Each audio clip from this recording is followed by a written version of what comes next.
hijab on. Not lying. I'm only gonna wear a hijab then. Pornhub, you know. Right. Gotta make a living. What's the famous hijabi porn star? I don't remember her name. Mia Khalifa. Mia Khalifa. Is that her? Yeah, Mia Khalifa. Yeah, but she wasn't Muslim. Yasmina Khan. Oh, she wasn't? No, she was Christian. What is she? There's a meme going around Twitter, which is like, the reason why Arabs have to put their women in like bags is because they're all like dirty little sluts that will fuck you at a drop of a hat, and like they needed to be especially controlled to other women because they're like, I don't know. What do you think about this? What do you think about this theory? I mean, I'm pretty slutty, so. Well, you're not Arab. You're not fucking Arabs, Abu. We're talking about Arabs right now. Okay. Yeah, fuck Arabs, actually. Yeah. It's true of negatives, mom at least. Very funny, Tom. Very, very funny. The rabbi is proud of you. Arabs are really bad. Is that a Japanese accent? Yes. No, I don't know, man. You people are so superficial, man. Come on. Wow, are we You all you're know, the one insulting you know. our appearances? That sounds like Honestly, a little bit man. more superficial. Honestly, bro, you people are. Yeah, you're kind of smart, but like, no. Y'all are weak. Wow. Like ladies. That's nice. Thank you. Smart. Well, yeah. I do. You're smart because you know how to get I that think dollar. he's starting to like us. I'll take 1 out of 2. I think he loved us the whole time. Yeah. Honestly, bro, like, I'm not gonna lie. You just like, I don't know, man. It was In real about the life, friends we y'all made are along the dying, way. bro. Y'all are dying. I'm telling you. Mark, But you couldn't be scared. Well, Muslim is gonna be in front of you. You'll be scared. On a When a long, real Muslim, you'll see a real Muslim, you'll be scared. on Pitch your Are you guys pants. here to be? sir, on a long enough timeline, we'll all be dead. Not kidding, bro. Listen, Mark, I'm you going ever to seen a die. real Muslim in front of you? I'm going to die a glorious death of a shaheed in front of a brave Muslim warrior. Really? Negative. Mark. it looks like Farhat wants to join too. Look, he's trying to compete. Yeah, I feel like Farhat needs to also come up. But negative. One thing that you need to understand is that before I die, I'm gonna paint the Kaaba rainbow and bring gay rights to. No. The only thing you can do is I'm gonna spray paint you rainbow can suck my flags balls on back. Kaaba, and it's gonna be a fucking. You can symbol suck of gay. my balls Oh, back. you're gay negative. Oh, it's okay to be gay. I'm not gay. He's just too feminine. You just asked You me. told me you don't want to see your money suck your balls. That's gay. Yeah, that's Bro, gay. trust me, Sam. I'm Are telling you you, man. I actually think it would be kind of fun if there were You some look kinda like wrinkled like my pro-gay balls, like my rights pro- activists that triggered like a paint bomb to go off and like spray a rainbow, and then they would strategically place these bombs around holy sites and detonate them on Pride Day. Yeah, and then the Hitler is gonna come back and hey Hitler, and he will put you in the gas. No, I chamber. just think like in terms of like extremist activism, that'd be a fun LGBTQ one. Ah, you know what? Be fun. Listen, I accept. I would really take pleasure in you see those weird braids you have, those Jews, the weird braids, a little hat. So negative. I accept everything. I would braids knock that curls. big dog nose off your face, man. Negative. Very clearly curls. I accept The everything long you're nose saying. you have, bro. That big ass nose. Sir, I accept everything you're saying. I think, the numbers are on your side and that you will successfully wipe all of You us. get all the nose from the hose because you. He's a rapper. Yeah, it's a We gotta bring Farhat too. He has stuff to say. Y'all are yappers. Buttercup. I'm a cartoon character. Negative. I'm smart. I'm Jewish. I have a big ass nose. That sounds just like her. Negative. You do know the guy in your profile picture has Yeah. a Jewish grandmother. Negative. How do you feel about the fact that Arabs have noses that are the same as Jews? That we both have both noses. Bro, It's Arabs are embarrassing. superior than y'all.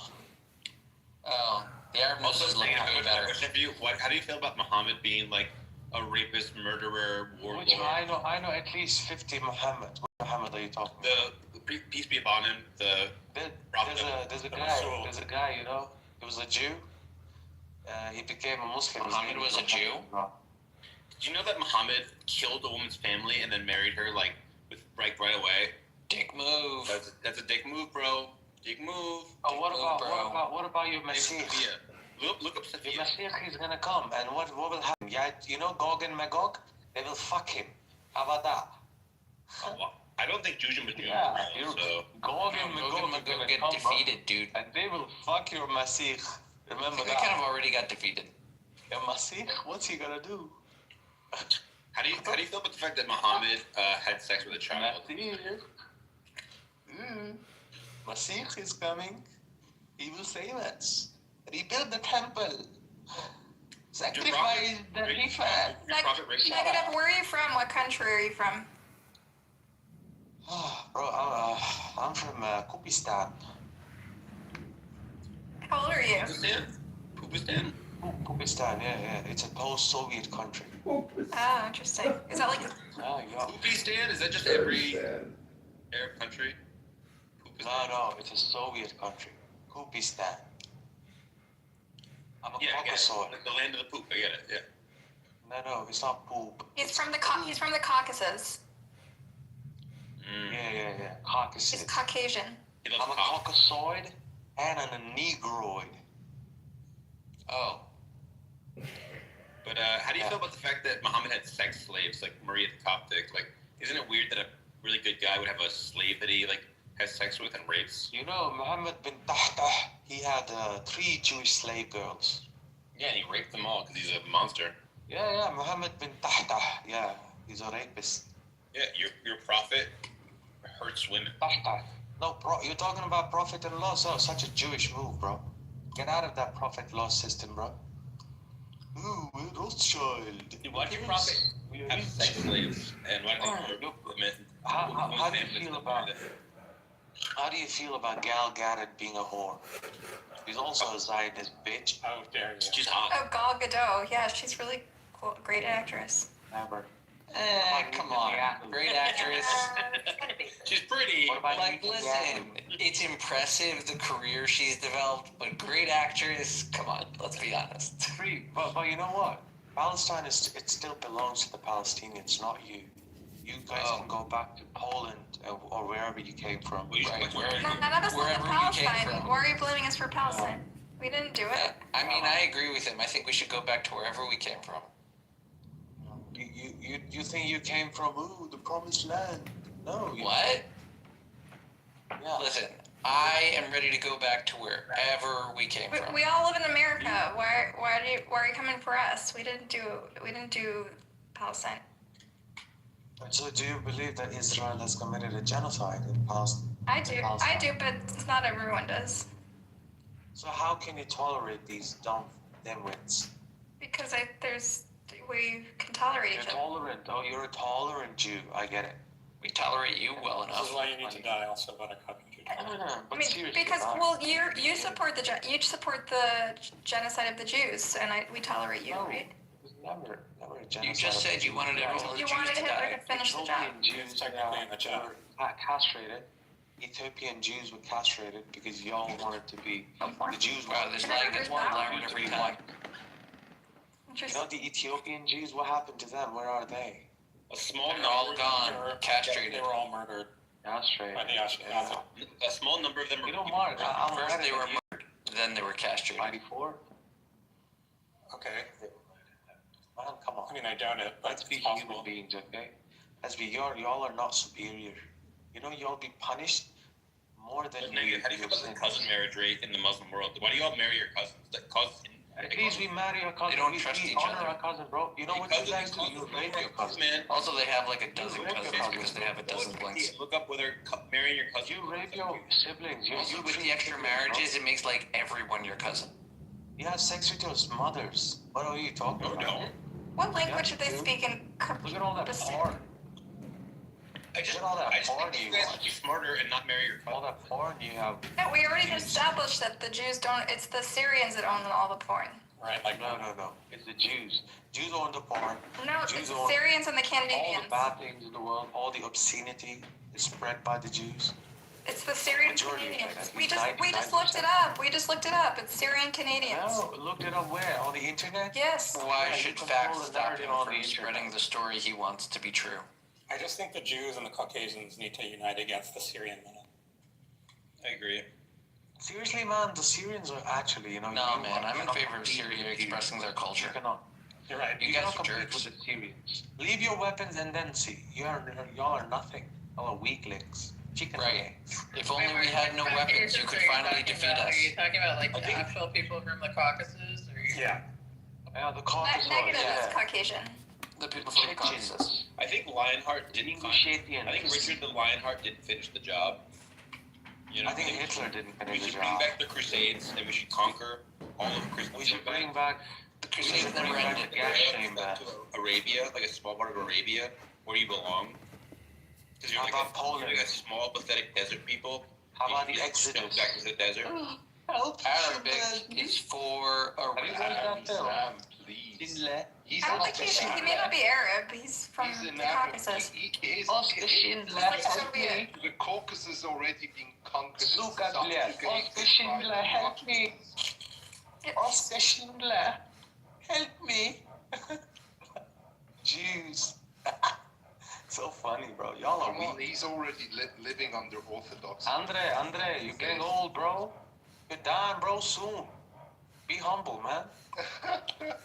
Hey, listen, I can. But what are you gonna do about that? That is objective reality. That your people being subjugated by Orthodox Christians, I can totally understand why you have these violent fantasies.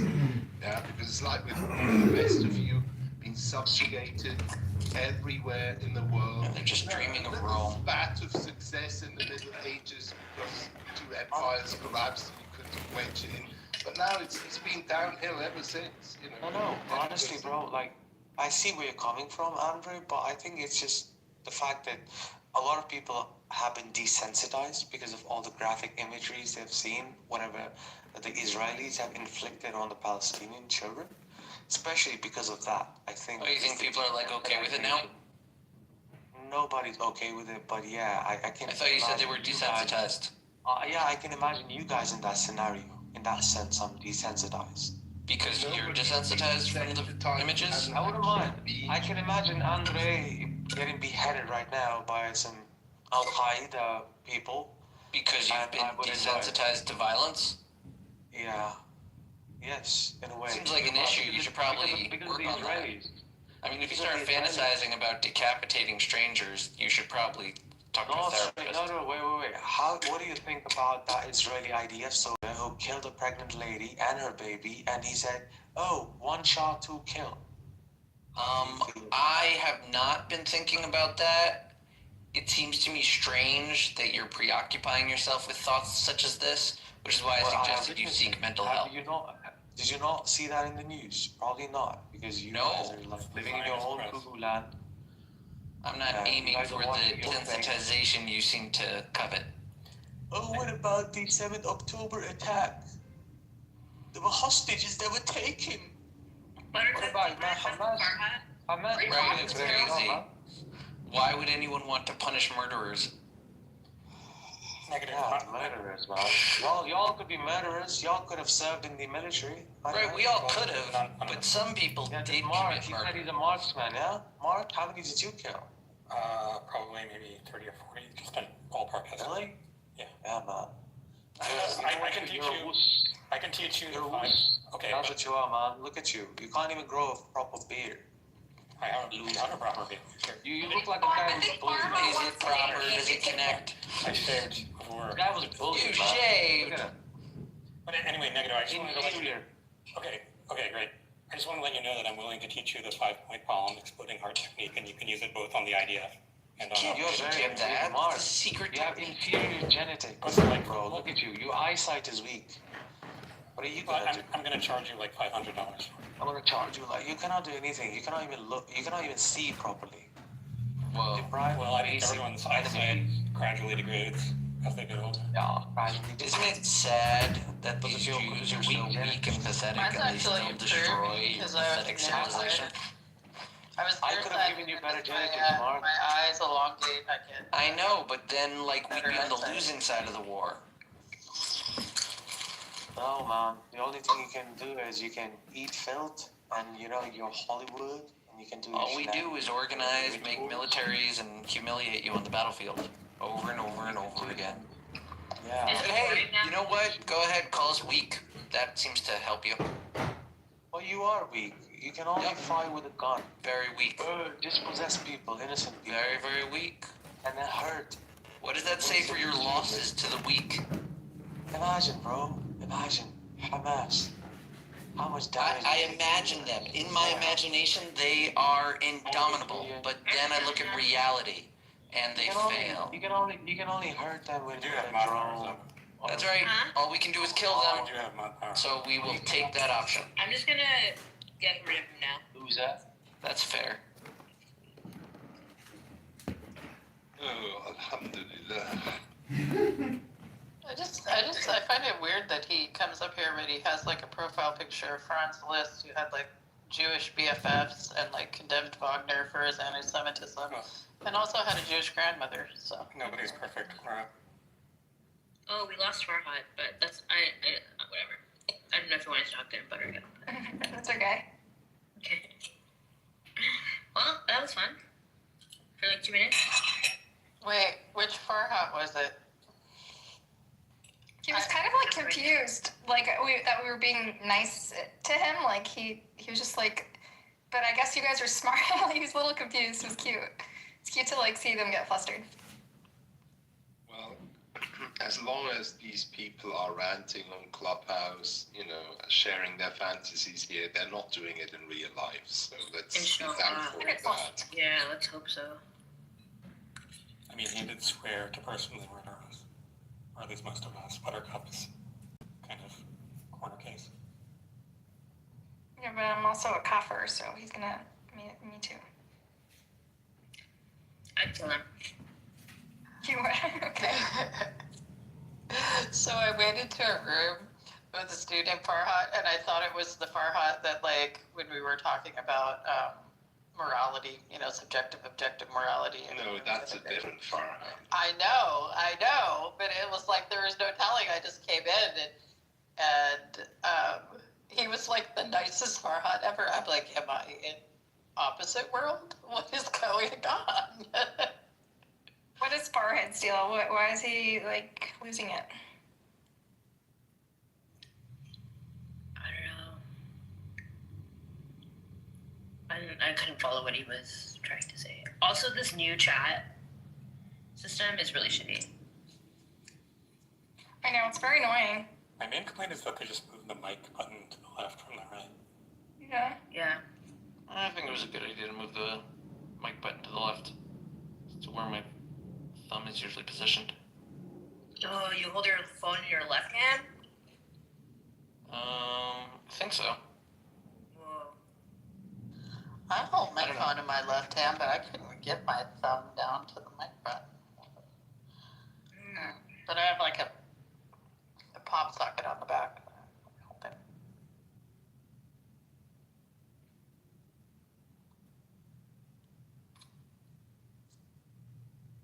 Do you Canadians celebrate Thanksgiving?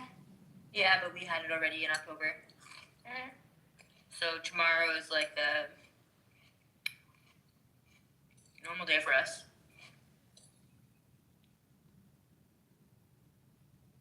It's ungrateful.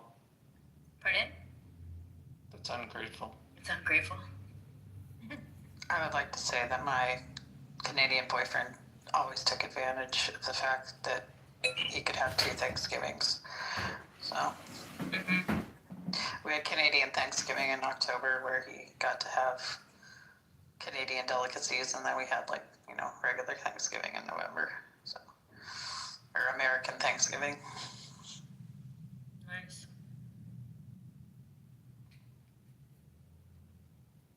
I think Rabbi wants to come on stage. Is this one that you approve of?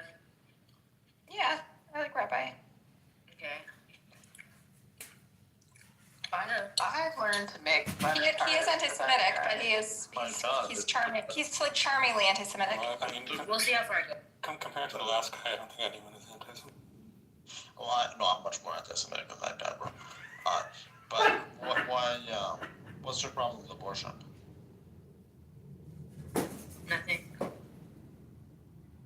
But the title. Oh, maybe I misunderstood. I mean, because of abortion or anti-abortion? I think we're all pro, but Sam, who chose the title, has left the room. We haven't been talking about abortion. Yeah, I was like, what the fuck, bro? Why would we not, like, we can, you know how much money we can make killing the kids? I mean, I'm in fucking Canada where we literally abort them at 9 months, and we can make a shit ton of money. So, I was just confused. I'm sorry. I'll go. They just don't understand, like, the emojis? Because it literally just means babies make me laugh so hard I get an nosebleed. Like, there you go. Well, I'm just saying, I mean, it's a very profitable business. I'm just gonna oppose it. It's so dumb. It's wild. I don't really want to do this guy, but you guys can.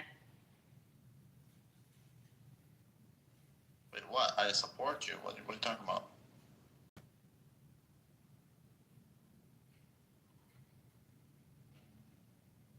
Mark, what did you think of my analysis earlier? I might not have been tuned in, although I might have been present. Sorry. Okay, whatever.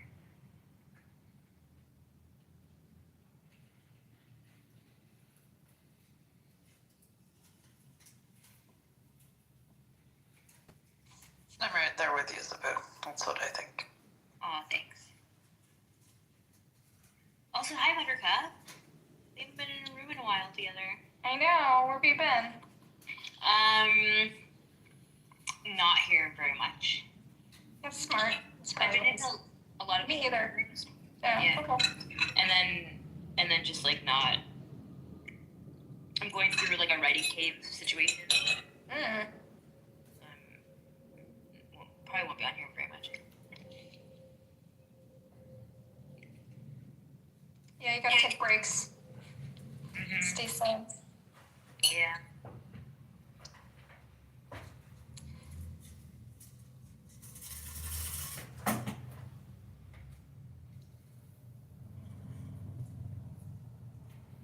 What do you think of, can we talk shit about people? Like, what do you think of Andrew? Like, I only met him for the first time in Sam's room the other day, and like he and that Alex, like, just like ambushed me and demanded I explain feminism to them.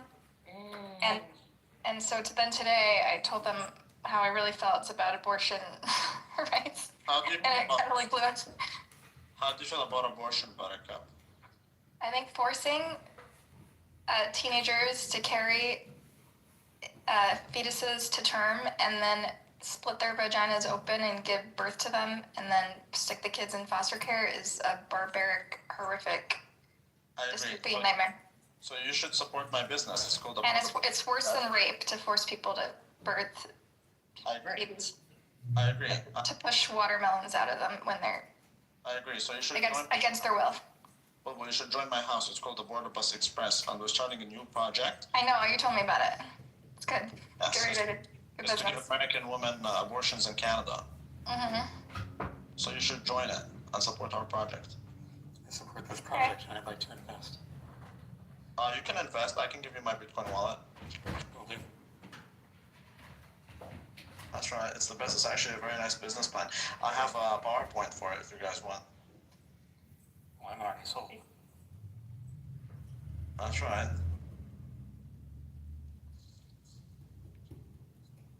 That's right. I didn't know that about you, Buttercup. I appreciate you more now. Where are you based in Canada? I'm in Montreal. Mm. Where are you from? You sound like a Toronto type of girl. I'm from Toronto originally, but I don't live there. Oh, child. Where do you live? Up in London? Where are you at? He's trying to immigrate to Toronto, to Oh, I'm sorry. That's all. What are you talking about? I'm in the prairies. Oh, the prairies. You're in Newfie, eh? No, that's the wrong side. Yeah, Look at the that's map. the exact wrong direction, dude. Yeah. Look at a map. You're not Canadian. You're No, lying. I'm not. No, I am in Canada. I'm not a Canadian. Yeah, but I don't even know. To me, it's like Toronto or Montreal and like Vancouver. Calgary is cool. Outside of that, these places aren't real. Shit. Are you a Saskatchewan type of girl? adjacent. Alberta. No, Oh no, please don't tell me you're a Manitoba girl. correct. Oh God. Oh no. Oh boy. Oh boy. Here we go now. Here we go. I'm gonna.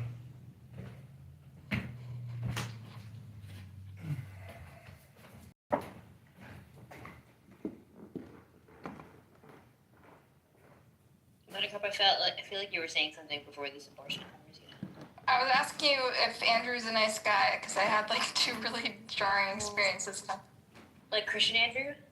Yeah, he's like I always. think he's a great guy. I think he did. You're not going to agree with I everything. triggered him really bad. He was cursing at me. Yeah, he does that sometimes. But I think he's nice. Can I respond to Q? No. Oh, okay. I'm. Good job. Where did the guy go? No. Where did it? I think Exile kicked him off. I had to. I wanted to hear about the Jews getting killed some more. That sounded super fun. No. I can only handle so much. Yeah, but Then that's I get what the really whole- protective. And then I'm like, I'm going to become a Zionist. And it just becomes... Yeah, join us. Join us. I'm pretty much there, you know? Guys, I have nothing against talking about this topic, but why do you guys have why do you have that title if you don't want to talk about it? We already talked about it. Oh, It's an outdated title. well, I mean, we don't have to talk about We it. We talk about it a lot, Rabbi. We talked about it and then we aborted talking about it. Yeah, but like you can literally get rid of all black people through abortions, bro. Like why would you guys be against? That's actually what we talked about earlier. Why the fuck would you guys be opposed to abortion? Like what the fuck is wrong? Sam? Yeah, well, I was saying that we should. It's affirmative action to give black women reproductive freedom, whereas white women don't deserve reproductive freedom. Exactly. Exactly. Exactly. He gets it. So, I mean, if we can find a legal way to get rid of all the black kids, right, with abortion, and in Canada we can do it up to 9 months. Like, and maybe that's why we have much less crime than the U.S. I mean, you have a lot to learn from us. I'm just saying. That's a good point. I mean, can you deny it? Yes. How so? Rabbi thinks, You asked me if I could. thinks life begins at ejaculation. No, I don't care about life. I think no life matters.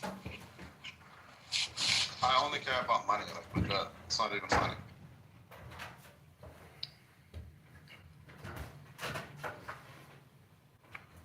I mean, I can tell you exactly how my entire business model works with abortion.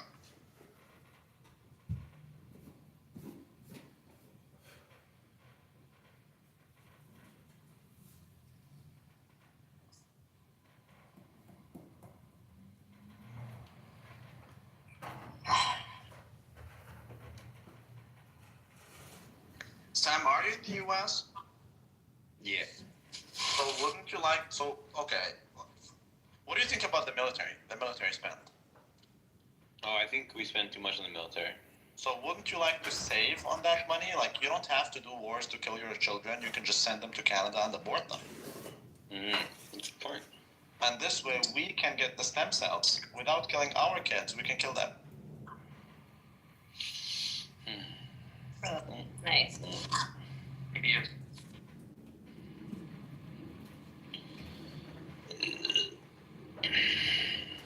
Harsh but fair. Yeah. You guys ever play Cookie Clicker? No. I don't know what that Sounds fun. I disagree. It is the dumbest game that's ever been created. You just click a cookie, and then every time you click a cookie, you get more cookies. And That's then, what it sounds like. but then also you can like build grandmas that make more cookies for you. And right now I have 600 or I have 700 million cookies. So I'm very successful in this world. So cool. Yeah. So just be amazed by my cookie generation skill. Wow. Are they all the same kind of cookie? Yeah, they're all chocolate chip. Oh my god. Actually, no. You can get upgrades later for different kinds of cookies, but I don't have that yet. Oh man.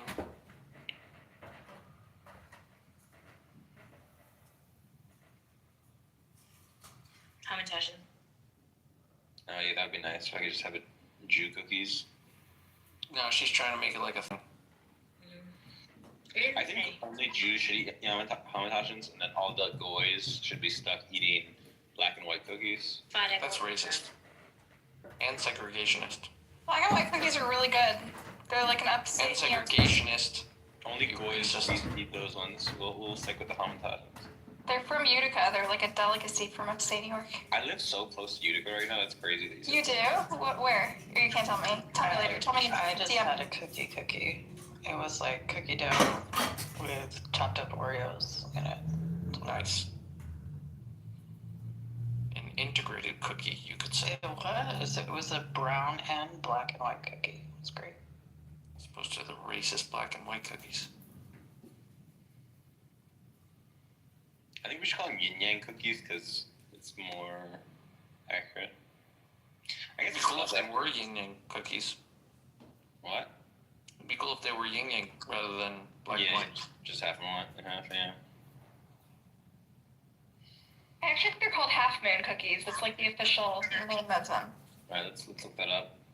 Like, That could make sense. people from Utica get really mad when you call them black and white cookies. They're like, they're half moons. The Wikipedia page says black and white cookie. Yeah, because that's what they called, man. The other names they give are half moon cookies and half cookies. Now, this whole half min. Yeah, they're like trying to make it a thing, but it isn't.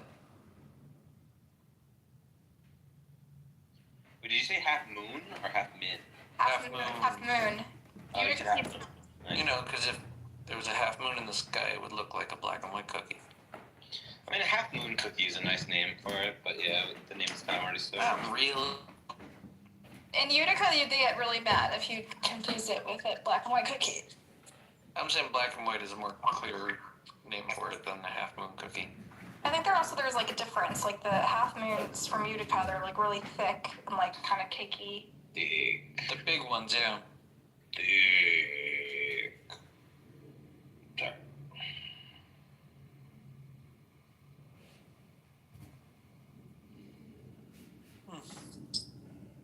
There's a lot of upstate New York delicacies. Yeah, Have you ever had a garbage plate? yeah, they're good. Yeah, but I've just eaten food out of the garbage. I don't know what you're talking about, but I Nailed have it. I have jumped into a dumpster and said, dinner time. It's a regional dish for Western New York. Speedies. Speedies are good. Have you ever had the regional dish of just like homeless guys throwing shit at you? No, that's in New York City. I know it's a downstate delicacy. Yeah, it's downstate New York, dude.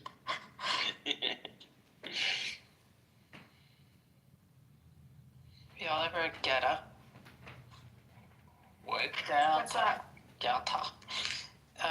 It's like this sort of like weird thing they have in like the Cincinnati area and like northern Kentucky where they take like oatmeal and they mix it with like pork and beef and it's kind of like really like poor people sausage. Like you get a little bit of like meat in it and it's mostly oatmeal, but it's so freaking good. It's crazy.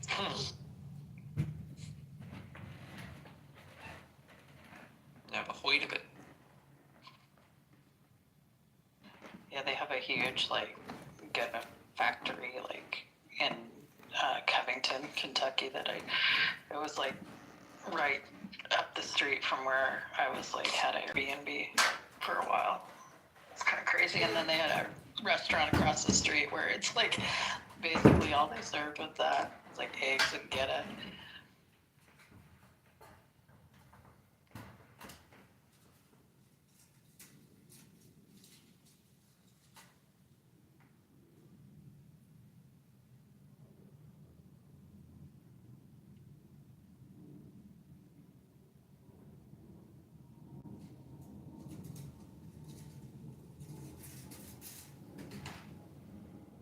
Hi, Andre.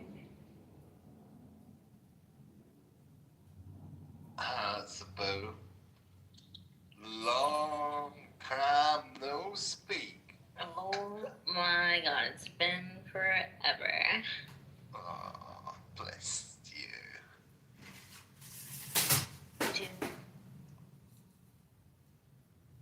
So it's been very quiet in here since the genocidal maniac left. Mm-hmm. Yeah, it's kind of how peace works. Yeah, it's true. True. Mm-hmm. So true. I just had a salad. You had a salad? Yeah. Good for you. Do you guys want me to roleplay as a genocidal You know maniac? what? Salad's not good for you that late at night. Ugh, You'll whatever. upset your tummy. No, it won't. It's gonna be fine. I mean, it depends what kind of salad we're talking about. Is it a pasta salad? No. Sam, you wanna roleplay? You guys want me to roleplay as a genocidal maniac? Always. Alright, we should kill all the Arabs. Charles Martel didn't go far enough. You need an accent. You need an accent. Charles Martel didn't go far enough, and we should kill all the damn Arabs, and we should have never left Algeria. We should go up, bomb Algeria right now, take it back, and we should also kill the Turks as well, but they're not as bad as the Arabs. The Arabs are the scum of the earth, and we should kill them. Just think about Tamerlane, how evil he was. He was a Muslim, and think about all the conquest of the slavery of the Muslims, all the bad stuff in history done by the damn Muslims and the Arabs. So we got to just kill them. We got to do it like just give Israel and India lots of money to have them finish the job, you know. What do you want to kill them with? I think we should use hit them with a big stick.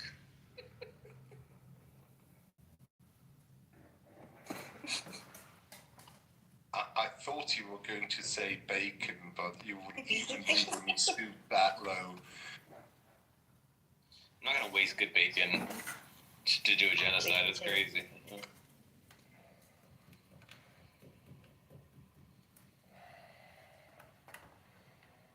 Alright, so we gotta be a genocidal maniac now. The replays are off. No, I can't do it. I don't have Replays are off. Is that why you turned the replays off? No, because I said something really crazy earlier. I had to hide it. What did you do? I was just, the topic of abortion came up, and I was just saying crazy shit just to be a troll. You really did that. Sam, let's talk honest here. Why haven't you come to Eretz Israel? Why aren't you fighting the IDF? Huh? Well, you see, I'm 37 years old. I'm too old for that. That's all Yekepot's excuses. We're taking volunteers any age. As long as you can walk on your own feet, we're going to take you. Listen, if I get a chance, they should have like a tourism, like as part of like visiting Israel. You get to like help shoot people. You know what I mean? Like then all the psychos of the world can just like be like free mercenaries. Pretty good But strat. that's what we've been doing for the last 70 years, Sam. What are you doing? That's nothing new to us. We've been doing that forever. Come on. And what about you, Maxet? You're still hiding out in the West, huh? I'm not hiding in the West. Dry and comfortable. Come to Negev. It's like Arizona, huh? I don't live in Arizona either.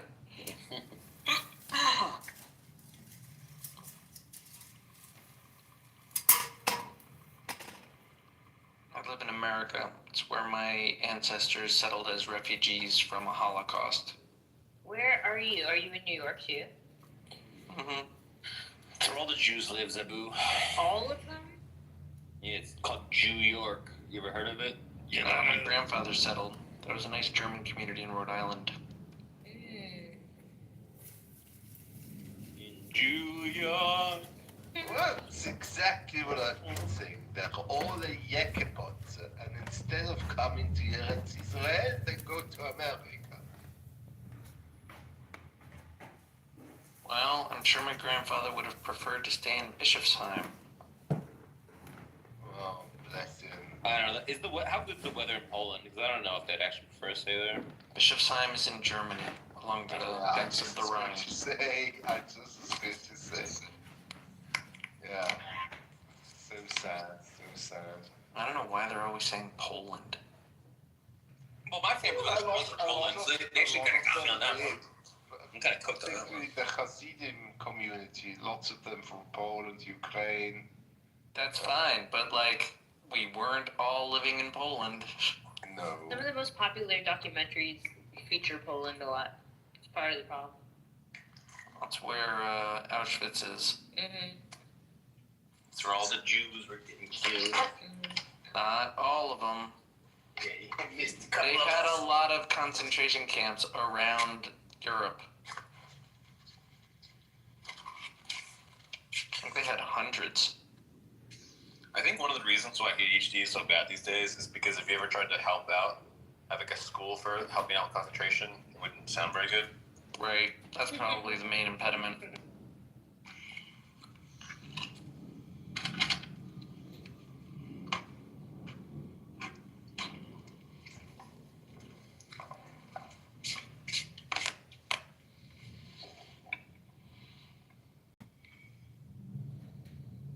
Well, like I said, all I can tell you is that your family must have been there, perhaps even for 1,000 years, because that's the traditional settlement area where most Jews settled along the River Rhine, all the way down to Basel, on the right and left bank.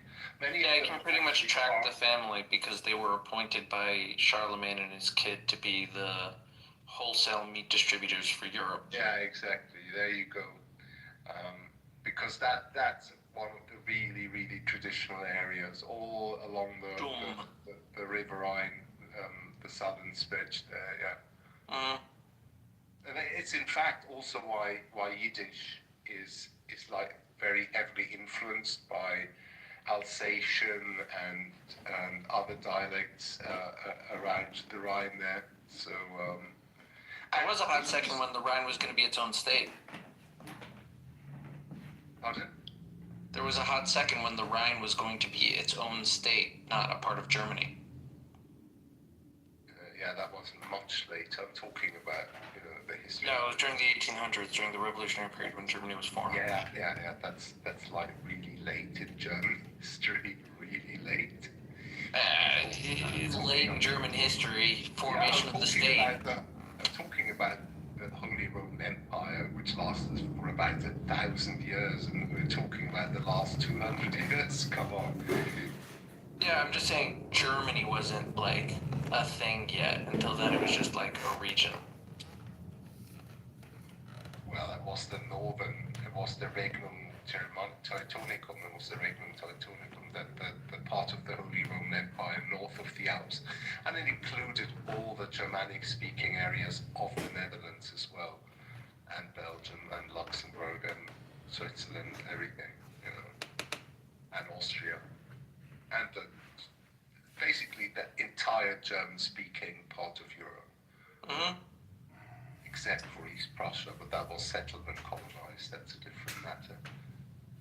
But yeah, the main settlement area of the Jews was along the River Rhine, from like Mainz down to Basel on both banks. And there were, even until very recently, large farming communities as well. In fact, I knew a lady in Zurich because I somehow stumbled into a Jewish Sabbath sort of coffee afternoon meet, and one of the ladies there, she was from a Jewish farming village, and would have a synagogue as the center of the village in Brinktal in Switzerland. Lots of farming Jewish communities in the past.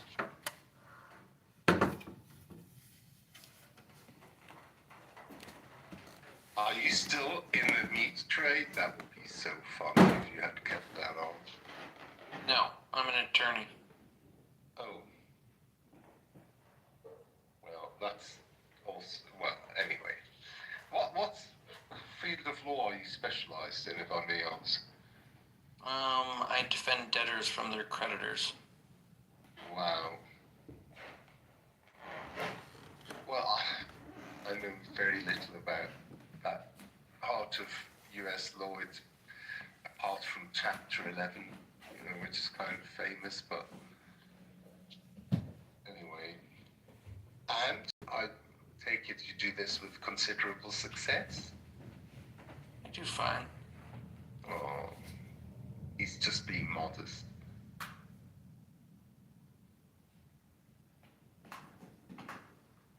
Do you have to appear in court a lot, or is it just settled outside court? I usually dealt with outside of court, but occasionally I do. Mm-hmm. Okay, cool. Okay, cool. Yeah, what do you want me to say? I mean, I almost became a lawyer. In fact, I'm still a member of a Lawyers Guild in England. What kind of law did you want to practice? Actually, administrative law, I think, would have been the one I would have gone into if I hadn't switched to theology, because I studied under the great Rodney Brazier in Manchester, constitutional and administrative law. And it came in so handy later when I wrote my master thesis in European law during my second master's degree. And it really handily. Second master's? Oh my god, why would you do that? You did 2 masters? Yes. Oh my god, what did you do them in? Theology and what? Theology and European law, studied. Oh, I see. Yeah. That's awesome. Yeah, isn't it? And that? In it. That's pretty good. Wait, Timothy, you shut up. Where's the? Shut up. Yeah, it's like the Beetlejuice thing. If you say "in it" 3 times, Timothy will appear. Get it down. Why is cheese so good? Why is what so good? Cheese. Cheese. I don't know. I don't know. It just has a way with you, that cheese.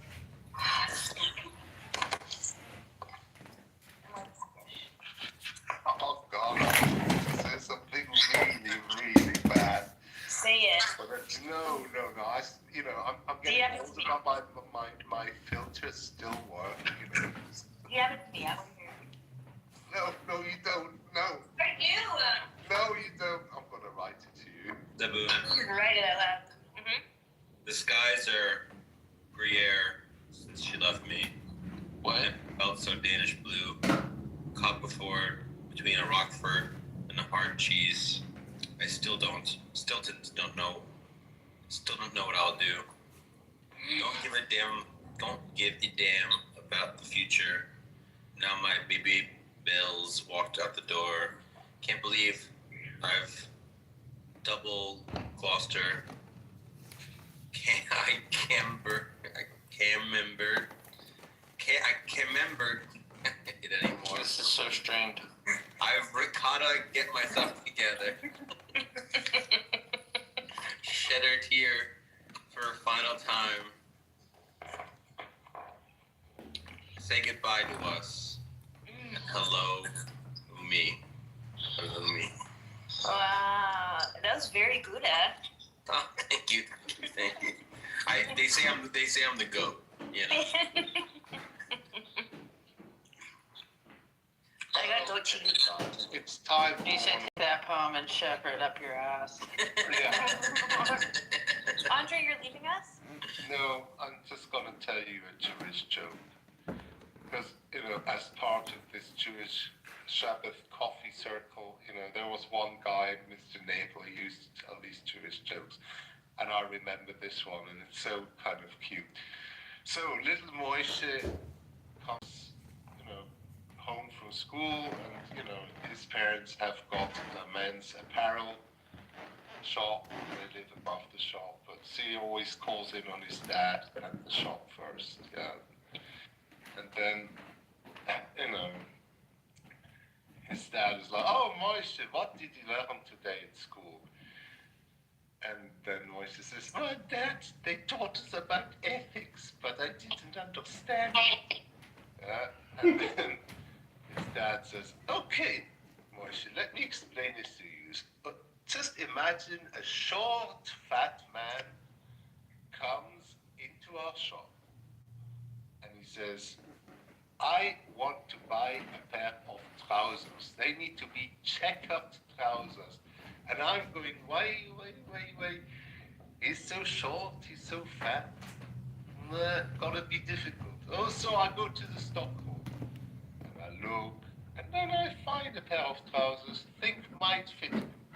And I take it to him, and he tries it, and they fit perfectly. Yeah, so, he's so happy, he has me wrap up his old trousers, put them in a bag, he puts $20 on the counter, I mean, this is like 50 years ago, $20 on the counter, and leaves. And once he's gone, I think, why, these trousers only cost $15. And now, my dear Moshe, comes the questions of ethics. Do I tell our business partner or don't I? Oh my god.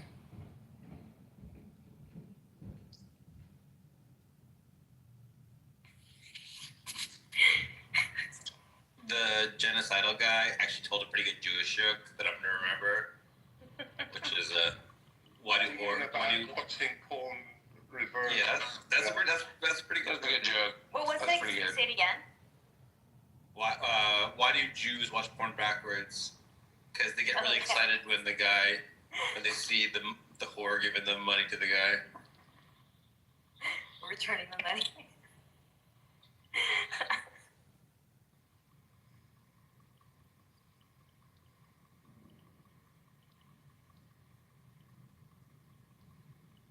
Oh, Dr. Z was here. Shit. Did I tell you the joke about kleptomaniac Mrs. Finkelstein? Mm-hmm. So, Mr. and Mrs. Finkelstein, they live in Brooklyn. They're he's an accountant. They're okay. They're really okay on money. But she's a kleptomaniac. So she goes around the corner and she does it again. She steals a can of peaches and she's caught. And, this time, because it's happened so often, the shop owner presses charges. So she appears in front of the court. And so the judge says, what did she steal? And the prosecutor says, a can of peaches, yeah. And Mr. Finkelstein sits next to her and rolls his eyes. And, oh, it's so painful for him to go through this. And she's just there, And then the judge asks how many peach halves were in that can. And then prosecutor says 6. And then the judge turns to Mrs. Finkelstein and says, Mrs. Finkelstein, you've been doing this a lot of time. And, you've been repeatedly caught, and I think you need to be taught a lesson. So, 6 peach halves in the can, and so she should actually serve 6 days in prison. And as he was going to bring down his hammer, and pronounce judgment, Mr. Finkelstein gets up. Hold on, Your Honor, hold on. She also stole a can of peas. Oh my god. What's the...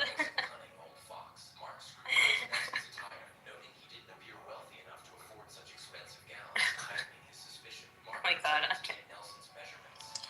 Do you want to hear some harmless Jewish jokes that are not actually offensive?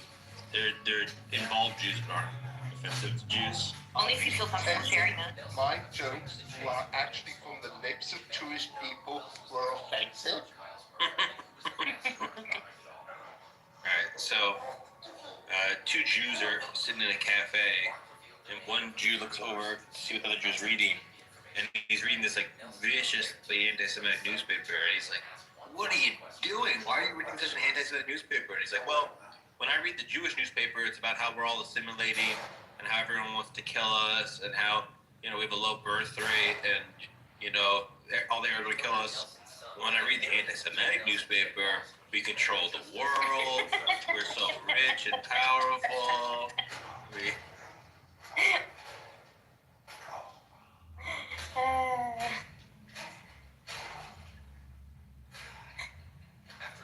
Alright, you want to know? Okay. So, you know what a cantor is, Boo? No. A cantor is the lady that sings at the synagogue. Okay. So a rabbi and a cantor are in temple, and the rabbi gets down on his knees. He's like, God, before you, I'm nothing. And the cantor gets down on her knees. And she's like, God, before you, I'm nothing. And then some janitor in the back is like, God, before you, I'm nothing. And the rabbi says to the cantor, look who thinks he's nothing. That went over my head, sorry. It's the engine of the joke is that they're saying they're nothing, but they also feel immense pride in their feeling of nothingness, and that when someone that they think is lower status than them says the same thing, they're not actually being humble when they say that they're nothing. Anyway, I'm just stuck on the fact that there's a woman that sings that I never heard of before. Well, it's not always a woman. My campers are ladies. What's up, Dr. Z? Hi, Dr. Z. Hey everybody, hi Sam. Have you taken the Shahada today yet? Yeah, look at that. Waalaikum assalam warahmatullah. What, Sam? Have you taken the Shahada today? Have you finally accepted Islam? What? I am a Muslim. Yeah, but you should become one. I should become one? Yeah.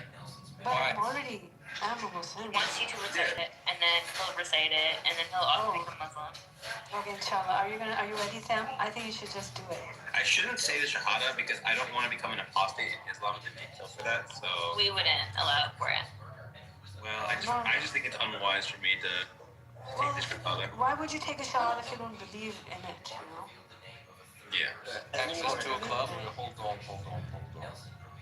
Yes, hi, Andre. Oggettiva. How do you get this name? Ma Can you hear this? italiano? No, I'm not Italiano, no. Okay. This is going to say, how did you come by that name? Well, there's a mystery behind it. Oh my god, it's You doing know it this for run. You know that's so funny. No, it's not like that. You're so funny. You know it's so funny. He's the third or fourth person asking me, "Oh, are you Greek? Are you Italian?" No, but yeah, this name is actually objective reality Italian. So that's how I got it. And what's your profile picture? Popcorn? No, it's fox nuts. Do you know what fox nuts are? What? Who doesn't? Why are you laughing? Because it said fox nuts. Yeah, these are fox nuts. Well, what are fox nuts? Well, basically, these are plant-based seeds. These are the seeds, actually. And these seeds of the plant are edible. They're called fox nuts, and then they are rich in protein, carbs, rich in magnesium, calcium, phosphorus, iron. So it's like a good, healthy snack. It's not popcorn, though. Do you enjoy eating fox nuts? I love them. Oh, these are my favorite go-to winter snacks. You just roast them with a little bit of spice in it, or if you want to eat them without any spice, that's fine. But you roast them. You want to roast them dry. You can put some oil in it, and then they have a very nice nutty flavor. And then you just snack on them, how you snack on almonds or cashews and stuff like that. That actually sounds really good. Yeah, once you try them, you would not go back. They're really delicious. And then there's another seed that's my favorite. I'll put a picture of that, and I don't know if you have seen this before, but these are daisy nuts, So hold on, I'll bring up. Daisy nuts. Come on. 12 right now.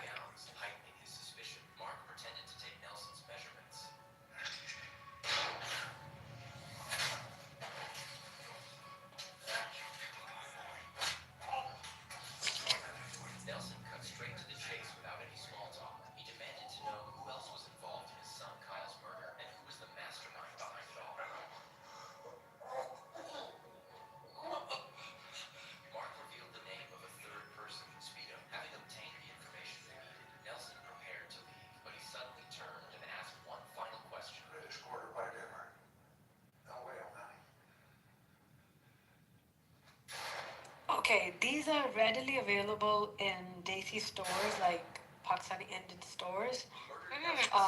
These are called green um, green chickpeas. Oh, wow. And you eat them, my. like, with the pod, like, fully intact. Actually, no, you don't have to eat them with the pod. Okay. But what you do is like you roast them with black pepper, lemon, and salt. And even the pod becomes so delicious that you would be like, okay, I'm gonna chew the pod first, and then I'm gonna chew the nut. Like I've never seen this before. You gotta try it, Zebu. Stop, You'll you're be the where biggest are you fan. from? Where are you I'm from? originally from Pakistan. Okay.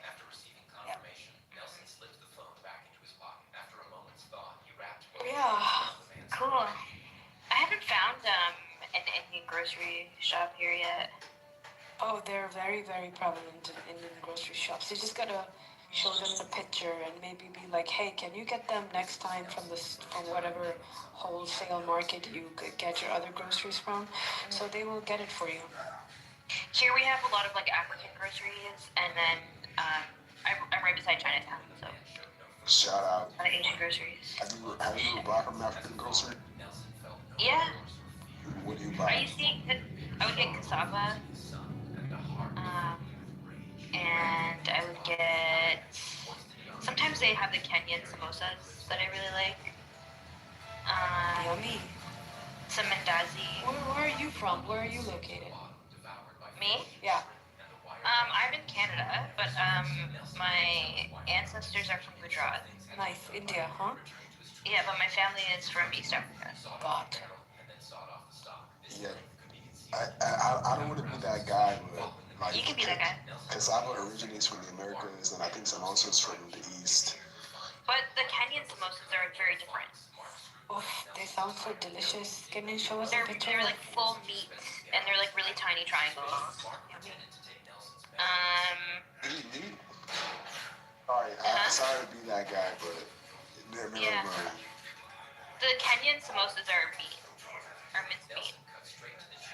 Oh. Are you Hindu or? I'm Muslim. Oh, I mean, oh. What do you mean? Oh. I was just. Oh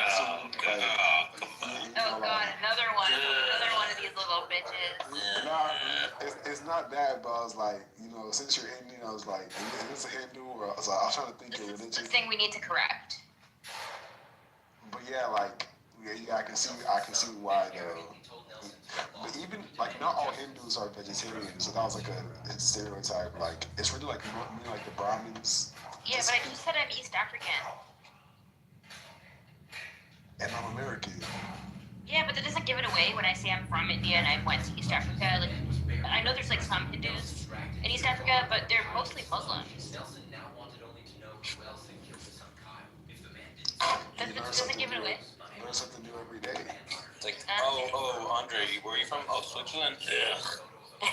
Bro, come on. I do not say that. Aren't you They're Nigerian? trolling you. Yeah, I am. So then what the fuck? Nigeria. Bro, come on. I don't know how to say Where's your Pan-African spirit? Come on. Wait.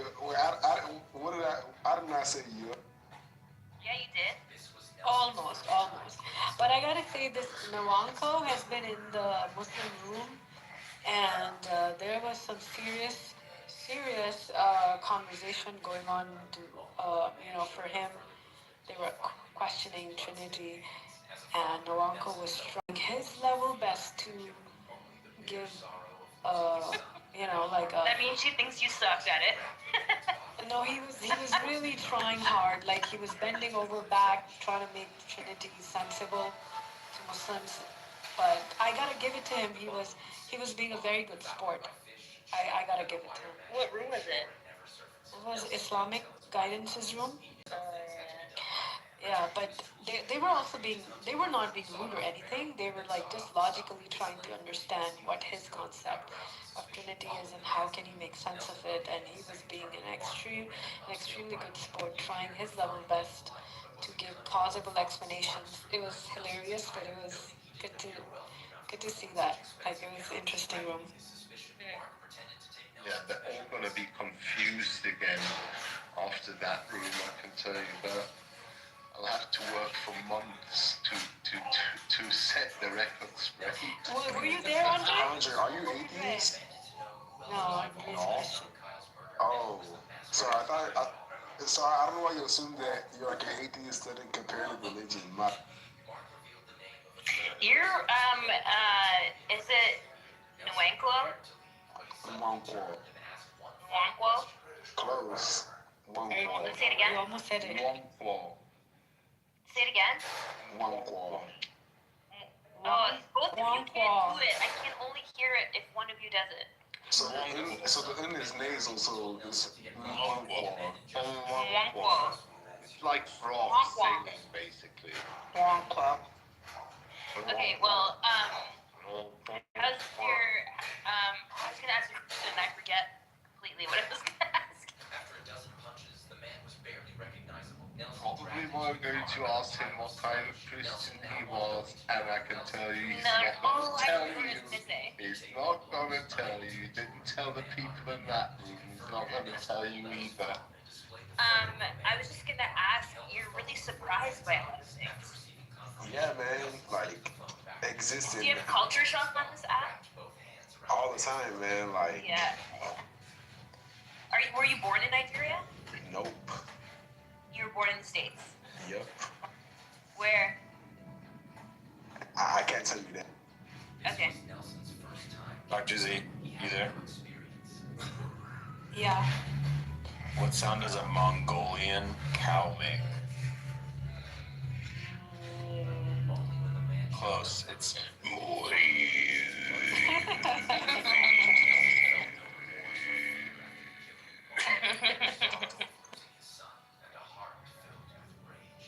But Nwankwo? Am I saying that right? Fuck, I'm not You're close. You're close. Nwankwo? Nwankwo. Nwankwo? Nwankwo. Nwankwo. Because I want to say it like it's Swahili, but it's not Swahili. Yeah, continue. So you're Christian? Correct. And or is your family from the north then, or the south? South. And are you on the west side or the east side? East. And do Nigeria. you wear, huh? I'm Nigerian.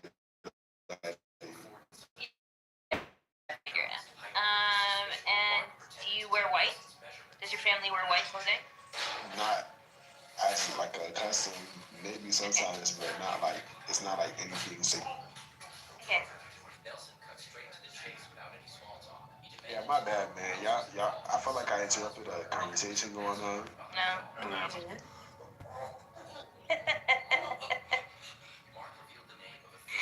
Dr. Z, are you there?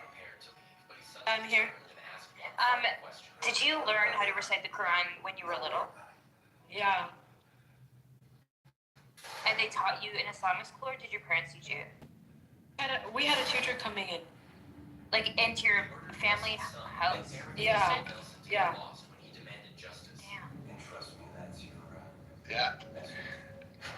See, we as Smileys, A rich bitch, no public school for her. we as Smileys are not taught the Quran, you know.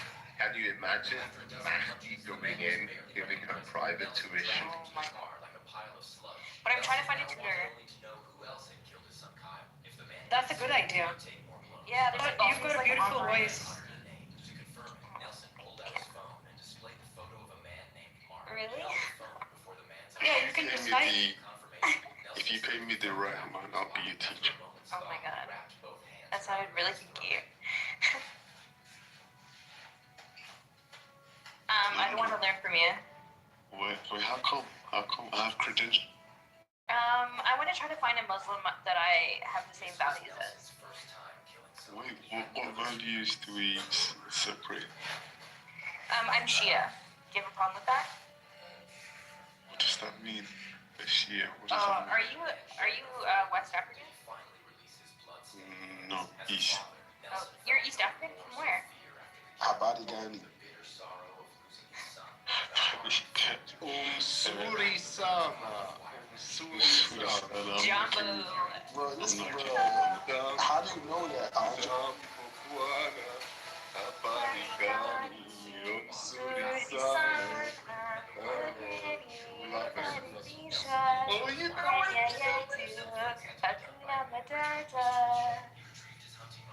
Yeah.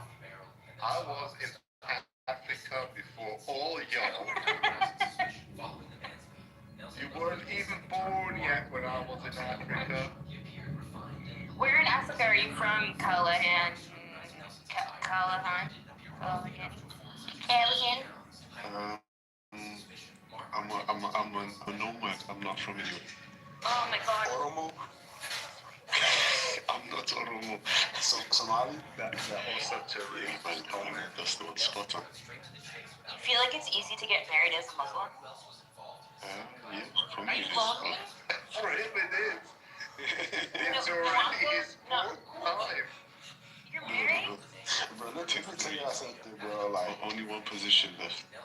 when I went to a masjid for my comparative religion field notes assignment, like mind you, this is like the first time I stepped in. Like, it just I went to introduce myself to the imam. Like, told them my research project, like to introduce myself. And like, one of the first things he asked was, "Do you have a wife?" I'm like, "No." He's like, "Bro, we'll give you one." I was like, "Bro, like."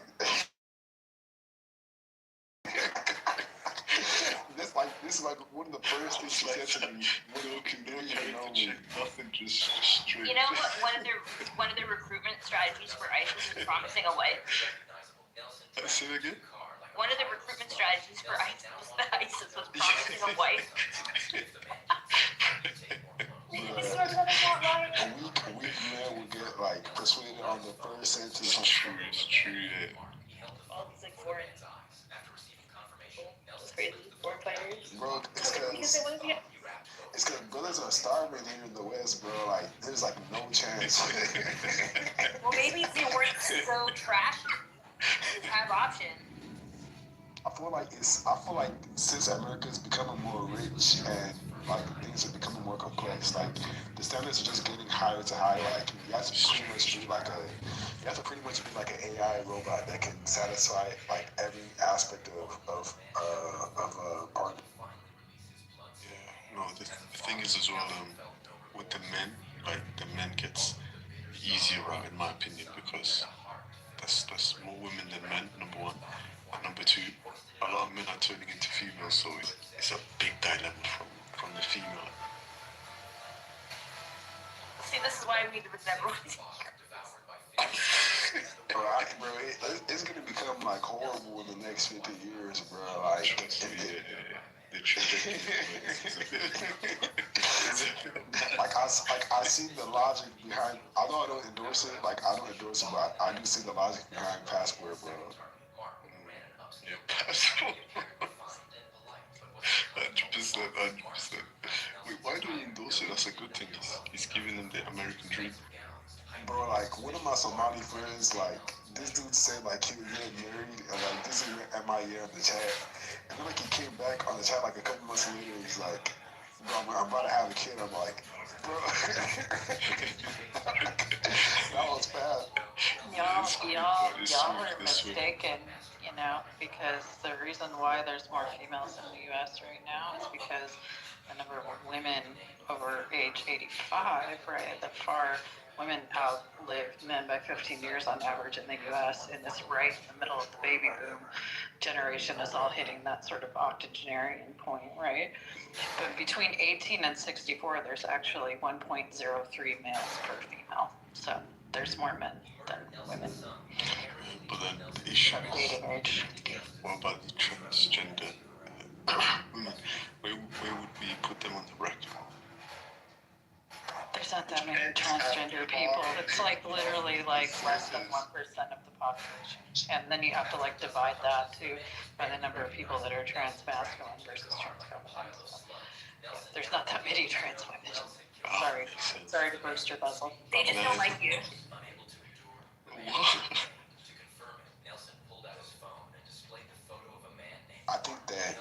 I think that consumerism is also a huge part to play in why American, like, not only just like, you know, romantic relationships, but like social relationships are the way they are because consumerism creates transactionality. So if you're a bad product, like you can be easily replaced.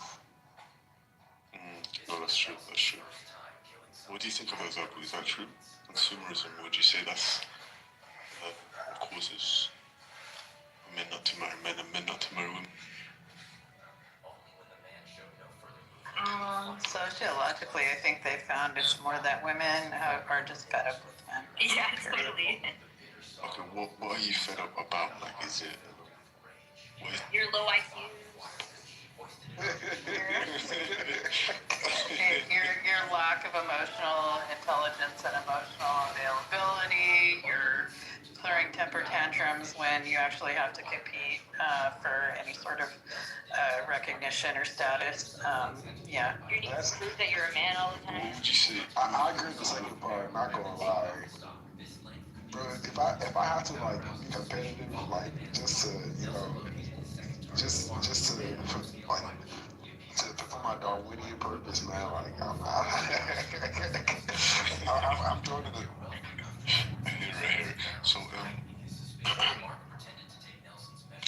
the women's section, like, what would you say you guys should take accountability?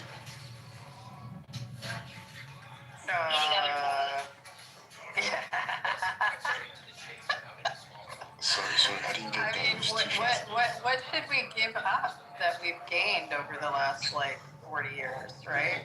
Because honestly, we're still behind. So why would we be giving anything up? You're taking your jobs. I mean, should we give up the right to vote? Should we give up the ability to have our own credit cards or own our own property or have our own bank accounts? Like, should we give up our ability to like enter into professions that were previously dominated by men? Like, This is gonna go into a rabbit hole, but Why? No, but I don't mind it because I want to get into that rabbit hole and then come back out the other side. bro, you're gonna be in a black hole. There he is in the black hole. I'm already in there. I'm just trying to get out. So He didn't understand that. no, I completely understood it. What's it called? Like, Yes. ask the same question and just replace women with any other protected class and see if that question actually makes any sense. Okay, I'm just gonna push something forward and you let me know if it's correct or not. Would you say women at today's age don't really? It's so hard to do this. I can't do this. It's too I know this is black and white. ridiculous. It's too black and white because, of course, there's going to be women who don't listen. But like, listen to what? Men don't today anything. I mean, that's the funny thing. Like, it's like, what the hell are you talking about? You know, the thing is, though, Colin, is like, we listen to you, right? But the acknowledgement of what you've said does not entail that we agree with you all the time. But then when you look at lands all across the world, politicians, leaders, governments, princes, kings, majority of places that you see around the world are run by men. So how come the house is not run? What the hell are you talking Dan, about? are you there?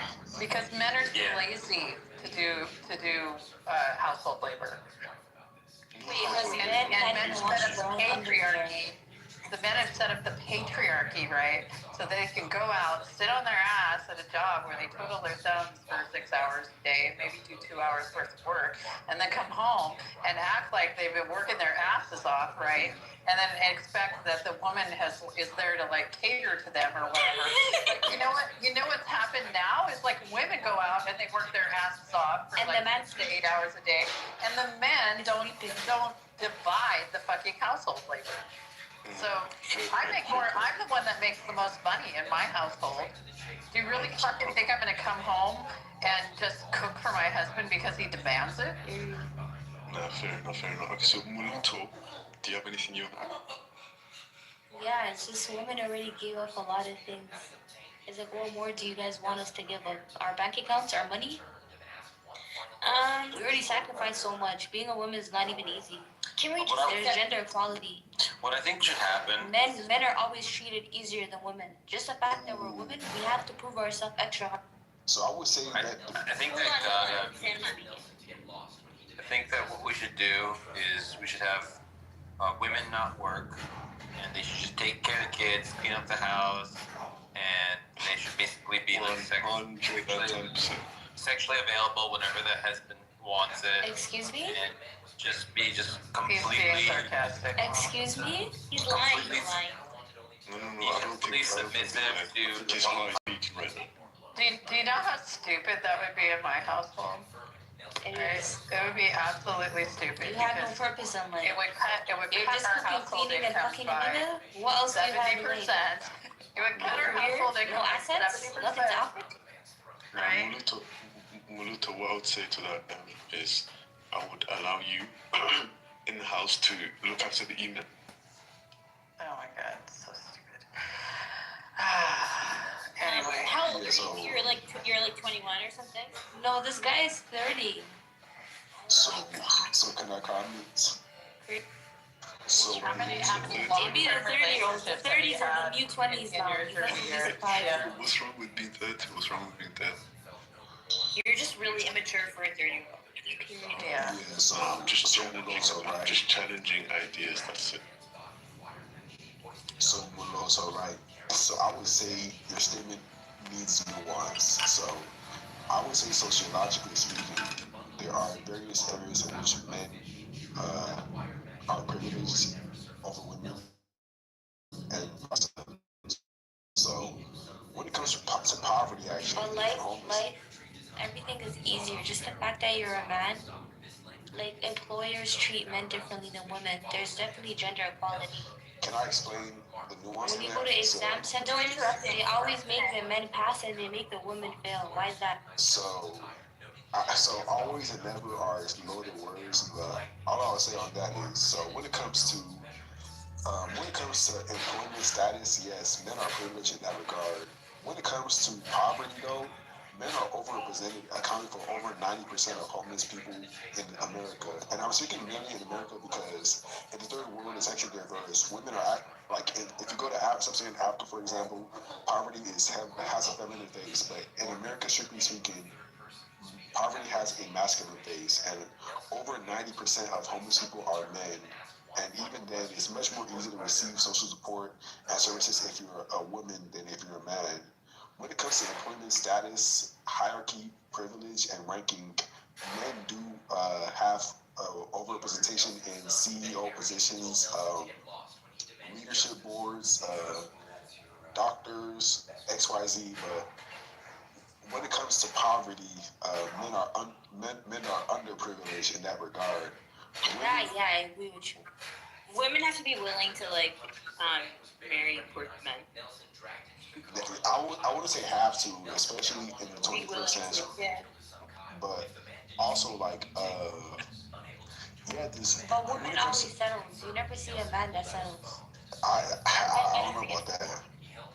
That's one thing I noticed. Women will settle, but a nigga will never settle. Where are you from? She's black. She's black. Yeah. But I was going to say, my brother, just to add to that, with the homeless people, if you have a conversation with them, majority of them are in that position because of alimony. No, I don't agree with that either. The majority of people who are homeless are because of some undiagnosed or diagnosed mental illness. Also now, like, also in education, like, education is tricky because, like, a lot of data has changed within the century, right? But a woman is much more likely to have a bachelor's degree than a man in America. You can look this up, and women account for the majority of college attendees. And this is not what I'm. It's true. Yeah, so. If I go to campus, I don't see men in the campus. There's always women in my class. But however, when it comes to after college, men still out earn women, so there's still male privilege in that regard. Not in non-physical jobs, right? So like you have like the banking sector. Even right? my professor said men are dumb. Women are doing very well. They're leaders in that industry. You know, if you're talking about pipe filleting, yeah, that's different. But in the like specialized industries of coding, banking, Taylor. Debt collection, all that is women are dominating. Why don't we just make women slaves? Like, I don't get it. Like, why do we think that women have autonomy and like They be talk too doing much. and stuff? Like, shouldn't they just like fuck us and like be nice to us? Like, why? Excuse me? Why are we giving Sam, them you're that actually autonomy? I don't disrespectful. get Watch it. your Like, He's why do being we sarcastic. Christian. He's like being the sarcastic. idea of like a woman voting? It's like a fucking horse voting. Like, what are we doing? It's so ridiculous. Like, So when it comes to incarceration, men are much more likely to get more prison sentences for the same crime that women do.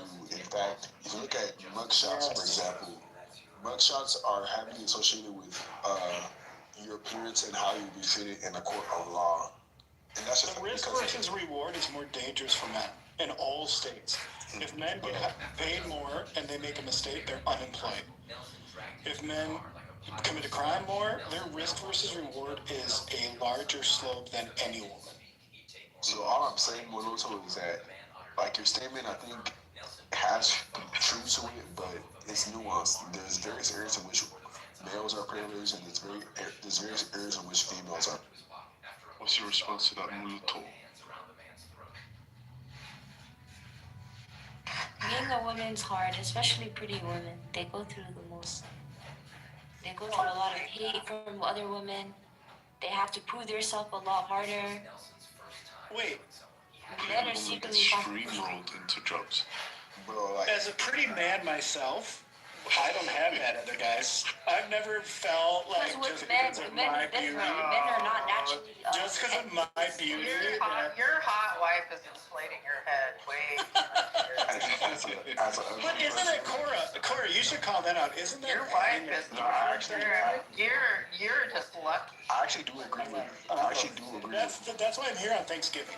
I'm giving thanks. I actually do agree with you, Moloto, of it, because, you know, I think that being physically attractive actually does have a lot of negative benefits, especially like what people call Wait. like.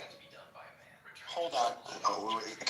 Physical attraction and your Men are in power. Wait. What is a pretty woman? So here's the problem with that. It is completely intersexual. If beautiful women have a hard time with women, now we're not talking about the workplace. Because if men in power are hiring beautiful women, then the other non-beautiful they women, hire you. that means it's a net benefit. That means it's a benefit. It's a net benefit. It's a net benefit. Who cares if you're... So can I explain more? So Go. yeah, so The only good thing about being pretty is you get every job. Every job interview wants to hire you. yeah, That's so, what you I would say the negative parts of being attractive are that I'm trying to say that being pretty is obviously being a pretty woman is obviously much easier than being an ugly woman who gets ignored and has a hard time finding love and gets disrespected constantly. And then if you compare, That's the same for an ugly man.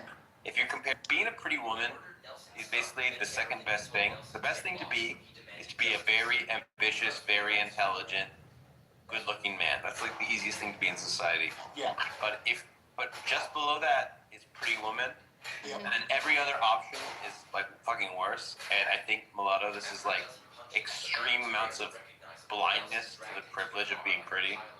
you could say something as ridiculous as, "Oh, the pretty women have it so much harder." The ugly They women do, have it because a lot of men actually ugly hate women have us it for being pretty. 20 times harder than you, and it's kind of like complete lack of self-awareness. You can't notice that. You should see my sister-in-law. She's like master's degree lawyer, ugly, and she just not. It's no help for her. Society has ostracized her.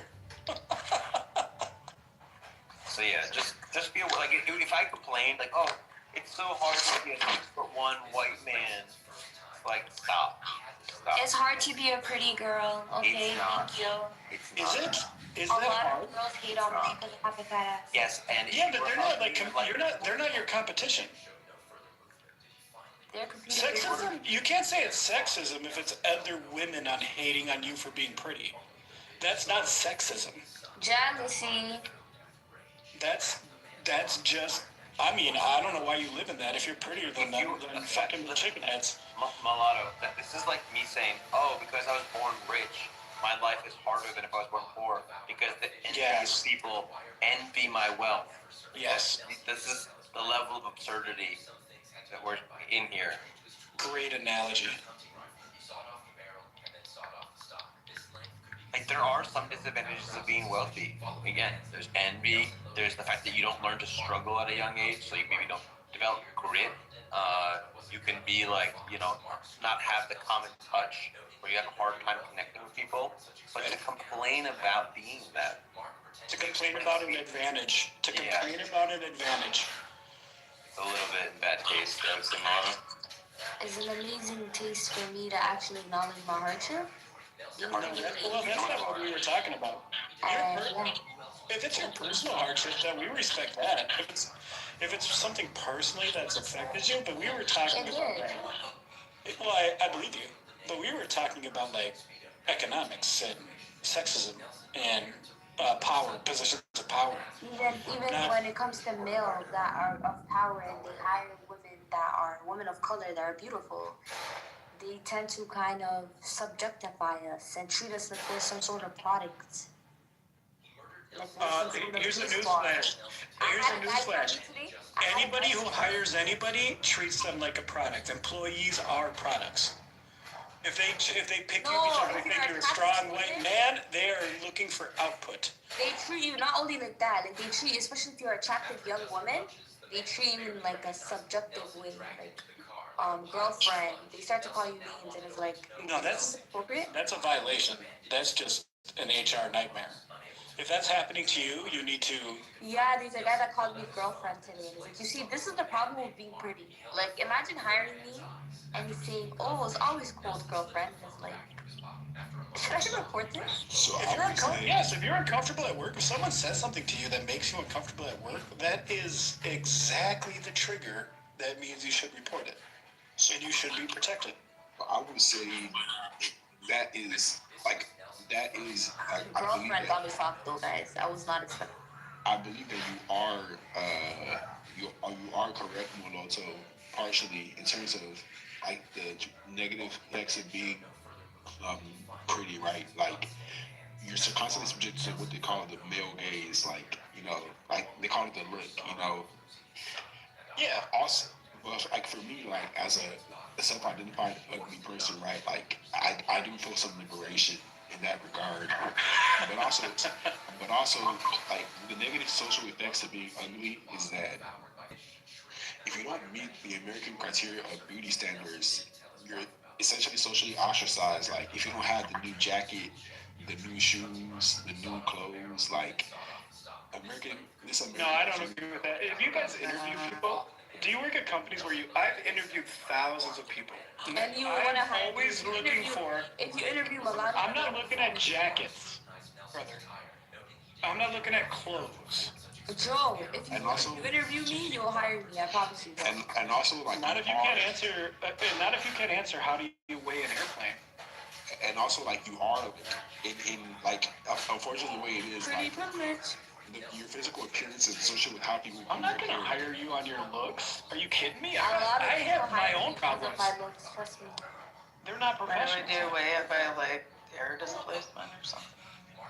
And any way you can actually solve that problem. If you give me a good answer, I hire based on people's ability. 25% is appearance, 10% is what they see on a resume. Remember that? Where'd you get that?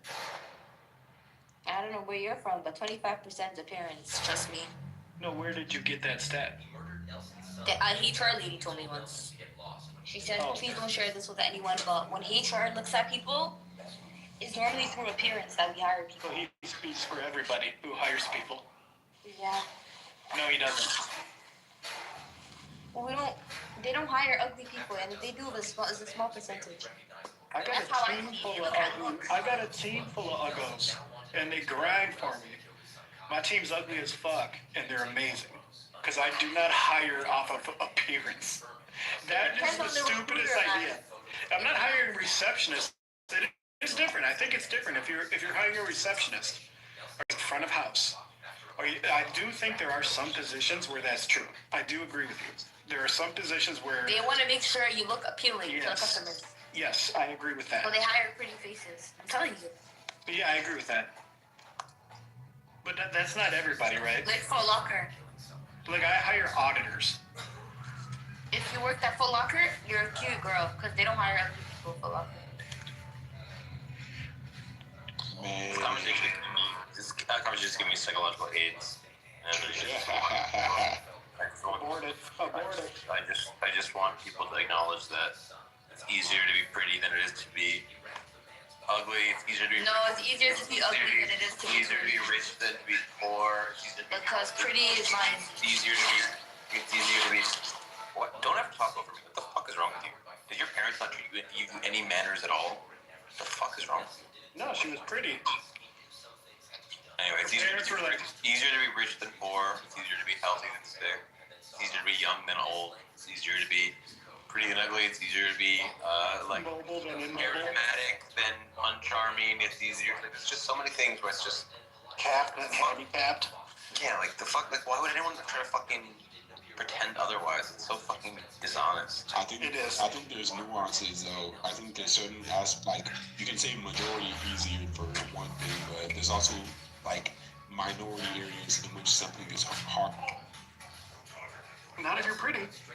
You're rich. And bro, I'm telling you, it is automatically less hard if you are appealing to other people and you are wealthier than other people. It is automatically less hard, no matter the situation. Yes, but there's minority areas in which there are hardships that the average person doesn't have. But I do agree with you, like I do agree that they mostly have it easier than they have it easier than people with most things. That's what I think the thing is that people that have a privilege that, go around getting favored treatment because of that privilege somehow see that being treated equally as some sort of oppression. That's that is true. It's like a mathematical paradox. Like I was treated unfairly because I wasn't privileged, yeah. Yeah. I wasn't given the privilege that I deserved for being pretty. All right. I think that I said everything I need to say there, but like objectification is a huge thing that pretty people deal with, which is why Dude, all women get objectified. Yep. I wouldn't say all is a large category. No, there's someone to objectify every woman on the planet. And here's the power dynamic. Women objectify men too. Women objectify men in the workplace.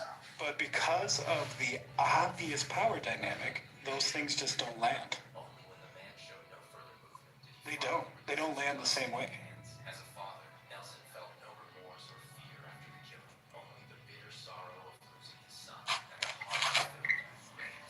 Whoa.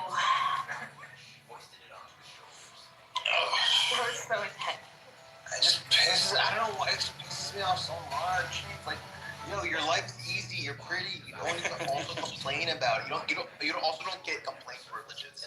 Complaint privileges go to people that have hard lives. And your life are good, you don't get like. Yeah, like we found out in our company that some of our leaders failed to do their annual merit increases for some of their team members. That's valid. That is a valid time to argue and complain when you actually get like skipped, like mathematically skipped over compared to everybody else. But this like, I'm pretty, woe is me, that's hard to quantify.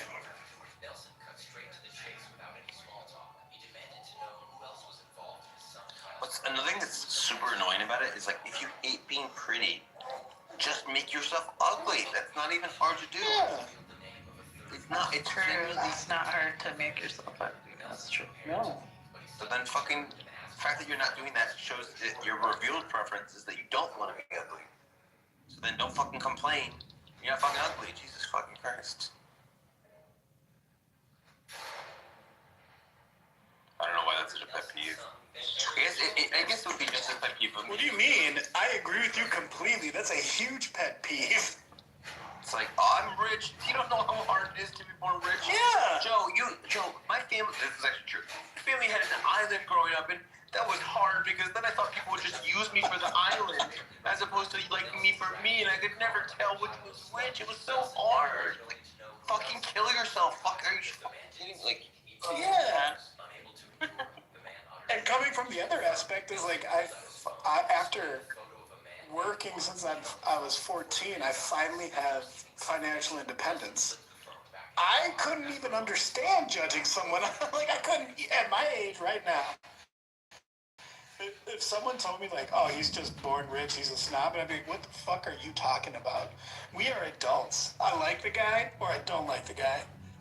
yeah. There's nothing else. It's just based on how they treat me. It's especially that pretty shit. That pretty shit is just self-perceived nonsense. When it comes to the like judging people by class, I feel like maybe I'm crazy here, but I feel like this is like a thing that poor people think rich people do more than rich people do it. Mm-hmm. Yeah. Growing up, when I was rich, like I don't feel like there was that much like judgment. Like I don't know, maybe I'm in different circles than other people, but like I always thought it was crazy to judge person based on their wealth. Like that seemed insane to me.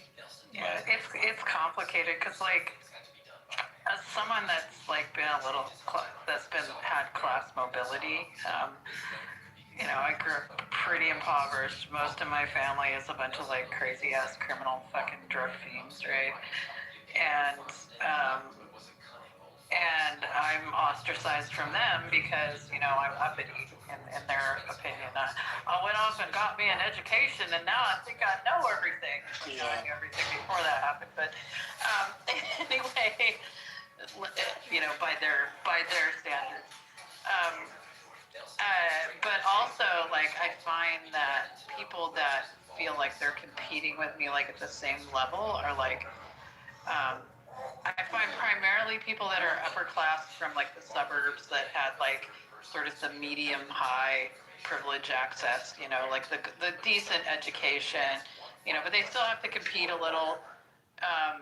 They're the worst because, again, I'm like traveling among them, but I still have like holes in my knowledge, right?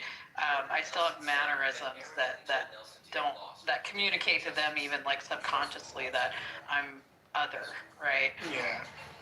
Whereas like old money people, like really wealthy people that don't really have to worry about shit, and like the ones that are like can like just travel among the art community and stuff, where I often hung out with like poor artists and stuff because we had similar backgrounds and things like that. They never judged me. They were chill, right? So it was just whatever, you know. So I basically like chalk it up to like I don't like new money people and I don't mind old money people. That's fair. That is very fair because new money is still holding the bag. You know, like I get that a lot because it's similar for my family.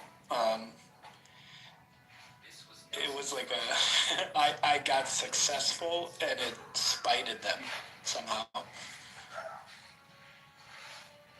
It is, dude, humans are weird. Humans just have hang-ups. Like the whole statement, "I'm prettier than another," is wild to me. Or like, "I'm more successful than another," or "I'm richer than another." Those statements are wild to me.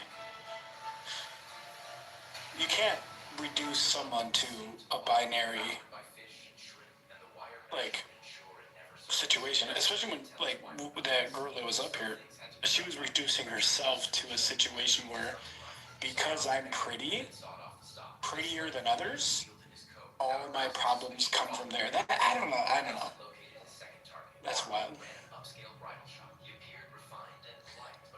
My family always told me, a Mercedes Benz is, get you the same place as a fucking, like, I don't know, what a Nissan sedan or whatever. And Hell yeah. all this stuff, like, doesn't matter. And, like, judge people based on, whether they're good people, whether they're interesting people. And, I don't know, maybe it's this new money, old money shit. I don't know. It is, exactly. So I work at a bank that I moved into the SVP level, and I only lease new Hondas. So I got a new Honda Accord, and they're driving Maseratis, the new Tesla SUV, a Porsche Carrera, or no, what the 4-door, and they're like, "What are you doing? Like, what is?" You drove it up in a Honda, and I'm like, I literally can't tell the difference as a consumer. This is a brand new car. I can't tell the difference if I'm driving this or that Maserati. The difference between how good these cars are, because they're both brand new, is lost on me. But it is. I don't know why people do that either. That must go way back to like the guy who wore the best wolf furs because he killed the biggest wolf. Like that must go way back. I think it's lost on me, but it must be some sort of, maybe because we're pack mammals, that there needs to be this drive to be superior. But I don't understand it. Like driving huge pickup trucks. I understand the desire to be clear, the desire for status is a fundamental human motive. I just think that, like, wealth is such a bizarre thing to judge people's status based on. And so, like, you can judge them based on their knowledge, their virtue, what cool things they've done, what experiences they can provide. Those are sort of like better status hierarchies than their bank account. Now, if there is a rich person who uses their money to do interesting things, that, I guess, I'll give someone status for that. But there are plenty of rich people who spend their money on the dumbest, most worthless shit in the world. And then, okay, why would I give that status? You're like, you have so much ability to do cool stuff and you're fucking squandering it. But isn't it interesting? Because we're mammals. It is. We all understand that we initially observe other humans quickly. And if you don't, and this is why I think people with money buy things that show they have money, is because they want other humans of their species to quickly identify that they are alpha through their finances, like they're rich.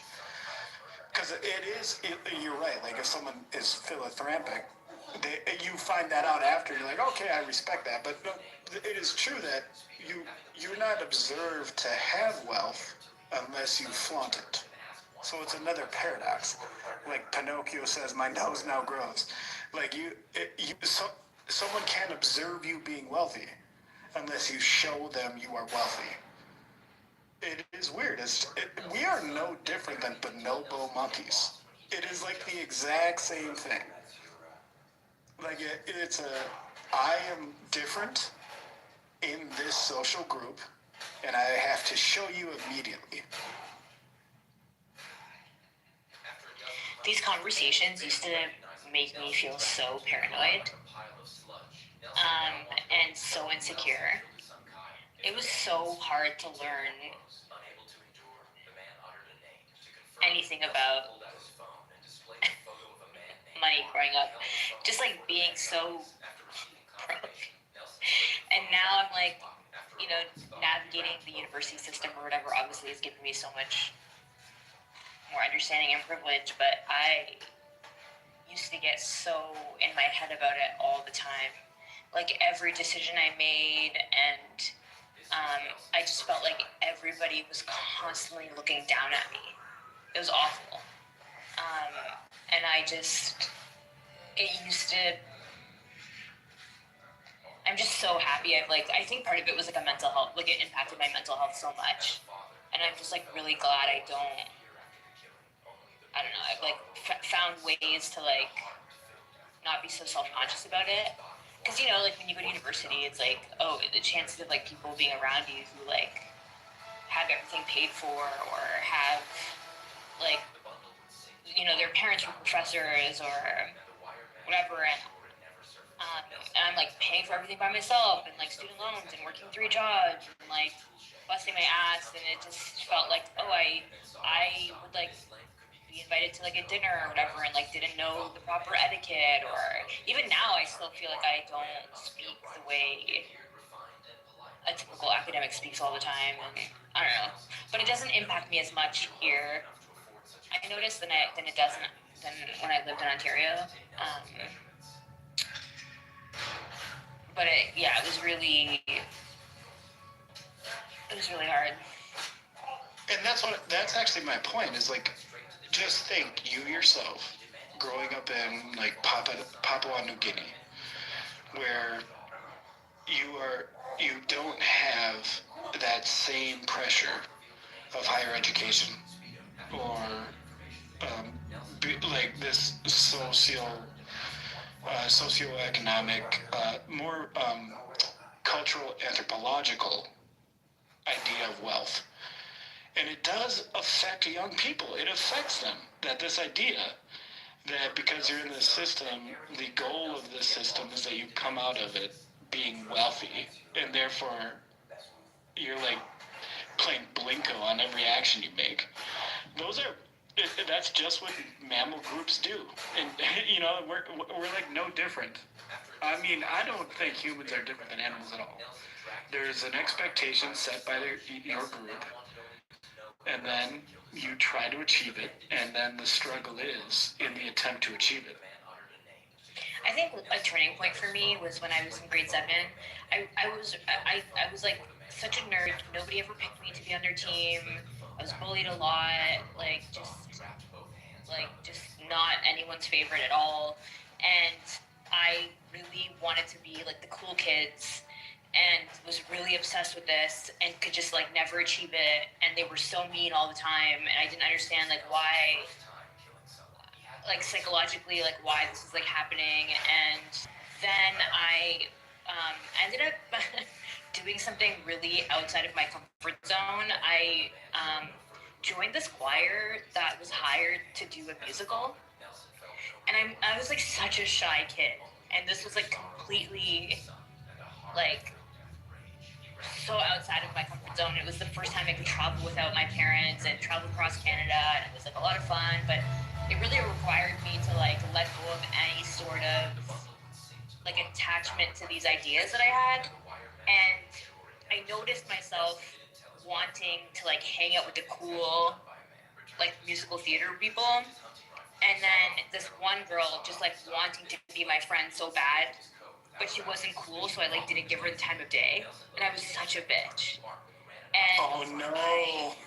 And I like, cause it's like, oh well, like you end up like creating like a hierarchy, you know? Yeah. When you're trying to pursue it, and so then I caught myself in this one moment, and I'm like, what am I doing? You're defending your social position. Yeah, but then I was like, this is so fucking stupid. This person is like giving me exactly what I want. Like, wants to talk to me about the things I like, doesn't care like that I like, I don't know what I'm wearing, or like likes the fact that I can like sing some songs well, and like and it was just like, why, like I'm a fucking idiot. Thank you for sharing that. That is so self-aware. And it just like really, it just changed everything for me. Because I did that too. Like I grew up I was scared, and then I got bullied a little bit, and then I thought that men had to be like really similar situation. Like I thought men had to be like a certain toughness, and then like someone was like just trying to be a friend of mine, and I didn't think they earned the toughness I earned, so I bullied them. Mm-hmm. Ah, it's so wild. It's so fucked how I will never forget that moment. Me neither. It's so pivotal. Like when you've been bullied the whole time, and I was still bullied after that. Yeah, because you felt like you grinded out of it, like you achieved. Yeah. Because I remember like in my last year of high school still getting like beat up, you know. Yeah. And then to like do that to somebody else, even just once, was like so disgusting. It was so disgusting. I will never. It's so gross. I can't believe I did that. Me too. I put a tiny man. I have a similar story where like I feel like I finally got there, and then I wanted to express the dominance I earned, and this tiny man slapped me, and challenged me, and I thumped him, and I felt like a piece of shit for like 4 years. Like a real piece. Like I felt like a real piece of shit. Yeah, it's crazy. Being a bully is like not cool. It is weird though how if you get bullied. Yeah. Because of the power dynamic, when you get power, you feel like, I don't know. And this is the thing I've always think about power is you don't know if you have power until you express it, which is why power is so dangerous. And that's what I did. Yeah, I just remember feeling so trapped by it. Like thinking about like how, you know, I'm just like never gonna fit in, and then like not only would I get it at school, I'd also get it at home. And so then it was just this constant like being picked apart. And I just unfortunately, do you think now though, that you were grateful for that lesson? 100%. Me too. I'm really glad I like within that one relationship I could like change it around, like flip it around. And I like can't stand, I'm like so, it's impacted, and so many different things have impacted this, but like I'm really protective of people. And like really, like I have this like, this best friend, and anyways, like it's something that I think I can relate to so many people on, I guess. Yeah. Or with, and just like, I just like don't want people to feel like less than. I don't want people to feel like, I don't know, and sometimes all I can say is I'm so grateful for that moment, and it's really impacted a lot of the choices I make and how I choose to talk to people, and I really hope I'm nice, and I hope I'm not like, I'm sure I'm mean sometimes, but. Well, that's okay, but I have maybe a tough question for you. After that experience and being bullied, what advice, I don't know if this has come up or not, but if it has, what advice do you give kids now, or people now that are being bullied, after you went through that? I don't know if I have like, if I think about what would you? I think if I was talking to my younger self, I really wish I could tell myself to just like let myself enjoy the things I liked, because I felt so weird all the time. I felt like the things that I liked, nobody liked around me, and I didn't know how to relate to people about the things I liked. Yeah, that's brilliant.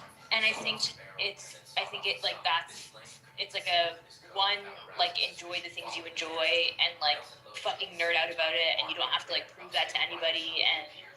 And like I used to love like nerdy things. Like I love comics actually.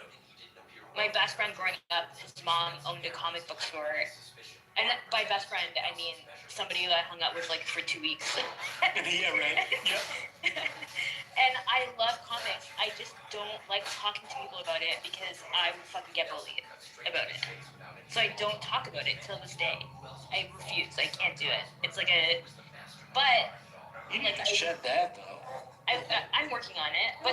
But like I don't. Anyways, so there's things like that I think I would tell people like to just enjoy what you enjoy, and I really love hearing about the things that people nerd out about. I do too, and I love the kids who like. There are kids out there, or people out there who can't be bullied, and I always respected that because I always cared too much about what the bully thought. Yeah. And I let it change what I thought. And there's these people out there that are immune to it. That are like, no, I'm gonna like comic books. I'm not gonna change 1 inch from your bullying. I was the opposite. I was like, oh, I want to be like the bully, or okay, I'll assimilate. I'll assimilate to the bully. You know, whatever. What am I supposed to think? What am I supposed to do? And I, just like you, if I were to talk to my younger self, I would have encouraged myself to pick my own path instead of being influenced so much by what other people thought. I think another moment for me was when I finished grade 12, I decided not to go to university right away.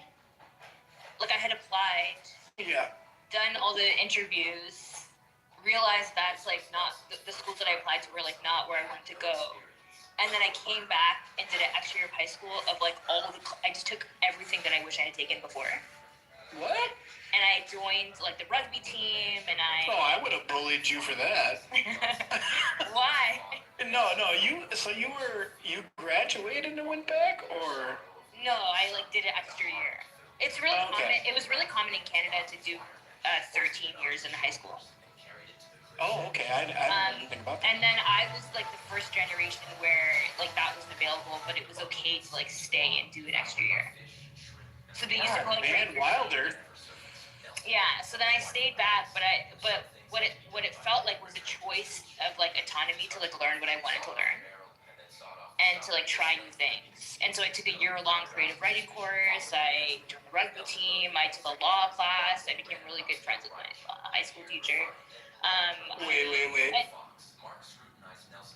How good of friends with your high school teacher? No, not like that. Because my twin sister had a problem with her high school teacher, so I just wanted to make sure. No, it was not a problem. No. Okay. Like, no, I mean like, anyways, I could tell at that point that I was like going to go to grad school. Probably, but wait, that's amazing. So you figured out, you took another year, and you figured out the next step. Did you get bullied in your 13 year? Oh yeah, for sure. What? For sure. I know, it was crazy. You're a super senior. I'll never forget that. Huh? I know, it's crazy. I'll never forget it. I don't know why.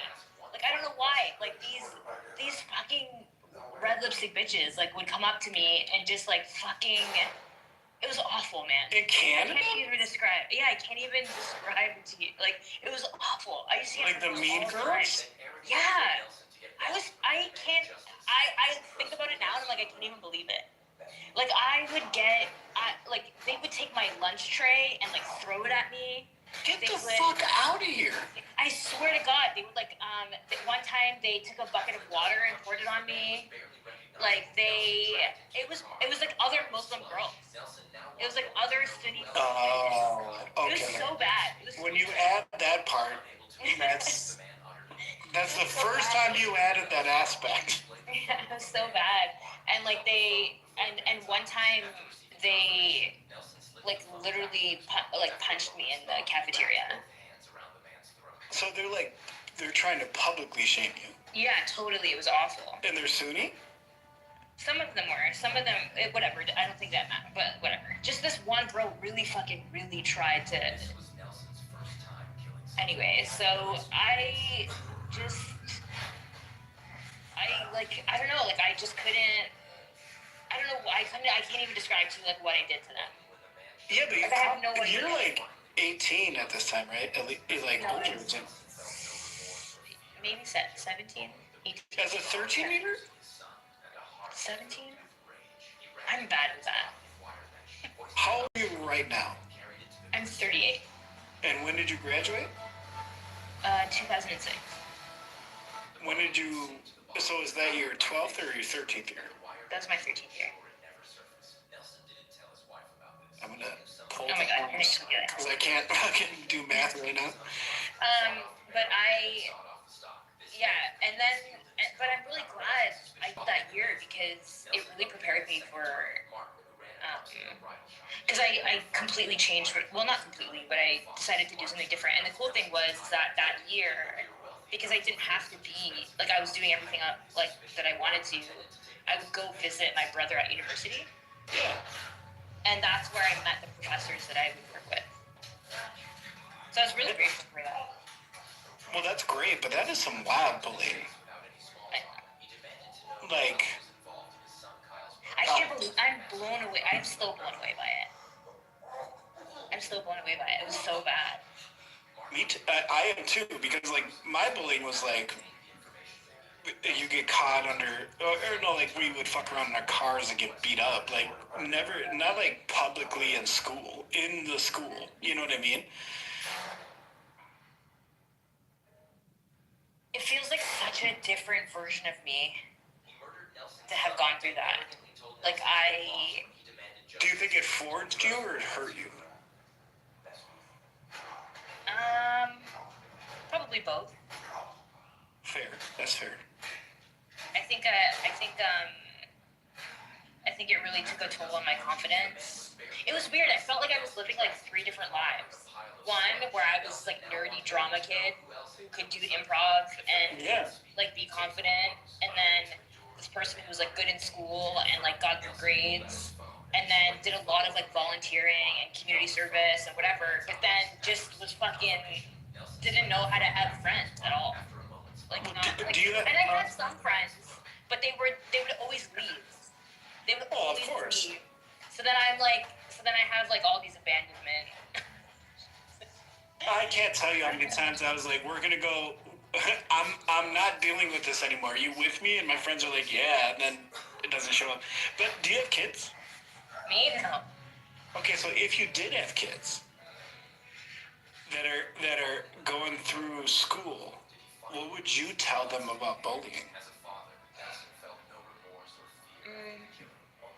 Because that's the hard part. I got 2 kids, and my daughter's 7 now, and this dude in her class that sits next to her, even though she's only in 2nd grade, is like, he's not bullying, but he's just making it really hard for her.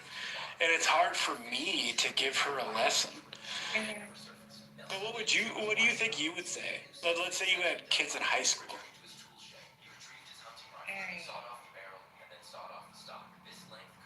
Things I would want to say when you're done.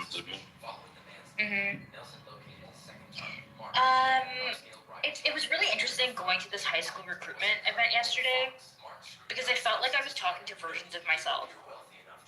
And I met this like one kid who was like, oh my god, obviously he was like a debate, like philosophy, like kid. So I could like talk to him about some of the stuff on here that I've experienced. But I don't know, I think I think for me, okay, I don't have a good answer at all, but I think it's just feeling like whatever they're interested in, so long as it's not causing harm to other people, and like make them feel really cool about it and good about it and confident in like learning about that thing. I think like it's great. letting them like be. I used to love Earth space science so much, Me too. and I felt like I was like bullied out of it, and I would just want, like, so I don't have kids, but I have kids in my life, and I'm very protective of them, I notice, and when I hang out with them, I try to be really, really, like, positive, and, like, just affirming, that's all I can think of, yeah. No, I think that's great. And you're affirming because you've dealt with bullying. And so you weren't affirmed, and you understand that affirming their situation will help them. It builds blocks for them to continue. It's hard. It is hard. You know, I got kids and they like come home. It is crazy. All of a sudden they come home with this situation that's like bullying and I'm like, I don't know what the like. My best friend's kid is definitely like he's either gonna be like the really really cool kid or gonna get really bullied. I feel like. Right. And he's like the main parent, and he's like trying really hard to like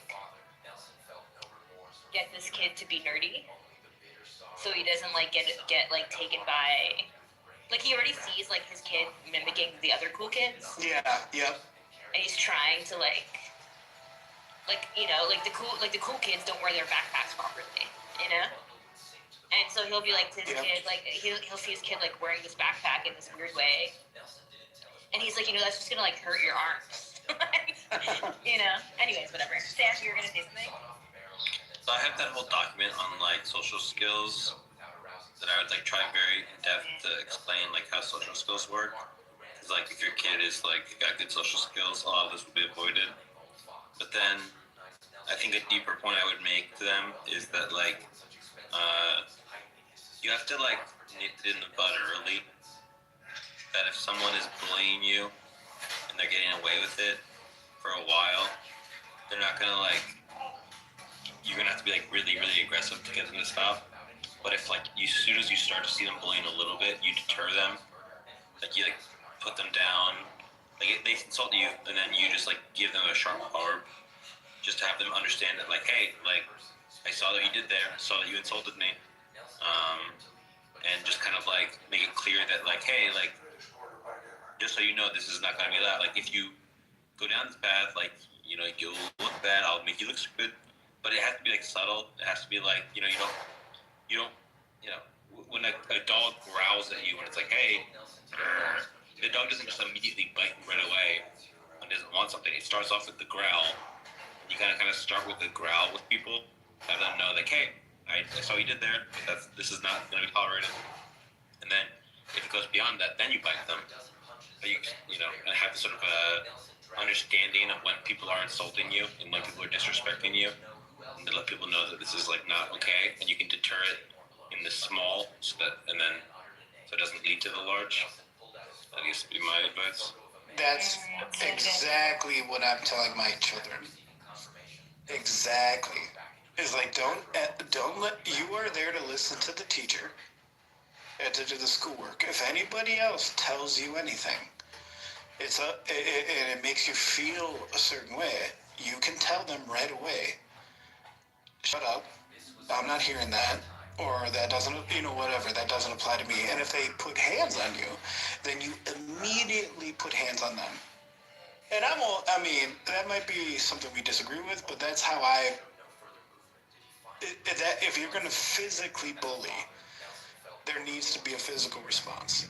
But verbal is the hard part, right? There's a bunch of nuance there. So I tell my kids, like, my daughter's like dealing with this kid. And, but she's also like, he's not influencing, he's more annoying her. And all I say is like, if you can do your work, then do it. But if he starts telling you things, then you need to tell him that you do not need to hear him talk. You're not looking for it, like, you know what I mean? So I agree with you, Sam. Like, it's a representation of yourself. I am here. You are not pushing me either way, verbally. I am gonna do what I'm doing here, and you need to leave me alone.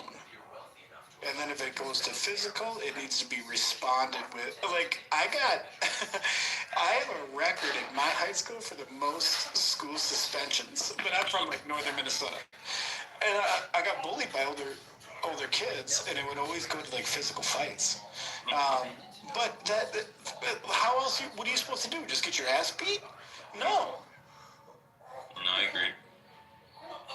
I like how you said it. I really like how you said it. Is leave me alone. I'm doing my thing here in school just like you are.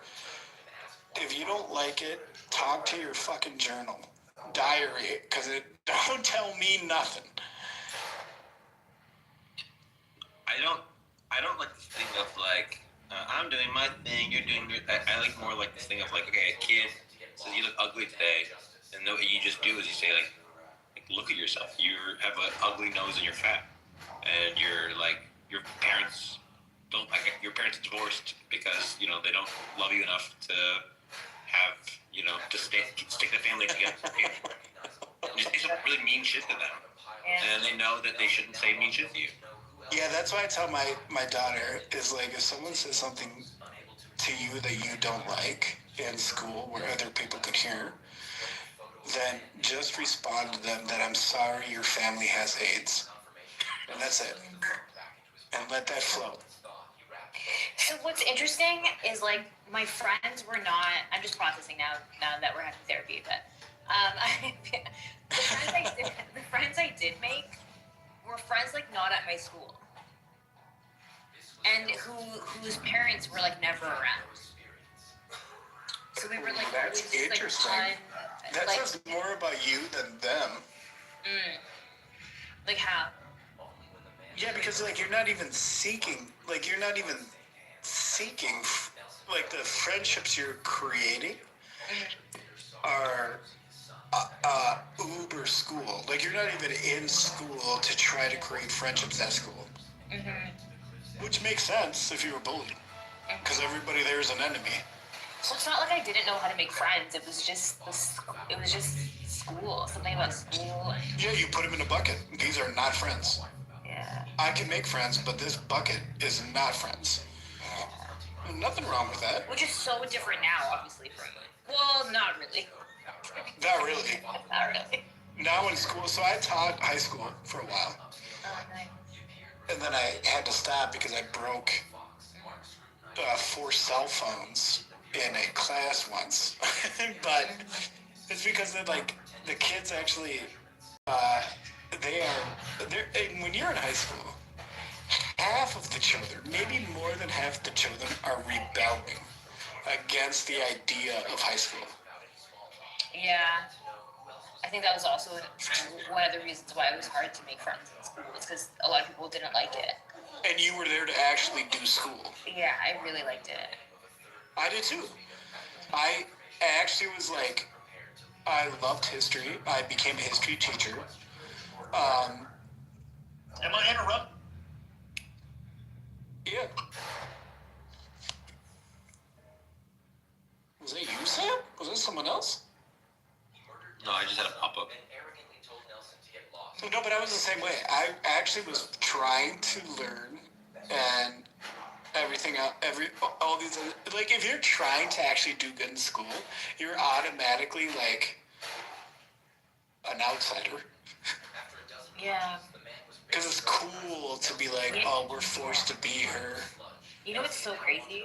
So not only I had like regular school, and then I had like extra math classes that I would take for fun, and then me too. I had AP calculus and AP geometry. Yeah. Nice. And then I also had religious education on the weekends. What? And then what? Oh, wait. Because I grew up Muslim, right? Oh, I'm an atheist. I didn't have any of that. Okay. You're like, I would never judge you for that. I would never judge you for that. So then, religious education, it was a very similar thing. But what's really funny is, like, religious education, those people, like, you're in the same class, like, no from bullying. Kindergarten to high school. And no bullying. No, there's bullying there.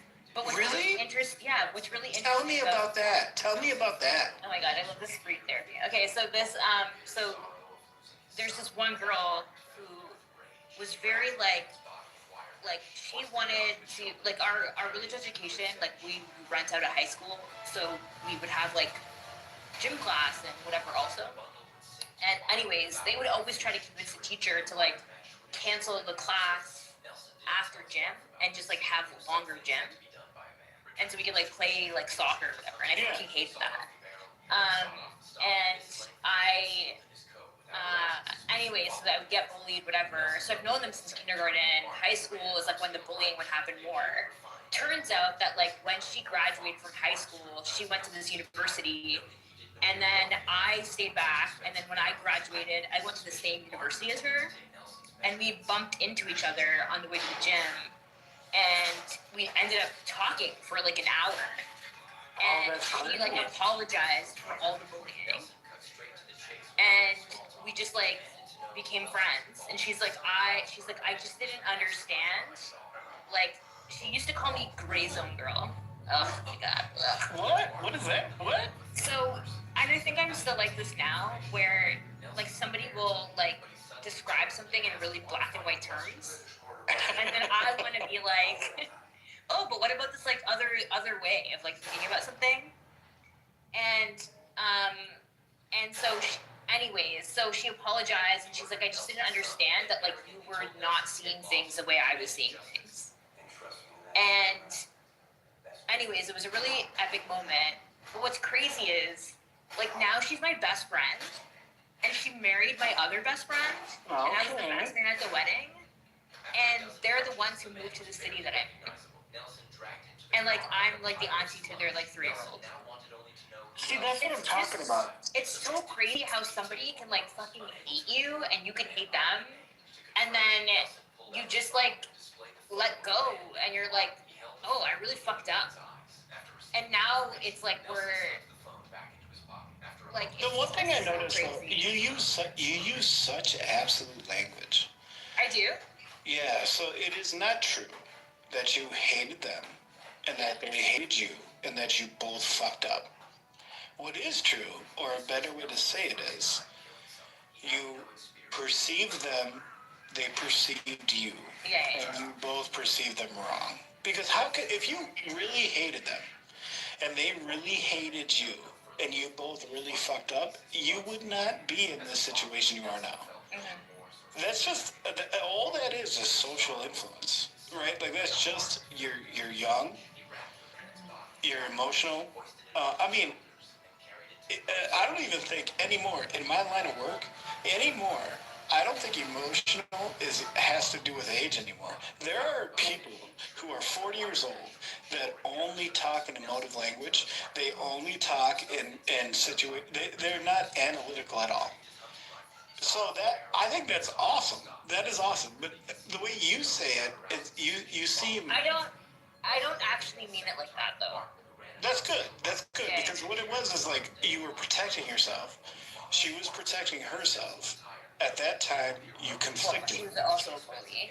One time we had a sleepover, and she like, I was snoring, and she like took a pillow. Oh my god. Oh no, that's attempted murder. Okay, that's a different thing now. It's so bad. Oh my god. But what you say now, like that's not really the case. The case is at that time. Yeah. So what's really crazy is her kid just had a birthday party. And you love her. Huh? And you love the kid, and you love her now. Yeah, well, it was at the YMCA, and I love the YMCA so much. And we played soccer together. And it was like this weird moment where we both had this flashback to this like Saturday school soccer that we used to play. Oh, and then it was like, oh, like, wow, we haven't played soccer like since, because I also played indoor soccer for 5 years. So she couldn't. That's interesting. So you playing soccer with her like you did before, but a completely different power dynamic. Yeah, totally. And we were both able to acknowledge it. And now she's like joined some intramural soccer league or whatever, and she wants me to like join the team. And I'm like, wow, like we're at such a different place. How do we only like let go when we were younger, you know? Because that's the point. Life. Yeah. No, that's not life, but that's the point. So you like when you were younger, just like fucking lion with lion cubs, they like bite each other, they hate each other, and they fucking hate everything else. And when you mature, you identify what is actually prey and what is actually a predator. We're not any. I don't know why, as an atheist myself, I don't think humans are any different than other mammals. We have a larger prefrontal cortex, but we do the same shit. You get to a certain point where you're like, oh, I don't have to use bad information from the past. I don't have to use it. Because we were pups. We're not mature men are not mature until they're 25. women are not fully mature. Men are not fully mature till they're like 25 years. Women are not fully mature until they're like 21. They mature earlier. But after that, that's where you get your power. You get your power to say, these relationships are mine to establish, and if I don't want to establish them, I don't. Does that make sense? So now you guys are in a completely different. But she's got baggage. That's the only difference. Is because you're so smart. Humans are so smart that you understand that this woman didn't treat you the same way that she's treating you now, and that's your problem, though, sweetheart. So, to be honest, that's your decision. If you don't want to treat her fair now, that's up to you. Anyways, I mean, like, we're obviously friends now, but, like, she moved to the city that I'm in. Like, it was just a really interesting, even when they got together, it was really interesting to, like, be part of that conversation. No, that's so interesting. I'm loving this conversation. Anyways, thanks for listening. I was not expecting something. Thanks for talking to me. Yeah, clearly I need to have a therapist. I don't think so. I think you're actually fine. I think you came out. I mean, I think you're all right. But I really appreciate you talking to me. Yeah, for sure. I'm gonna go fuck up some other rooms. Yeah, you're a good dad. I try to be. Oh man, my kids. Oh. Especially at Thanksgiving time, like I'm gonna put a picture in my PTR just for this room, not for any other room. But I'm gonna show you my bambinos. I can figure this out, and then I'll get out of here. Sam, yeah, here we go. This is my profile page. What's up? Here's my babies. Oh. Oh my Dude, I'm a fortunate man. I'm a grateful man. Aw, that's sweet. Thanks for sharing. Thank you, guys. This is a great room. Sam, thank you always for letting me up here. Appreciate it. Good talking, Jim.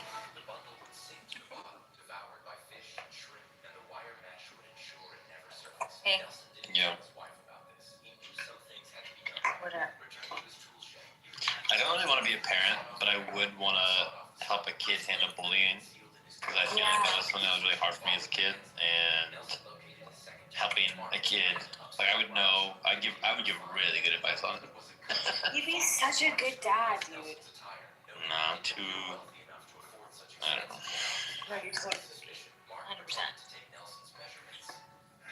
For that exact reason. Plus all the shit you fucking know, your kid would be fucking ruined. But just like helping kids understand how social dynamics work and how status works and like just how it goes, like I was like just forced to figure it out on my own. That's gay. Like I was like forced to figure that out on my own. Like, Yeah, the document you did is so cool. Thanks.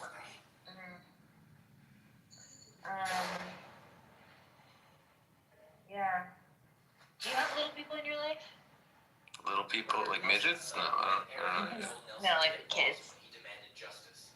I don't know any young goats. No, just fucking around. I mean, I'm an uncle. Oh, okay. Aw. And how old are they? Like 4 and 2 and 1. Oh my god. Are you close with them? Not really. Yeah, my brother has kids and I'm not close with them. But that's my brother's fault. Why is it your brother's fault? Because I really tried to be there, and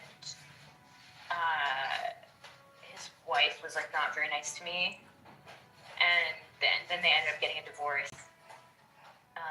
and I tried really hard to like make time to talk to the kids, but he would never facilitate it. Because then I'd have to go through her, but she would just like not talk to me. Fucking bitch. I know, but now my brother's talking to me again, so that's a big deal. That's good.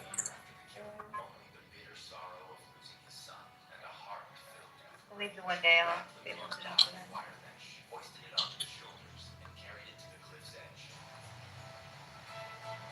Oh, Issa. Hello. How you doing, man? I'm doing fine. How are you guys? We are doing ecstatically. Oh, wow. We have like the vision of heaven in our eyes, and we're sweating out love, and like our dreams are coming off of our tongues, and we're just That like sounds inebriating. we're like whirling in a daze of like love and happy confusion and weirdness and joy, and the rain is falling down, and we're laughing as the rain covers us, and we're screaming and yelling in the park. We're going, yes! Yes! What is that drug? What's the name of the drug? It's called just like awareness. It's called consciousness. It's called just like being alive. It's called being aware of like your true nature in this existence, you know? I see. Are you feeling the same? Sabu? Oh, couldn't have said it better myself.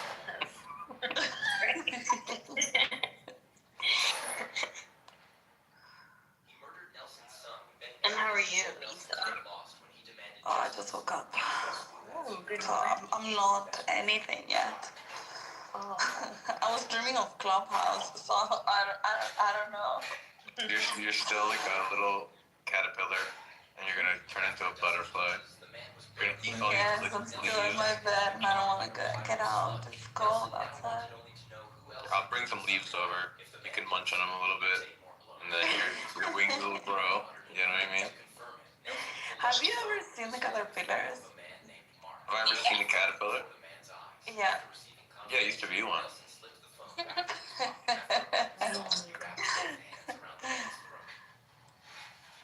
That's amazing. They're so cool.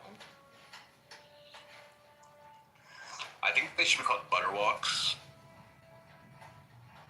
Like I saw butterwalks. We have butterflies, and we should call the caterpillars butterwalks. Oh my god.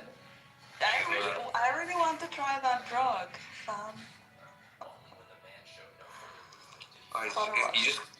It's called being just fully aware of what life is, and you know what the absurdity and wonder of consciousness, and then you'll be with us. You'll be on the trip. Yeah, I like that idea. I saw a lot of butterwalks in.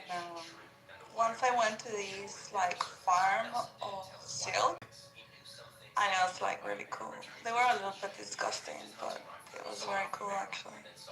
And then they get into their little cocoons, and yeah, they never get out because they use the cocoons for making silk.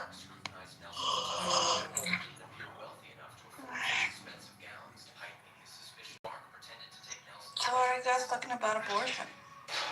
Why did you choose that topic? Oh, there was a room on abortion that was getting really out of hand, and I wanted to discuss it in a more... The atheists? Yeah, it was like Andrew was talking to Buttercup about... Oh, God. And they were just like yelling at each other, you know? And I just thought, like, there must be a better way. Yeah, she must be pro-abortion, right? Yeah, she loves aborting.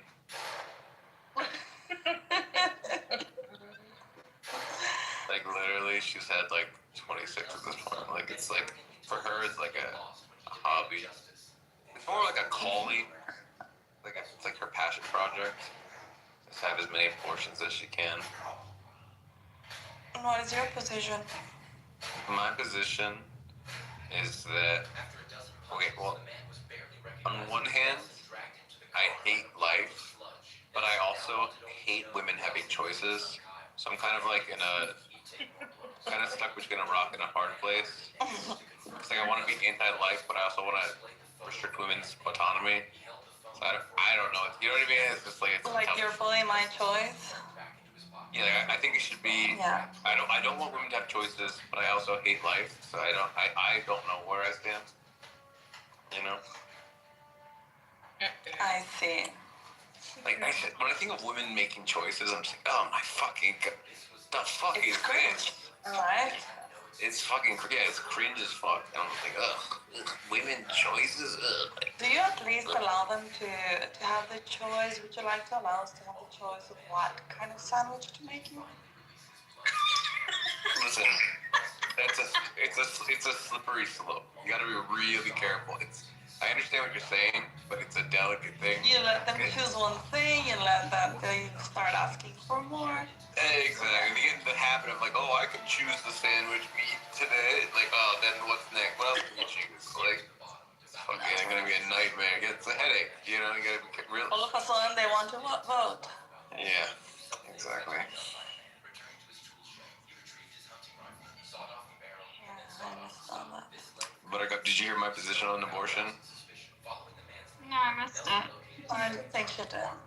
Well, so I'm trying to explain that I'm both anti-life, but I'm also anti-choice. Like, I hate life and I want it to be eradicated, but I hate giving women bodily autonomy. So I'm kind of trapped. I'm stuck, you know? That sounds like an ISA position. It's like, ugh. Like an ISA what? Position.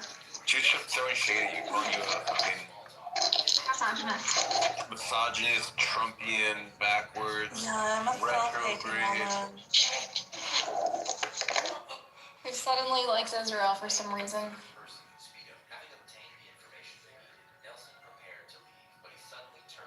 Whoa, guys. The tension. We don't like each other very much. Oh, well, why don't you guys like each other? You guys are both hotties. Like, what's the problem? I don't know. I don't think that. Supposed to have a debate, remember? See, she doesn't. What?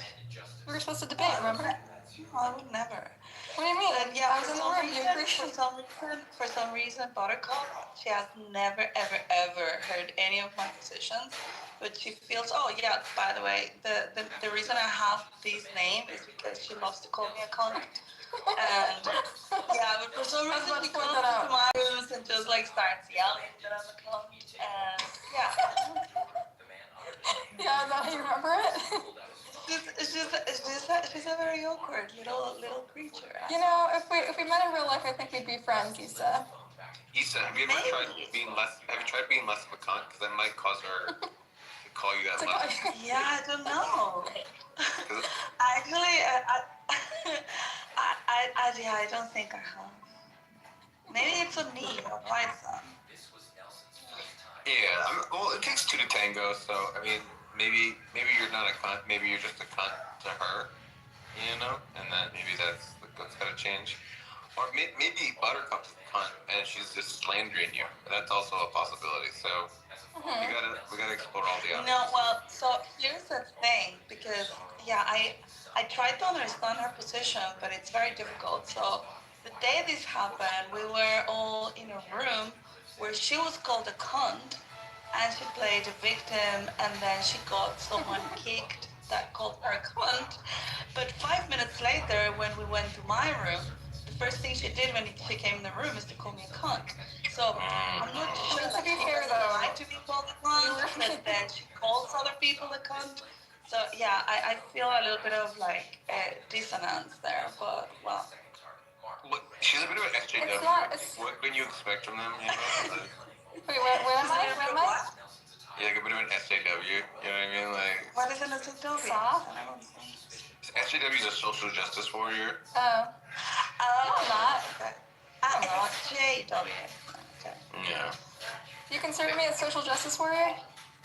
Well, you're calling sweet Issa over here a cunt. Do you know Issa? Do you guys go way back? What did Issa do to deserve to be Yeah, called of course. I don't know. We got off on the wrong foot. I came into the room and it's like her and like the fucking pro-Israel mafia, the guys who are trying to get me reported to the FBI for anti-Semitism. So these are her friends, and this is also like, and she immediately like Issa, you immediately made a joke about like, oh, you didn't know that. You know, is it because you're a woman that you got this, you know, you made a bunch of sexist jokes to me and I didn't know who you were, so I didn't know that's kind of your shtick. And well, you see, but that's the thing. You jumped immediately into making a lot of conclusions instead of actually, I don't know, hanging around and see what was going on. Okay, and then He hates that I love making sandwiches. Yeah, that's the problem. Buttercup, you know that when you assume you make an ass out of you and me? You ever heard of that? Mm-hmm. Wow. You got dad jokes. Well, uncle jokes for me, but.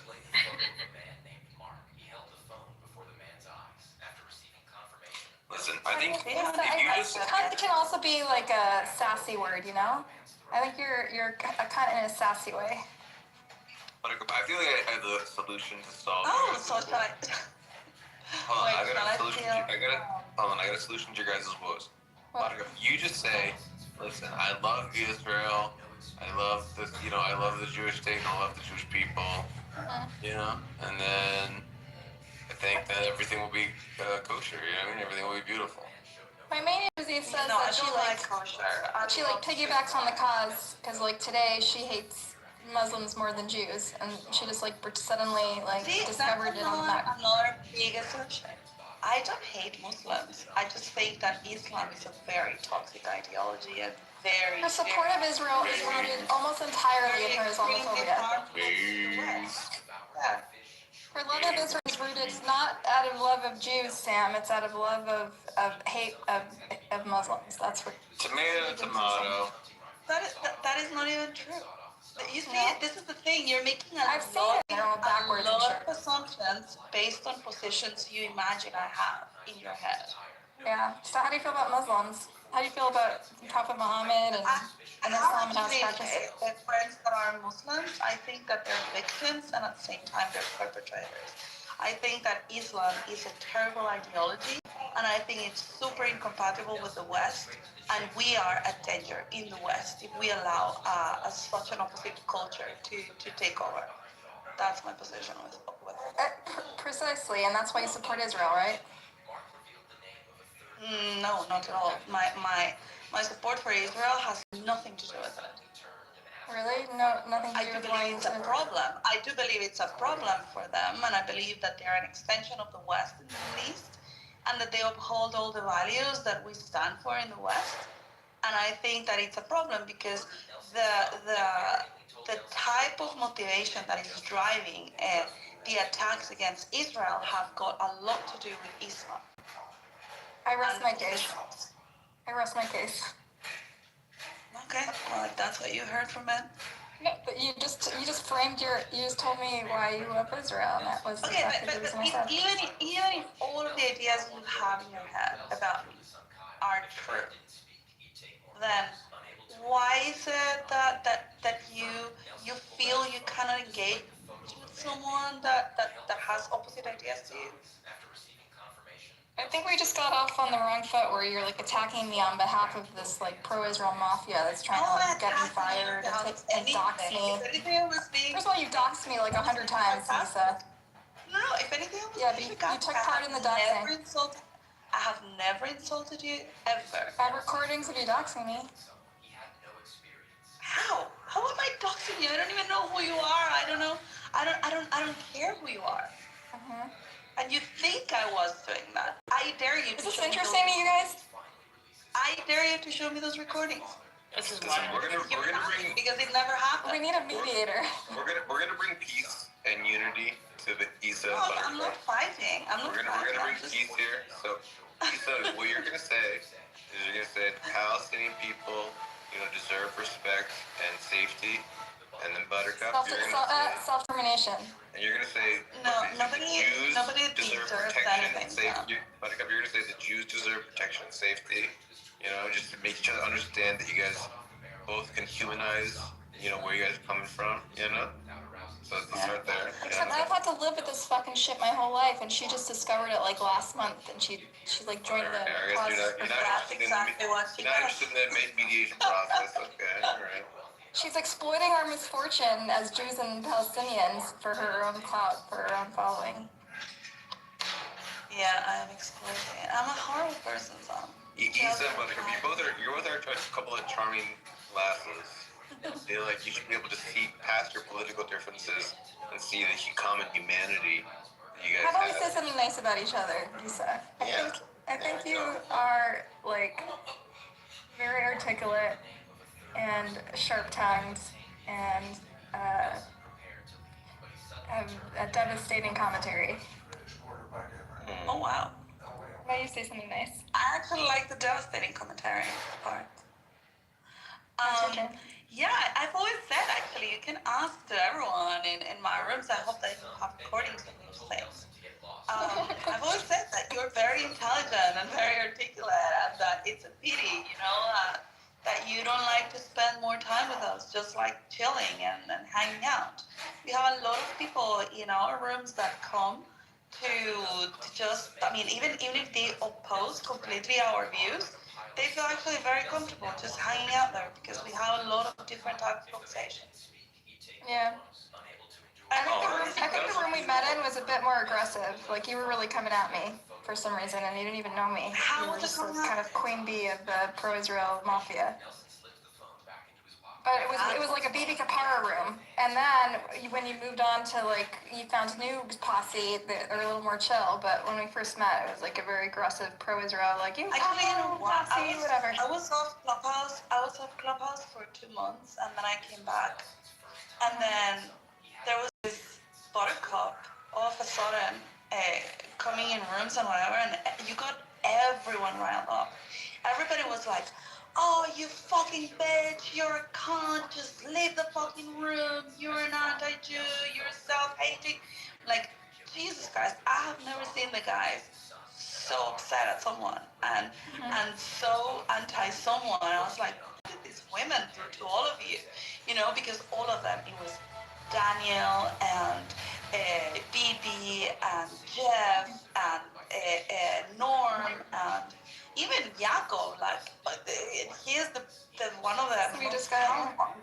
Yeah, and all of them were super riled up about you, and I'm like, okay, I need to see who is this person. Yeah, but you joined in I started listening to you, and you started insulting everyone, calling them a cunt and whatever. I was like, no, okay, that was after. There was a chronology, okay? No, then why did you join in though? You joined the mob on day one. You're like, you capo, you. Yeah, because I didn't call you capo. You see, you're doing this again. You're attributing to me things that I never did. It's just weird when people join the pro-Israel cause and then feel so comfortable in it, in the same. The next week they're comfortable telling other Jews they're not good Jews, and but this is the thing. You tell me you're not. You don't get to. You just got your card last week. You can't tell me I'm a bad Jew yet. So you're not the arbiter. I have been in this app for 5 years. Yeah, but you just discovered Jews yesterday. I've been friends for a long time. I don't align with them in everything, but the things that we align is that we like each other, and we can hang out. And we disagree on stuff which you have not been able to see because you have not stayed long enough in rooms with us. Well, I think you blocked me, didn't you? I am not blocking you. You're not? Okay, that's good. Okay. Okay, good. I appreciated you guys saying nice things about you. And I think that's really nice. But now you have to say nice things about me. You know what I mean? I like your hair. I love your red hair. I think me and Issa are more alike than we think. And now you gotta say nice things about the queen bee Zabu. So who's the I only met Zabu 2 times ago. Yeah, she was in my room and I really liked her and I modded her immediately. She's really smart and good at mending, helping, being a bridge. So Zabu gets hot, smart, and a social healer, and I get red hair. Yes. Meanwhile, Sam is the one who facilitated this entire conversation. Good job, Sam. I see how it is, Buttercup. I see how it is. I wouldn't call you a healer, Sam. I'm not a We're like- healer. I don't heal. Wounder. I'm a wounder? How am I a wounder? I don't know. That's crazy. A little divisive. What do I say that's divisive? I don't know. I'm not divisive. I was so scared of your rooms at first because you had such inflammatory titles. Like, I think one of the first Sam room I came into was something like, incest should be legal. And I was like so worried about him. I'm like, you have to turn the roosters off. Sorry guys, I just like popped a gummy, so I'm like really happy. So I like these right now. So good. Oh, I'm so happy for you. Yeah. I can see your cheeks. I like Issa when I'm high. Oh my god, you're high? I'm gonna get high too. Yeah. Here we go. No, I just woke up. What time is it? I don't get high. 8. Okay. Yeah, last time I got high was like 2 years ago. I forgot I had weed, so then I've been. How long can you keep weed without going on A long time. that? A long time. But do you have to keep it in like certain conditions? If it's wrapped in something, it should be fine. Do you know what new title, Buttercup?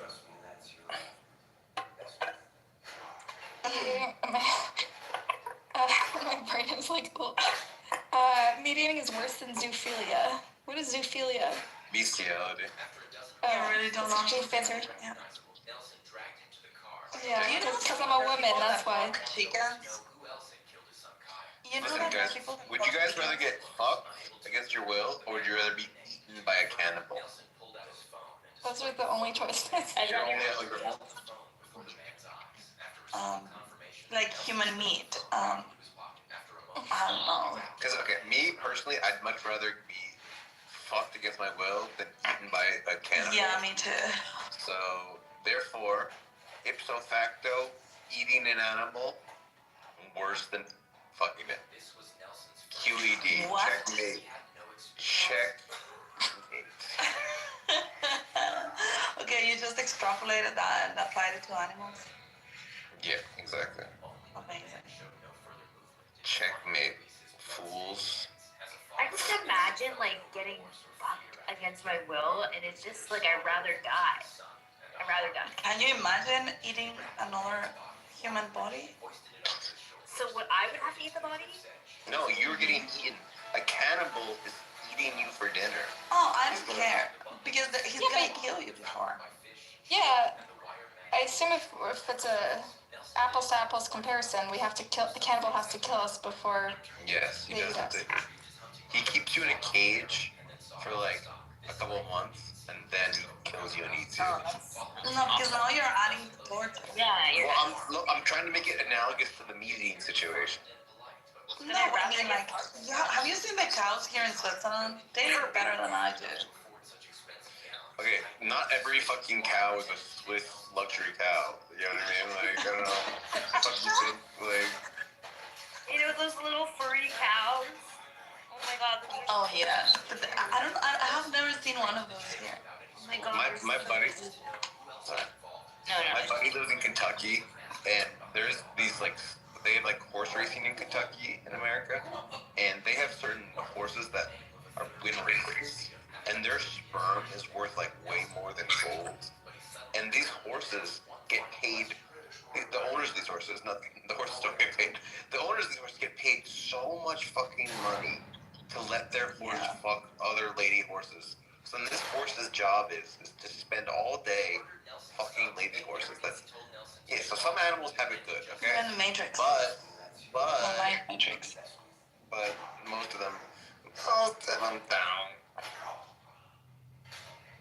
I have a friend that is a horse breeder, and he breeds like very nice Spanish horses in Guatemala. I live near a racetrack, and PETA's always here because there's a lot of up shit that happens on racetracks. The Ogacon does horse racing. Who does? The Ogacon. The Imam of the Shias. Interesting.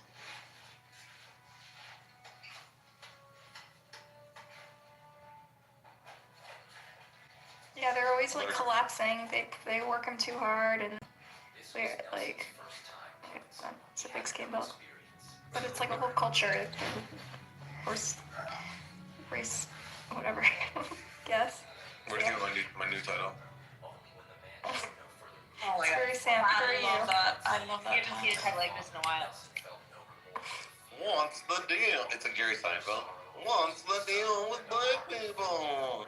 Why are their pants so low? Is that why they say they like to get down? Are they talking about their pants? That's my Jerry Seinfeld. Where does this come from, Sam? It's like endless. What do you Your want them creativity. It's just always on fucking point. Just destroy any practical sense. Just destroy any part of you that's like in the real world and just completely live in your head and in your thoughts, and then you become me. I love cheese. Now I'm having a piece of bocconcini. Bocconcini. A little bit of bocconcini. Oh, bella. Bella. You look like a little bocconcini.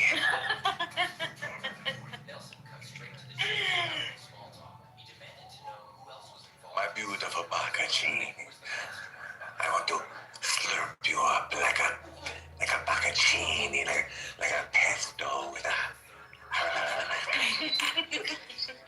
Or a half pesto.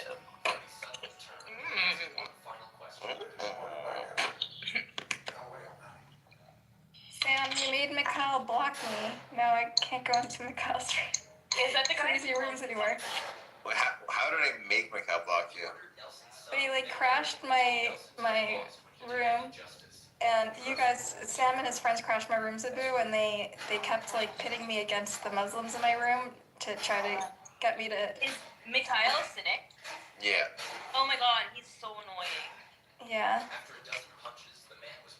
I'm sorry you have to experience that. But was it I don't mind Mikhail. He has some issues. He's like a little manic. He has like bipolar or something. You're He was on the longest rant ever about how we're all one. No, he's having an episode, I think. Yeah, metaphysical episode. Yeah. But it's such a performance. You think so? I think he has mental problems. Unless he has mental problems, yeah. Or maybe multiple personalities, that someone said. I don't know. I just, whatever it is, it feels really disingenuous. And I tried to sit in the room. Nargis was like pulling an all-nighter. I felt like in that room. She just like was there the whole time. And I was like, let me see what this is about. Because I've never really talked to him before. Or heard him speak. And then I just sat in the room, I guess, for like half an hour. And I was like, this is, like, everything he's saying is like stuff I kind of believe in, I guess. But it was just the performance of it. It was like, Oh, some days he's not coherent at all. He's just like talking numbers, and the world's starting to make sense, and seeing patterns, and he's actually like having some sort of weird why are people entertaining him? I don't know, it's just kind of, I think that people feel bad for him and just want to spend time in the room so he doesn't get crazy alone.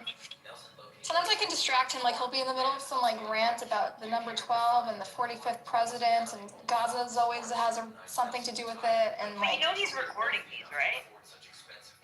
Yeah. And he like these are posts them replays? online, and he like posts them online. I think he's on TikTok. They're like all the crazy people on this app are to TikTok because they're like monetizing or something. He was trying to convince me to join him on TikTok. Don't do it. Of course not. I have like a life, a professional life. He literally supports like rape and like fucking slavery and all sorts of other He's had a lot of. He lost people. His family. He's super interesting. His family moved to Gaza in the optimism after Oslo, okay? And then they really thought there was going to be peace in 2 states, and then their hope was shattered. And he lives in California, but when he's lived there for a while, he's like, went to UCLA, just normal California kid. But his dad, I don't know. I don't know who's in this room, but he lost people in Gaza, basically. So, Yagoda, he's this guy who worked for Stalin, running the, like, secret police for Stalin. Another one. He did lots of, like, war crimes, and killed lots of people. I just think he's like an interesting guy, you know? He has mental health problems, is what I'm saying. Like, be empathetic, be compassionate. You always find the ones with mental health problems and use them like, oh, look, anti-Semites. we disagree on the appropriate response to, like, people who are anti-Semitic with, like, that are mentally ill and are anti-Semitic simultaneously. You think we should be, like, have infinite patience for them, whereas I think they should be just, like, mocked and shunned, and I don't find them interesting. I find them What do you mean you invited one on stage earlier tonight? Oh my god, this is gonna be intense. No, it's fine. First off, that was just, we were making fun of them. Okay. It wasn't like, whereas you're like, I find them interesting. They're like, yeah, it's not, there's nothing interesting about them. It's just funny to make fun of them. Like, okay. Well, listen, Nora, like, has been trying to make amends everywhere she goes to, like, any Jew who asks. She'll be completely forthright and honest about what happened or what she thinks happened. I mean, that's, like, a different case for you to, like, just say, oh, no, you have to stay away. She's a threat to humanity. It's not, like, it feels like it got attached a little bit. listen, I'm happy to say that Nora is, like, someone with, like, some sort of, like, schizophrenia or something like that. But Cynic Mikhail, like, when he's in his most lucid moments, he says the most psycho shit. That's true. About women, about Jews, about gays, That's true. So then, yeah, that's not interesting. He's just like a little psycho. We might be on that. Fair. I think it's like I don't know, maybe I just have a soft spot for him because once he, like, shared about the shit that happened in his family, so I just feel bad for him. But everybody has, like, shit, you know? He also just has, like, bipolar disorder. Like, I don't know if you've ever been in, like, the rambly rooms, but it's really sad. Okay. We're just, like, pity the guy, you know? I trust you. I trust you, Buttercup. Welcome to the stage of Sam doesn't. Sam made him block me. He came into the room just trying to get me to insult the prophet or something so that all the Muslims would block me. Wait, what? I don't remember doing that. What did You and Mick Zed came into my room and you're like, so you should hang out more in atheist rooms. Because you're an atheist, like us. I know, but you guys are, because you want me to be more Islamophobic, whatever. You're based. No. They just want you to be a base atheist. Base theist, yeah. A base theist, yeah. I don't, like, think about atheism every day. I just, like, am. Like, I don't need to, like, debate atheists. They're so, they can be a little, like, over my head. Well, but if you're going to say that you're an atheist, it's cool that you explain your position. And usually an atheist requires more faith than a theist. Believe that there is no God. Yes. Okay. I like refuting theists, but I don't really care to talk to other atheists. Like, they're just preaching to the choir, you know? That religion sucks. I don't think it does, actually. Okay. Yeah, sure. I mean, other than thinking that you guys are going to hell because you didn't accept Jesus, I think you have pretty cool traditions. And it's pretty based the way you do stuff.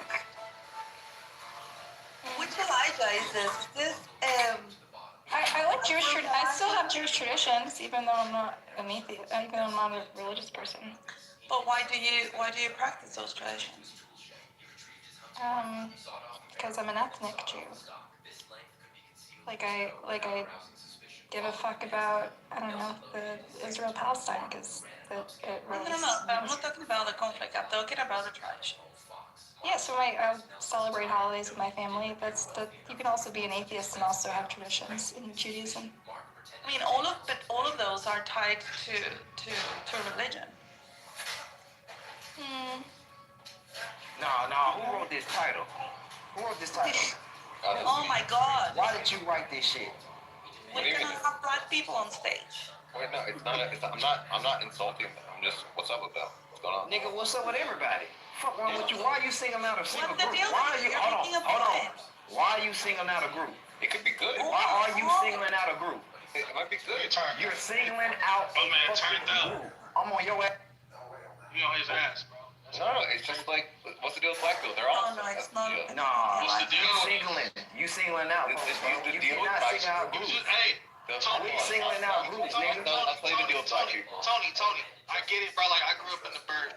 I'll tell you the deal with black people is that they're like really good at music and they make really good art, like the best guitarists of all time. Everybody can do music. Everybody can do all that extra shit you talking But about. not as good as you, Tony. The best jazz musician, John Coltrane, black man, the best, athletes, LeBron James, Michael Jordan, like black people are, got a lot of cool, amazing people. Nah, you singing out groups for bullshit What reasons. about the runners and the NBA? Bro, who gives a fuck? Quit singing out groups, bro. Everybody's special. Swim, but you can Everybody have powers and abilities, my nigga. Quit singing out a group. So what? Why can't we focus on the good things about black people? Huh?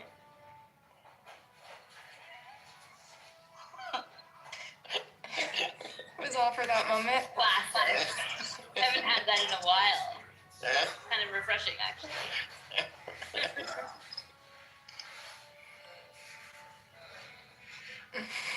He was on my ass. On You like my that? ass.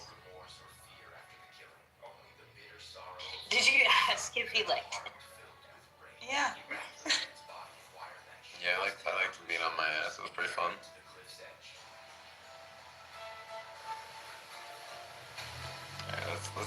I think that caused a little confusion with the room title. Black people are But what's the deal with women? Special. With black women?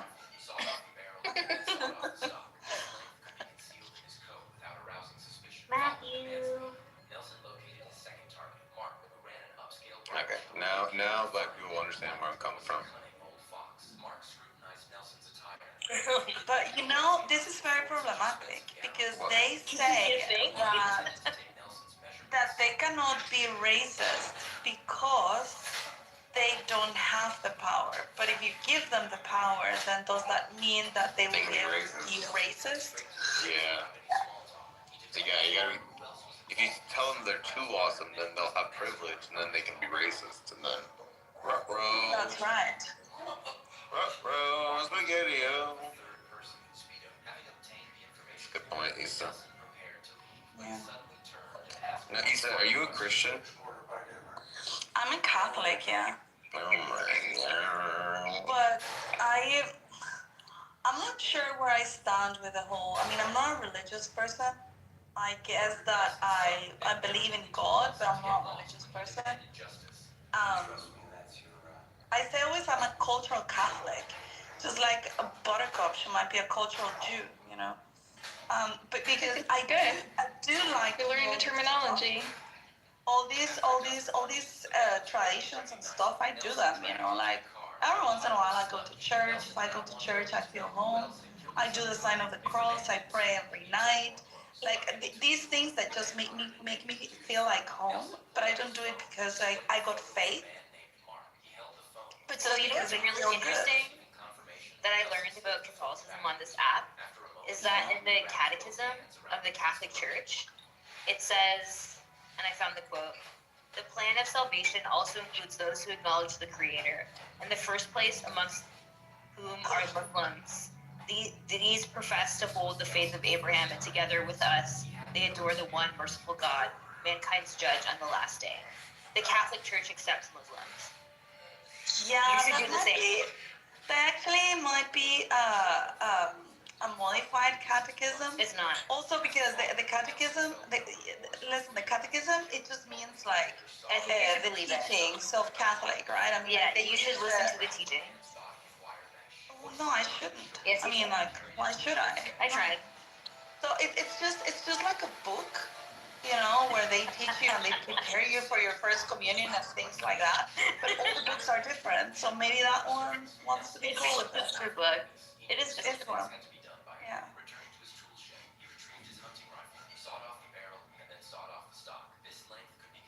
Yeah. So what's your favorite thing about Israel, Issa? I have never been to Israel, I actually. know. But my favorite thing about Israel is the values they uphold. I think that they are an oasis of the West, of the Middle East. It's not an oasis. It's like a bombed out dystopia. Well, that's what you think. That's not what I've been there. You haven't. I think they uphold Western values. I think that they have got, I don't know, a civilization that works. I work a lot with Israelis. In fact, I'm gonna go next week. I got an event that should have taken place in Tel Aviv 2 years ago, and I was gonna go. I was invited to talk there, to speak, and it was going to be 1 month after October 7th. Oh wow. And yeah, of course they canceled everything because it was after that. And I was gonna meet with someone from Israel, from here in the app, and he got killed on the 7th of October. Oh, I know Kobe. Yeah, Kobe. I heard about him. And yeah, so I work with Israelis a lot. I'm going to go to this event that it's being held in Munich now, in Munich next week. It has got all of these innovation. I mean, like, these guys are amazing. Like the type of technology coming from there, it's like a Silicon Valley for my industry, for sports. If you hang out in that room long enough, you're gonna start to believe Israel's just like the world tech leader, invented cherry tomatoes. It has All the dogs are well behaved. I see this in my own life. I work with them. I've been there. It's not a great place. It's like a second world country. I think it is. Well, the things coming out of there are amazing. But it's a never-ending bloodbath. Technology. So on the other hand, they literally did invent cherry tomatoes. Like, why? What the fuck? No, they didn't. They just bred them to be slightly different. Well, but that's genius. Deny that they fucking did. If you look up cherry tomatoes, they'll point you to an Israeli guy who developed that. I know, but they were invented somewhere else first. No, they weren't. You're full of They shit. invented desalinated water as well. I didn't realize that the Second Vatican Council had like 5 paragraphs on their like why Catholics should get along, why Christians should get along with Muslims. That's a lot. Stop. There's so many. Because I just like reference this one. Listen, you know what?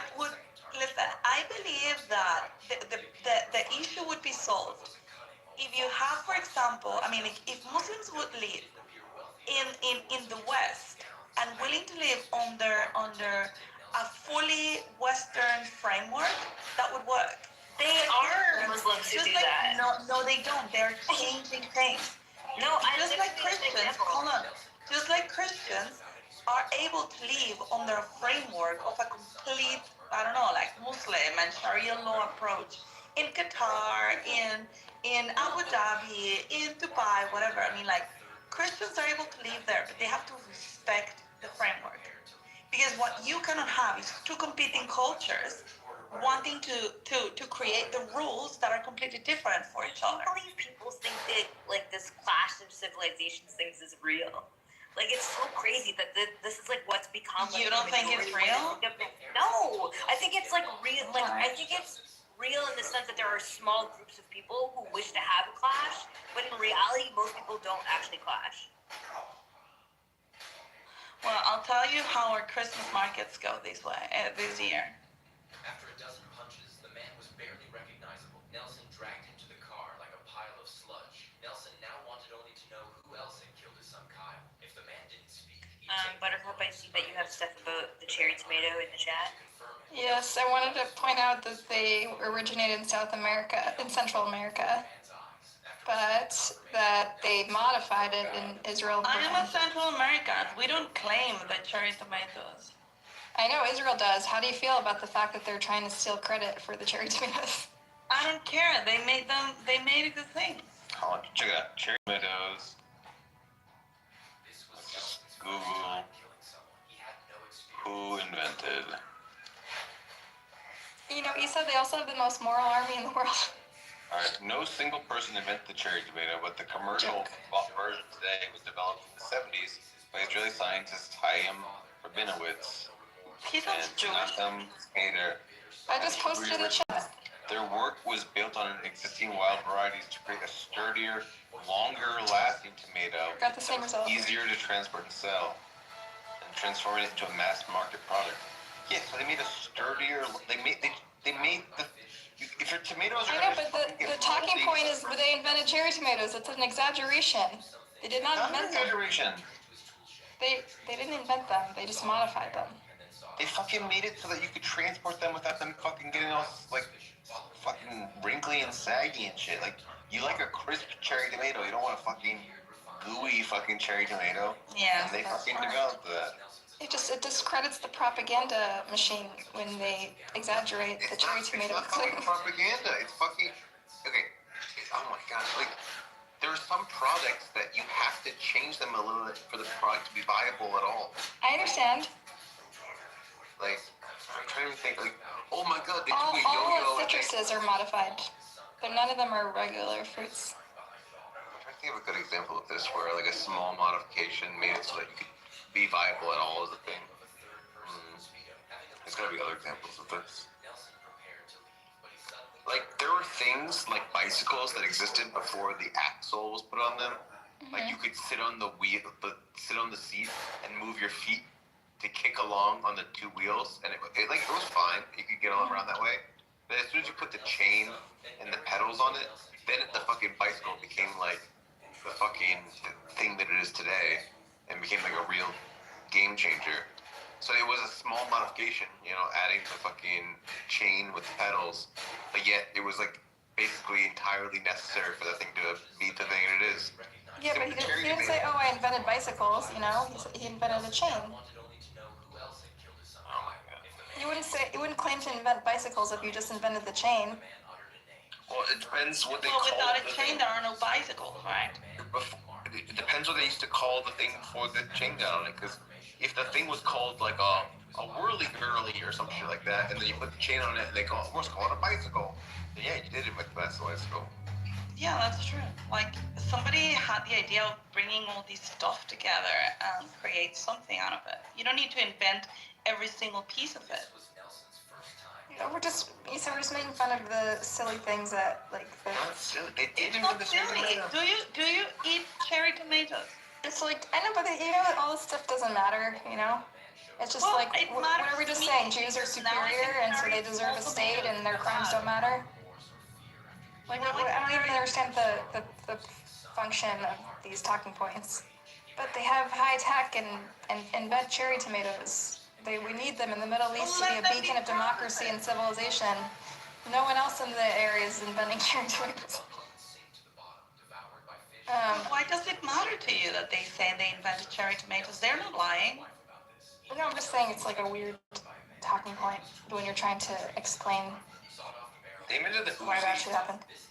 They invented the Uzi, bro. Did they? Yeah. I thought they're called like Kalashnikovs or something. That's an AK-47, you dingus. Oh.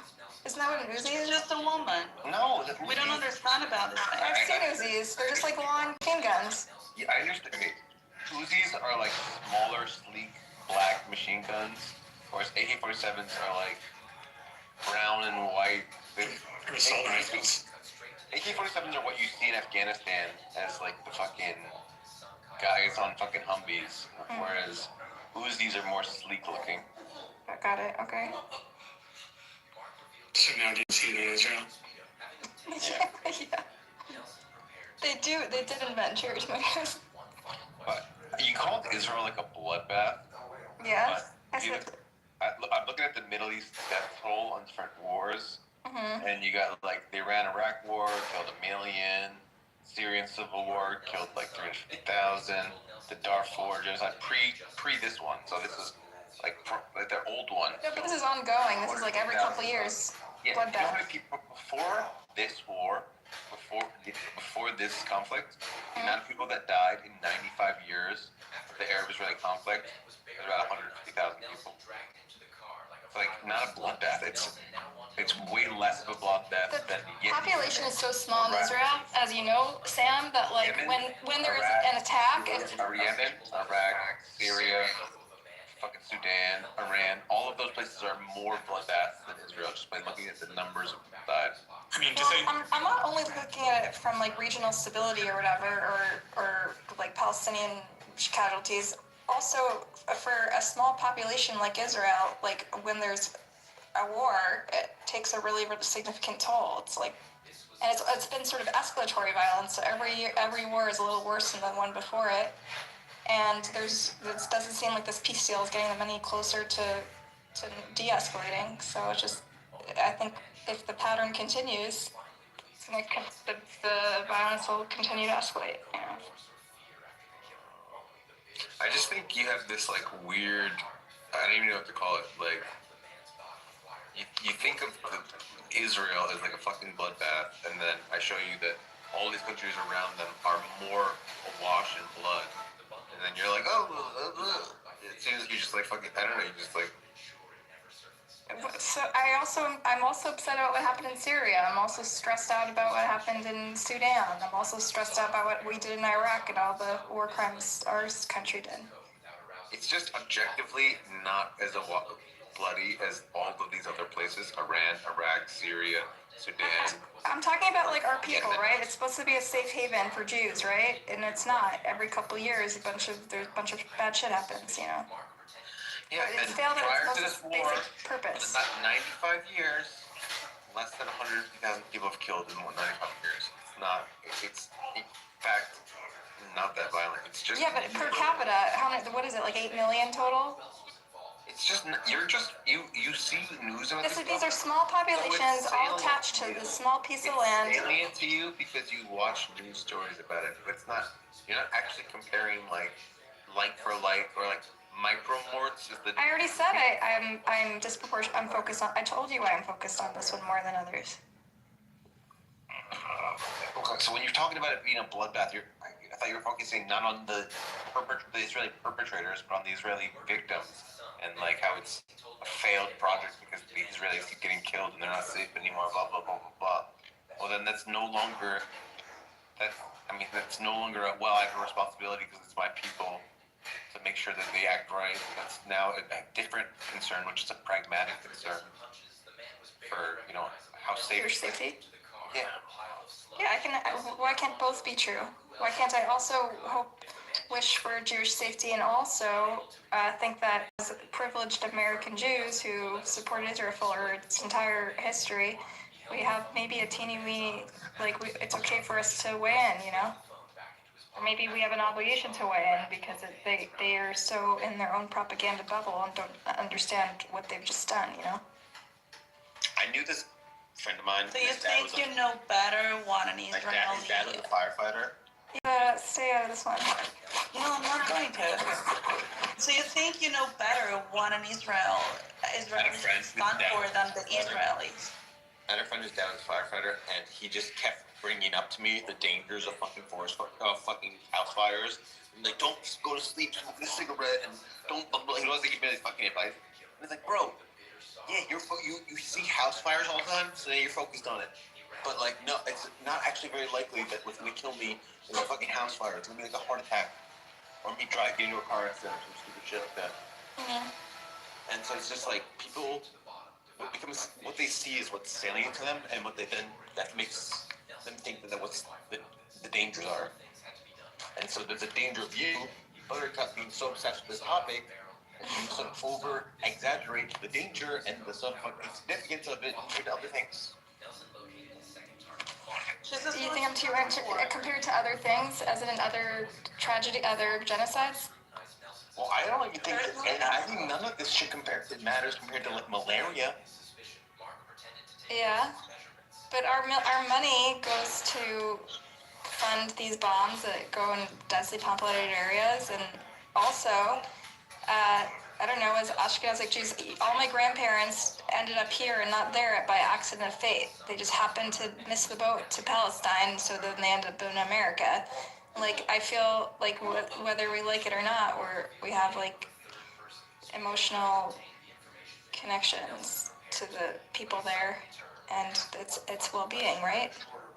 I would just recommend you look into the effective altruism movement, and they like focus on like what issues are in the world are the biggest issues that like affect the most people, and they try to like be very methodical in calculating like exactly how many like life years are saved by different things, and like there are all sorts of things in the world like schistosomiasis, malaria. Are you trying to give me an anxiety attack? I have, listen, this is also from a geopolitical level. It is a very interesting conflict. Expand your horizons. I'm just trying to expand your horizons. Like for you, fuck off. This issue is like the issue, the world issue, as opposed to like one issue amongst like a whole bunch of issues. Is like what I'm trying to like get you. Yeah, I know. What are you saying? That I only focus on this topic? It seems like a monomaniacal focus, yeah. Okay. Listen, that's the whole reason I'm on this app, because I can't talk about this in my personal life. I can't talk about this with my family. This is like the only outlet I have, because I meet people. I meet people on here that have a high threshold for the conversation, so this is like my only outlet. This is not something you talk about in polite company. Get better friends, bro. There's no Jews where I live, so that's a problem. Dude, where do you live? Not far from you, Sam. Oh. And the Jews in here don't want to hang out with you, so yeah, you're screwed. Come hang, bro. Do a car. Me? Yeah, of course. All the Jews want to hang out there. I'm a Jew, Sam is a Jew, Zabu is an honor. I'm right now in a church. Come hang out in a church and play the organ. Oh, You're gonna right. burn.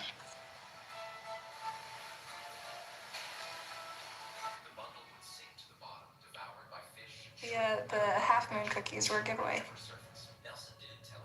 The organ? Sam's organ. Wait, what, do you live in a church or you're just hanging out at one? I'm in a church. I'm leaving soon, so it's a very brief window, yeah. But Are you homeless? Like, how did you end up in the church? my dad owns a couple of churches. Oh, cool. Dude, Daniel, I wish I recorded this.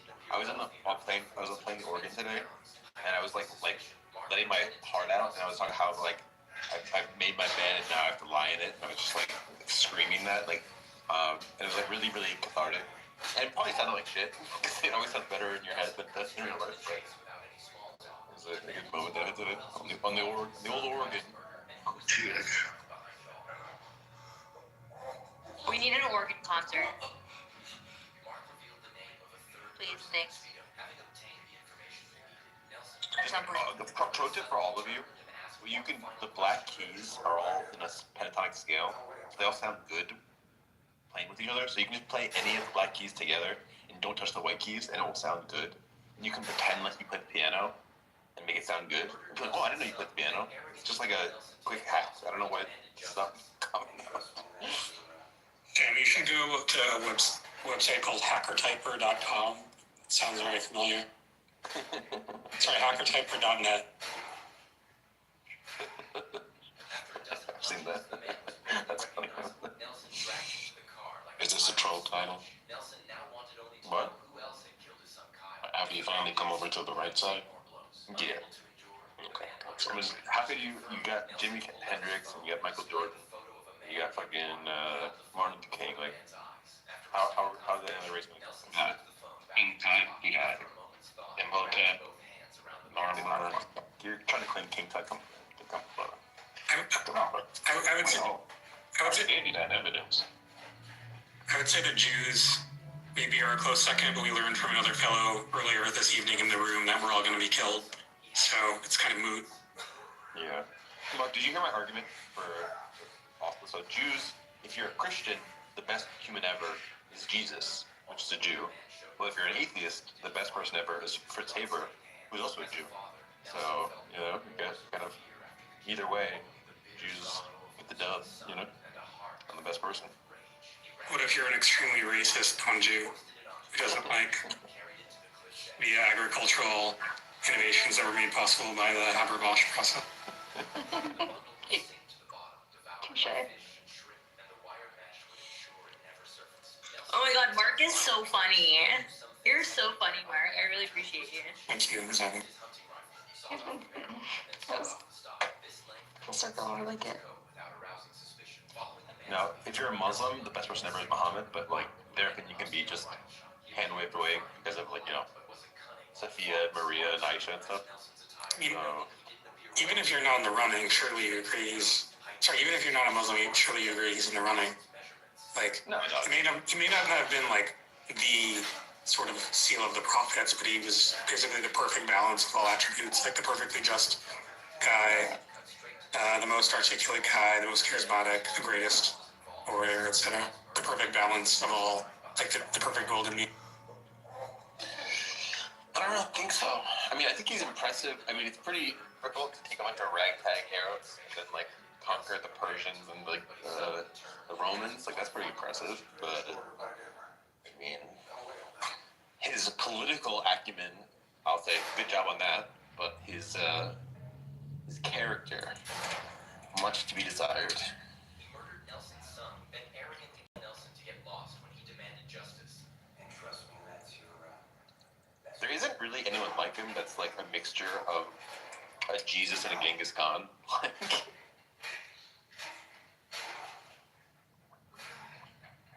a dozen punches, the man was barely recognizable. Nelson dragged him to the car like a pile of That water throat action.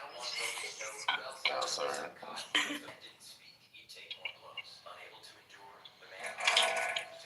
If you're a Hindu, who's the best guy ever, is it? I guess it would be Krishna. Shivaji. Shiva, you're a Shiva. No, I didn't say Shiva, I said Shivaji. Yeah. Shivaji. Shivaji.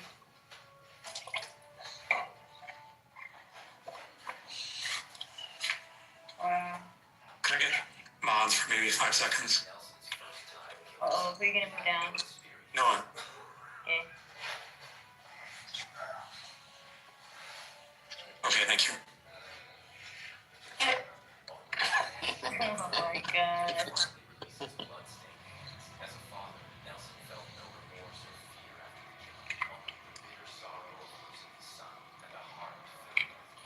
By the way, sorry.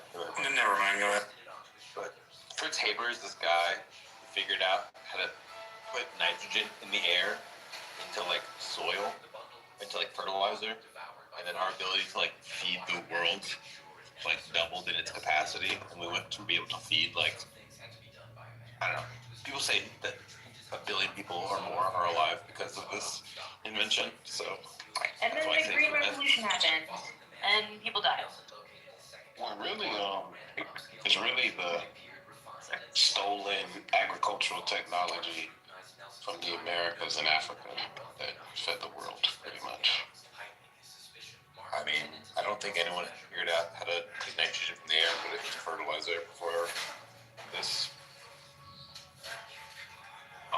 Who domesticated potatoes? Corn? That's a different Okra? that's a different thing. Yams? Yeah, but those are staple crops that feed the world. Yeah, what usually is not what crops we had available, but But cherry tomatoes are not important. That Europeans took credit for, but they didn't do that. That's a good point. The Israelis feed the world via cherry tomato.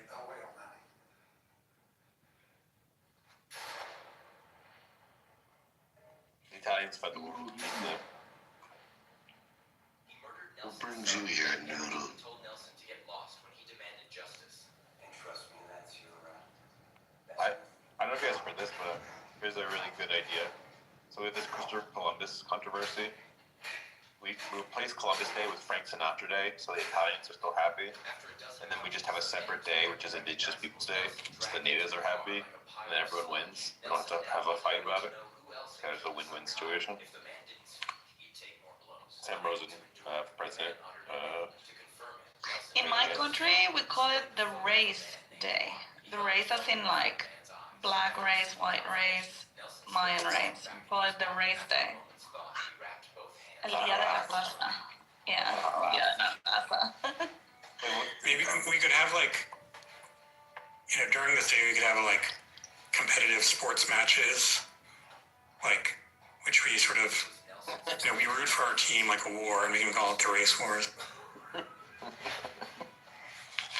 Some sports would be pretty competitive, like mixed martial arts would be pretty competitive, but there's other sports where we just. I think if you tried to like genuinely channel xenophobia and racism into sports, it would probably be wildly popular. And we kind of already do that a little bit. Like white people enjoy rooting for Larry Bird and Nikola Jokic, and black people like rooting for Floyd Mayweather. Yeah, for sure. But if we just regimented it so that there was like a black team and a white team, I think a lot of people would tune in to the event. I bet. Yeah, that's true. It used to be that white people would do really bad, but right now, two of the best players in the league are Luka and Jokic. So like they're actually like the white versus the black team might actually be competitive. Yeah, but the problem is it's going to be European whites. If you did American whites versus American blacks, the American whites get their ass kicked. Yeah, but why would we? This is the race wars. This is not the American race wars. No, but the point is like. Yeah, the point is like basically the best NBA players, they may be white, but they're all European white. Yeah, but they're white. So what? I mean, come on, there's a big difference between an American white and a European white. They're like practically different species. Yeah, you should Google the Amerimut meme. I think it will illustrate vividly the race differences between so-called American whites and European. Issa, have you heard of something called like the cosmic race, or is that obscure? No, I have never. I heard that in Mexico, there's this idea that like because Mexicans are like a mixture of like white people and native people and black people, that they've like fused to become like a universal race. That's like that's like the best race. So, like the joining of all the races together, which is like the cosmic race. No, I have never heard of this. But actually, really, also black people, we don't have a lot of black people in our country. That's true.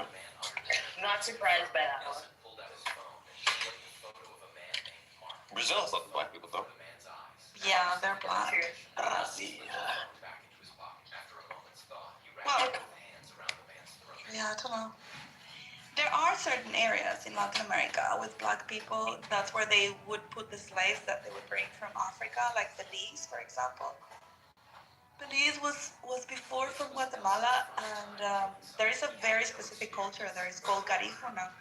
And yeah, it's like this mix of African with Mayan, and I don't know, it's like really cool. And only there you will find that culture. That's cool. I didn't know that about Belize. Yeah. You find there like a blend of Mayan and African, like in the food, in the music, the clothing. It's I have a big stereotype in my head about Belize being particularly beautiful, but other than that, I knew absolutely nothing about it. You're from South America? Me, I'm from Guatemala, yeah. That's Central America. So yeah, I take South. You guys killed a lot of the black people there. No, we don't have a lot of black people.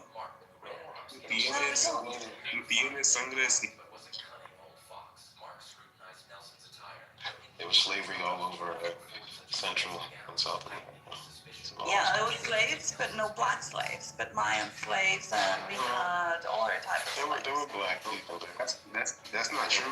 Oh my God, I'm telling you that we don't have a lot of black people. I'm not saying black people don't exist in our places, but we don't get a lot of black people. No. They were killed, but they would pay. I have a question. Issa, are you of Criollo descent by? No, I am a mestiza. In fact, my mom is Spanish, 100% Spanish. They immigrated from Spain to Guatemala. Then she married a Guatemalan and she had me. Peninsular descent. What? Of peninsular descent. Oh shit.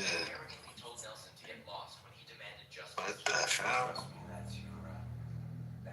Yo man, I just came in here, so my Issa, please post your 23andMe in the chat. Hold on. anyways.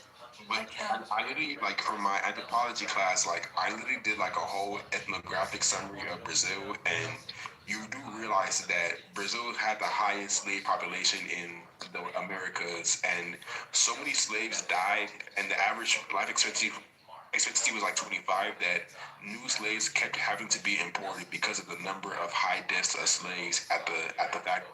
And that is Brazil. I am in Central America and South America is very different. So you have, in Brazil, in fact, was colonized by the Portuguese, not by the Spaniards. Yeah, but there was a lot of black Very slaves in different Honduras. type of context there.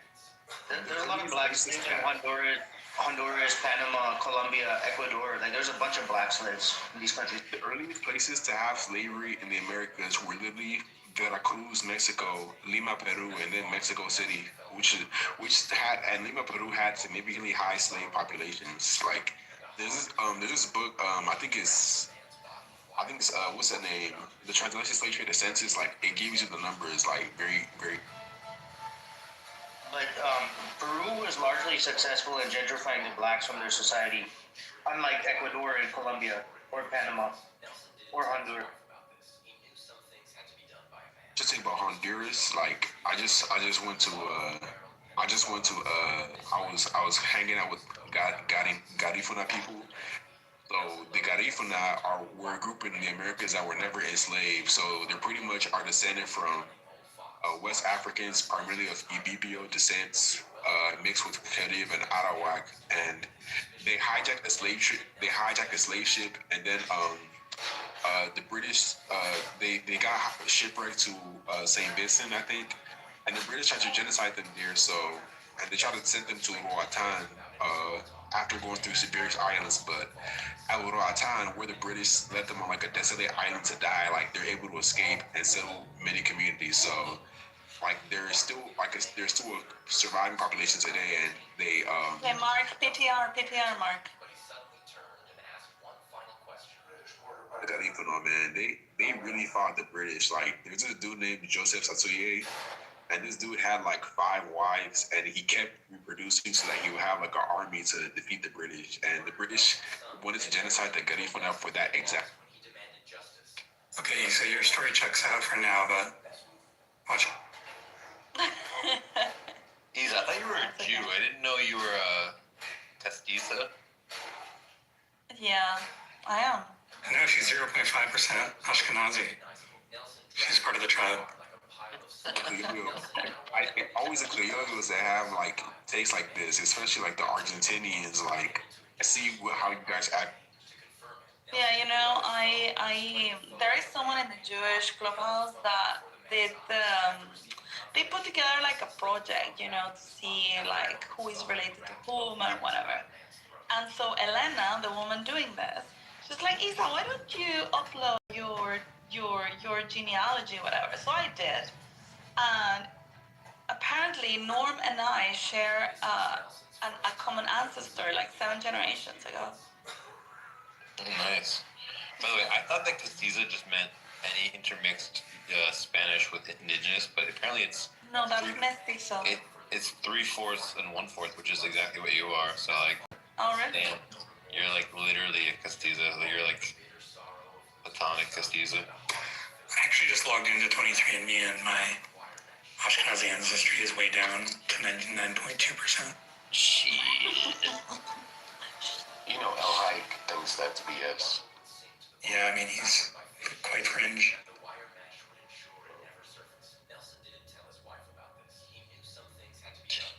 Mark, have you ever played Cookie Clicker? I think so. I definitely know of it.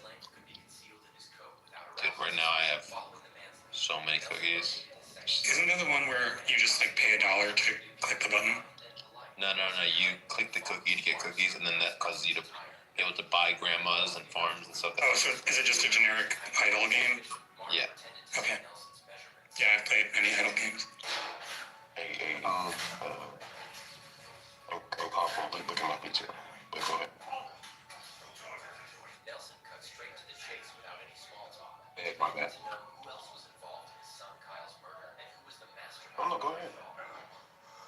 So y'all know that during like the 1800s, like since Mexico had after Mexico had a revolution, like it banned slavery. The first president was Vincent, I think Guerrero. Like I think he was of African descent, and a lot of African Americans settled in the northern parts of Mexico to escape slavery. And there was, I think it was did serve as a refuge, but eventually a white group of people were settling in that land, and they were illegally going against the Mexican government's slave policy that banned slavery, and the whites were doing that. And eventually, the whites got mad, so they revolted against the government of Mexico, and that is how the Texas Revolution happened. They had that slogan, "Remember the Alamo." Alamo is, or the Texas is occupied Mexican soil. And literally the reason for why there was the Texas Revolution was to host. That was You shut the fuck up, nigga. Shut the fuck up, nigga. Black people are in this. Child, I'm gonna let you enjoy your little fun. Yeah, So, let the terrorist stay. Don't kick him out. Let the terror.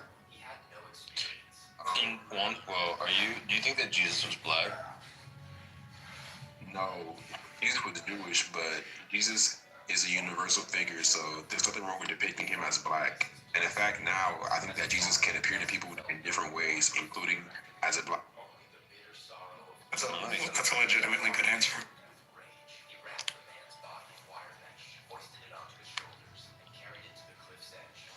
Damn, do you have a defeater? Well, that seemed right to me. Okay.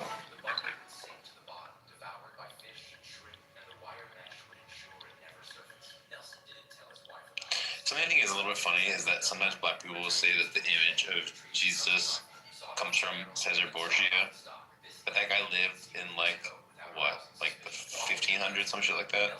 Whereas the image of Christ with like a long face, long hair, long nose, kind of European issues goes back like 1,000 years earlier to like Byzantine Greek depictions of like the Christ Pantocrator and stuff. Doesn't have anything to do with Caesar Borgia. Caesar Borgia was a really handsome guy. I hope Christ looked like.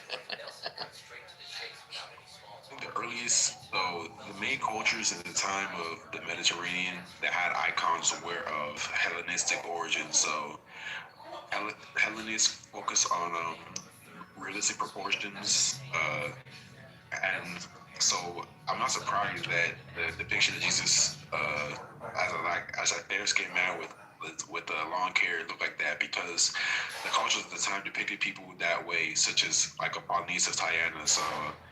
So yeah, Jesus probably looked not exactly like that. We don't know how he looked like, but we're given close to a physical description by when it says the 12 apostles were mistaken for Jesus when they were put before the Sanhedrin. So they probably look similar. And if you look at depictions of like Apostle Peter, for example, or Apostle John, like they have various Jewish features. Like if you look at Apostle Peter in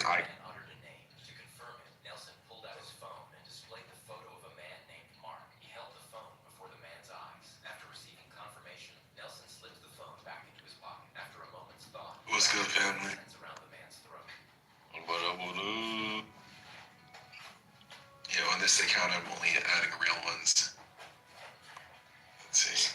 Let's see here. Hope that be Winnie.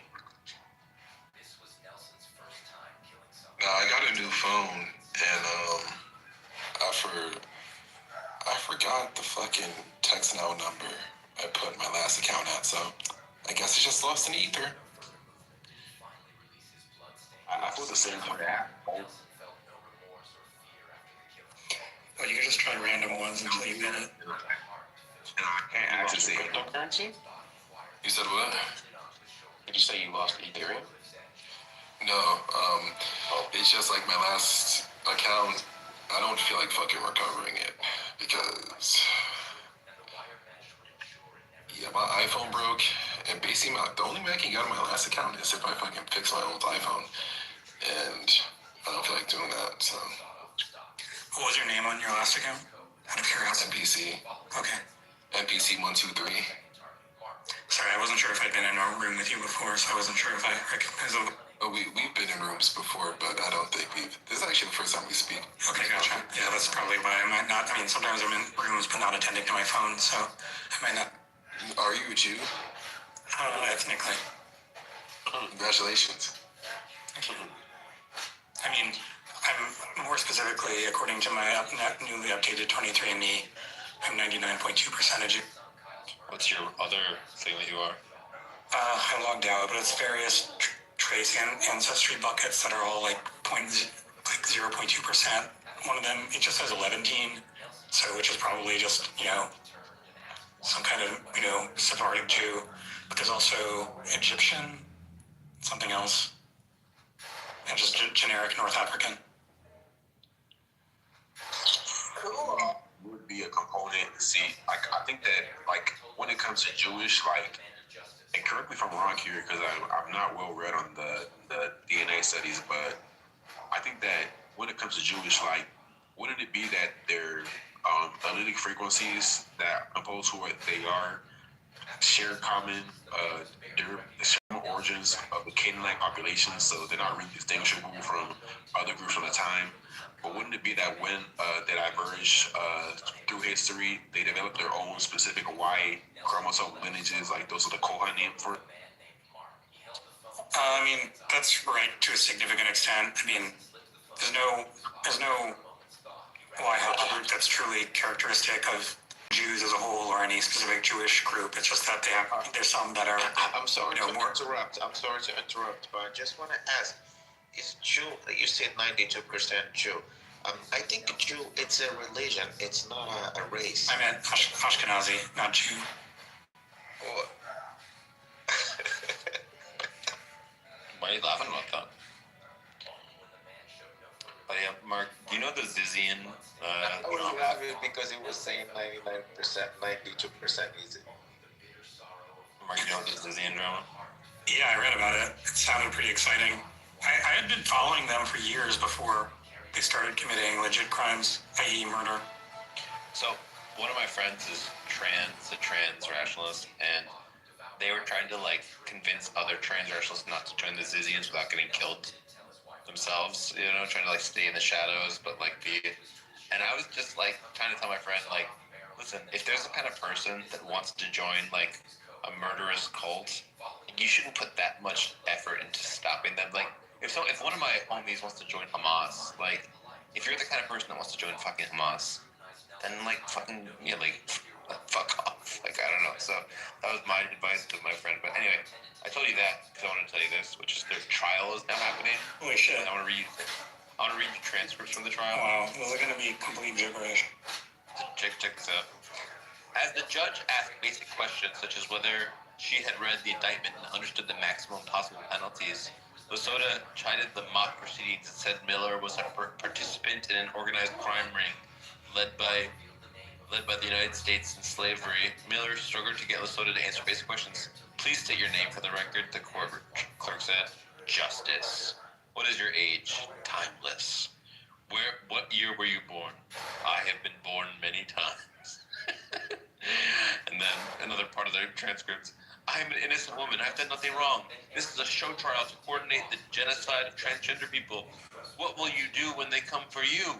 Latham said with a raised voice, reading from a piece of paper in her shackled hands. Latham also accused prison guards of denying her estrogen while in custody, saying she has been kidnapped by a gang of dead-eyed brutes. Where have the good men gone? Where are the gods? Question. I need to see a video transcript of this trial. If it didn't permanently discredit the rationalists as a whole in the public consciousness, I would kill for some kind of TV show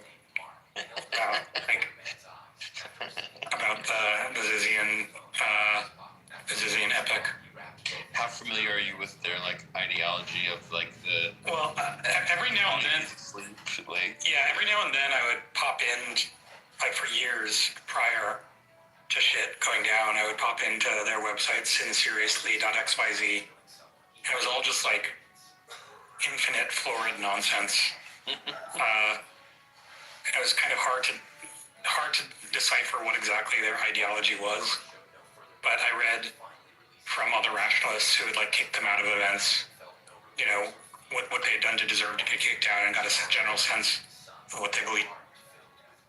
Well, one big thing that they believed is that, like, the two hemispheres of the brain, if you do certain kinds of sleep things, you can make each one of them, like, wake up, be, like, its own locus of consciousness or something like that, which is, like, a really wonderful level of pottery, you know? They also thought that the Ziz herself was, like, perfect, like, morally perfect, you know? Kind of, like, treated her as, like, a god. That was pretty interesting.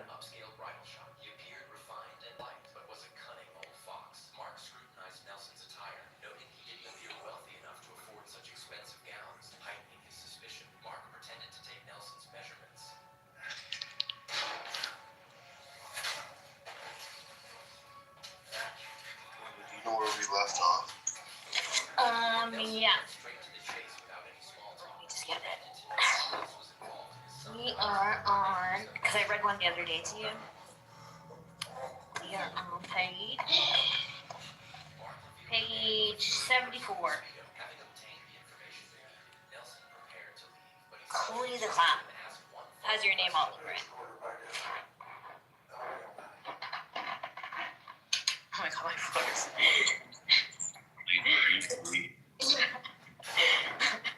I moved one of the rugs out. Oh, now my driver's going. I moved the carpet a little bit so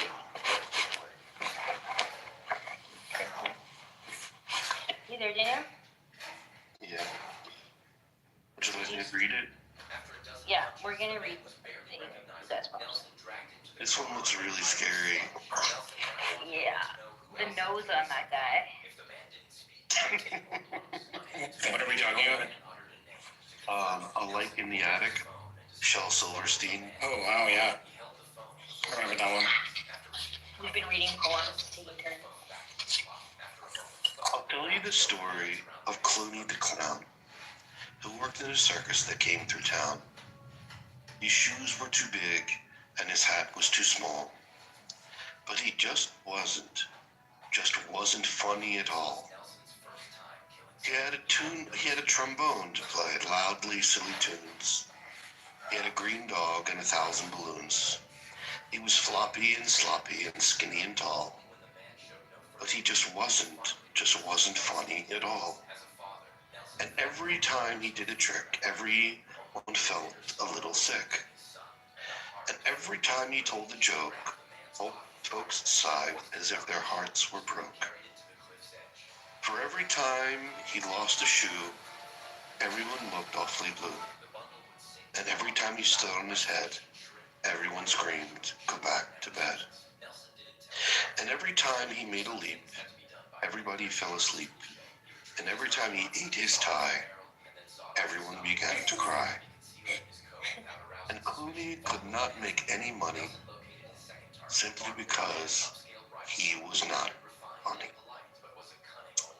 That's so sad. I know. Is the next one more of it? Yeah, it's the continuation of the same book. One day he said, "I'll tell this town how it feels to be an unfunny clown." And he told them why he looked so sad. And he told them all why he felt so sad, felt so bad. He told of pain and rain and cold. He told of darkness in his soul. And after he finished his tale of woe, did everyone cry? Oh, no, no, no.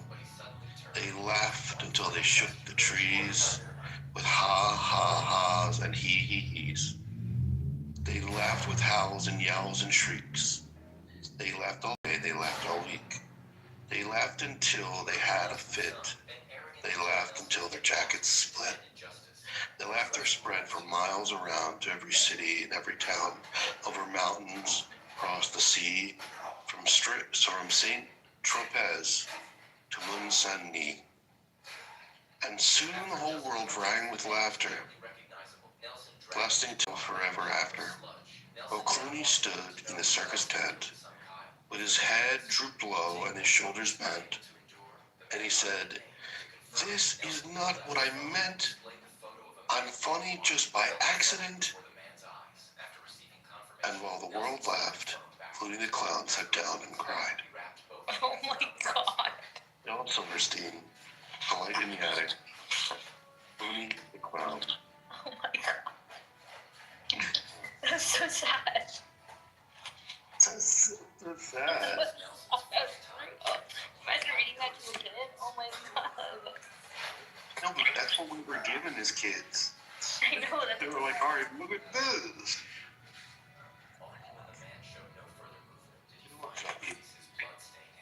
Okay. Professor. Oh my god. Trying on clothes. I tried on the farmer's hat. Didn't fit. A little too small. Just a bit. Too floppy. Couldn't get used to it.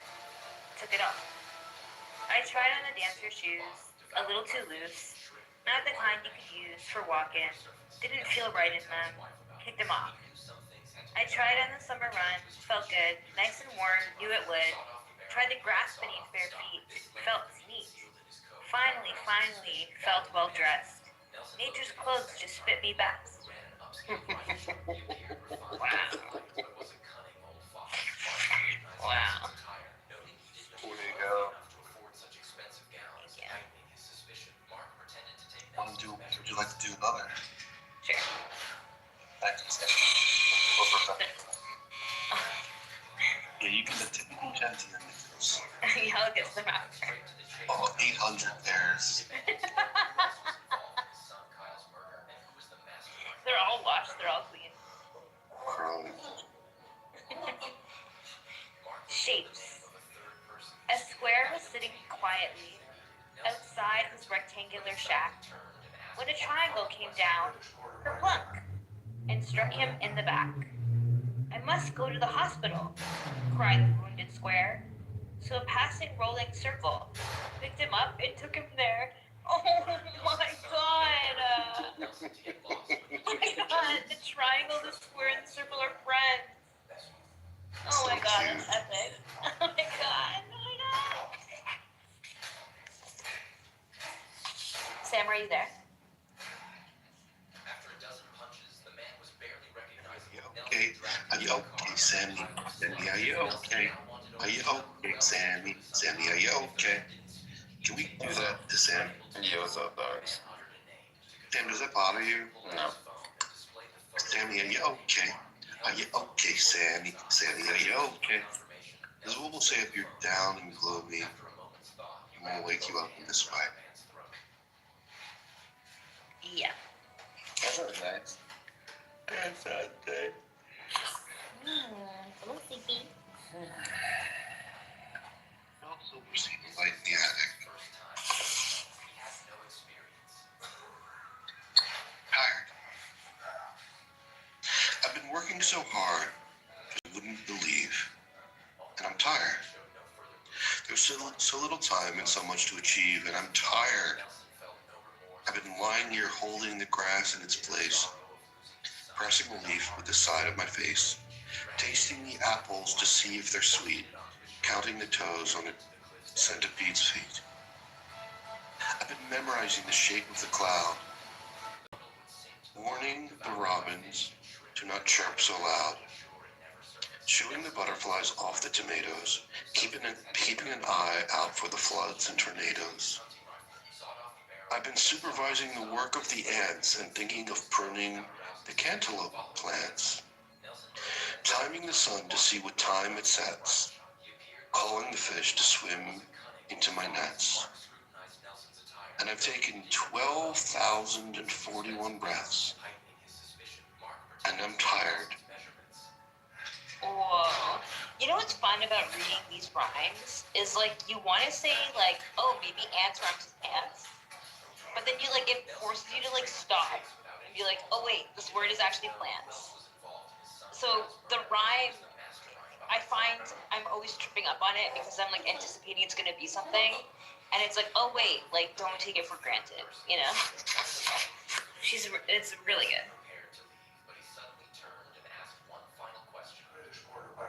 Prehistoric. These lizards, toads, and turtles, deer, with which you love to play, were dinosaurs and plesiosaurs in prehistoric days. They fought the armored Ankylosaurus and wild Brontosaurus. Guys, can I take over this one? I just feel like the pronunciations would be better. What's the name of it? Prehistoric. Prehistoric. It's meant for you. And thanks for insulting me. I appreciate it. Now you were just getting all the dinosaur names wrong, and so Sorry to insult you. I didn't like that. I'll just pull this up. Sorry, I should have delayed.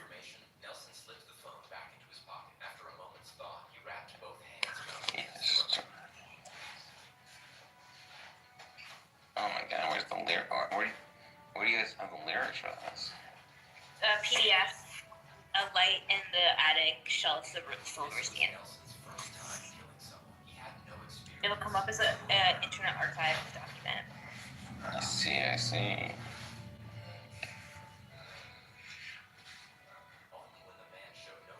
And we're on page 79. Okie artichoke. Sammy, are you okay? Are you okay, Sammy? Sammy, are you okay? These lizards, toads, turtles, deer, with which you love to play, were dinosaurs and plesiosaurs in prehistoric days.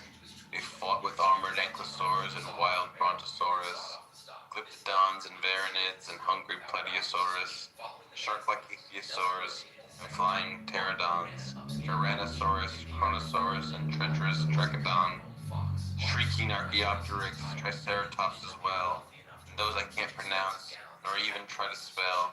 But anyway, they slowly turned to lizards, turtles, and snakes, and all the brave and wild prehistoric people. They turned to us for goodness sakes. He's the only person that could have read that. Yeah, totally. But I like how the poem itself acknowledges that they're like hard to pronounce. So He doesn't say. No, but the funny part about the poem is that it expects the reader not to be able to say it. Yeah. And also Sam missed a word. Yeah. And all the brave and wild and woolly prehistoric people, they're turned into us. Turned into us, for goodness sake. Yeah.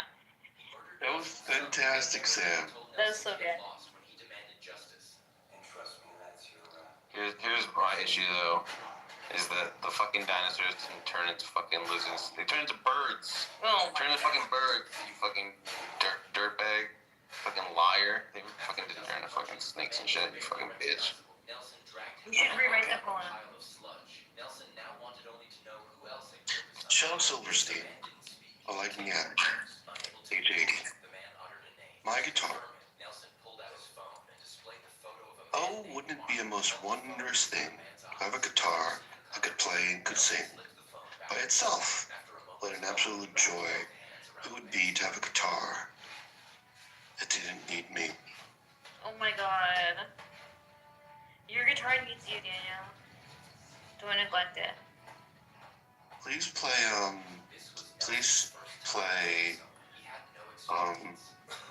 Spelling Bee.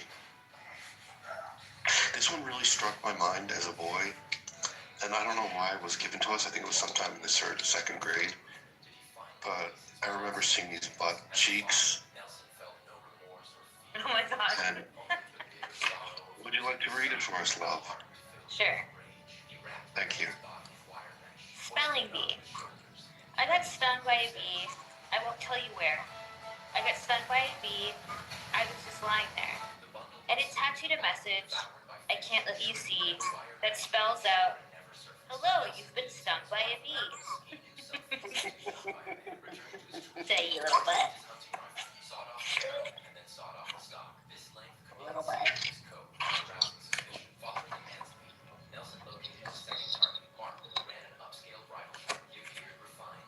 Sam, do you want to read one?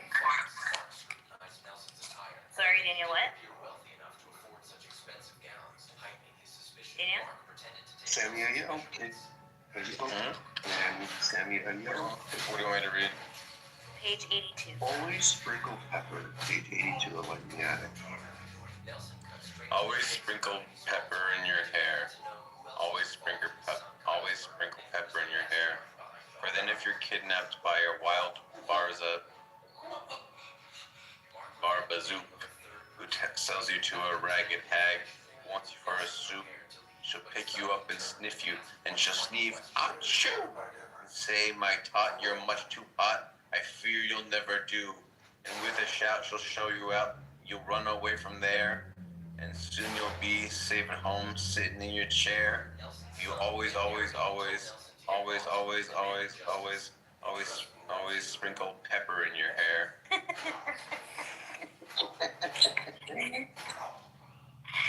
Wild Barbazook. Ragged hag. I'd like to read something from Shel Silverstein. It's called Pecking. The saddest thing I ever did see was a woodpecker pecking at a plastic tree. He looks at me and, friend, says he, things ain't as sweet as they used to be. Crazy. You want to read the next one, Daniel? Yeah, I held it hard. How are you, bro? This is called Turtle. Our turtle did not eat today, just lies on its back in the strangest way, and doesn't move. I tickled him and poked him and dangled a string in front of him. He just lies there, stiff and cold, and sort of staring straight ahead. Jim says he's dead. Oh no, say I. A wooden turtle cannot die.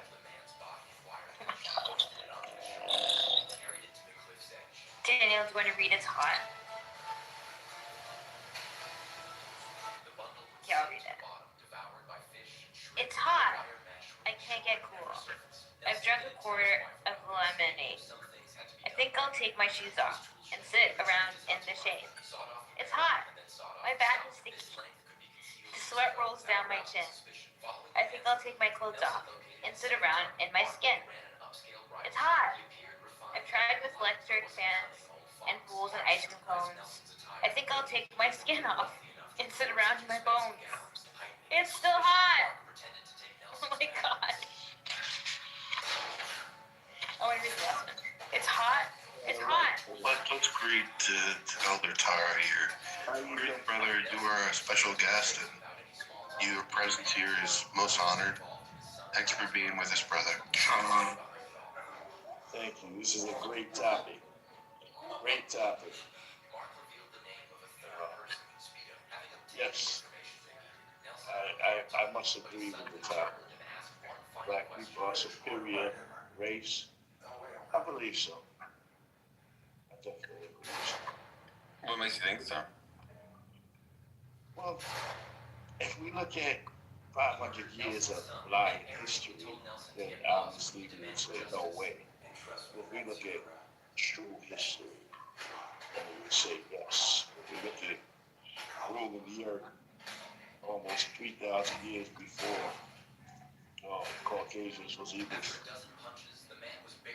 any significance, then we would go yes. Historically, we look at the Egyptians, the Caucasians have been known to lie about and whitewash and say that the Europeans and Napoleon shot the Sphinx head noses off because it was two Negroes, and then we look at the real Jews, David, and whether you believe in the story or not, you see they're dark-skinned people. And if we look at history from the first beginning, then we would say for sure. But if we look, like I said, if we look at lying history, we would say, nah, that's crazy. Thank you for that. Do you think that even though we are flawed and we failed and are inferior, do you think that we're still worthy of your love? Oh, he left. He said his piece and he left. It's a shame. I feel like I could have learned a lot from him. What is the superiority? Job overseeing. It's called It's Hot. It's hot. I can't get cool. I've drunk a quart of lemonade. Wait, didn't you read this? Yeah, but you can read it again if you want. No, I'm gonna read Crowded Pub. Okay. I want you to appreciate the imagery here. Yeah. Oh my God. Crowded tub, Shel Silverstein, a light in the attic. There's too many kids in this fucking tub. There's too many elbows to scrub. I just washed it behind. And I'm sure it wasn't mine. There's too many kids in this tub. I want to read one. It's called The Hippo's Hope. There once was a hippo who wanted to fly. Fly high D, try ID, my high D ho. So he sewed up some wings so he could flap through the sky. Sky he D, fly he D, YDD go. He climbed to the top of mountain snow. So he D, slow he D, oh he D do ho. With the clouds high above him and sea down below. Where he D, there he be, scared he be do. And he flipped and he flapped and he bellowed so loud. Now he D loudy, D proudy, D poop. He sailed like an eagle off in the clouds. High he D, fly he D, by he D boop.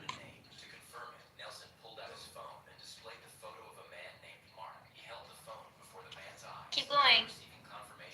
Well, those are different endings of it. I just chose the happy ending. Oh, I see. Cute.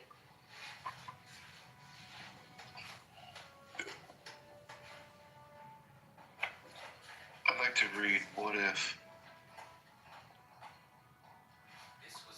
Last night, while I lay thinking here, some what ifs crawled into my ear and pranced and partied all night long and sang their same old what if song. What if I'm dumb in school? What if they've closed the swimming pool? What if I get beat up? What if there's poison in my cup? What if I start to cry? What if I get sick and die? What if I flunk that test? What if green hair grows on my chest? What if nobody likes me? What if a bolt of lightning strikes me? What if I grow taller? What if my head starts getting smaller? What if the fish won't bite? What if the wind tears up my kite? Tears. What if the wind tears up my kite? What if they start a war? What if my parents get divorced? What if the bus is too late? What if my teeth don't grow in straight? What if I tear my pants? What if I never learn to dance? Everything seems swell. And in the nighttime, what if strike again?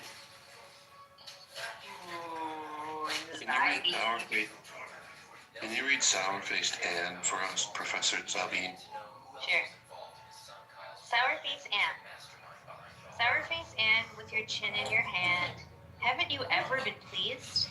You used to complain that you had no fur coat, and now you complain of the fleas.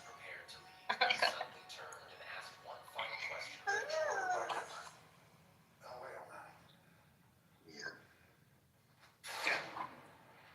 Yeah.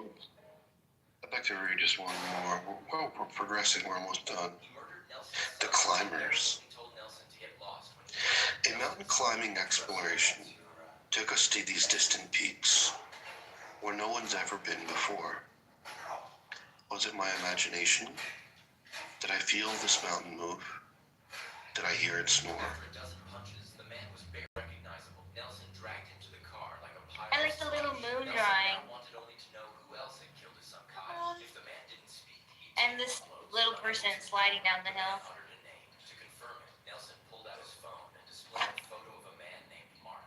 How many pages does your book have? 350,282.4. No, I mean like of the actual book. And it is. What? Which is what I'm It's amazing. editor's cut. Sam, do you want to read the next one? First time killing someone. He had no experience. Sleeping already. Rockabye. Rockabye? Rockabye. Rockabye baby. Oh my god. Rockabye baby in the treetop. Don't you know a treetop is no safe place to rock? And who put you up there? And your cradle too? Baby, I think someone down here's got it in for you.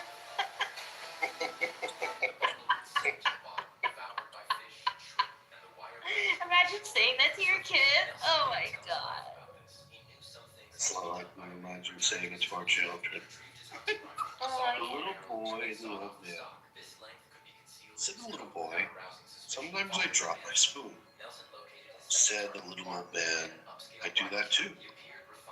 The little boy whispered, I do that too, laughed the little old man. Said the little boy, I often cry. The old man nodded. So do I. But worst of all, said the boy, it seems grown-ups don't pay attention to me. And he felt the warmth of a wrinkled old man. I know what you mean, said the little old man. Wow. That kind of reminds me of what we were reading before. That old man. What was it? Huckleberry Finn or something? The Ernest Hemingway book. Do you remember, Daniel? Daniel? Old Man in the Sea, Hemingway. Old Man at Sea, yeah. It's very sad that that's such a wrinkled old sad man. Yeah. Would you like to read one, Professor Zubby? Here. This one's called Surprise! My grandpa went to Myrtle Beach and sent us back a turtle each. And then he went to Kathmandu and mailed a real live cockatoo. From Rio, an iguana came, a smelly goat arrived from Spain. Now he's in India, you see. My grandpa always thinks of me. Sleeping in there.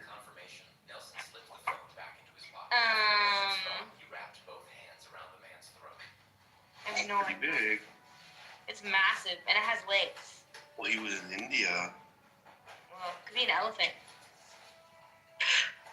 There you go. This one's called Ticklish Tom. Did you hear about Ticklish Tom? He got kicked by his mom. Wiggled and giggled and fell on the floor, laughed and rolled right out the door. All the way to school, and then he got tickled by his friends. Laughed till he fell off his stool. Laughed and rolled right out of school. Down the stairs and finally stopped till he got tickled by a cop. And all the more that he kept giggling, all the more the folks kept tickling. He shrieked and screamed and rolled around, laughed his way right out of town. Through the country down the road, he got tickled by a toad. Past the mountains, across the plain, tickled by a falling rain. Tickled by the soft brown grass, tickled by the clouds that passed, giggling, rolling on his back. He rolled on the railroad track. Rumble, rumble, whistle, roar. Tom ain't ticklish anymore. Wow. Also, can you see the image on the next page too?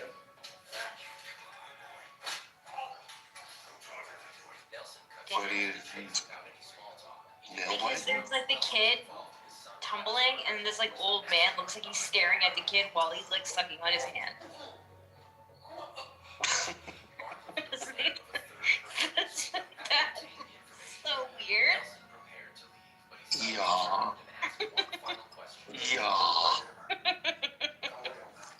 The nail biter. Some people manicure their nails. Some people trim them neatly. Some people keep them filed down. I bite them off completely. Yes, it's a nasty habit. But before you start to school, remember, I've never ever scratched a single soul.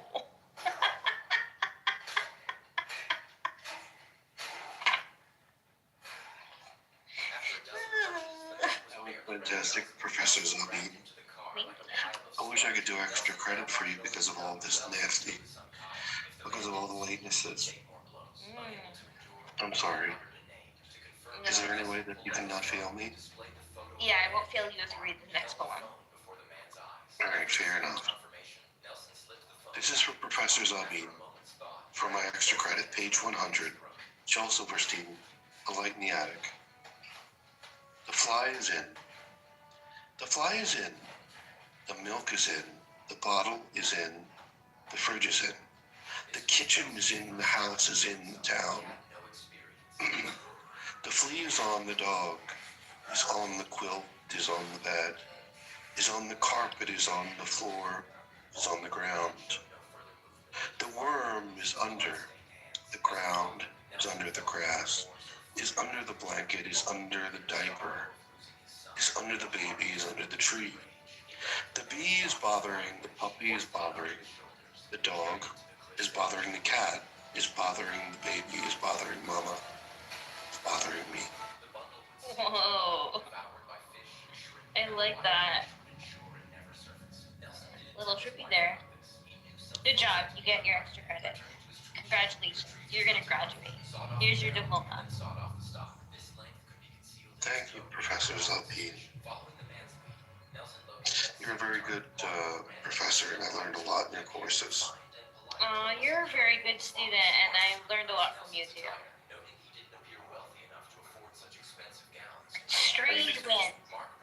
Huh? Are you just saying that to be fun? No, I'm saying it because you're fucking awesome. And really, you're my professor. Wow. Yeah. That's so beautiful. But I don't have any credentials. Your maps. Your maps are credentials.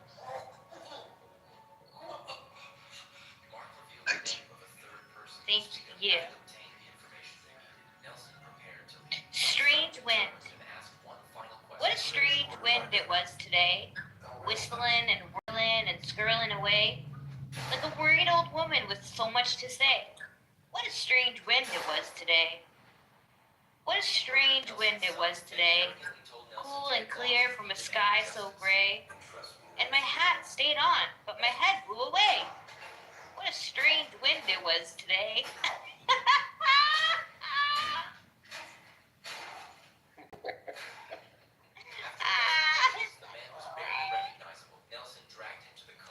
I'd like to read a poem, page 102 of A Light in the Attic, for Professor Zabi. This is called 1-2. 1-2, buckle my shoe. Buckle your own shoe. Who said that? I did. What are you going to? What are you doing with those silly buckles on your shoes anyway? 3, 4, shut the door. You shut it. You opened it. 5, 6, pick up sticks. Why should I pick them up? You think I'm your slave? Buckle my shoe, shut the door, pick up sticks. Next thing you'll be telling me to lay them straight. But it's only a poem. 9, 10, a big fat, oh, never mind. Wow, this is like either a schizophrenic person or somebody with a really bad inner critic. Yes, sweetheart. Would you care to share another one with us? Sure. Tusk. The walrus got braces, and that's why his face is a tangle of wires and steel. He'll sit and he'll wait till his tusks are both straight, and then think how happy he'll feel. But meanwhile, they're ruining his meal. For the audience, there's an illustration of a walrus with braces. Whoa. Captain Blackbeard did what? The sea is a-roaring, the seagulls they screech. At Boston he rants and he raves. And the whole scrubby crew says it's true, yes, it's true.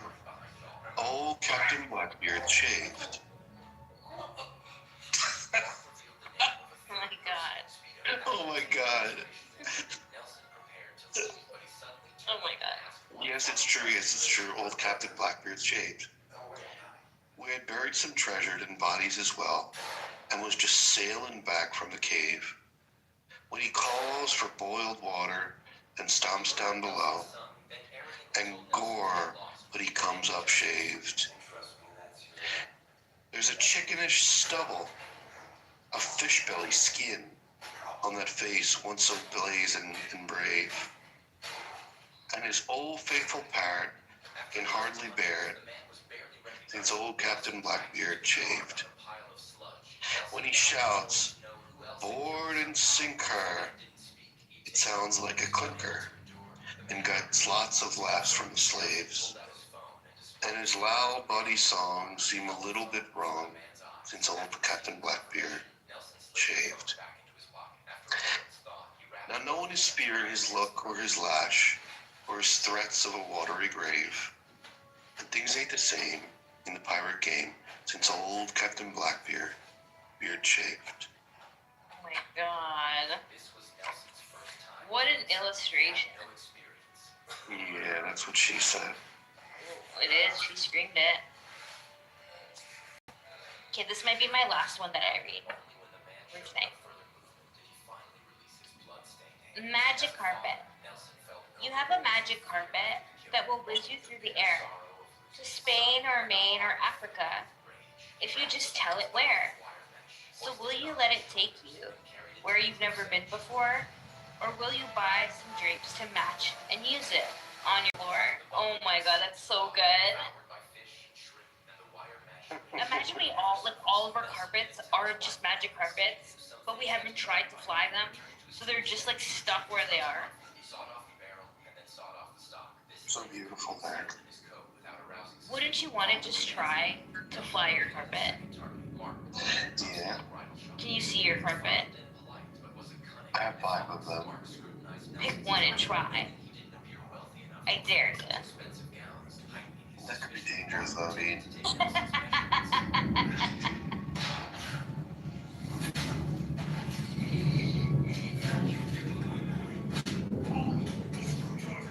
Nelson cut straight to the chase without any small talk. He demanded to know who else was involved in his son Kyle's murder and who was the mastermind behind it all. One time he farted. Me too.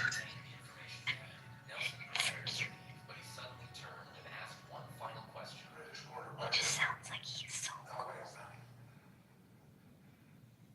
He feels so like he's in like a safe place. It's like a sleep. He murdered Nelson's son, then arrogantly told Nelson to get lost when he demanded justice. And trust me, that's your. Hi, Samoe. You want to come on up? Look at you. Good to see you here.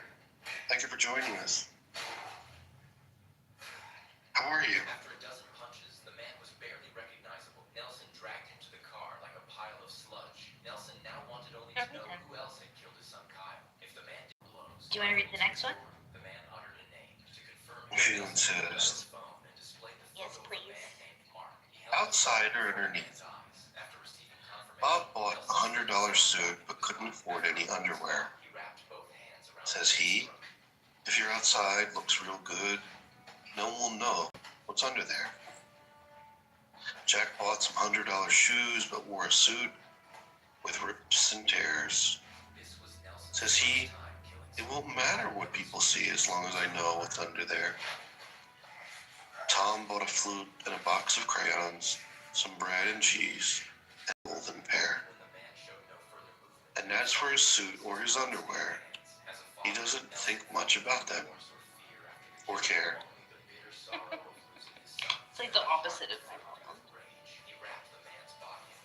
Why do we want clothes and shit? I'm just buying underwear. You eat them 8 times a day. Not my fault. Why do you change them so often? because I work out. Like, you're sleeping in them for 8 hours. Don't you want to change them? Well, yeah. So then I wake up, I change them, I work out, I take a shower, I wear new ones, and then yeah. How often do you change them? I think I change them about 3 times a day. Well, good. Yeah, have you ever thought not to wear them at all? Yeah, I have those days too. Good. I thought I'd be having more of them, but not the case. Yeah. That's a shame. Do you get the same style? Yeah. Mostly. What about you? I don't wear underwear. Nice. I think we should save the next one for the next time. Okay. Because I think I want to go to bed. Yeah. Yeah, well, thank you for reading me. Thank you for reading it with me. It was so nice. I'm so glad I got it. It's going to be a landmark moment when we finally finish it. We're going to have to go to a different. Yeah. Do you think we'll choose the same author or a different one? I think we'll be hyper-fixated and we'll choose the same author because we want to go through his whole catalog. Oh my god, that would be so much fun to do with you. I'd be so honored. You are my professor. Oh, what? You teach me so much. I came onto this app and told me that book, and now you show me all these maps you have, and you're always teaching me things, and now we're reading together, and oh my god. You taught me about this author, you know?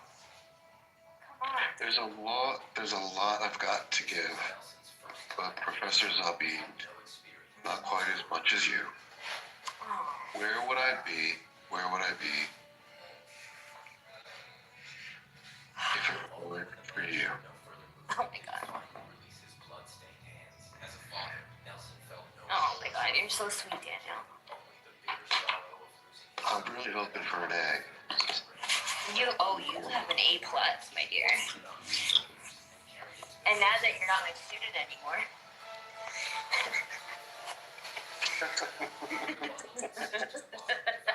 I just want to sit all night listening to you crunch on sesame crackers and tell me stories of your childhood. I just told about how I was bullied. Oh. We had a really intense conversation. I remember you told me a bit about it. It was very heartbreaking. Yeah. But I haven't bought sesame crackers in a long time, so I'll do that. Yeah, they seem to be like the most crisp that you can express in a bite. So bite for bite, they seem to be like the best way to crack and crumble and crisp and crunch. Yeah. And wouldn't you know, even mine. Even Munch. Do you like Robert Munch? What? Do you like Robert Munch? I don't know what that is. Oh, Robert Munch is that, like, children's author. Can we make samosas? Yeah?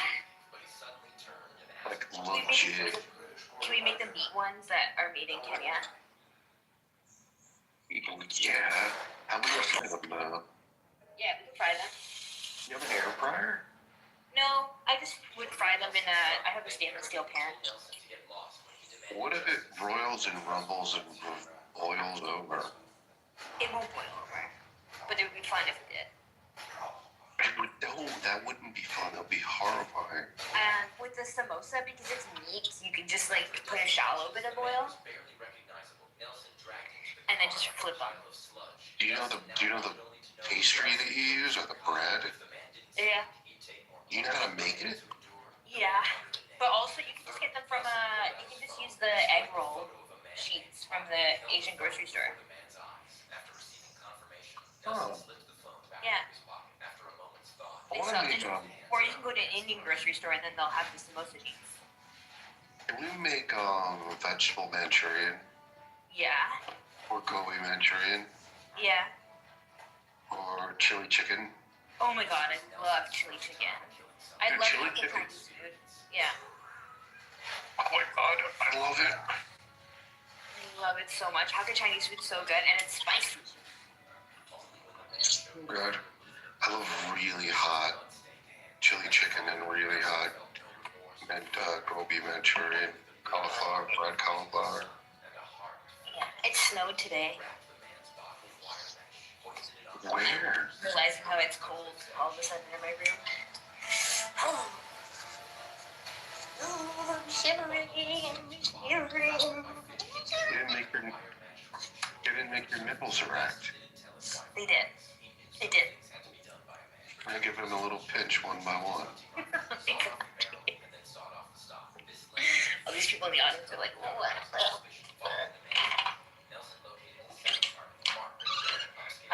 I'm switching my socks again for the third time. Oh. Because people think you don't sweat in the winter, but you do sweat. Your feet sweat. And it's important to change your socks because if your feet are getting cold, it's probably because your feet were sweating. Now, I don't usually sleep with socks, but it's so cold that what I'll do is I'll fall asleep with the socks, and then at some point in the night, it'll just slide off my feet.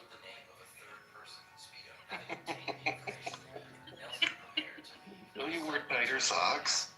No, I like it if they slip off my feet.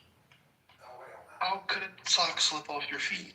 Because I push them off without even realizing that I did it. And they wake up and I'm like, I must have taken off my socks. You feel constrained. Yeah, but then it's too warm, you know? And I do this thing where I rub my feet like a grasshopper. Or like a fly. You know, flies rub their feet.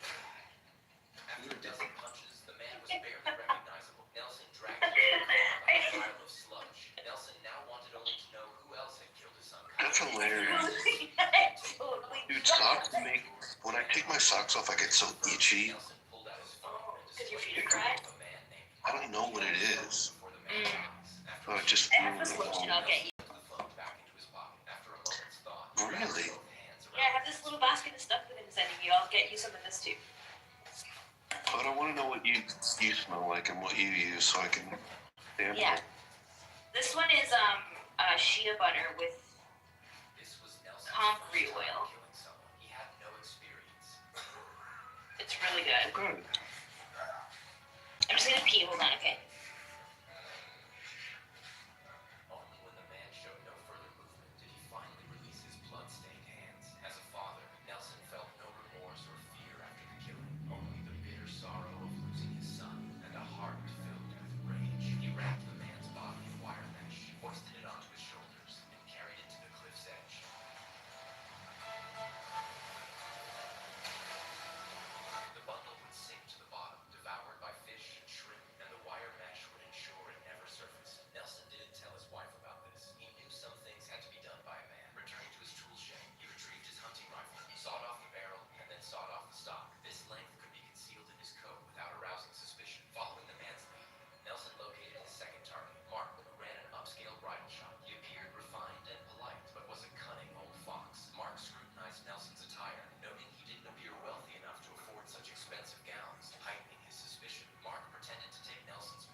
Hello?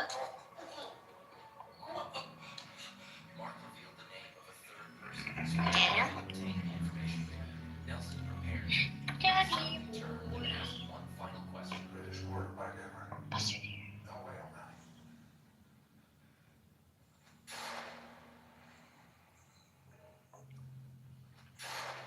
And sleeping. Yeah, it's so cute. We're gonna invite people in to have him listen.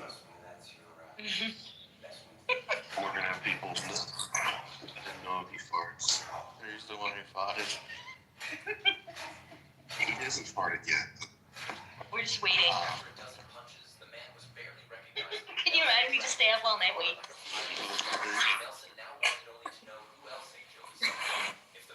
Just remember the video of when Bath was snoring. I remember that.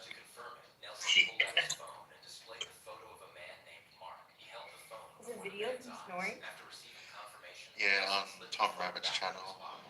Bath falls asleep while on Clubhouse. He's drunk as hell and just.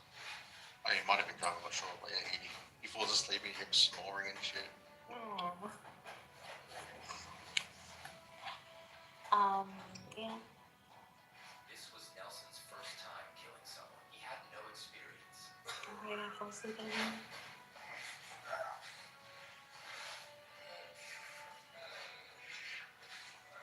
I voted yes. You voted yes? And you're gonna fall asleep? Yes, I did. Because when I hear him fart, I really want to hear him fart. Let's wait until we hear at least one. Because I want to be like, oh my god. Devoured by fish and shrimp, and the wire mesh would ensure it never surfaced. Nelson didn't tell his wife about this. He knew some things had to be done by a man. Returning to his tool shed, he retrieved his hunting rifle. He sawed off the barrel and then sawed off the stock. This length could be concealed in his coat without arousing suspicion. My best friend had a baby just a few weeks ago, and he like has it in this like swaddle thing, and has been like carrying the baby like all the time, and then like it just like falls asleep on his chest because he just like does like baby like just passes out. Yes, he's so cute. Her name is Zora. So cute. Yeah.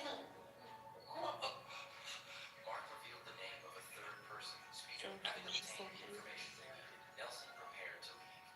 So tiny. So like my WhatsApp is like filled with all of her baby pictures. She's like not even one. She's so tiny. Oh my god. She like hasn't even been alive for a month yet. When she's chasing bigger than you. Thanks, Buster. Classic joke. Classic joke. Everybody makes it. Way to go, Buster. So original. Never heard that one before. I had to.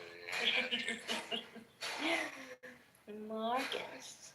After a dozen punches, the man was barely recognizable. Nelson dragged him to the car like a pile of sludge. Marcus. What up, Marcus? Killed his son Kyle. If the man didn't speak, he'd take more blows. Okay. My brother from another mother. Sam is sleeping. What's happening? I was going to send you some healing. Oh yeah, send me some healing, please. I'll send you some texts. That's going to be textual healing. Thank you.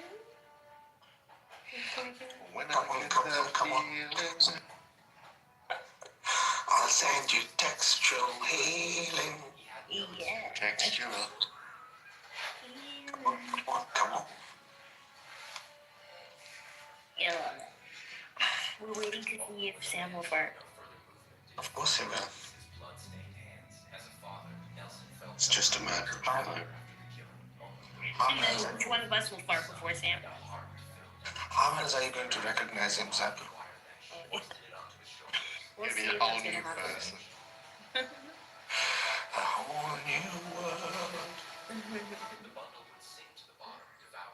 Hey, Daniel, you've been awfully quiet last couple of days. What's up? I've been collecting myself, meditating on the intelligence of my brothers and sisters, and I'm just in deep reflection mode. And now I'm listening to Sam and trying to find a single fart, because one fart will tell you a lot about a person, what they ate, how they ate it, and what they ate, and what it smells like. There's a problem with that poll. I can't really vote, can I? Like, I've got to wait. We can vote in anticipation. Then he just asked Albino when you see him next. He recorded Andrew saying something about yes, daddy, or something like that. Something daddy anyway. It was fucking. I'm like, oh, baby, you got that? And he's like, yep.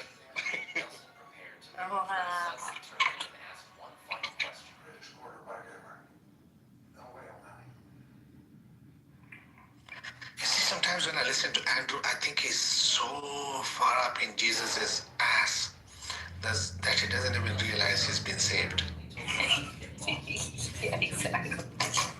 He's been saved this entire time, but he just doesn't pay attention.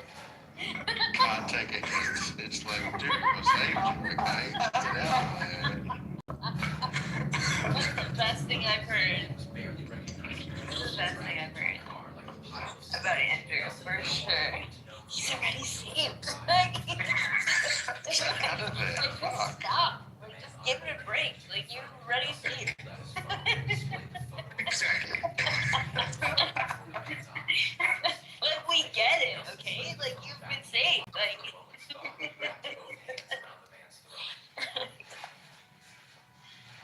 it was really funny to hear Andrew defend Christians' relationships with Muslims today. About that guy with the Quran and the jizz, do you remember? Oh, yeah. But the thing is, Andrew's just egging the guy on. But think about it, right? So, one drop of jizz is, I think, about 8 gigabytes of information. All that jizz has got so much more information than the complete book. Jeez. Thanks, Marcus. Like this terabytes of DNA information in that jizz. Wow. But, you know, I think it's a disgusting thing to do anyway. Like, why would you want to do that? Yeah, exactly. Personally, Andrew should have taken offense to that because literally that was like killing half a baby. That's it. You just fucking nailed it. You nailed it, Marcus. That is abortion on so many levels. Like, do you know how many babies those sperms would have produced? Yeah, men should stop masturbating. Yeah. Andrew should take offense to that.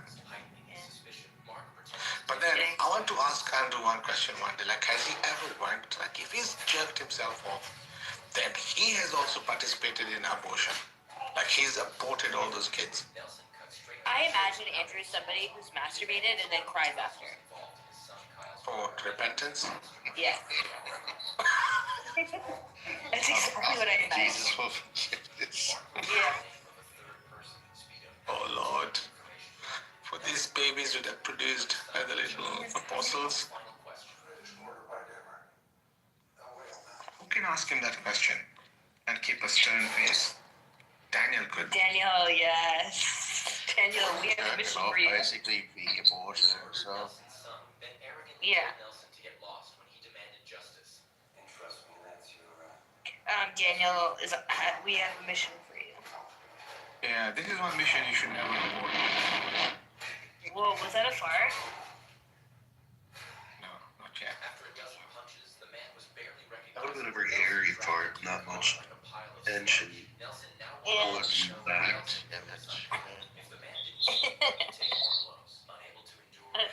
Isn't a fart really like shit particles that are floating in air?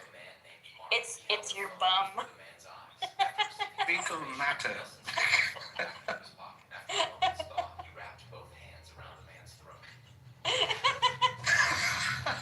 You just say it's your mom. Jesus Christ. Like your mom. You goose. Weird. I got high, so like this is a little extra laughy. The sound of a fart is your butt cheeks vibrating against the air. That's it. Yeah, but the fart itself, the smell itself, that's like shit in particle form. Yes, I am very aware. It's not fart particles. I mean, it's not shit particles. What is it then? It's gas. Yeah, the gas is part of the shit, come on.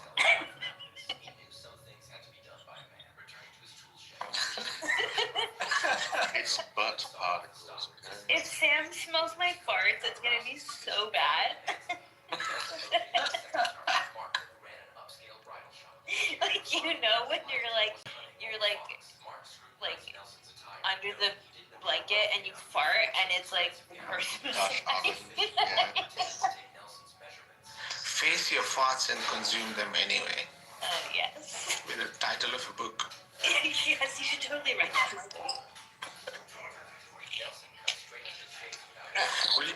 Zabu, when Sam comes up, will you guys have a fart off and then we can judge both of I you? hope so. Me, Buster, and Daniel will be the judges.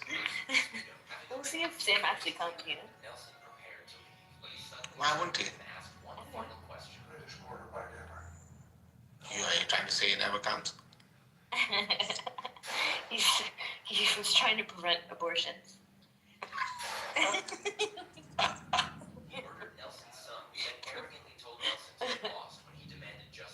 We'll see. There was a slight change of plan, so we're gonna see. Premature abortion. Yeah, exactly. After a dozen punches, the man was barely recognizable. Nelson dragged him to the car like a pile of sludge. Nelson now wanted only to know who else had killed his son Kyle. If the man didn't speak, he'd take more blows. Unable to endure, the man uttered a name. To confirm it, Nelson pulled out his phone and displayed the photo of a man named Mark. He held the phone. Let's see what's happening in Andrew's room. There's a controversy stirring up. Have a good night, y'all. Good night. See you, Daniel. See ya. I'm probably gonna sleep soon. Okay, go. Shoot. Okay. You're gonna stay here with Sam? No, I'm going to shoot. I'm going to wait for no one to fart. Please. Buster, are you gonna wait for him to bust? Buster. Nah, Okay. he's already got SPDs. So Okay. Okay, then I'll turn it off then. Okay, bye. Good night. Right, it's pretty obviously. Hoisted it onto his shoulders and carried it to the cliff's edge.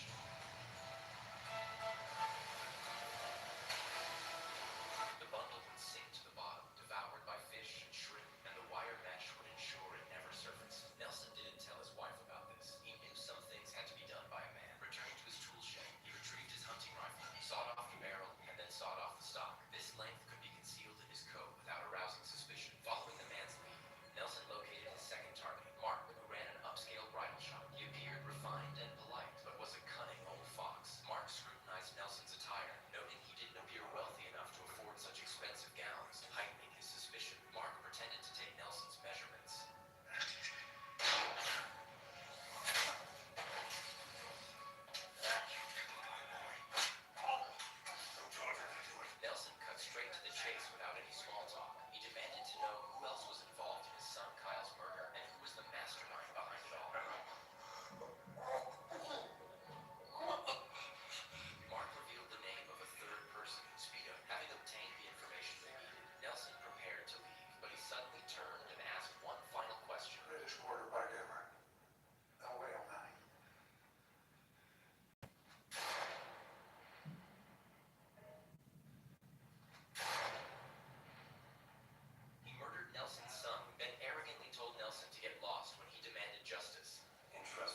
and arrogantly told Nelson to get lost when he demanded justice.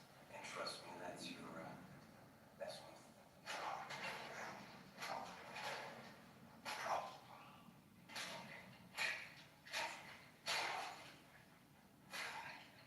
After a dozen punches, the man was barely recognizable. Nelson dragged him to the car like a pile of sludge. Nelson now wanted only to know who else had killed his son Kyle. If the man didn't speak, he'd take more blows. Unable to endure, the man uttered a name. To confirm it, Nelson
sludge. Nelson now wanted only to know who else had killed his son Kyle. If the man didn't speak, he'd take more blows. Unable to endure, the man uttered a name. To confirm it, Nelson pulled out his phone and displayed the photo of a man named Mark. He held the phone before the man's eyes. After receiving confirmation, Nelson slipped the phone back into his pocket. After a moment's thought, he wrapped both hands around the man's throat.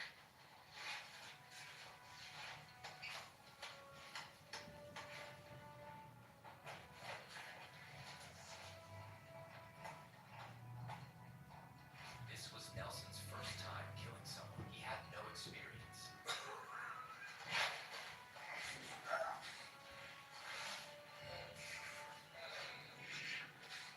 Only when the man showed no further movement did he finally release his blood-stained hands. As a father, Nelson felt no remorse or fear after the killing, only the bitter sorrow of losing his son and a heart filled with rage. He wrapped the man's body in wire mesh, hoisted it onto his shoulders, and carried it to the cliff's edge.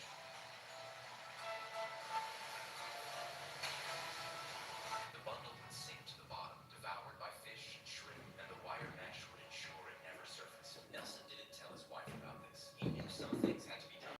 Returning to his tool shed, he retrieved his hunting rifle, sawed off the barrel, and then sawed off the stock. This length could be concealed in his coat without arousing suspicion. Following the man's lead, Nelson located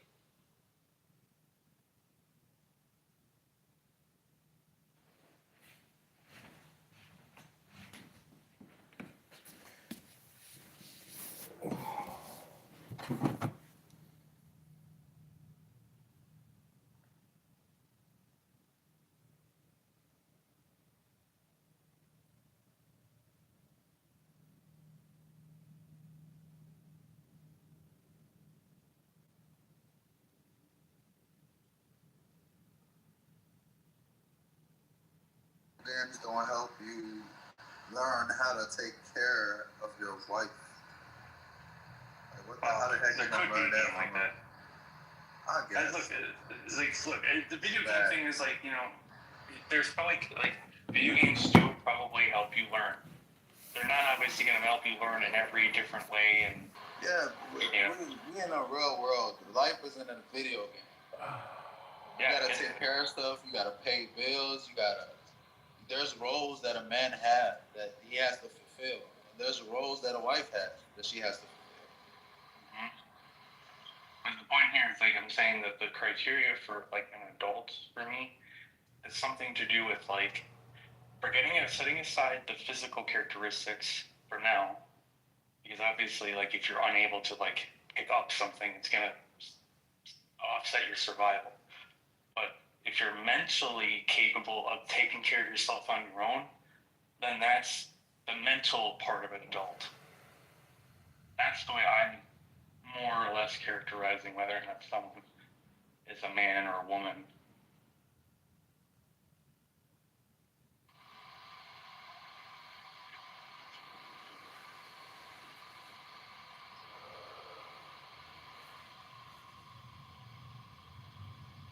So, anyways, original. Hold on one second. Original. It might be true that there are people like that. I do think it's very unlikely. I would want evidence of those people before I would say, oh yeah, that's one of them. Although I agree that they could exist, but I need to have that evidence. And so mostly in these cases of like something that is very unlikely, we need something to say like, okay, here's one of the criteria that were met, the physical side, and then a good reasons to think the mental side was also like the evidence is there for that. And then yeah, I'll be willing to accept it as long as there's like something to make me think that is happening. But we can't just assert it.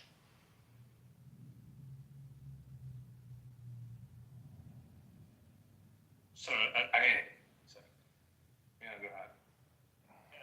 I don't know if you stop talking or something because I'm muted my mic and it's going silent even though I've muted it back. So I don't know if you can finish that. No, go ahead. Yeah, no, it's like this. No, I get that, but you living in 2025, okay, you've got this certain thing that this person is mentally mature. Now, if you grew up in a society where were expected to do things at a much earlier age, go out to work, get married at a much earlier age, do everything at a much earlier age, then whatever standard you're using now to think this person is mentally mature, it'd be completely different if you were living in, say, 1,000 years ago, in a different society. So, like you saying, like there's not that many people that exist. Yeah, I agree according to today's standards. But if you were living 1,000 years ago, maybe you probably think actually the vast majority of the people existing back at that time actually meet that standard. Look, the standard is always the same, no matter what we're putting into the world. Like whether we're 1,000 years ago or 1,000 years from now, is that I'm going to say, here's the standard. They meet physical and mental maturity. Now, what's different is the known facts. Depending on what year we're in, we know different things. And that will play moral calculus. Now, here's the thing with, like, when we start involving people like prophets and gods. We already know that God knows the ultimate, like, he knows everything. So for him, there's no relativism on the knowledge. For prophets who have some kind of access to God, there's at least some reason that God would inform them of the moral truths so that they know the true, like, standard to meet, like, the exact point of those things. There's at least some reason that. But you can deny that. Say people like, you know, Old Testament prophets or Muhammad, whomever you want, and say, like, look, they didn't know that, I don't know, 8 was not mentally mature. They just thought that based on, like, what they had at the time. But as we've learned more things about the brain, we found out that it actually is wrong. It is wrong, but we just know more. So they aren't held liable for the things that they didn't know. You know, they just did their best with what they had. And that's something to say to that. But you have to at least admit then, he did something wrong. He just didn't know any better. But Albedo, you know how you said, you know, when your son or whoever, a kid plays a video game, that there's certain things that kid would learn, right? That goes the same. It works with different societies. Like people from, especially back then, they get brought up differently and they are taught differently, right? There's certain things that they do or learn growing up as a kid that made them mentally mature in these certain things, not aspect of all things, right? Can't be, you know, mature on everything. Like, you know, when your kid plays a video game, can't know everything. But there's certain things that this kid knows, and it's sufficient enough for that person to be mentally ready. I gave you my criteria. Do you remember it? You said what? I said I gave you my criteria for mental ready. Do you remember it? No, I didn't hear you. Okay. Well, then I don't see, like, the point of pressing this. The point. No, you see what I'm saying? Like, you get what I'm saying, though? Like, yes, you think it's relativized, but the society. I just addressed this, though. Do you remember? Like, it's like you're not addressing anything I'm saying. I didn't hear you, my bad.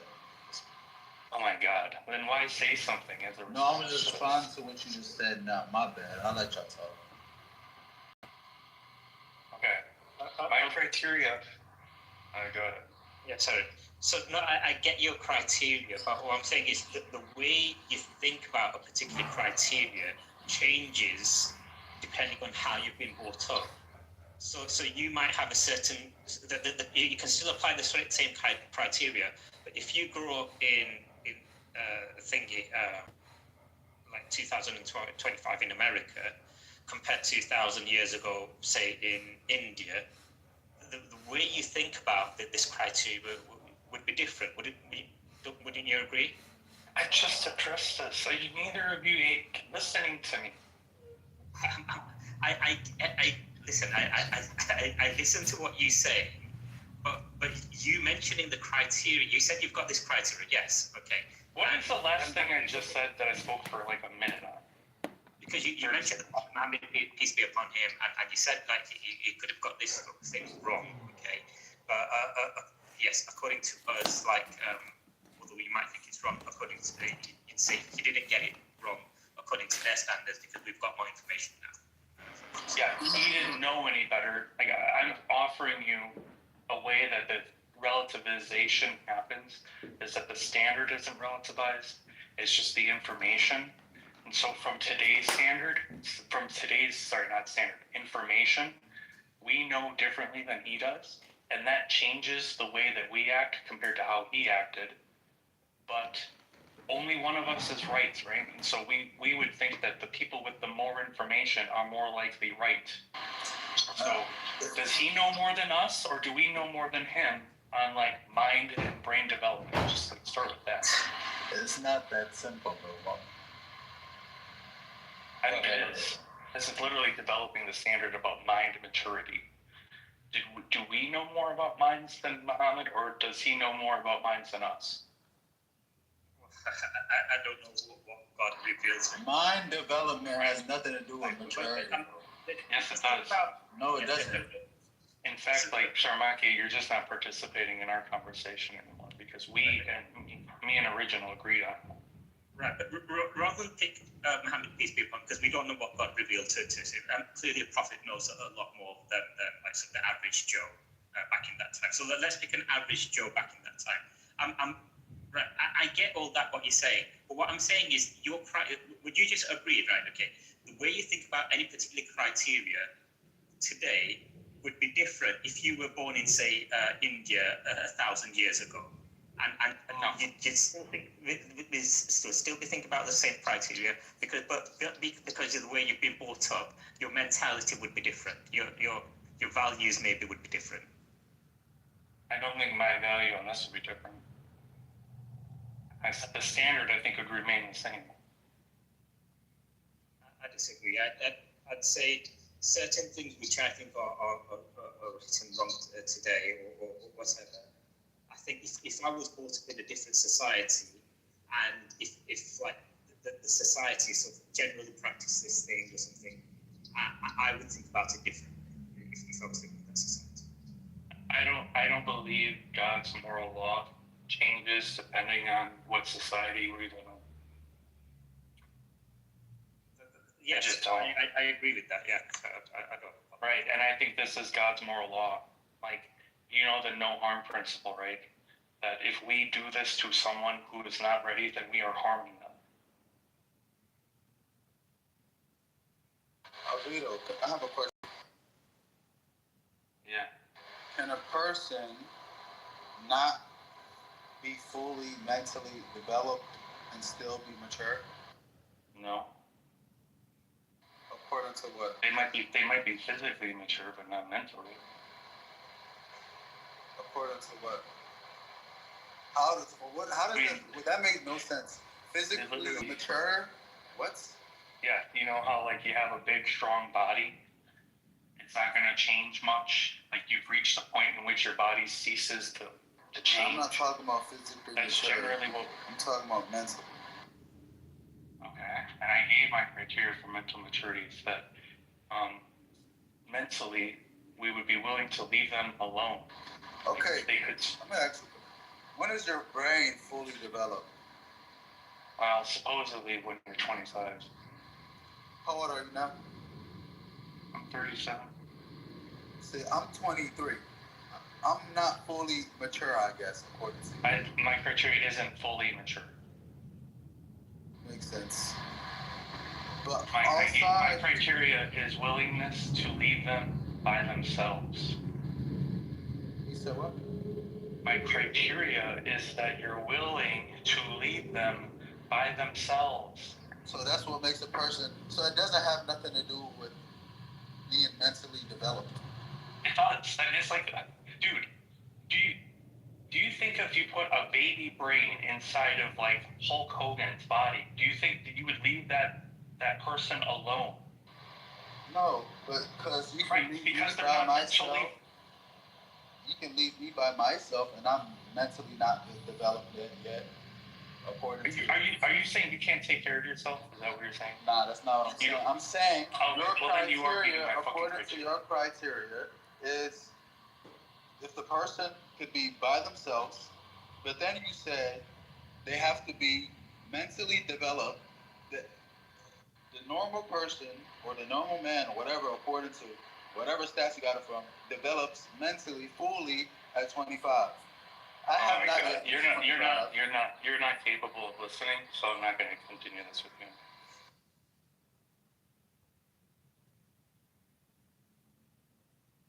I'll talk with the original though.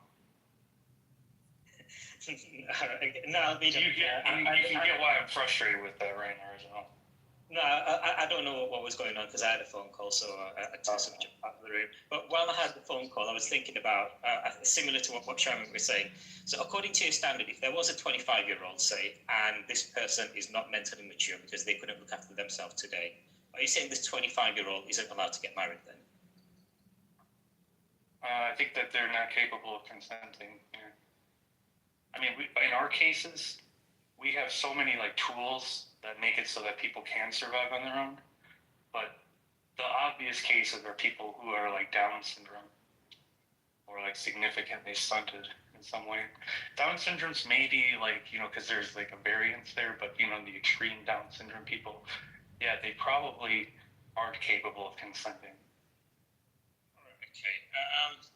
So say you've got this person who has got Down syndrome, not the level, not the extreme level that you mentioned, but if they were left out on their own, they'd really struggle to survive on their own. But they do want to get married. They do like somebody else, and they've fallen in love. We say it's another person with also Down syndrome. Are you saying they're not allowed to get married anymore? Well, it's interesting when you stay with another Down syndrome people because maybe they're closer to like animals in that case. And that seems really fucked up, but like because of their inability to consent to other things that like have that ability, is that in those cases where neither can, that it is fine. But in a case where you have someone who is like of normal mind, we'll say, yeah, I think that can't happen. Although marriages by today, they don't even have to require, they don't have to involve sex. So maybe you can live in like a partnership or something, but not sex.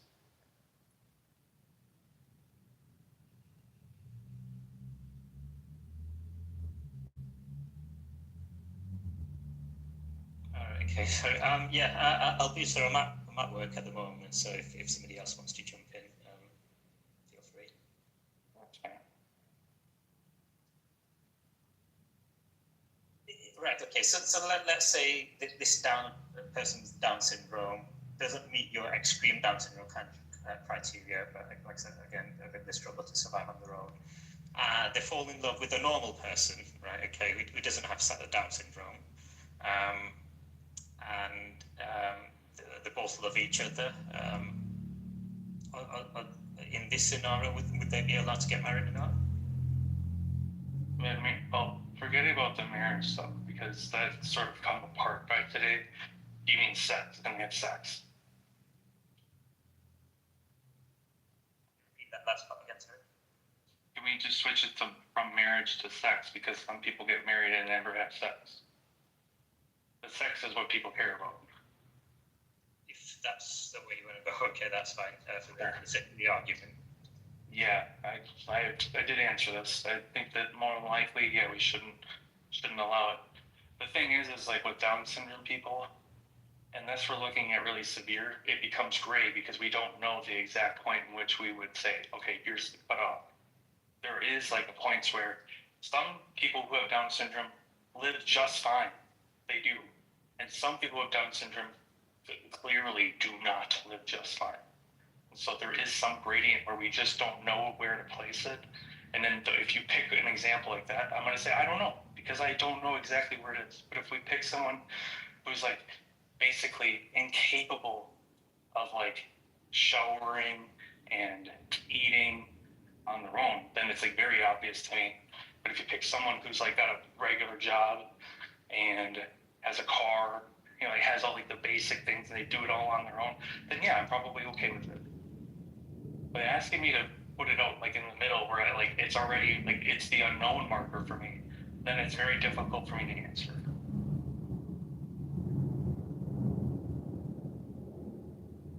What about actually, it wouldn't work because I was just thinking about some other disabilities. So, say you've got a blind person, mentally they're perfectly fine, but if they were left out on their own, they probably wouldn't survive because they can't see. But I'll leave that example out. Sorry, it's fine. Yeah, I mean, it's the mental maturity isn't done by physical standards because someone could be in like a frail body, so they're like not capable of lifting anything to like take care of themselves, but like they know how to, like all of the relevant mental acuity is there. That's the part that I care about as far as the mental maturity. The physical maturity just means like the body has mostly undergone the changes required for puberty, or like has like basically more or less finished puberty. That's probably the standard I would go by today, not just like starting puberty. It's not just at the start, but basically at the end of it, towards the end of it. These are people who don't change much physically. Like they reach a certain point, maybe 80% development. So their body isn't going to change in like a significant way anymore.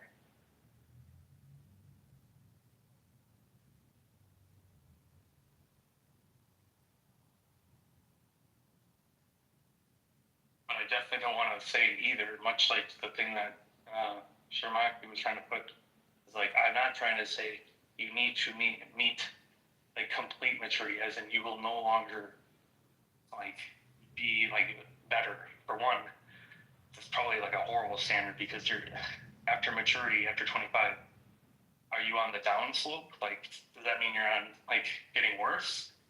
Or do you just like stay fine forever? Like that seems kind of strange to me.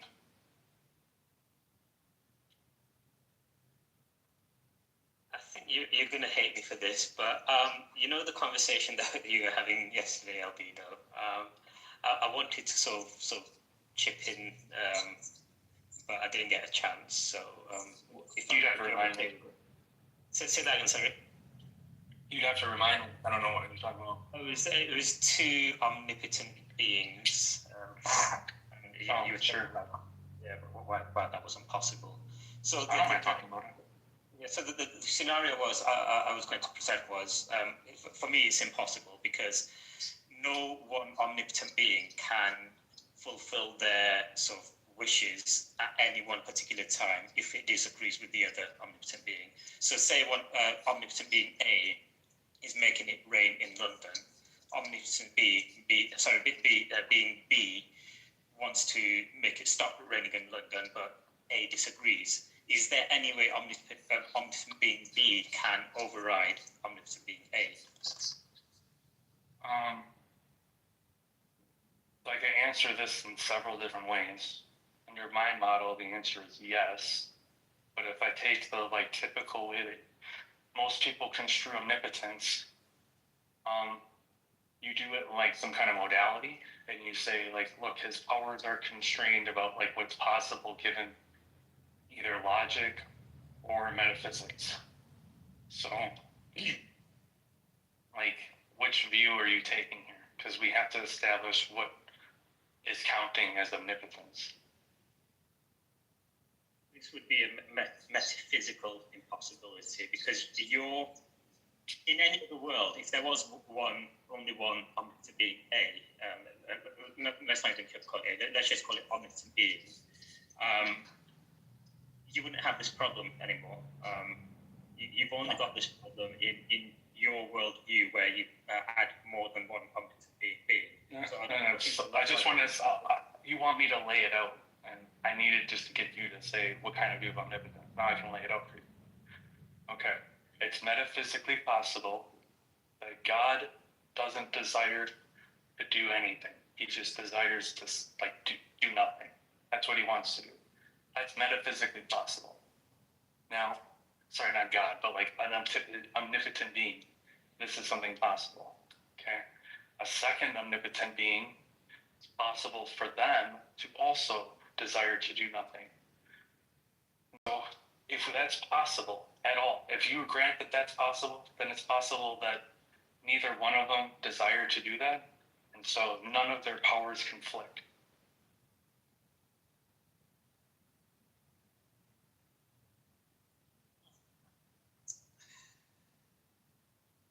Okay. You have to think that beings must have those desires or something. That doesn't seem like. Why would that be? I see where you're coming from, but if you live in a world where we actually exist and we're the only ones who can sort of say whether these beings are omnipotent or not, then clearly these omnipotent beings have done something, have desired to something like create us and create the universe and stuff. Therefore, I mean, according to us, we're the ones discussing it. I'd say that I'd say would it be possible? I don't know. It's a bit difficult to put some of that. Let me give you another scenario. You and I, just grant that we are omnipotent, okay? And you and I come to an agreement that we just won't interact with each other. And so we can't use it. We just agree that our powers won't conflict, okay? Do you think that's problematic? Yeah, because I can never see a world where, like, you've got this world where you've got two omnipotent beings, and whatever they do doesn't affect the wishes or the desires of the other omnipotent being. An omnipotent being would have control over everything, according to me, anyway. No, well, it's that he has the powers to, like, do them. He could do them, doesn't mean he has to. Like, I wouldn't say would, because then you're going to have to say things like he does everything. So, I mean, then basically one of the omnipotent beings is voluntarily giving up authority or power over certain parts of the world. Not because they want to, is because they have to, because of the omnipotent being. So they don't have to. Yeah, well, I'd say that they do. They do have to. In your world scenario, they have to. Otherwise, you've got a contradiction now, because like I said, if omnipotent being wants to do a certain thing, another being wants to do something else. Is it possible for them to do that? No, I'd say it's not possible. Okay. Well, I guess I'd have to know why it isn't. It's like I said, they have to take into account the wishes of the other omnipotent being and say, I'm going to interfere in this part of the world because of you, because of the other omnipotent being. Like. Right. Yeah. Well, and you think that's impossible? For me, that if they come to that scenario, then they're no longer an omnipotent being. Okay, well, let me try another scenario. You and I are omnipotent, and I say, okay, for all of that exists, you get this half, and I get that half, and we get domains over that. Okay? Now, you might say, well, I'm only like half omnipotence, right? Because I only got half the world. And then we flip to the other side. So now I can control the other stuff. Did anything even occur there? Who decides who gets which half? We just come to an agreement. Like, I like this side. I'm like, all right, I give that you. All right, you can have that side. So when you come into an agreement, you come into a compromise. You basically say, I'm willing to give up this half for you, for the other omnipotent being. And for me, then this scenario means that this being is no longer omnipotent. it doesn't have the capability to run the other half. Just because the other being exists, then no longer is if the other being doesn't exist, then you wouldn't have this problem. It'd be able to control everything. So in your scenario, you think once we make the pact, that you couldn't just break the pact and go do all that stuff? That's what you think. The problem is in the pact in the first place, because you have to, you're forced to give up power over certain things, in which case you're no longer omnipotent. No, look, do you think that if I choose to do nothing, that I don't have any powers? No, you've still got powers. So it's just your choice. But if you, but right. So why? But that's your choice. Nobody's making you not do anything. Whereas in the other scenario, somebody else is making you give up half of the thing of the universal power. No, that's an agreement. We're not making each other do anything. But no, of course, if the other being didn't exist, you wouldn't have to give up. So you're forced to give up. I'm not have to. But I'm saying neither case do I have to. I'm not saying that. You can look just. Original, pretend you literally are the guy. We'll go through the real dialogue. Hey, Mr. Original, I see you're omnipotent. Guess what? I'm also omnipotent. Would you like to share the universe with me? Yes or no? I'm asking to play out the scenario. Pretend this is a play. What's the answer? Right. And my answer is, if I was omnipotent, I wouldn't have to share the universe. Oh my God. Original. You're forcing me to. Original. Are you incapable? If I say no, right? Okay. Then let's say I said no. We don't have to say. Let's say just act it out. Right. I'm omnipotent. No, I don't want to. Okay. So you want to control everything? Because I'm omnipotent. That's not why you want to control everything. That's the reason why I want to control everything. Because I'm omnipotent. I mean, you understand, like, why that's a stupid reason, right?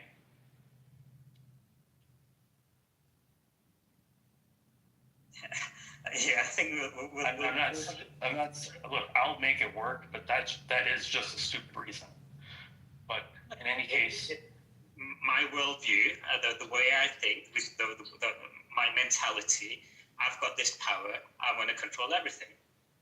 Yes, because you have power doesn't mean that the power means that you have like some kind of like desires from it. Like nobody ever like thinks like that. But like, look, I don't really care that is a dumb thing to say, but I'll leave that alone because it really won't matter. And I'll say, okay, Mr. Original. Okay, Mr. Original. Okay, Mr. Original. You can have everything. Can we continue this conversation another time? Sorry. Sure, but I'll just say this last thing. It'll be really quick. Okay, Mr. Original, you can control everything. I'll do nothing. I choose to do nothing. There you go.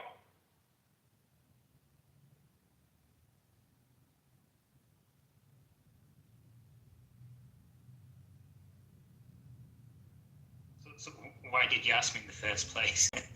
Sorry, Alvito. Because I had those desires. Just wanted to see what you wanted. So you did have a desire to control the universe, but because I said I'm going to control everything, that's why you're not going to do anything anymore. No, that doesn't follow. Yeah, we'll continue this conversation with some of the time. Sorry, Alvito. And it's like not even close to. I don't know why you're presuming all those things. I'm just going to reject them. You're saying, right, if you didn't have a desire to do anything in the first place, you wouldn't have even asked me in the first place. I told you why I asked you. Right, okay. No. That means that there is a desire for you to control part of the universe. No, it's wrong. I told you why I asked you. Because I wanted to know what you wanted to do. That's why I asked you. Omnipotent, you don't know everything. Oh my God, Original. Get out of here. Go to work. Go to work. You just clearly said that one omnipotent being didn't know the desire of the other omnipotent being, which means he's no longer all knowledgeable, which means he's no longer omnipotent. It's just basic. I don't know. It just follows through.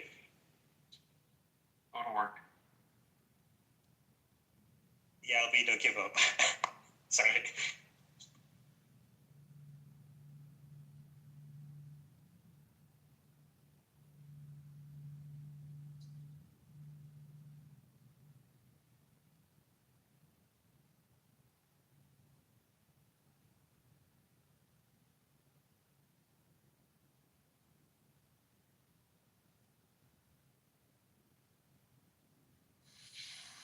Andrew, the replay.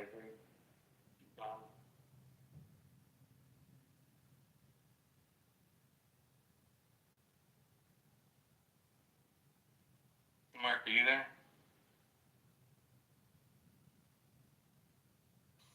Yeah, what's up?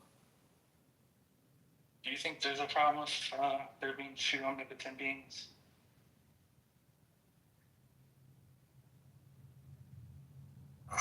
It's really, I mean, it's a hard one to answer since I think that the notion of omnipotence is kind of fraught to begin with. I mean, naively, sure. Whether it can be made to work, I'm not so certain. You mean like just as a concept?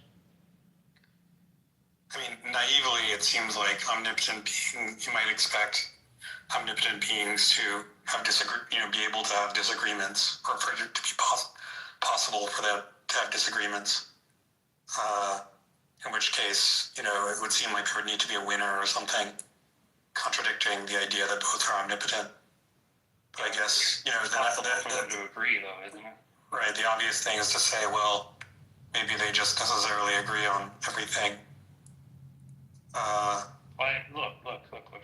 My argument is that potency aside, that has nothing to do with their mental states. And if the mental states are contingent, then their agreements are contingent. And so there are some worlds where their potency and their mental states are not in conflict. Could you rephrase that? I'm not sure I follow. Okay. The potency is something necessary, like it's a necessary attribute in these cases, because we're just saying they're necessarily two omnipotent beings, or an omnipotent being. But we're not saying anything about their mental states. And so it's possible, given these mental states are typically contingent, that there's worlds where they both agree with each other.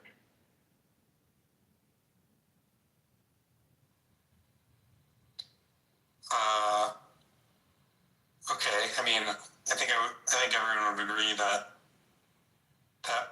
it's the worlds where they agree with each other are not the problematic ones. Yeah, but that's all I need. It's possible. Well, I mean, you might argue that omnipotence is, if it obtains of an agent, it necessarily obtains of them, and thus, if there are supposed to be worlds where they disagree, then you get a problem. Now, maybe you reject the premise. You think that a being could be omnipotence can be such that it's a property you could have contingently, in which case maybe there's no problem. I mean, or at least maybe there's no more problem than there are no more problems than there are just for a single being omnipotent. I'm just saying there's a unsatisfiable pair between omnipotence and maybe like disjointed or like contradictory mental states, like ones where we disagree and we would conflict with each other's powers. I just said, okay, those are impossible. So none of those worlds can attain. But there are worlds under the same modality where we constrict all the same things that they have those powers still.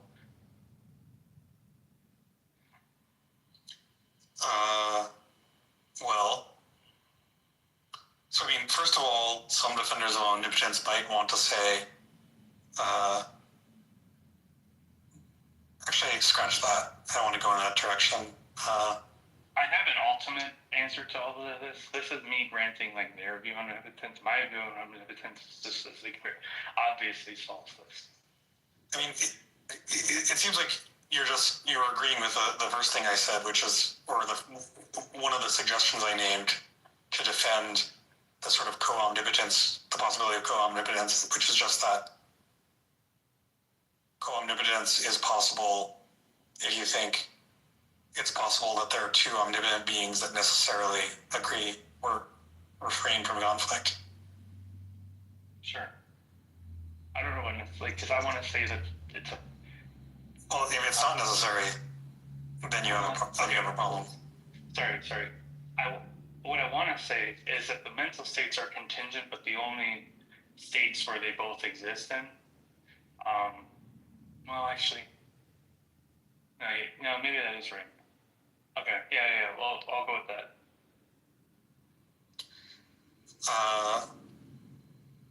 Well, I mean, maybe. I mean, you might think that.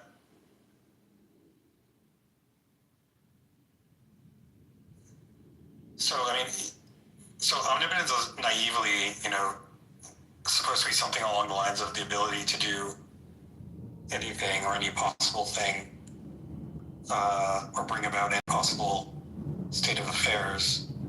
That's my view. If we want to just quickly go over mine and kind of results, because like I think if I gave you mine, it'd be like very obviously why this works.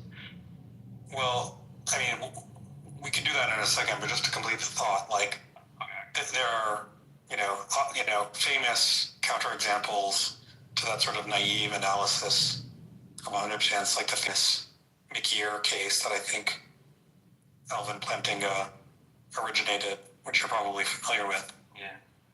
I mean, it seems like omnipotence is supposed to be more than just the ability to do whatever it's possible for you to do. Else, we get McKeer being omnipotent, which is supposed to be, some sort of unacceptable consequence of that definition. Yeah, but in that world where they have necessarily the same mental states, they can do anything they want. Yeah, but it's agree with each other. Just as it seems like a limitation that McKeer can't choose to do anything other than scratch his ear. It seems like a kind of, a limitation, which our understanding of omnipotence should, a proper analysis on omnipotence should take into account. It seems like it's in some sense, right? Or someone might argue that it's in some sense a similar limitation that omnipotent God A can't, can't choose to do something other than what omnipotent God B wants, and vice versa. Yeah, there's just a biconditional relation between their choices. Sure, just like there's a biconditional relation between what McKeer wants to do and whether that thing is equal to scratching his ear. It just seems like it's identical. Well, yeah, I mean, it's even stronger than a biconditional, but there's a biconditional relationship nonetheless. But I mean, just as most theistic philosophers of religion are going to want to say, we should come up with a definition of omnipotence that rules out the failure to bring about a state of affairs merely because of some limitation about, for your desire about scratching your ear. Similarly, it should be there should be some carve out that takes into account some limitation about your ability to disagree with someone else. Okay, let's just move to the other one because I think this will solve it. Okay, powers as in particulars, and they are just requisite to causal events. So this is the Neo-Aristotelian view that's more modern. Are you familiar with this? I mean, only in like Rockford. Your mic is fucked now. Sorry, how about now? That's fine. Sorry about that. I just said only in extraordinarily broad brushstrokes. Okay. Basically, the powers are not reduced to anything else. They just are requisite for causality, basically. And then I say God is omnipotent if and only if he possesses all the requisite causal powers and not do it in modality. And then I can say that both things possess all the requisite causal powers for any event, and yet if they were in worlds where they had conflict, those worlds are impossible, but they still possess all of the requisite power. Because because I'm not construing in any modality. Wait, sorry. Which set of causal powers represents the requisite set? The ones that, for whatever the set of events is, he possesses the things required to bring them about. I'm not really sure I'm following. Okay. You know how, like, salt possesses the requisite disposition to dissolve? I mean, I'm happy to go with that. Yeah, that's the kind of thing I'm talking about. No, I understand that, but it seems like you're trying to. I mean, it seems like among the set of all theoretically conceivable events, you're trying to single out some subset of them that you think that God has, that an omnipotent agent that characterizes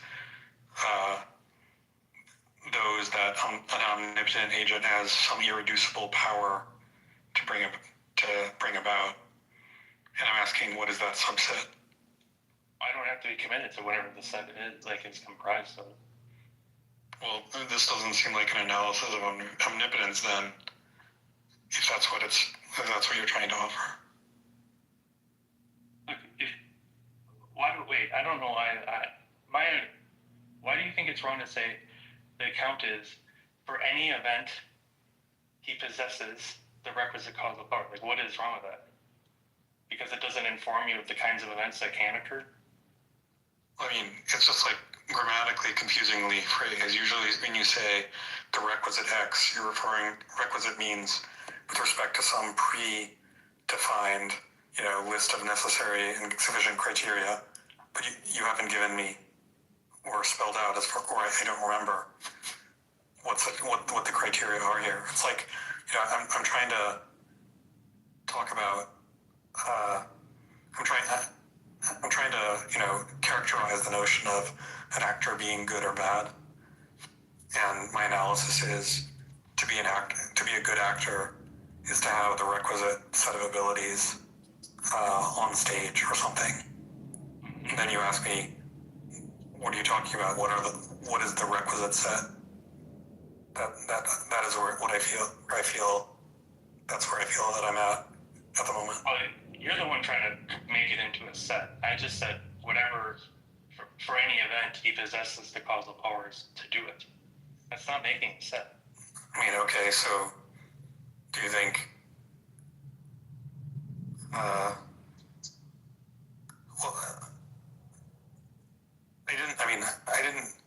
nothing I said depends on, like, set language or is not supposed to be any kind of, like, Cantorian gotcha here. So that's not really going to be an issue. The power thing in this view doesn't reduce to something. That's what you're kind of asking to do. They just are objects that are particulars, and they act as things to cause, and that's it. I mean, do the events that God has the power to actualize, are they supposed to be metaphysically possible, or does he have the power to actualize impossible ones?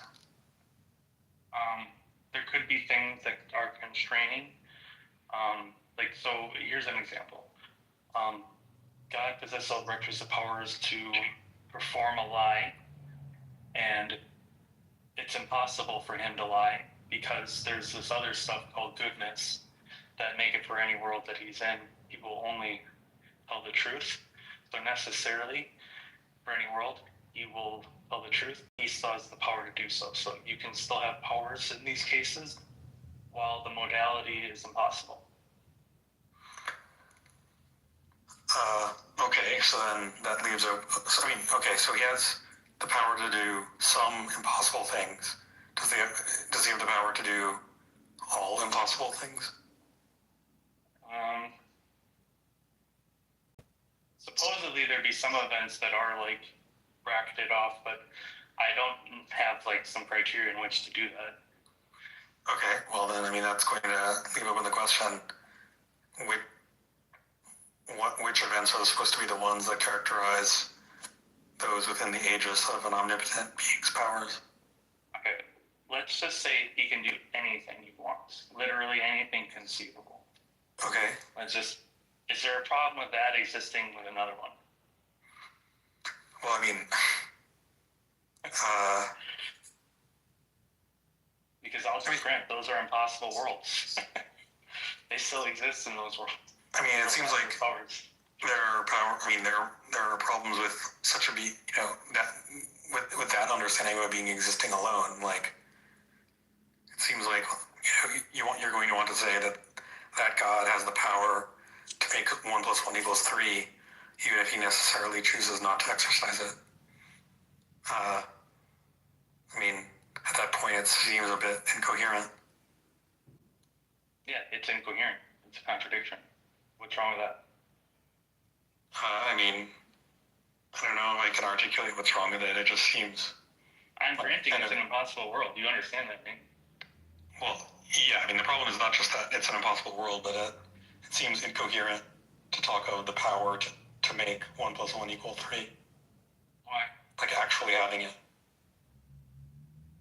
Why? Well, I mean, because it's not altogether clear what it doesn't seem like, Well, I mean, the first thing is about, like, do you think math are events? Well, the event here would be to make 1 + 1 = 3. Yeah, I mean, I kind of, like, went down this road thinking it would just be, like, very clearly, like, I'm just saying it is an impossible world, and yet he still possesses all those powers in the world, because the modality doesn't constrict his powers. It has nothing to do with modality. Okay, but I mean, I just don't think... I don't see any reason to grant... I don't see any reason to accept that there should be any such powers. It doesn't seem very attractive. What is it about the world? Is that just denying that there's a thing called omnipotence? No, it would... I mean, only if omnipotence were defined in this sort of extremely liberal way that you just tentatively defined it as the having the power to do literally anything, even if it's impossible. Yeah, that one. Like I said, I shouldn't have went down this because I thought maybe if I just did this, it'd be very clear. Reverting back to say God possesses all the requisite powers for any event. For any event X, he possesses the requisite causal powers for it. There's nothing incoherent about that statement. That statement is consistent with modern science and physics, and like there's a huge resurgence since the mid-2000s for this neo-Aristotelian view on powers. I mean, we could even use like regular Aristotelian powers for probably this in some capacity to make this work. So there's lots of people who accept this who aren't even theists. There may be people who accept a neo-Aristotelian view on powers, or a resurgence of such people. I'm more skeptical that there's a resurgence of such people who think that you can have power to do impossible things, like making 1 + 1 = 3. Right, but remember I said to forget that? Well, but this part is important because we're trying to delineate which... Okay, you went, I don't want to talk about it anymore. I don't want to get what's so hard about that. Well, whatever. My answer is that it's hard to avoid talking about it because you're trying to delineate a specific set of powers that God has in order to define his omnipotence. And sort of to delineate a set of powers, you generally want to give a criterion.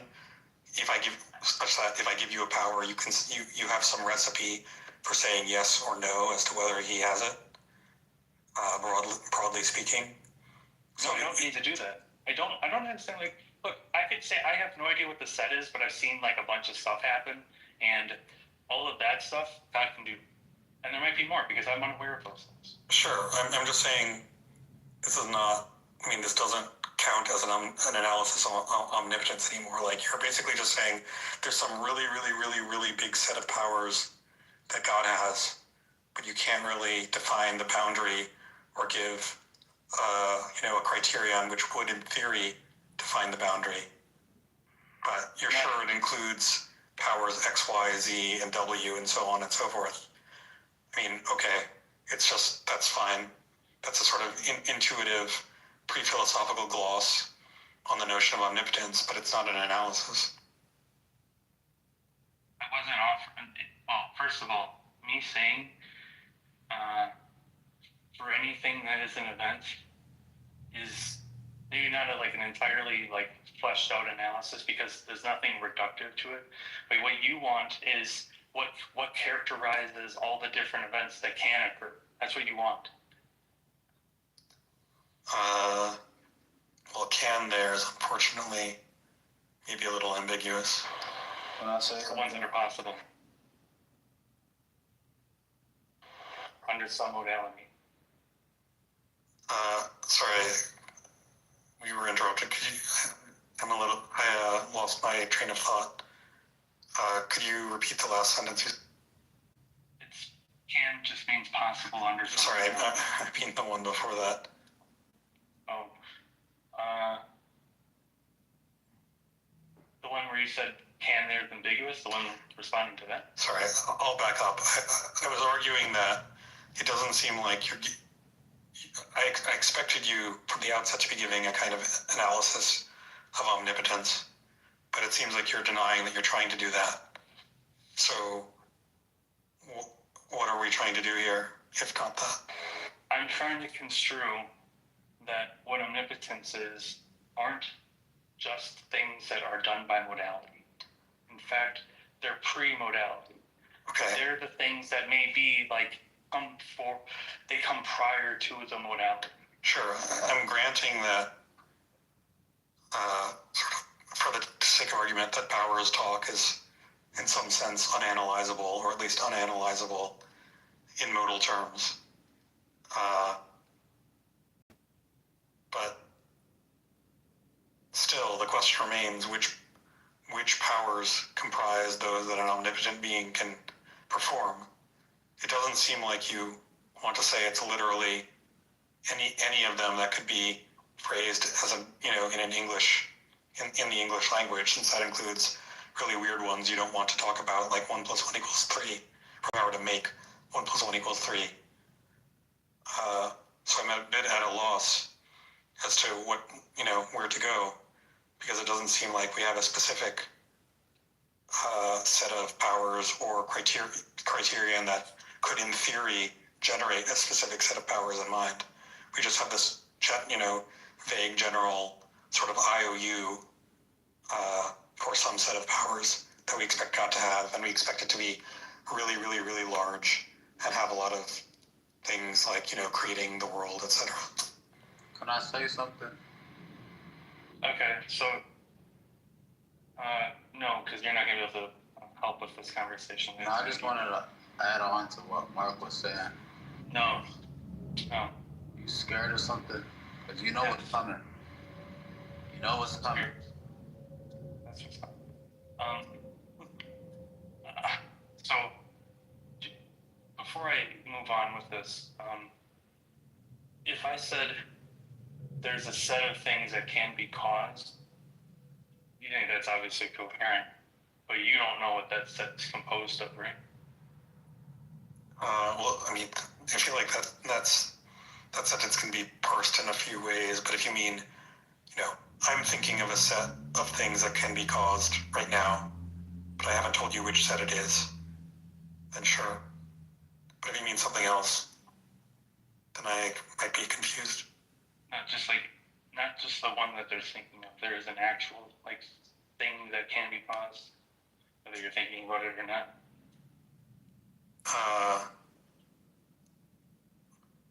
I guess. I mean, there's a unique, exhaustive collection of things, of events that can be caused by some agent or other. Sure. And we don't have to know what that is to be able to make that statement, right? No, but I mean, we have a criterion like that, in theory, decides whether an event is in or outside of the set, namely whether it can be caused or not. Like we might not know. Yeah. We might not have have that information, but we have some reason for thinking that there's like a determinate fact of the matter unknown to us that will rule its status inside or outside of this.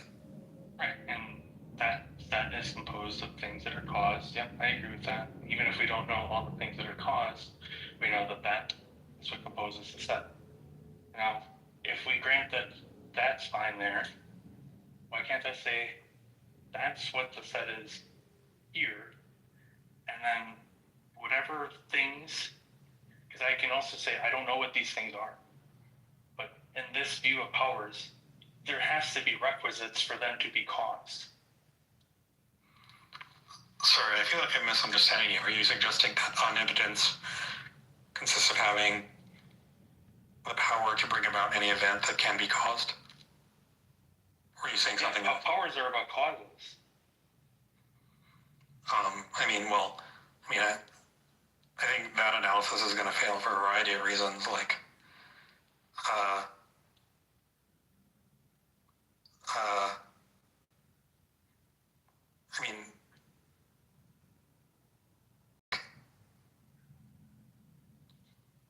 sorry, I'm just thinking this through. But if can is supposed to be, metaphysical modality, then you want to say that God has the power to will certain things, even though there's no possible world in which he does will those things or does cause those things. Like, to lie or do evil or whatever. Yeah, that is one way, but the can there, just to be clear on that, would just mean possesses the powers. Like it could be either, because sometimes when we say, "Can you lift that rock?" we just say, "Yeah," and it doesn't mean in possible world semantics. Okay, so you're saying that omnipotence means having the power to cause any event such that any event E such that someone has the power to cause E.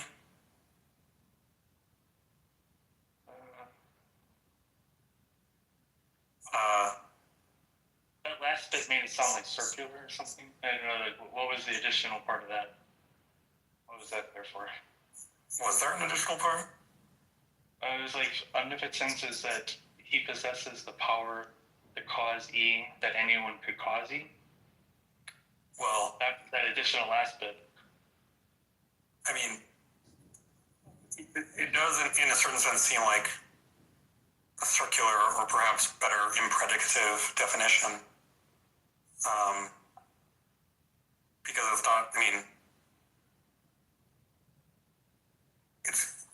not, it's not like, it's going to leave open,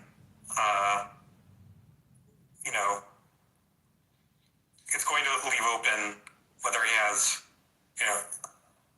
whether he has powers that only he uniquely would be capable of possessing. You said it does leave that open? It seems like it.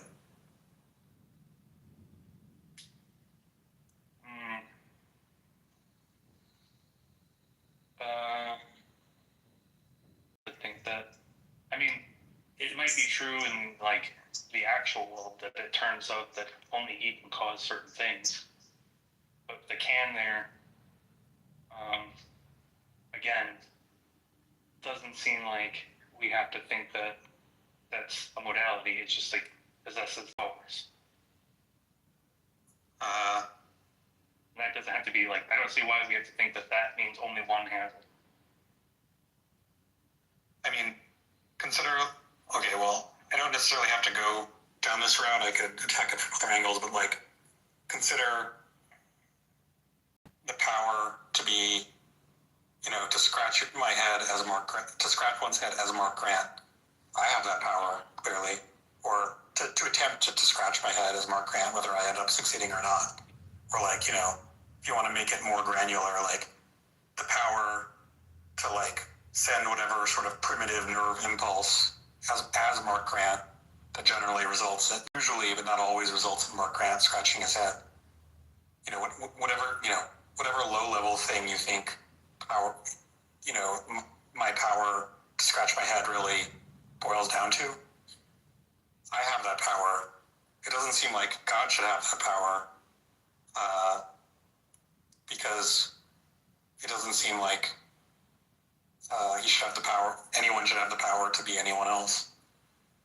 I don't think. What do you mean? Why not? Like, to me, it sounds like semantically it makes no sense to say that God has the power for you to scratch your head. Well, I don't think that's exactly what I said. Okay, and I agree. I don't think I want to construe powers in terms of, like, who possesses them is the type of thing that they're unique to. Meaning, like, there's a power that's unique because they just possessed it. Like, I want to construe them more broad than that. Like, they're not the kinds of, like, anybody, they could be instantiated in any person. I mean, that seems like the sort of thing that one might need to defend. Like, what sorts of abilities represent genuine, primitive powers, and which sorts are some more general notion of ability that includes powers, but also a bunch of other things. But I mean, getting back to the somewhat more original objection, like, you're saying that to be omnipotent is to have the power to do anything that at least one being has the power to do. Okay, well, if you take some action, which may or may not be a power, that necessarily only God could have, then whether he has that power sort of a fortiori depends on whether any metaphysically possible being has that power. But since necessarily only God could have it, that means whether he has that power depends on whether he has that power. So we're at a bit of an impasse. I mean, I just wouldn't think that that's like significant. I mean, I don't think that people are going to think that that's a problem. I mean, a lot of the people that were pushing back on it were okay with certain, I don't want to call them trivial, but like things like, okay, if he has like, if he's located in a different spot than me, then he's still like God, even if like there were, two different locations of God. Or you could say something different about them, they'd still maintain this God. In this case, like, if you're construing powers as like, well, one of the powers is just that he's the one who did it, rather than that guy. Like, that's the way you're construing powers, is like the way to separate them. I don't think people are going to say like, oh, well, that's like in a way what I think is like significant. I mean, if the underlying goal here is to defend the coherence of there being two omnipotent deities, let's call them A and B. It seems like I'm Mark Grant. I'm obviously neither A nor B. You might want to say that I have the power to try to thwart A or to try to thwart B. So at least one possible person, namely me, Mark Grant, has that power. So do you think that A has the power to try to thwart B? Yeah. Okay.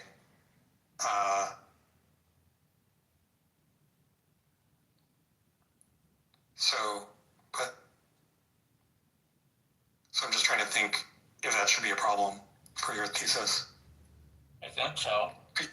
I mean, because it seems like he should have the power, intuitively, an omnipotent being should have the power to do X, to succeed in whatever he tries to do.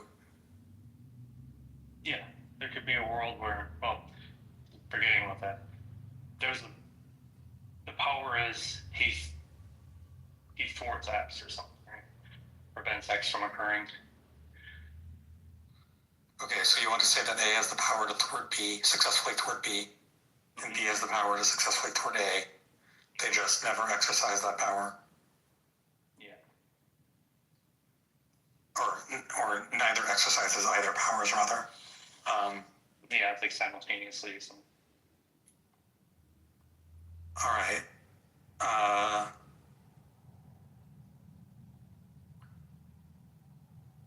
don't know. I mean,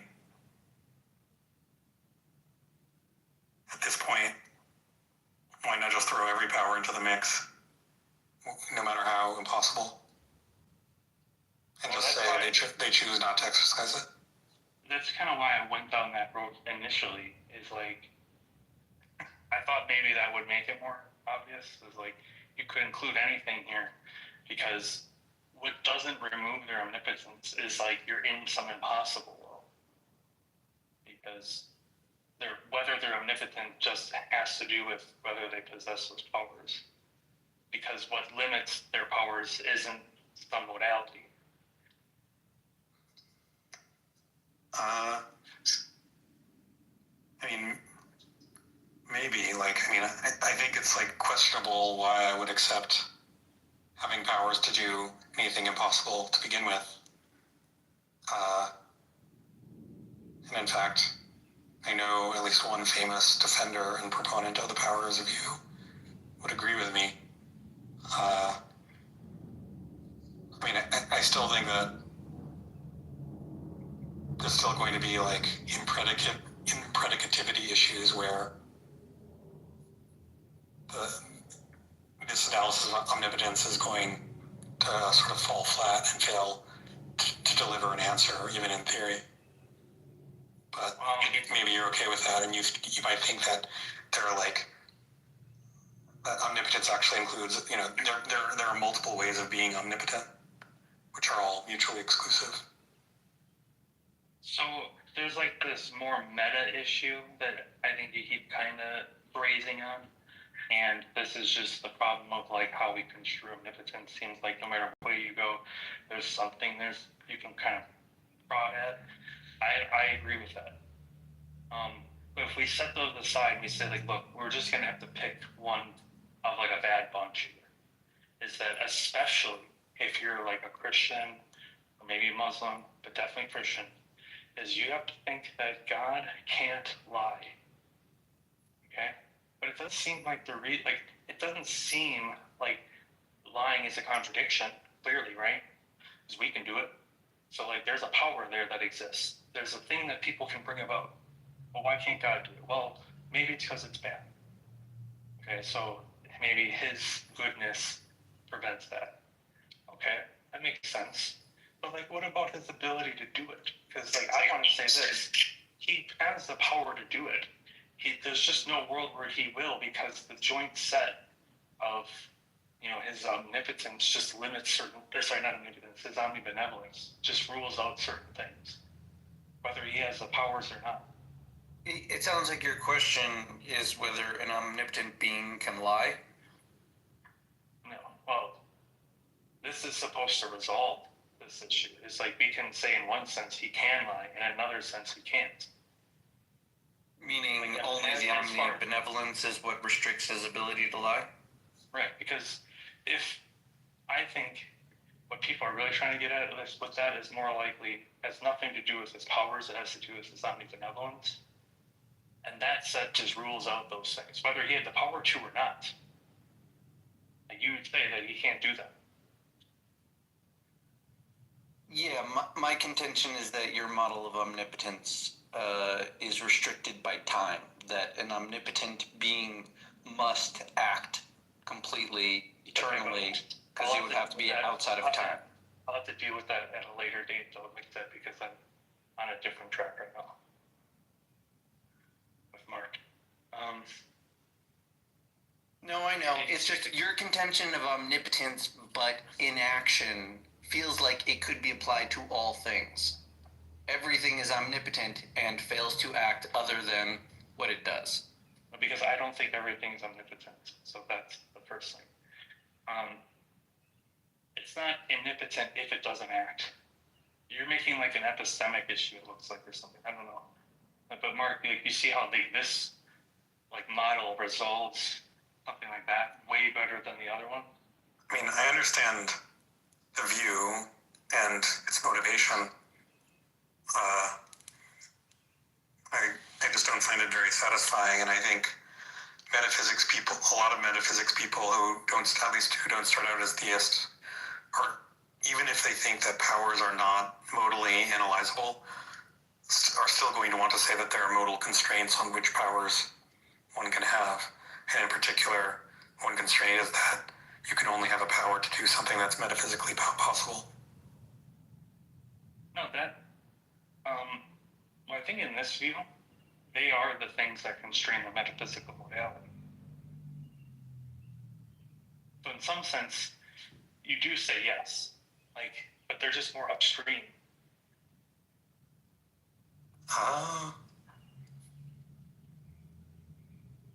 MJ was reading. MJ didn't know anything about it either, and he was reading from it, and he basically was like, I don't even understand this view.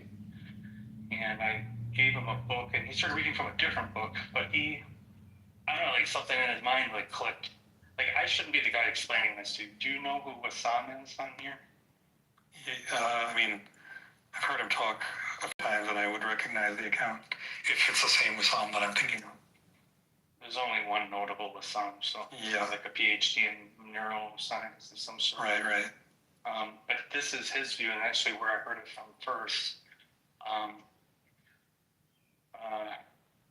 And then Ethan brought it up the other day too, and Sully brought it up the other day, and then I looked into it a little bit. Look, I'm not the guy that should be the one explaining it to you.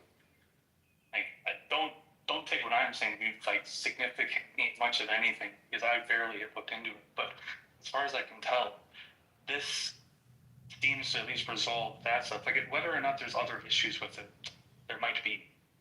I'm willing to just accept there's just going to be some kind of level of problem with it. But I guess I'm just not seeing it. I actually looked this up the other day. One of the sort of preeminent power advocates was a philosopher named, I think, George Molnar, who sort of wrote the book on it, but tragically died before he had quite completed it, and so some other philosopher kind of filled in the gaps. But he says explicitly that there can't be powers to do impossible things.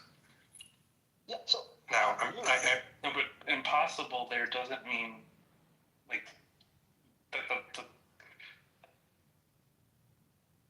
it depends on how possible is construed, because certainly, there can be other, once you add in other constraints, here, I have the power, glass has the power to break, it's fragile, unless you put bubble wrap on it. Now it's, what is that called? Not shunted. Okay, there's a word for it. Damped. The force is damped. Masking. It's masked. It's masked. And so, in no world does that glass have the disposition to break while it's masked. So it's impossible. Well, there's a difference between having the power to break versus having the power to break versus masked. I want to say that it has the first one, but it can't have the second one if the second one is supposed to be truly impossible, as opposed to merely very unlikely. I mean, so I have Molnar's book open on my computer right now on page 66. He says, whereas psychological states have contradictory or otherwise impossible intentional objects, no physical attribute correction towards impossible objects. In particular, there could not be such a property as the power to bring about the impossible. If so, then here we have a fifth criterion that demarcates the mental from the non-mental in terms of intentionality alone. Yeah, that's fine. I don't know why, would he say that is impossible? So, it's no longer fragile?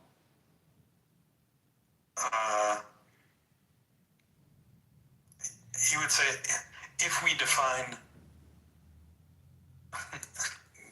glass and breaking and masking in such a way that it's metaphysically impossible that any glass break while masked, then yes, he would say that glass or any object break while masked. He would say that it's impossible that any object has the power to break while masked, and in particular that glass does not have that power. At least that's my reading from this paragraph, even though I barely read any of the book. And so I'm just kind of guessing here. Context.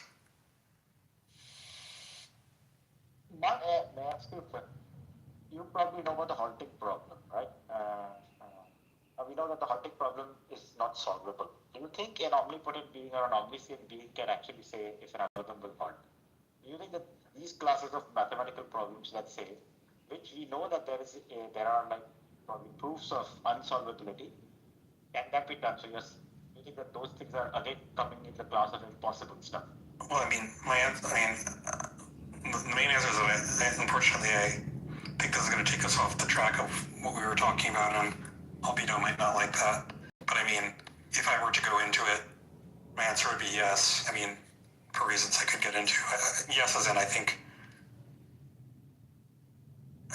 if omnipotence is a coherent concept to begin with, then deciding whether a given computer program will halt or not would be the sort of thing that it could do, because it's not restricted to like Turing computability. Okay, so I ChatGPT'd it because I thought this would be more helpful because I wanted to get the other people's views on this too. So Molno's views on powers is that masked powers did not stop the powers from like being existing because they were intrinsic to the object, and masked objects were extrinsic, so they were like from external conditions. It's a masked power is blocked from manifesting by external conditions, the fragile glass wrapped in bubble wrap. Molnar's point, masking does not remove or diminish the power. The glass remains fragile, its power is simply prevented from showing itself. Then there's something called a Finkish. That was the other one I can't remember, a Finkish disposition, which is from the C.B. Martin stuff that I don't know if you heard me say, but that's something that removes the disposition at the moment it would have manifested. An example is a device that instantly makes a live wire non-charged whenever someone touches it. Then there's something called an antidote, which I had never heard of until pretty recently, but basically it just blocks it. They're like masks, they prevent the manifestation, but do not alter the underlying power. Molnar uses these cases to argue that powers are intrinsic, so external blocking never removes the power itself. Okay, but is there between a power? I mean, I don't really know what I'm talking about because I haven't read the book, but I mean, just spitballing guesses here based on the tiny amount of context I do have. I'm going to guess that he would distinguish between a power which is merely contingently masked versus one which is sort of necessarily masked, the latter, and argue that the latter doesn't really count as a power at all because it would be directed towards an impossible state of affairs, which from the paragraph I just read, I don't think he wants to sort of dignify with the status of power.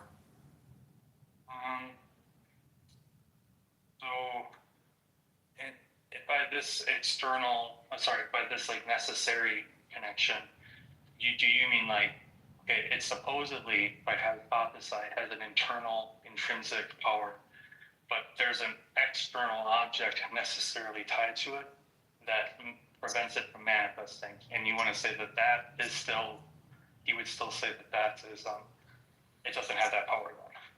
Well, if the external object is masking it, is sort of masking it contingently, then it still has the power.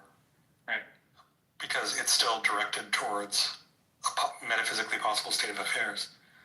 But if for whatever reason the external object is sort of, it's like really, really damping its style, i.e.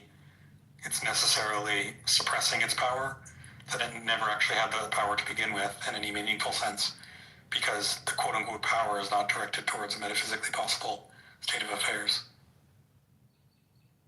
Well,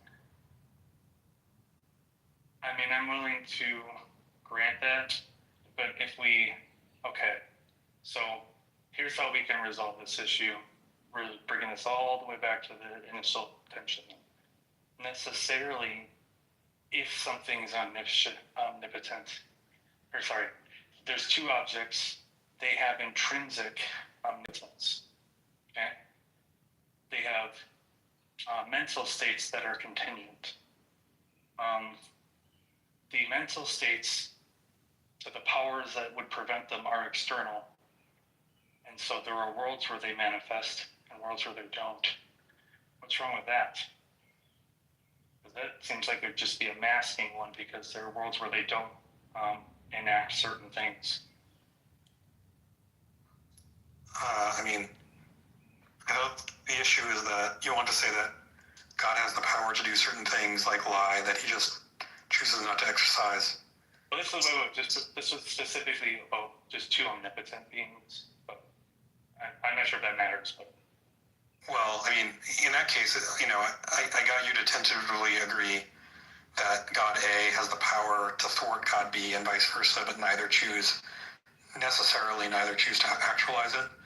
But in that case, according to my reading of Molnar, that would be incoherent, because neither A nor B can have a power that is directed towards an impossible object.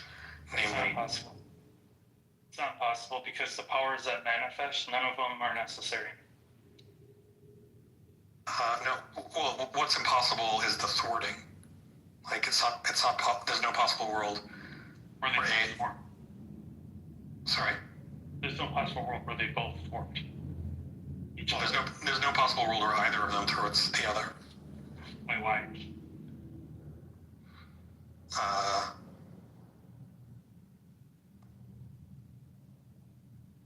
Like if I'm an omnipotent being, I want to go to the store, and you come over and you put a wall in front of me, and then I just stop going to the store. What's wrong with that?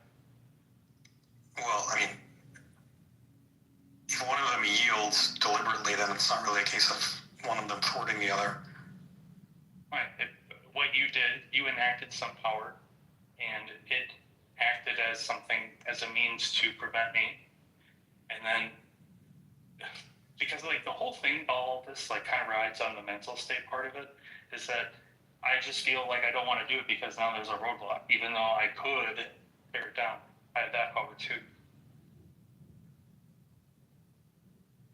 I mean, okay, I'm a little lost. I mean, it just just in general, it seems like if A and B are omnipotent, there's no possible world where A successfully puts B in a cage forever, despite B's attempts to escape. Correct. They can't both be acting towards the same, X and not X. In this case, my escape and your prevention of my escape. That can't happen. Right. There's no possible world where B is put in a cage and limited. And so A does not have the power. If powers can only be... No. Because the fact that you put me in a cage is contingent, right? Yeah. Okay. So there is a world where you do that and I just don't enact it. So it's not impossible. It's just the only part that's impossible is that one world where we both do that. I mean, are A and B supposed to be necessarily omnipotent? I mean, cage here is obviously a metaphor, not for localizing the deity in a specific physical cage, but for stripping them of their powers despite their attempts to use them.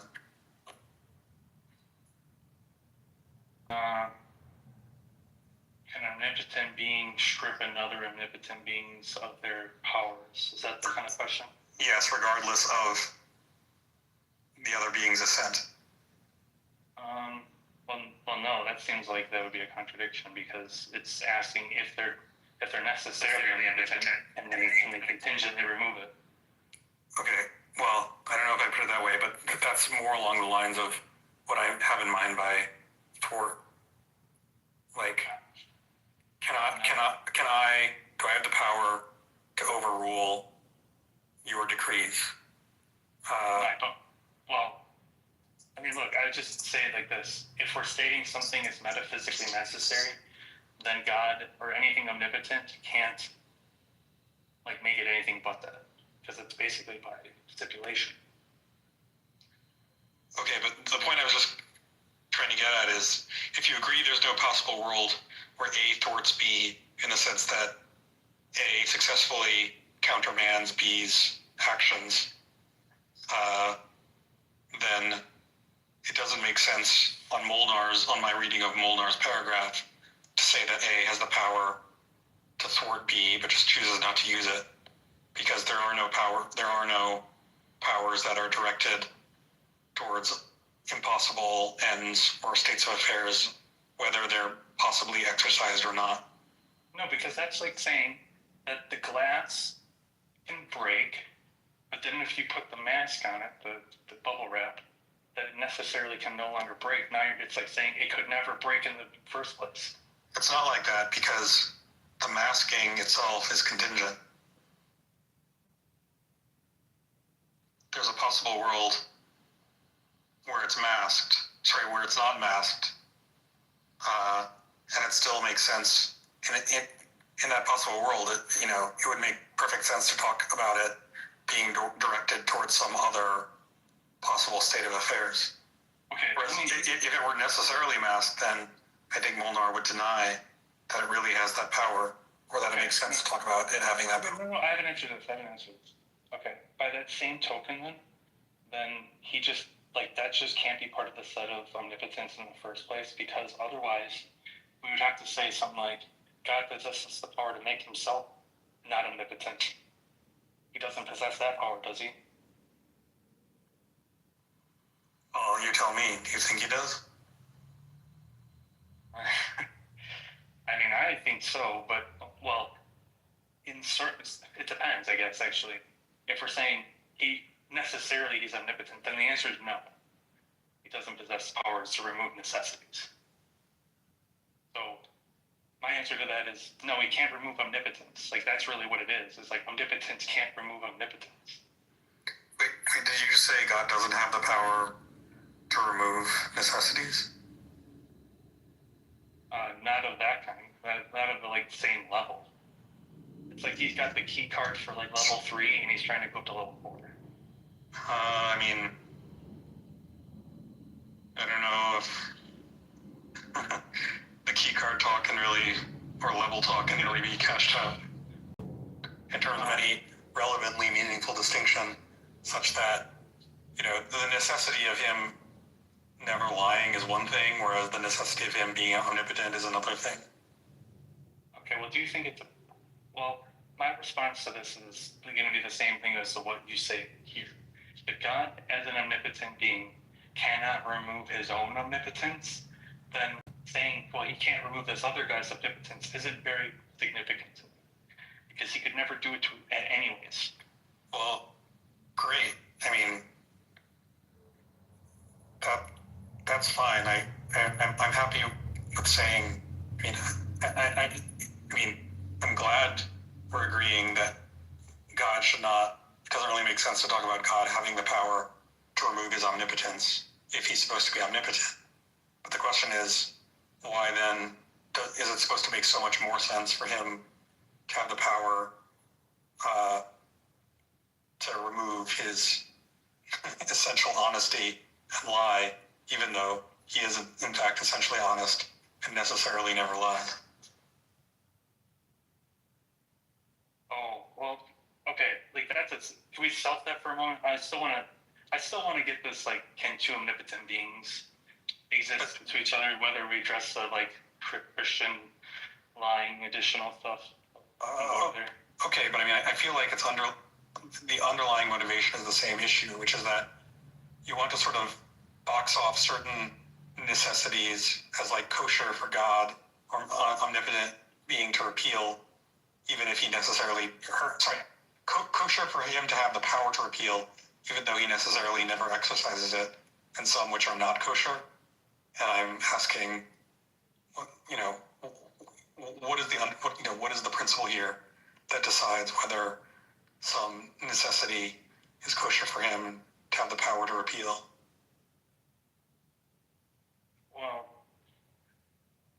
Well, in this case, the principle is that, like, if he can't do it to himself, then it wouldn't matter. Like, it's adding in another person isn't going to change the fact that he could never do it in the first place. So the fact that, like, a second one exists doesn't make it any less problematic. So that's why I'm saying, in a world where there's two, there's no more or less an issue.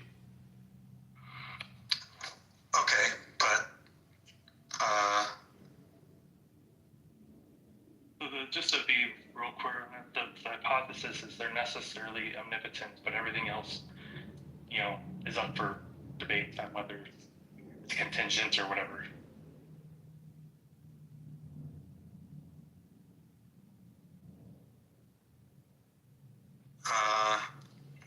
I'm a little confused, so I need to sort of backtrack and think through things.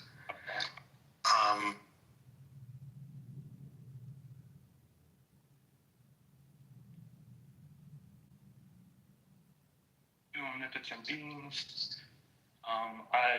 The last thing we talked about is, like, the powers to remove the other person's omnipotence. I want to say, well, if that's an issue, then it was an issue for him to do it to himself, so he by himself didn't have the power.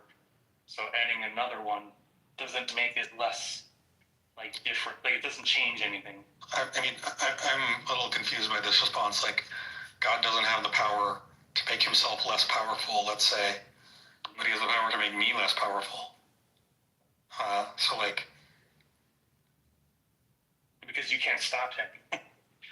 The point is like, power supposedly is either coming from, we just state that it's necessary, or there's some kind of power that contradicts another power. Well, okay. I agree that the issues are going to be roughly related to the things that you mentioned, but I just don't think it's satisfying to say we shouldn't expect God A to diminish God B because God A couldn't do it to himself. Because there's lots of instances of that schema that we wouldn't reject. Like, I wouldn't say we shouldn't expect God A to diminish Mark Grant because he couldn't diminish it. He couldn't diminish himself. So you need some sort of stricter principle there than just like he can't do to others what he can't do to himself. Okay, the powers can't be the things that. So there's powers to enact an X, and there's powers to, like, prevent X. So, like, you could think of it as, like, to bring about not X. And so a perfectly efficacious will that tries to bring about one, and then they possess the other, they can't both occur, correct? This is just like the kind of rock heavy, Yeah, there's no possible world where God A and God B are at loggerheads. Just with one God, right? The same thing. Sure. There's no possible world where God A decides to actualize inconsistent things. Right. And so that situation, the only thing that changes here is that one decides to bring about one part of it, and the other one decides to bring about the other half of it. That's the only difference. Rather than just putting them both in one mind, you're just putting the directedness, you're splitting it, basically. The features, all the other features are there. Well, it's true that you're splitting it. You might think an omnipotent agent should have the power, to countermand any other agencies, but like the power to use the terminology that you invoked, the power to mask any other agent's powers. It seems like that's the sort of thing that would be consistent for an omnipotent being to have. So we want to say So it doesn't seem quite the same thing. This is sort of an aside, but the McGear stuff actually might be kind of useful here. My goal is to either show that whatever view of omnipotence they try to put forth, which is like the typical accounts, not the like powers one I was reading in, is that either they're just not, they weren't omnipotent to begin with, but they both exist, or there's no like logical issue. If it results in McHere, like that's fine with me because I've succeeded in either condition. Because they're like, I guess like the point I'm either putting forward is either here's an account where they both can be omnipotent, and there's a world where they both have all the requisite powers, and you know they both exist without performing any contradictions. Like that's all my goal is. Or they provide their own account of omnipotence, and I show, given that account, what the potential issues or like what could happen, because most of them are like modalities there. Does that make sense? I'm not sure. I mean, are you just saying you're happy just getting to a point, you're happy just establishing that whatever the problems with the power analysis of omnipotence is, there being two omnipotent gods on the power analysis is neither more nor less, is neither better nor worse, theoretically, than just there being one? That's one part of it, yeah. But if I missed the other part. If I take just their view, I think that either we'll end up in a world where like McGear is true, so that they can both do it, or whatever like counts as McGear here, you know, that's that. Or we just end up in worlds where like they just have certain psychologies where they don't ever conflict with each other. Which I guess maybe is probably the same thing in McGear, but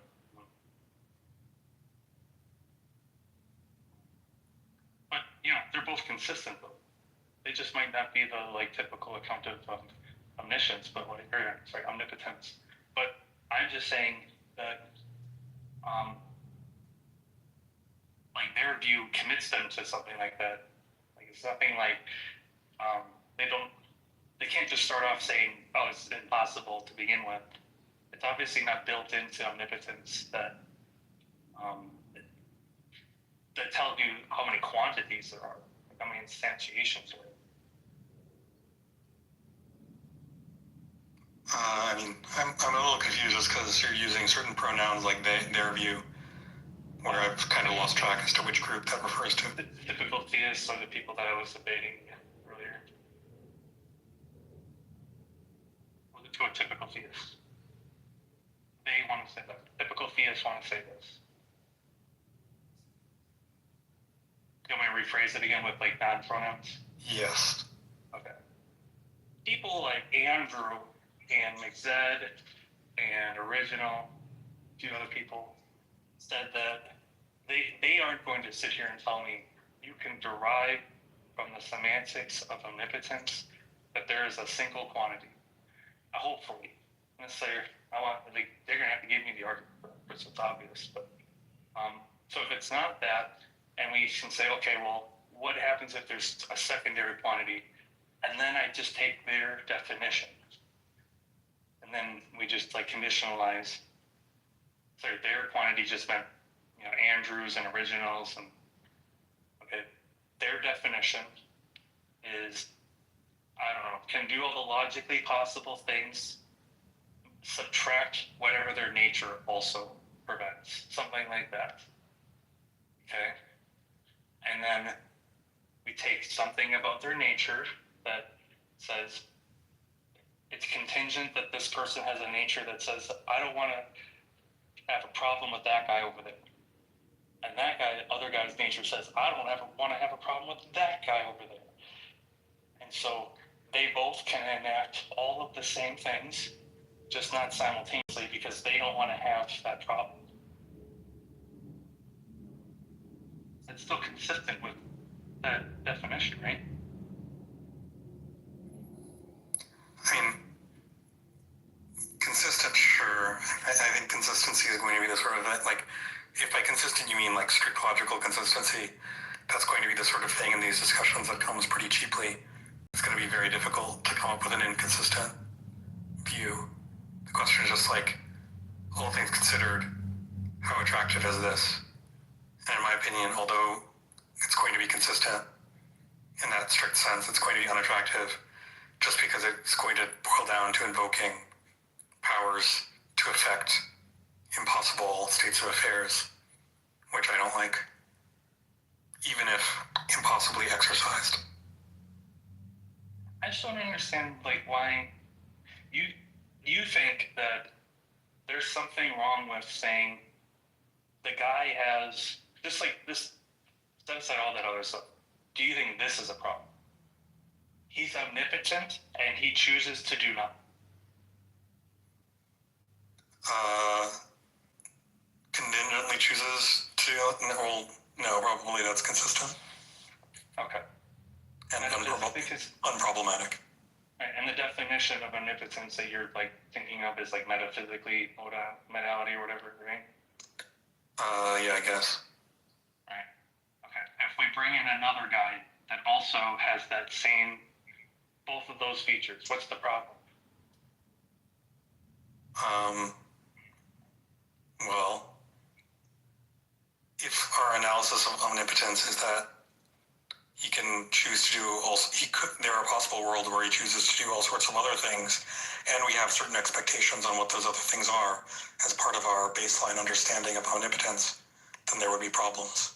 I mean, I agree there's no problem if you posit there are two omnipotent beings that necessarily choose to do nothing. I don't.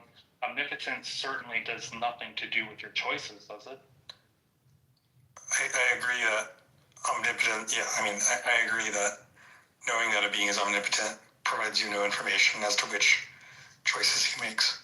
Okay, so you kind of started off with like, omnipotence has to do with some worlds where he chooses. Well, no, I'm saying we're in the world where they both choose to do nothing. Okay, but omnipotence, like, problems with omnipotence aren't limited by what an omnipotent agent chooses to do in a given world, in a specific world, but rather across all worlds in which that agent exists, or at least exists and is omnipotent. Right, but remember, the definition of omnipotence is like metaphysical modality, something like that, right? And so if the modality is constricted by, well, okay, if there's a contradiction by this other guy doing it, that's a metaphysical modality issue, right?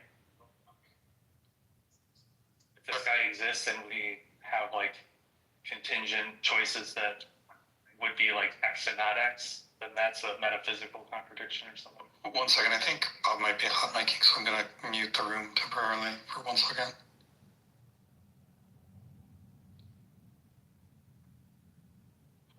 Okay, done.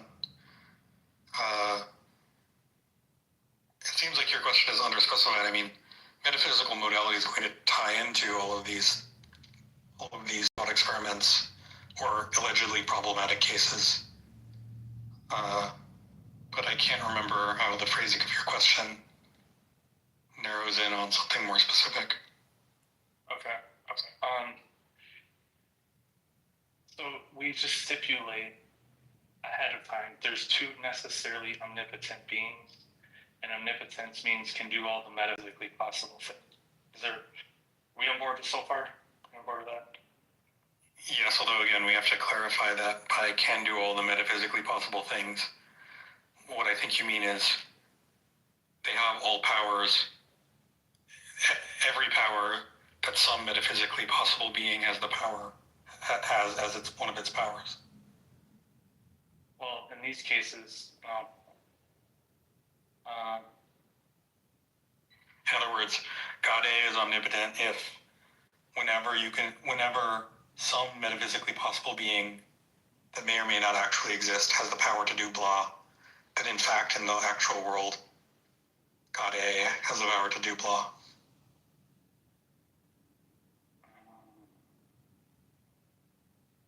Okay, so do you think whether or not these are contingent beings or necessary beings is going to matter to this?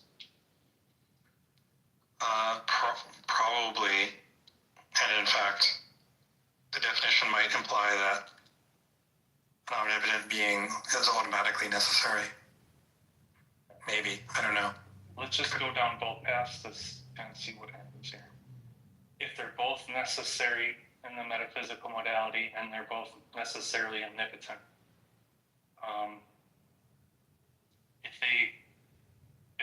do you think there's a problem to say Well, I'm sorry for interrupting. I was just going to say, in that case, then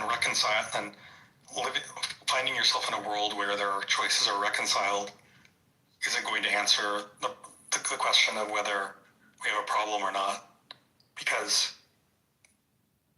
to figure out if there's a theoretical conflict, we have to look at all possible worlds in which they coexist, which in fact, based on our assumption, is all possible worlds, full stop.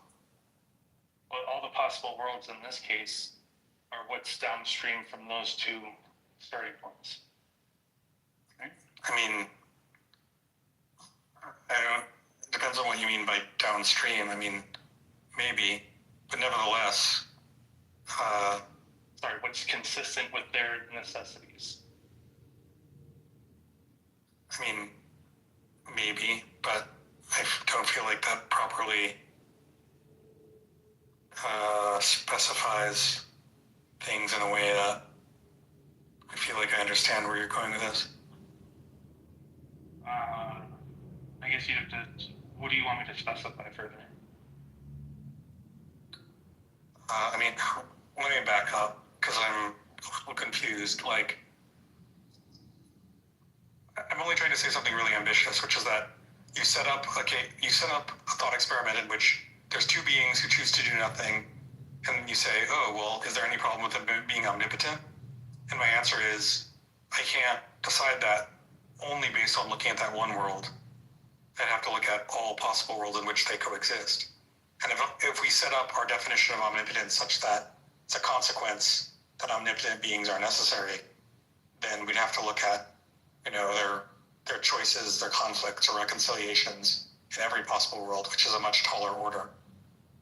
Every possible worlds are just the worlds where they coexist. Well, sure. I mean, yes, trivially. Mm-hmm.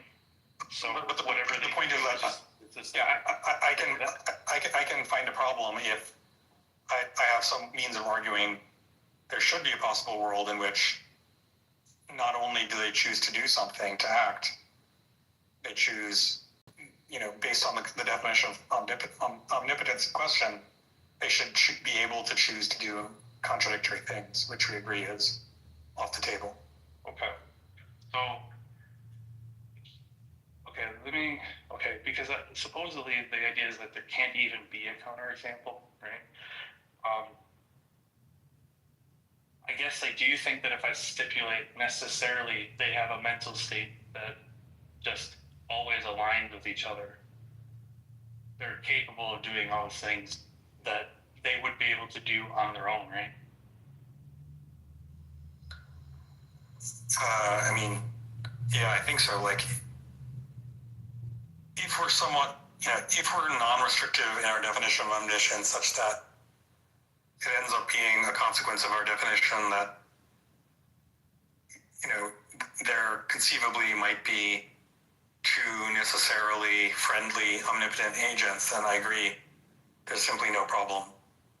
But I'm pretty sure, or at least I think there's a good, most theists are going to want to say that we should be more restrictive with our analysis of which powers omnipotent beings should have, or more expansive rather, for the same reason, or at least for a similar reason to why they aren't happy with Makir. No, because I think in that case, the only thing they're having to take on is a necessary mental state. But actually, you could make this really easy, is that God is always guided by what's good. We just make it these two things. They're both omnipotent and omnibenevolent. And then they're necessarily rational, and they only do what's good. It seems like they wouldn't ever have a conflict because they would be preventing the good.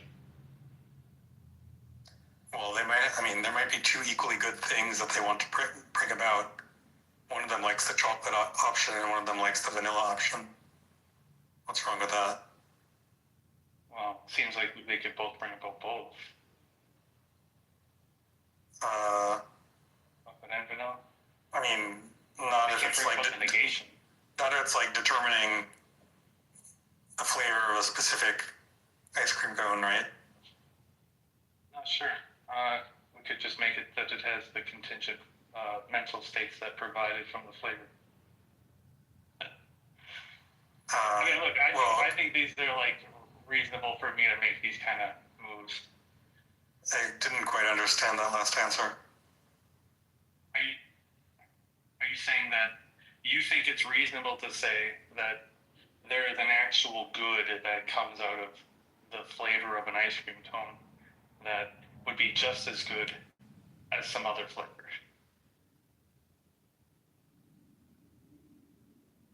But remember, they're guided by the same moral facts. Sure, but the moral facts are indifferent between making the first ice cream cone chocolate versus making it vanilla. Okay. So the first human is going to like them equally.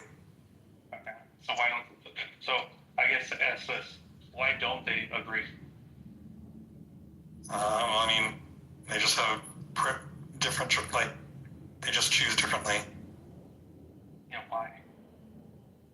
I mean, for the same reason, I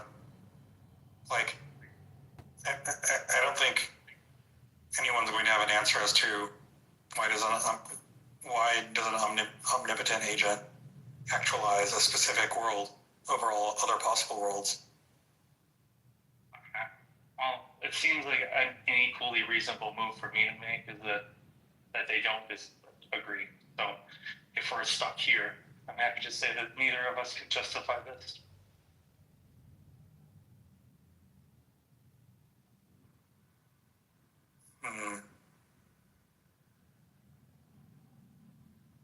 Sorry, you said neither of us can justify what? Like why they would either agree or disagree on this point.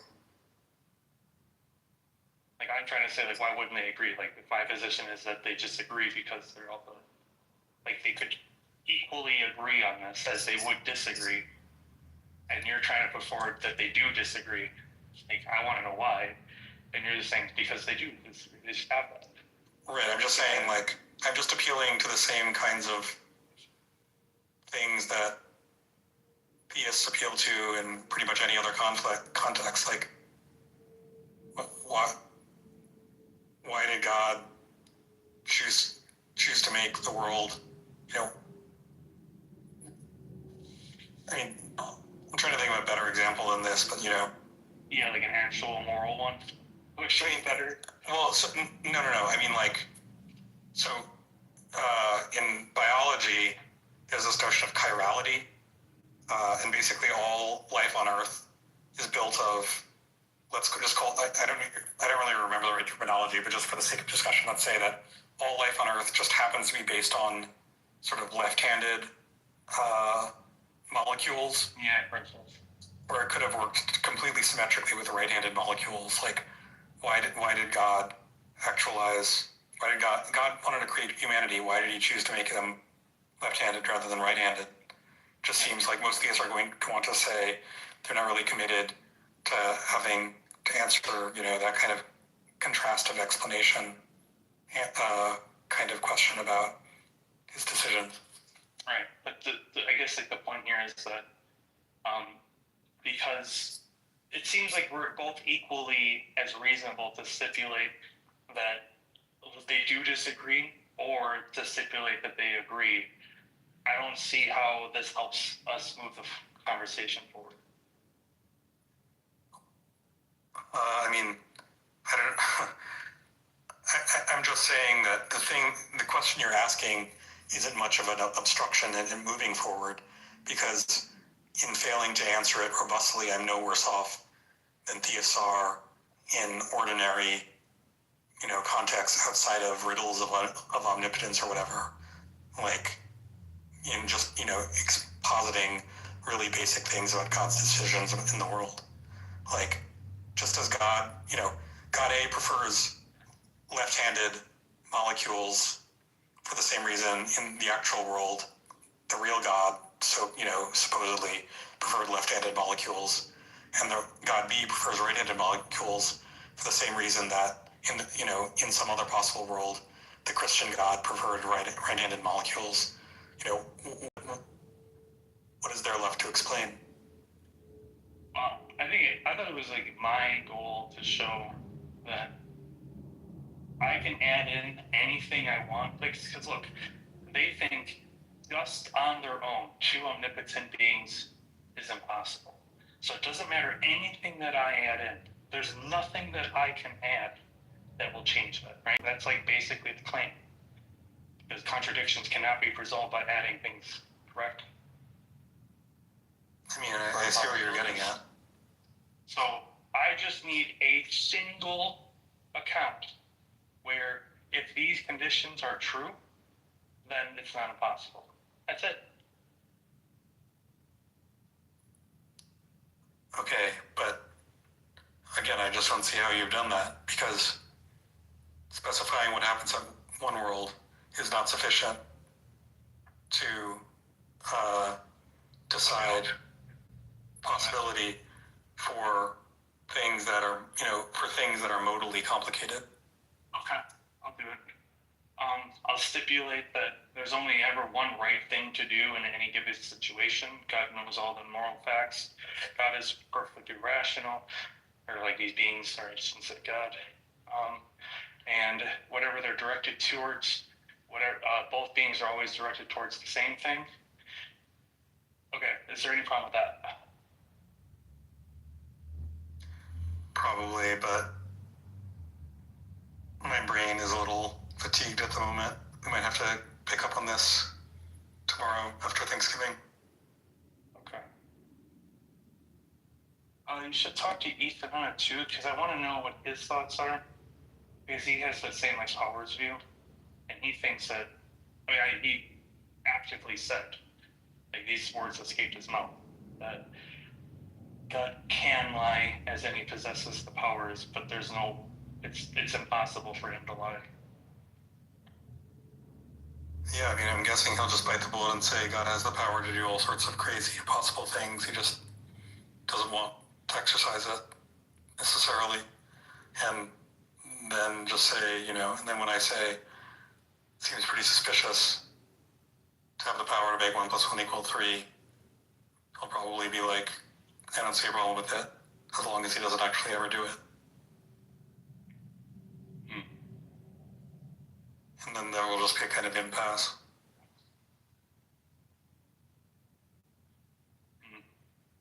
Well, I definitely don't want to go that far. I want to make it somewhat reasonable, but I definitely don't see the issue with just two guys who have. It just doesn't even seem problematic for us. You have the power to stop me to do something, and I can do it, and we don't think that's impossible. We both exist.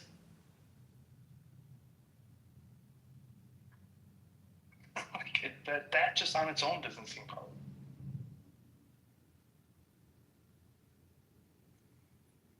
Yeah, it's obviously not a problem for you and me to have choices that are completely reconciled. Whether it makes sense for us to be omnipotent on top of that is the issue, as opposed to something that's close to omnipotence but doesn't quite make the cut. If it doesn't work with a single power, if we just have one power, which you could stop me, and you aren't, right? Like, if that is a world we live in, I just don't see how this means that you, like, I don't have that power right now. It's almost, it actually reminds me of, like, somewhat of, like, the problem of evil, where it's kind of like what he allows is different from, like, what he could do. Does that make sense? I think so. Yeah, in this case, it's like what you allow is different from what you can do.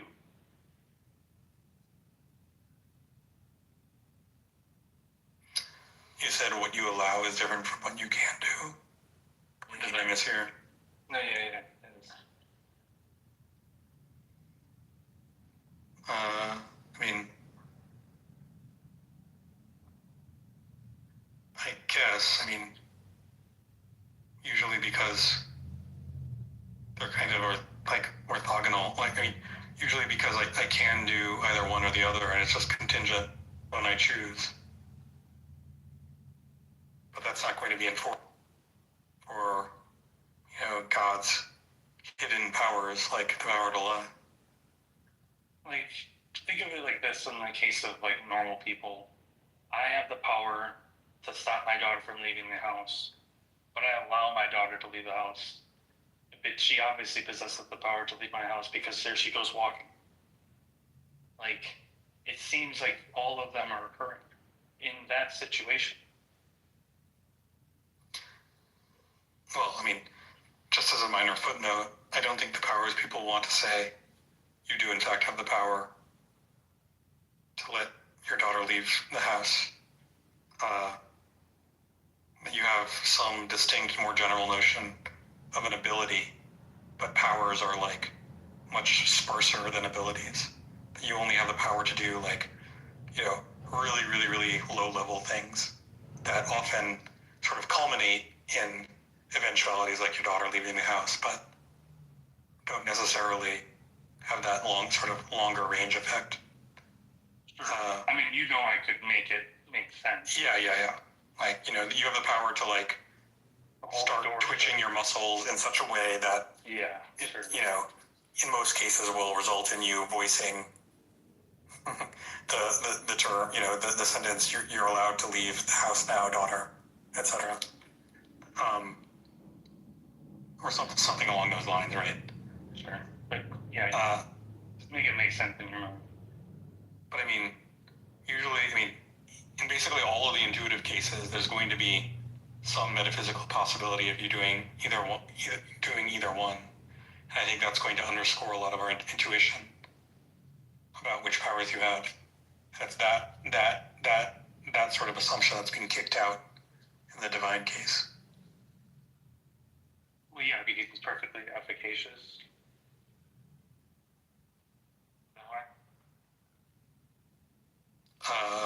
I guess. I'm not sure I know precisely. I know that term occurs in some sort of Alexander Proust article on omnipotence, but I don't remember.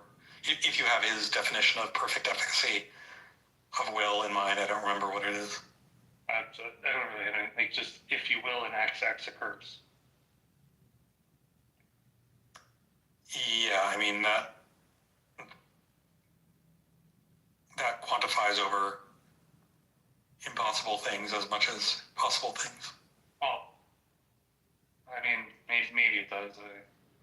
I guess, like, I'm just trying to pick a case where it doesn't seem impossible on its own, but maybe you're going to try to make it, push it to that. Is that right?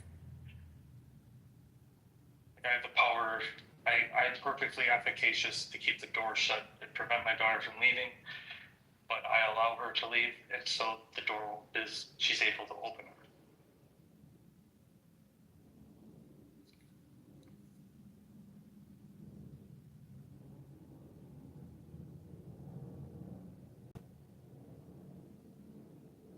I can't hear you if you're talking.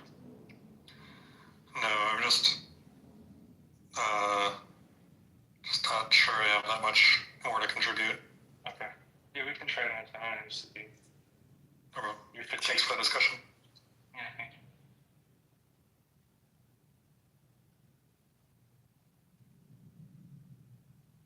Just so you know, Abe, Andrew's not here. Yeah, I know you're wondering. Yeah, that's unfortunate, but thank you. I'll be. At least I haven't heard him in a few hours. Why did he just leave it there? It draws people to the room. I think he knows that. Oh, okay. That makes sense.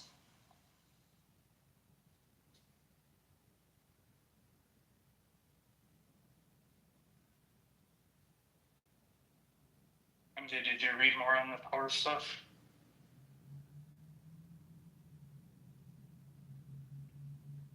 No, I'll have to wait until I get done with my dumb writing samples. I'm trying to get this out. I have to have these done by the 3rd of December.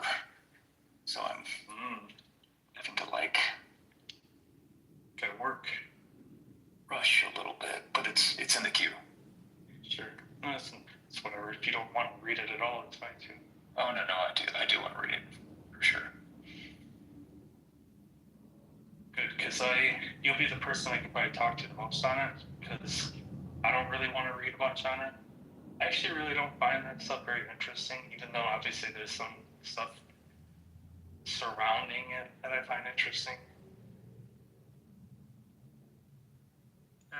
Albedos, I've got to go in a minute. Can I ask you one quick question on the scenario that you presented to me before? Mm-hmm.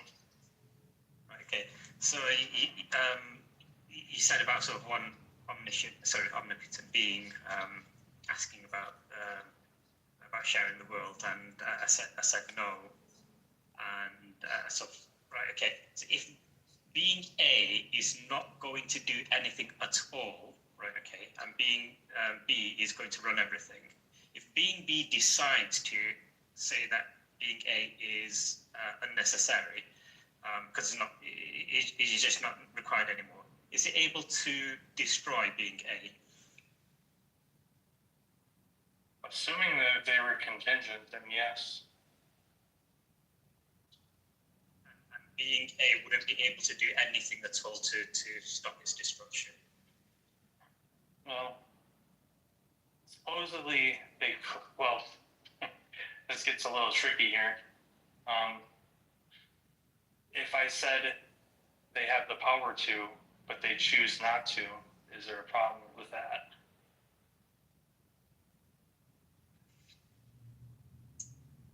Power to and choose not to.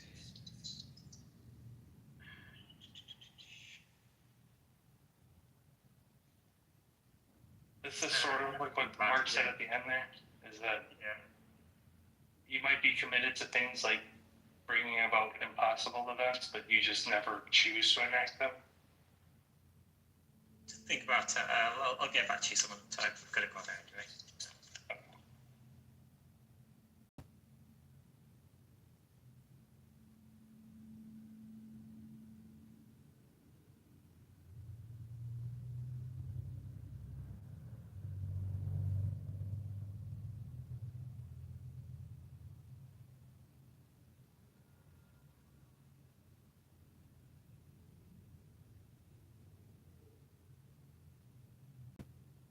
I don't know if you're still there, Mark, but I bet, even though it sounds really weird, I think that there are lots of people who wouldn't be like that unhappy to say God can do anything.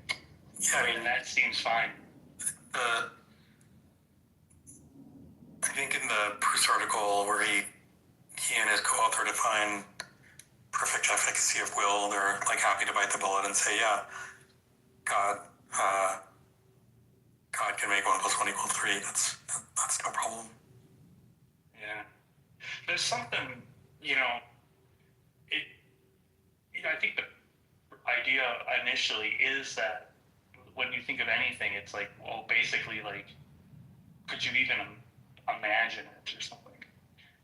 I think a lot of people just like have the intuition the answer is yes, but then you think that there's like downstream issues, and you're like, maybe I should modify it, but I don't know, maybe this is a way to resolve both that intuition and both intuitions, I guess. Do you think God has a potency to make himself cease to exist? Yeah, he just chooses not to.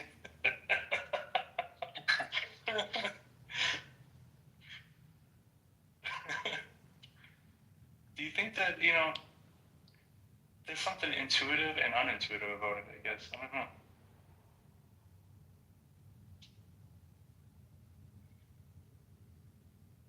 Because I hesitate to say that would make him like contingently contingent. Yeah, to his. Or maybe like temporarily necessary or something. Well, you know those people who say God is beyond modality? Not in the sense that we were talking about yesterday, but not. It's the same people who say God doesn't exist. Oh, okay, the cloud of unknowing guys. I don't know if that can't predicate anything on. Yeah, more or less. It's like God doesn't have a genus, that kind of school. Maybe that is very similar to that approach. Is that you say, yeah, he can do anything. Does he have the potency to make himself such that if he were to try to make himself cease to exist, he would still exist? Yes, he just doesn't want to. You just say yes, and it's like you have that extra caveat.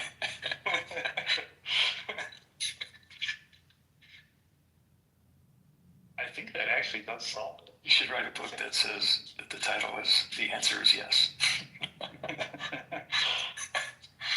If there's a question about God's capabilities or his knowledge, just say yes.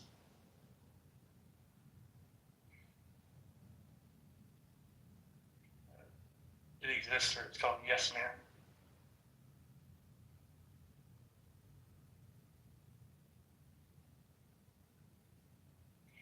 Is there like if you were to exercise a particular potency that would like make him cease to exist, do the potencies that would allow him to bring himself back into existence, are they still there, or is he gone? I think they would be gone. I mean, potencies exist. It's like ropes and, well, at least like that one account that I showed you, like part of our particulars of the object. But yeah, I think you'd be like, I mean, you could just say like, could this thing have the potency to make this object, including all its potencies, disappear? So Humpty Dumpty would just never have to fall off the wall, so that potency is ever actualized. Yeah.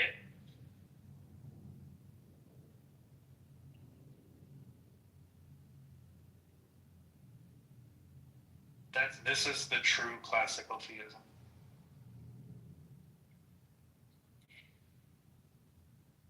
And like if me and you are omnipotent, I can exercise the potency to make you cease to exist. If you're too lazy to block it before you notice what I'm doing to you.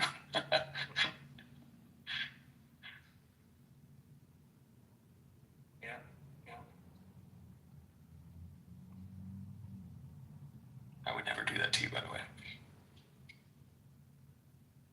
I might have to do it too if you do something bad.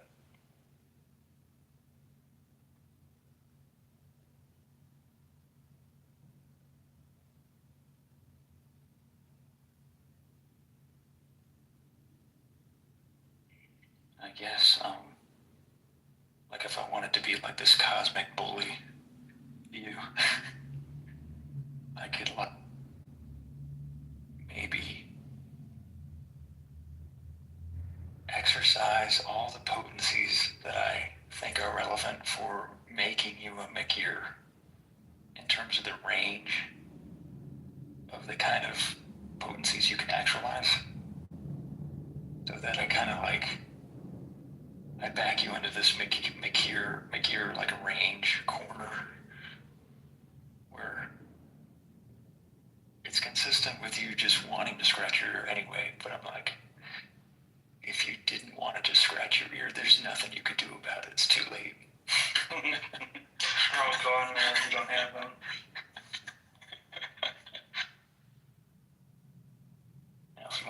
more stuff, ask me first. I'll think about it.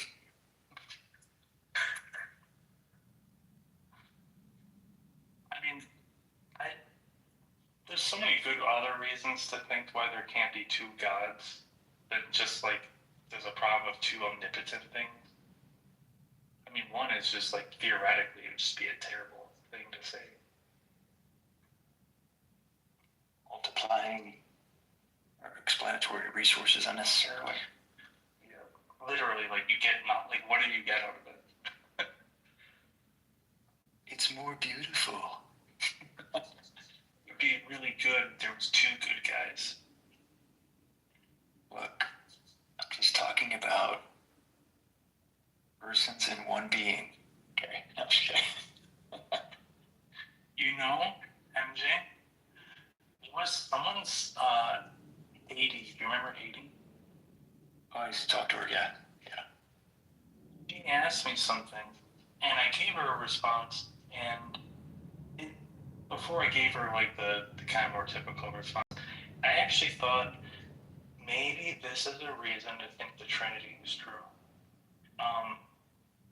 Within my own view. So, she asked me, how does God know he's not a brain in a vat? I said I'm like more or less like an externalist about semantics, and it's like the kind of causal, like they just wouldn't be meaningful to say.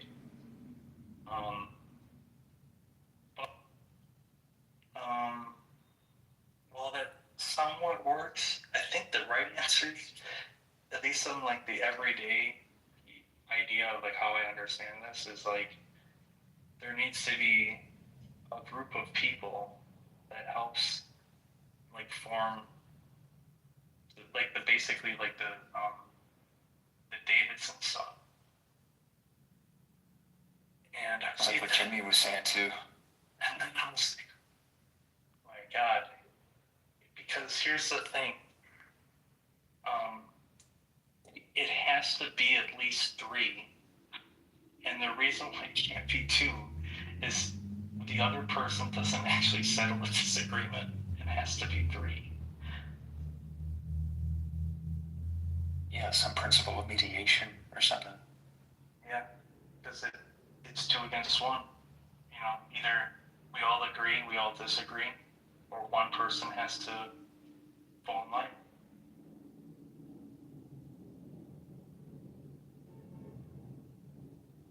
Well, we all couldn't disagree, at least like not on like a X or not X. I mean, I guess it could be like an A or B or C, but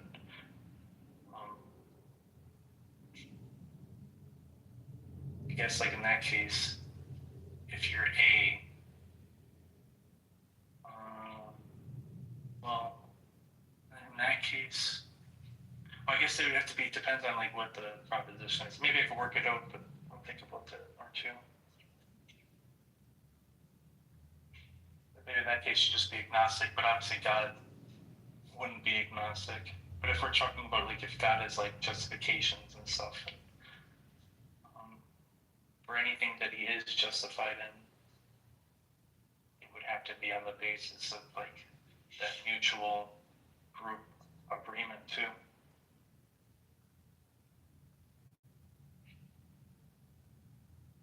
That's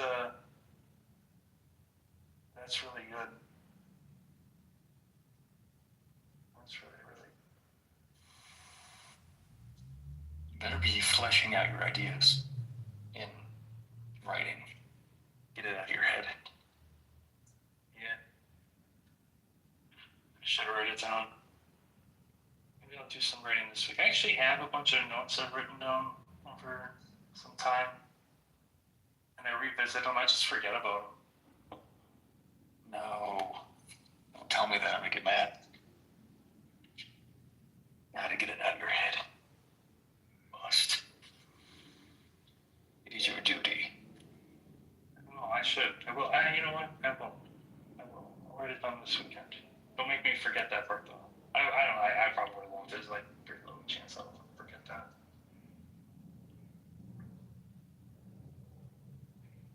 I feel like this room should have like like a Substack where everybody could like write something and then people can respond to it and it can like guide the conversations that happen in the room. People can comment and stuff. Or maybe not everyone can. Maybe you gotta earn it or something. But everybody can comment. That's just a text chat. Not good enough. The Substack would be like the VIP one. Behind the paywall.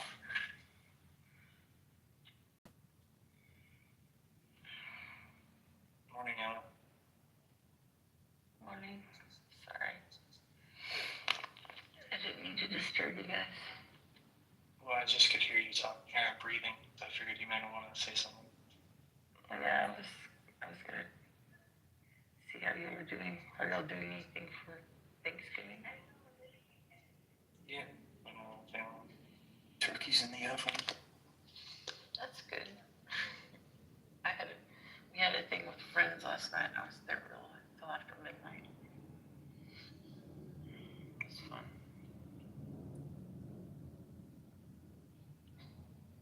I bought my mom a better night set than I had for Christmas, but I brought it over last week and I was like, better use these for Thanksgiving and let me know how they are. She's your rated sister, huh? Yeah. Well, I have Japanese knives. These were German knives. I've never used German knives.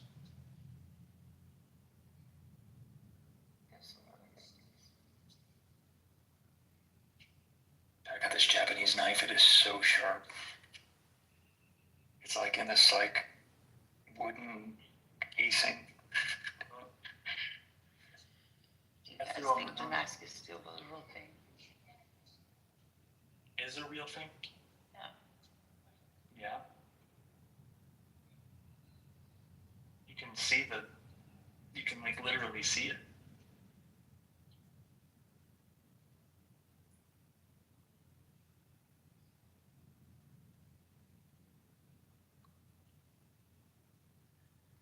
I don't know when I was researching about it. You guys think it's better? Hmm? You guys think it's like better? Yeah. Well, that's a different question. I don't know if it's any better. I mean, it probably has different qualities of the metal than your typical rolled steel or cold forged or whatever. They're all going to have different chemical properties, but which one's better for knives, I don't know.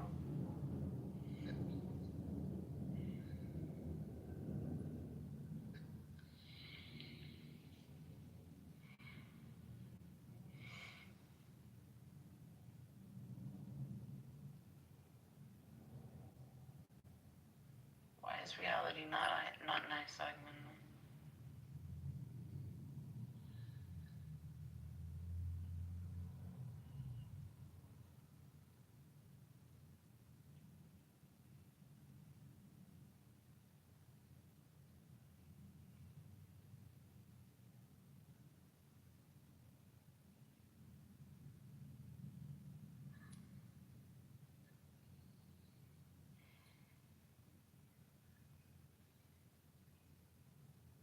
I've never heard it this quiet in this room. It's freaking me out. Yeah, it's morning on a holiday, that's why. Albino, could I please have mods? No. Why not? We're not supposed to give mods to people that, like, only Andrew can give mods to people that aren't, like, the regulars. Yeah. Didn't Andrew say that he trusts his mods to do whatever they want? This was a new rule, first of all, but I don't think that was ever a rule to do that. Pretty sure it was, but I don't know. But this part, specific thing was recently discussed, so.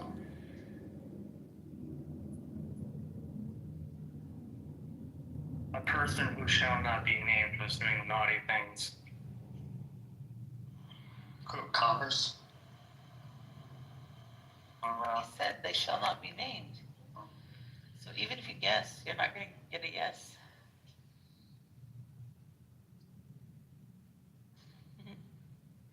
But Abe would still try. Oh God, not Megatron. I got it.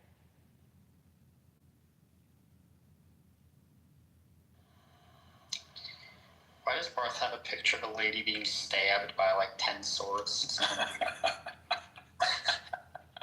7.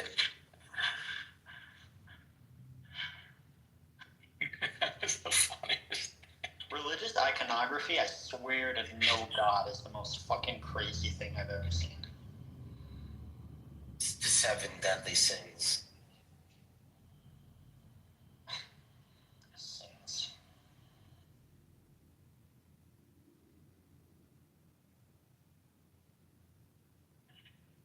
Or Lady of Sparrow.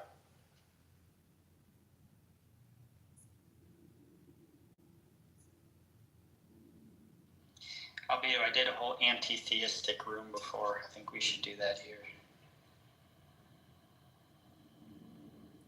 You can argue for whatever you want, man. It's open right now. Oh, cool. Okay. Well, I'll set the proposition. I think that religion is overall harmful, especially historically, and that probably the vast majority of the way that religion is interpreted and practiced is overall a net negative to the planet than positive. Oh, really? Yes, really. Don't take the bait. Don't take the bait. Let me give you some pushback on that. Go ahead, then I'll give my evidence after. All right. A meta-analysis of 50 studies show that those who are religious tend to engage in less crime compared to the non-religious. They engage in less drug abuse, less premarital sex, less divorce, and have higher rates of marital satisfaction, and also tend to be associated with less depression. Can you link that, please, if you're right? Yeah, the study's called "If You Love Me, Keep My Commandments," a meta-analysis of 50 studies. A meta-analysis of studies on the relation between crime and religiosity. So, first I want to respond that number one, I think all of those are highly open to interpretation. I don't think it's a good thing necessarily to not have sex before marriage. You're framing that as if that's a good thing. To me, that looks like people are sex repressed and they're being encouraged to not go out and actually live their lives.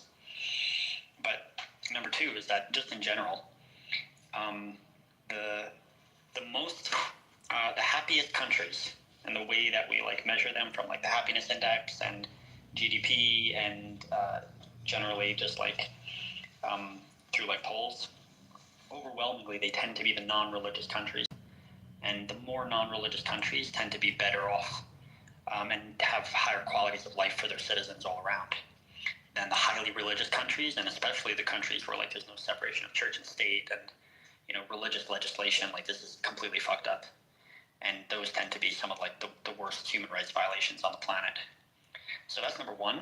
But number two is that we conveniently skipped over history of religion, right? And I think you'd probably even agree, Aga, that if we measure historically the way religion's been interpreted and practiced, for sure that is a net negative and not a net benefit. If you want to argue against that, then be my guest. But religion's been around for 3,000 years or so, at least, in some organized form, and those years have been nothing but horror for the whole planet. In response to your first point, that premarital sex is subjectively bad. Merely subjectively bad. I can just point to the consequences of premarital sex. So premarital sex is highly correlated with birth out of wedlock or a single parenthood, raising a child in a single parent household. Now, being raised in a single parent household is the best predictor for negative social outcomes in the child. So, for instance, is the best predictor for drug abuse, criminality, blah, blah, blah, blah, blah. In response to your second point, that certain countries, the more religious the country is, the worse it tends to do economically and socially. Well, when we look inside those countries and we look at the level of individuals, inside prosperous countries, individuals who are high in religiosity tend to engage in less crime compared to those low in religiosity. So at the individual level, the correlation reverses.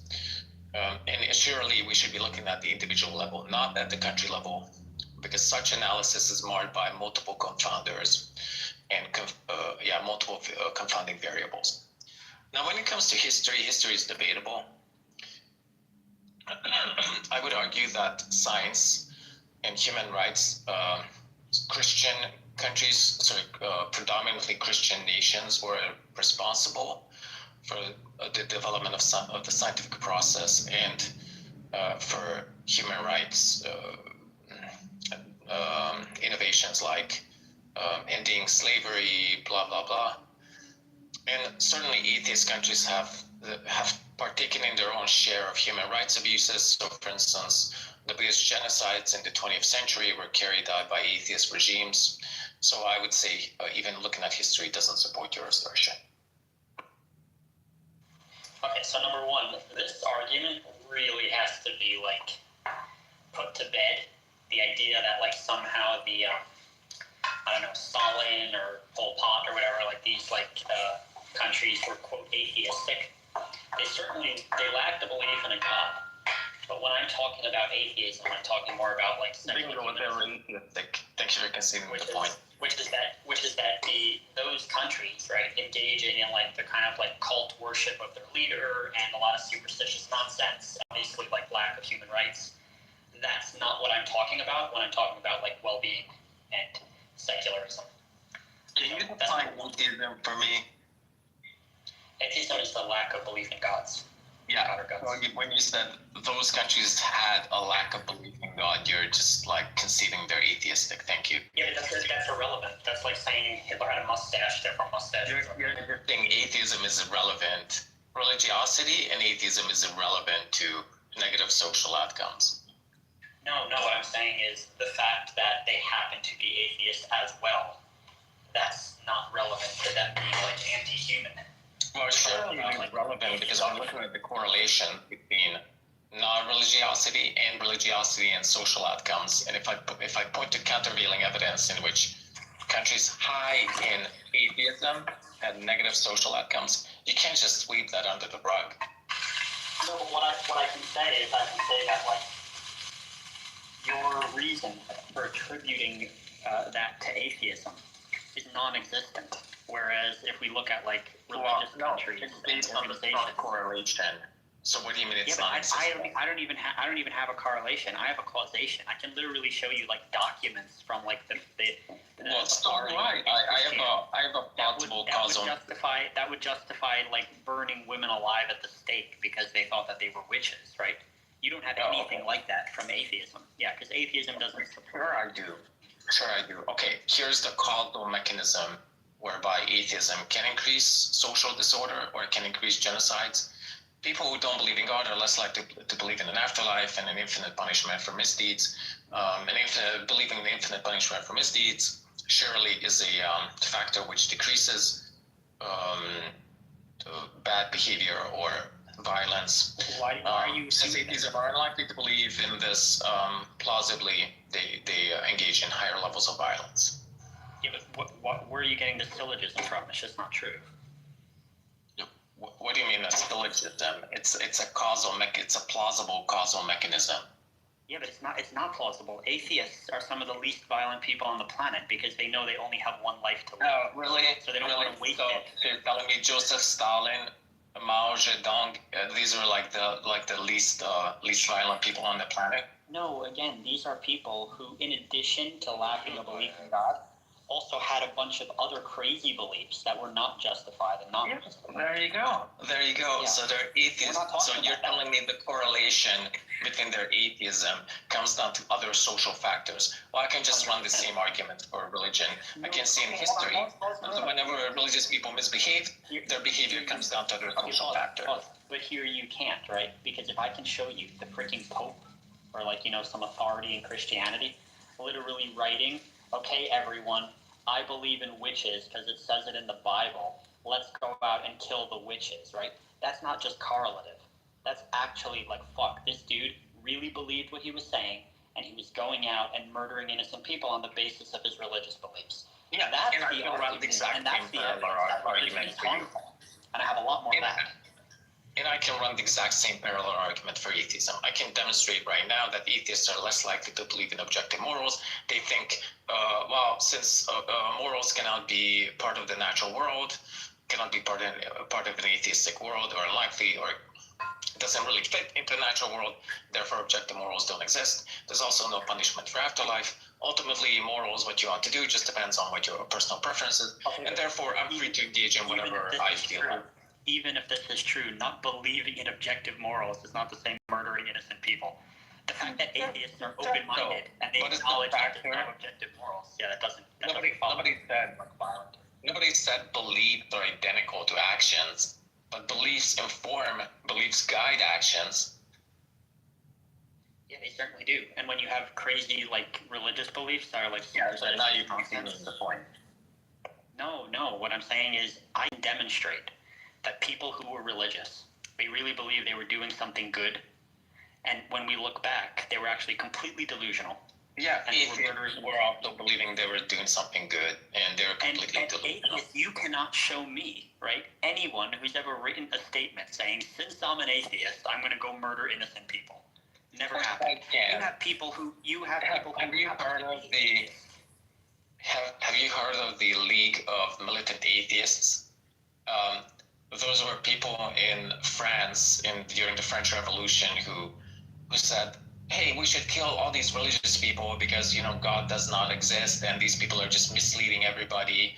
And and also I don't have to show you explicit beliefs. I can just show you implicit beliefs that atheists have, which is likely to increase violence, such as non-belief in an afterlife, non-belief in a deity who punishes you forever, non-belief in objective morals.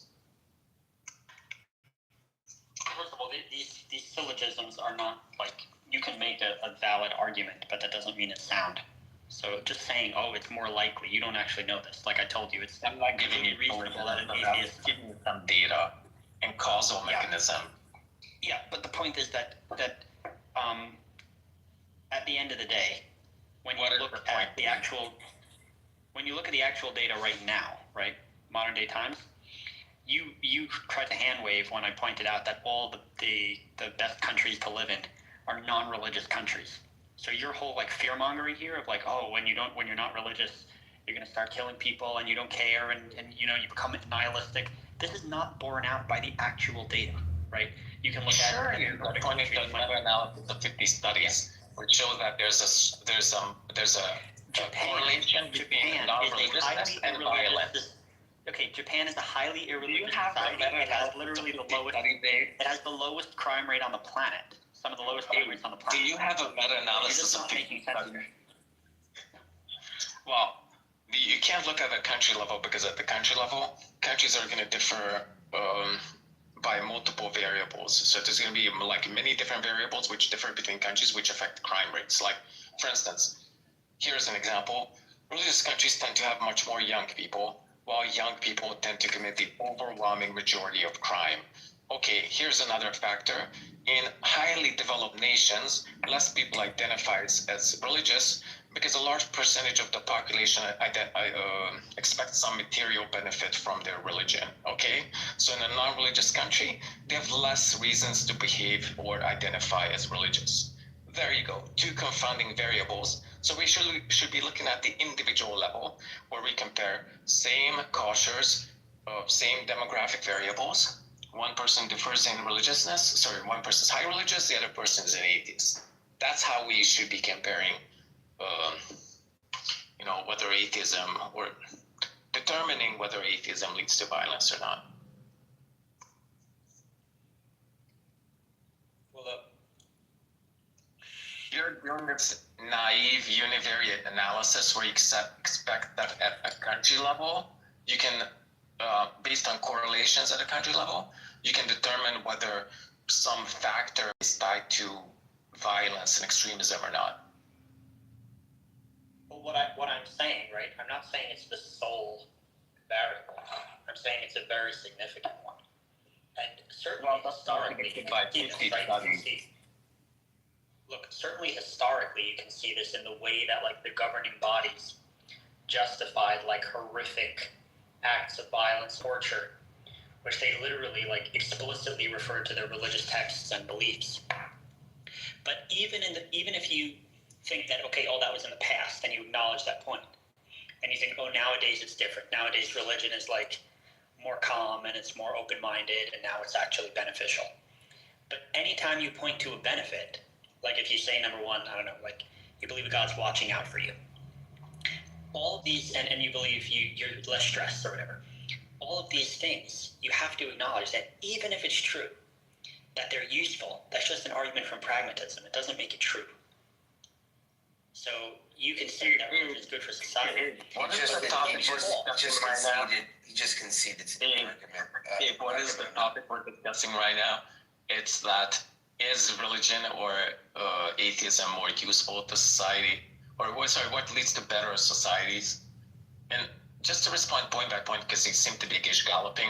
So first of all, I have a meta-analysis of 50 studies which showed that at the individual level, even within atheistic nations or secular nations, people who are not religious tend to engage in more crime.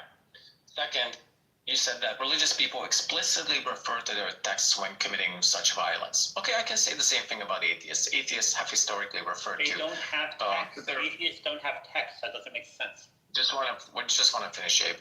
Atheists have specifically referred to their atheistic beliefs when committing violence. So, for instance, they said, look at these stupid religious people. They're just like misleading. They're keeping people in abject poverty. It's just much better to kill these people. Third, there's a high correlation between atheism and violence. As if we look back to the history of the 20th century, that's just immediately obvious. Fourth, you don't have to explicitly refer to your beliefs for it to be a causal mechanism or a causal factor in determining your behavior. So for instance, you can just lack of a belief in something and it can spur you to violence. So for instance, if you don't believe you're ever going to get caught, it's a lack of a belief in getting caught. It just means you're more likely to commit violence. In the same way, atheists don't believe that there's infinite punishment for sins, which can increase their probability of committing violent acts. That doesn't seem right. Wouldn't it be that they believe that they're not going to get caught? No, they become more desensitized and eventually. Yeah, in the case of the atheists, they're going to believe they're not going to be punished. Okay, what's your point, Albedo? I wouldn't want to do it on the lack. I would want to say it's on the basis that they do believe something. Yeah, and the atheist believes that they're not going to be punished after death. Yeah, that's the thing I would say is the causal. Yeah, there you go. So causal mechanisms don't have to be explicitly stated by the person.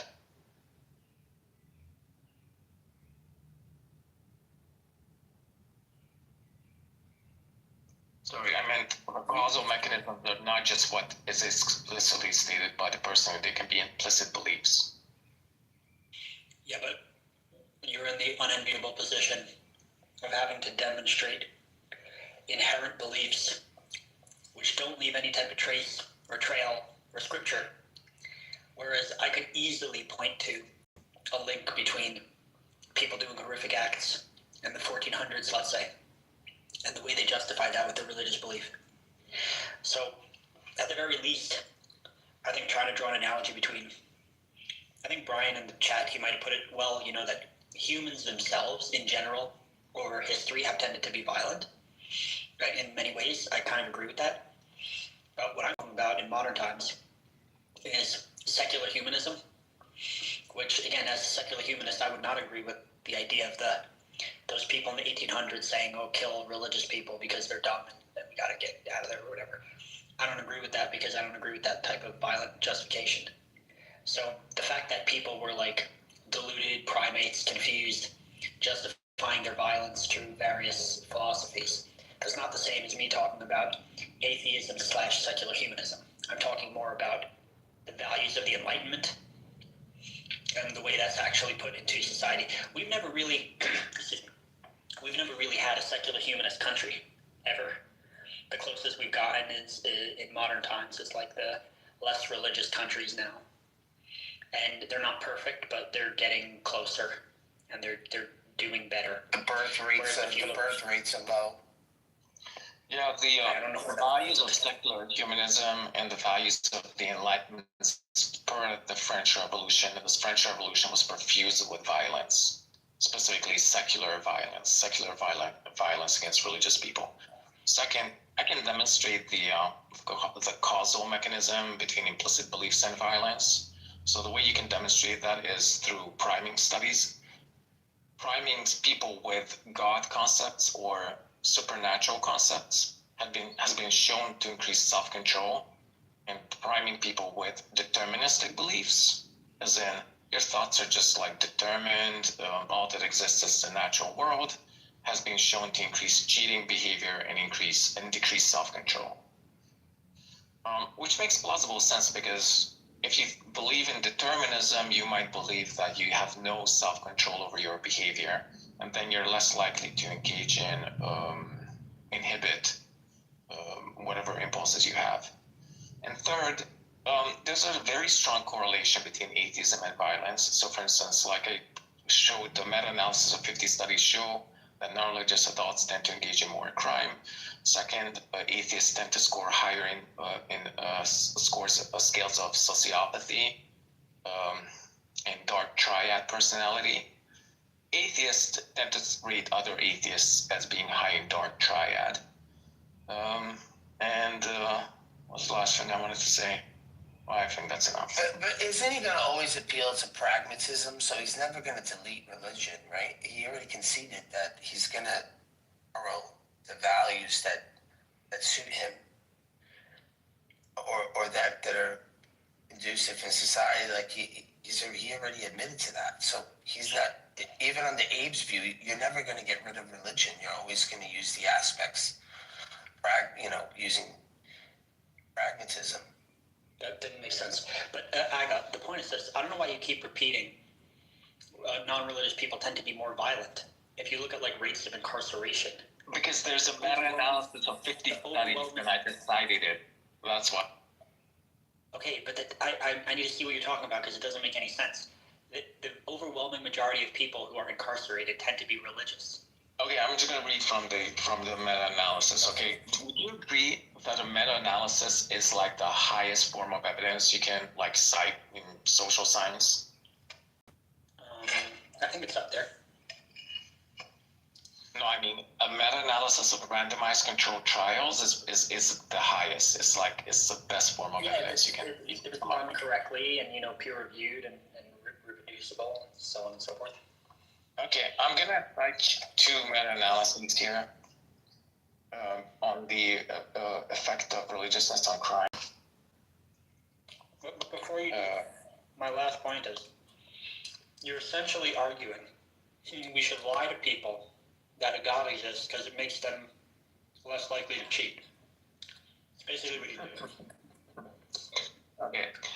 No, remember we're discussing what is more socially, what leads to greater social benefit. Atheism. Yeah, and you said atheism clearly believes that atheism leads to more social benefits. Okay, I'm countering that. But hold on. But being beneficial, to me, means as the principles of secular humanism, not lying to your citizens that a God is watching them and that's why you should cheat. But go ahead. I'm merely approaching the subject from a consequentialist perspective, like what leads to better social outcomes. Okay, so it's called If You Love Me, Keep My Commandments, a meta-analysis of the effect of religion on crime, Journal of Research in Crime and Delinquency. Do religious beliefs and behaviors deter criminal behavior?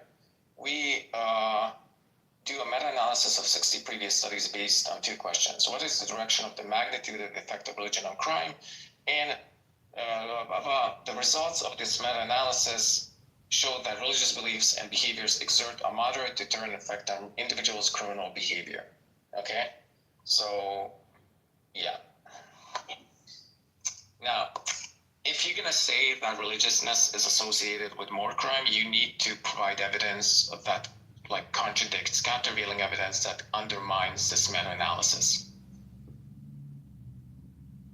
I'll just bring down a whole list of all the worst human rights violations that are currently in modern society. Okay, what about the Ukrainian pogroms? What about the Mao's China? What about I don't know, I can point to a Pol Pot killing, I don't know, millions of his own citizens. I just said right now in modern society. Okay. A modern society? there's no modern society which is overwhelmingly atheistic. There's nothing that's overwhelmingly, but there's... besides North Korea and China, but we know China condones human slavery, and we know North Korea is not the paragon of atheistic secular ethics. Yeah, what I'm saying is this is the point. There's never been an actual secular humanist country yet, but there are countries that come close to it. Some of the most non-religious ones are like Japan, Finland, Denmark. Remember when we're discussing atheism versus theism, and you made the assertion, you claim that atheism has better social outcomes. When I pointed to all the evidence, you switched to a different subject, which is secular humanism, and you just assert, oh, well, look, these countries are misbehaving, they're atheistic, but it doesn't matter because none of them were secular humanists. I love it. I didn't say it doesn't matter, I said it's just not the case. The point is this, the closer a country comes to being secular humanist, overall, the better off they usually are. And that's something, what do you think we can demonstrate? Humanism is some sort of esoteric philosophy in the halls of academia. It's not like it's a philosophy, a moral philosophy widely adopted by people. So the assertion that the closer a country comes to secular humanism, the better off it is, simply not borne out in any sort of real world evidence or data. That literally is like it's funny. I was just thinking about that. He's not going to eliminate like the Torah laws in banking system, right? And lending money. He's just talking about one aspect of society, which, you know what, I will agree with him. There are some secular views that are better now than they were before because of religion, right? So I have to concede on that. But he's not wiping away the entire system of the values that religion has to show. And that with the Torah, I mean, I'm just saying the banking system, it's going to be difficult to extract. You won't, because it's practical. You won't remove things like that. So it's always going to be part of society. I have no clue why you think the banking system is based on the Torah. Yeah, it is. No, it's not. If it was, then you couldn't charge interest. You obviously don't know what you're talking about. I'll post the Wikipedia.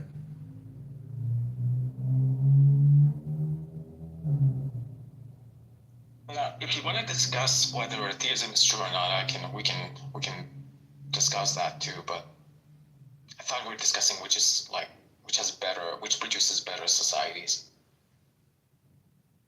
Yeah. So no, but I wanted to stick on this for a moment because would you agree that historically, not modern society, like 500 years ago, 1,000 years ago, would you agree that like you could literally you don't have to be a historical scholar. You could just thumb through like a history book, and it's literally just, and on this year, religious people were killing religious people, and on this year, religious people were burning alive other religious people, and that goes on for a good 1,000 years at least.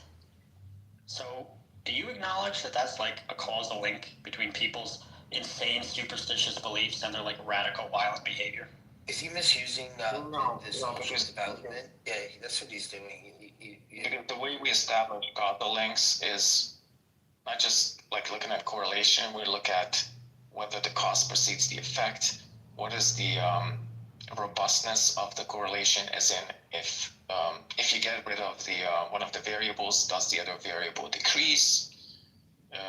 Wow. Okay. The type Let's of just look at that. apologetics is so wild. Like, I can literally show you, This is not apologetics. It's called Bradford Hill criteria. Like, it's just like a secular criterion for establishing causation between two variables. Is the causation good enough if the fucking Pope himself says, like, we need to get rid of all the witches, go burn them? Is that a good enough? The causation good enough if Theodore himself says we need to get rid of religious people. Pope would get arrested if he's promoting violence like that. No, it's not a good enough one because, again, nothing in secular humanism supports that. I mean, we're discussing atheism, right? There are things in secular humanism doesn't give you like, I don't know, very good. What's the word? Secular humanism is not even a coherent ideology. It doesn't tell you what you ought to do in certain circumstances. My God. Secular humanism. I mean, secular humanism depends on your presuppositions. What you ought to do in a certain circumstance depends on your presuppositions. Because secular humanism is a naturalistic worldview informed by a lot of different things, primarily science and empiricism. Okay. I can discuss secular humanism, but it seems like you're pushing the goalposts. When all your assertions are refuted, you just moved on to a different subject. It's not refuted. My point is this. If you have to paint me every time I talk about secular humanism, and you try to push me into a box with like Stalin or Mao because they were atheists, that's missing my point. I don't support what they did. So it's trying to strawman me whenever you try to like say I'm like that. I don't support what they did, and I don't support what the religious people did either. Well, I don't think you support what they do either, so why are you doing the same? I mean, it's like you both are doing the same thing. Well, both doing the what thing? I'm not doing the thing. Okay, I cited a meta-analysis of 50 studies. I cited research that priming God concepts can increase self-control and decrease certain forms of immoral behavior. I cited evidence. He did nothing of that sort. He cited some country-level correlation. Well, it's just the idea that albeit when you said we're both doing it, I'm certainly not like arguing that Aga would support burning witches. I'm not saying that. But what I am saying is that his religious beliefs have changed and evolved almost primarily because of breakthroughs in secularism and humanism and science. If science and all this stuff didn't come along, religious people would still probably be burning witches. They'd be that delusional. They would think that there's like demons and spirits and devils. The thing that got them out of it wasn't their religion. They were rescued by secularism.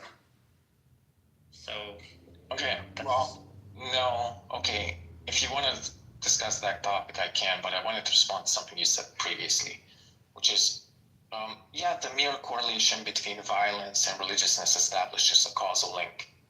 Well, no, the way you establish causal links is you look at the robustness of the relationship. So, for instance, you examine if you get rid of the religiousness variable, does violence go down?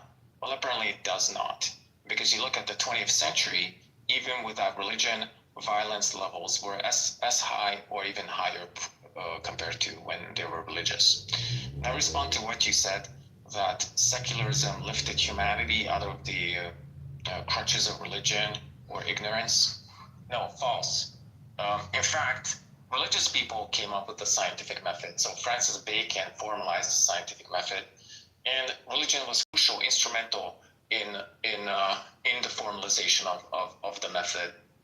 Specifically, and you can look at this historically, the reason why the scientific method developed in Christian countries as opposed to somewhere else is because Christians believe that God has free choice in creating the natural world, and therefore, as opposed to the Greeks, didn't try to derive natural facts a priori from the armchair, because, God's from knowledge about God, you can't derive what type of natural world might exist. So they thought, no, you have to go out into the natural world and actually observe it in order to find out what it's like. And that's why Christianity, that's one of the instrumental factors why the scientific method developed in Christian countries as opposed to somewhere else. This is a very broad stroke interpretation. I don't think that that's true. I also don't think it's true that you said just because the fact that some of the people who contributed to like scientific methodologies were religious. First of all, that's kind of unfair. Everybody was religious back then to some degree, or they identified as such because you basically couldn't come out of the closet. Just like they are today. You had to be religious, so that doesn't really justify anything. Furthermore, the methodology that they use, the reason it was so effective was precisely because it excluded religious belief. Even if Bacon or whatever was religious, the way they set up the methodology about mathematics and evidence and reproducibility, all of that completely excludes any type of like a priori assumption, dogmatism that is like the bedrock of religious belief. So, yeah, I think there's like this fundamental difference between the two. Well, although I agree the scientific method excludes certain, well, actually, that's not even true. The scientific method does not exclude supernatural explanations. So people have tried to test, the existence of a vital force. So like a force in the universe, like a life force. Talking about like Elon Vital or something? Yeah, something like that. They tried to test scientifically all kinds of like the existence of a soul, blah, blah, blah, blah, blah. So the scientific method itself does not exclude supernatural concepts. Second, the reason why people came up with this specific method is because they thought God would create an intelligible world. So they thought God is rational, and therefore he would create an intelligible world. And you can't a priori derive what type of world he's going to create because he has free choice in creating whatever he wants to create, and therefore you should observe the natural world. So the foundational beliefs of Christianity were instrumental in the development of the scientific process. Yeah, again, I just think that's kind of unfair. Saying that it was developed, it was like a factor. It was a factor in everything because since religion had all the power and all the money, they like supported. Like you could easily try to make the argument the way you're arguing, and you could say, "Oh, all the great art was because of Christianity," but that's not true. It's just true because Christians had all the money, so they became the sponsors for all the great artists. Why do you think Christians have all the money? Do you think it's because Christianity from their people because they exploited the ignorant Christianity leads to thriving societies? Is that why they had all the money? Because they exploited the ignorant masses. That's how they got the money. And also doing crusades. That's how they got the money too. Why can't you just say the Jews are rich because they're God's chosen people? Why can't you say also accusing people of being witches, whereupon after they murdered them and burnt them at the stake, they took all their assets and divided it up in between the church. So okay, well now you just claim that Christianity led to economically prosperous societies, and therefore that's why science developed in such a It developed, like I said, because once you have a church that's fabulously wealthy, they're going to give back crumbs, and they're going to sponsor artists and scientists, and that's just what they did. The Catholic Church, let's say, one of the most powerful organizations in human history and on the planet right now, completely tax-free, by the way, which is unforgivable. The fact that they, commissioned works of art and the Sistine Chapel or whatever and all this stuff. This was because they didn't have any more. They couldn't take more money. They had so much money that they literally said, "How do we spend this money as like a reinvestment into our own scam?" So yeah, saying that they supported some scientists and that they supported artists or whatever, this is not an argument that they like contributed. They didn't even know what the fuck they were doing. Most of the Christian in history, Christians had opposition towards science. That's the reason they fought, burning people at the stake. They burned scientists at the stake. Giordano Bruno, they killed him. They almost killed Galileo. but he had to like apologize, and then they just put him under house arrest for the rest of his life. This is not an organization that is like benevolently manufacturing and supporting science and art. Like this is like a completely ridiculous interpretation of the events. I'm pretty sure now at this point you're just conceding the argument. The argument is, the idea is that Christianity was responsible for producing the scientific method because Christianity produces economically prosperous societies, and economically prosperous societies then have time and resources to invest into other pursuits like art, science, and so forth. Thank you. That is not what I said. What I would say is Christianity produces extravagantly wealthy organizations like the church. Yeah, they used and extracted and sucked out all the resources of the people. You have to add Judaism to that. Yeah.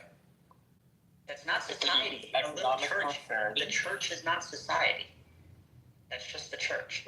I will acknowledge that once the church existed and they had a bunch of money, they tended to support like patrons of the arts and sciences, in spite of them being a church. They didn't even know what the fuck they were doing half the time.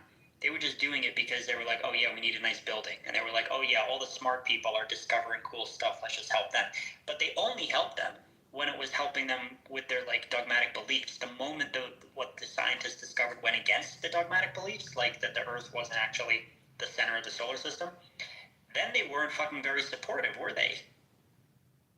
It's the center of the observable universe. You're not really saying anything. But at the same time, I mean, what about Jews being good with finance? I mean, are you going to blame them for being religious? I can't follow your non sequitur stuff, so I'm just going to finish that. It's just a little too advanced for you, that's why. I mean, I understand what you're saying. I'm listening to the words you're saying. It is kind of too advanced for him because he keeps conceding the point. The point is, he thinks Christianity leads to economic prosperity, which then trickles down to the sciences and the arts, and that's why science and art developed mostly in Europe. I didn't say Christianity supports economic prosperity. Again, you're misrepresenting my position. Christianity produces economic prosperity. It grows and gains money in the same way that when like a cancer feeds off other cells, it gets bigger. Yes, that's what happens. You're giving the point again. What do you call the accumulation of wealth besides economic prosperity, Abe? Theft. Okay, you might call it theft. What is there to steal from unless the surrounding, unless you can tax people? They did tax people.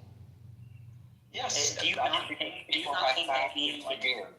think that when you have a population of incredibly ignorant, superstitious, and broken peasants, and you literally preach to them that extra ecclesiam nunca salus, that outside of the church there is no salvation, you must come, confess your sins to us, and then give us money, and then you'll be forgiven. Do you not think that had an effect over 2,000 hello comes Protestantism, and then America is established. I mean, yeah.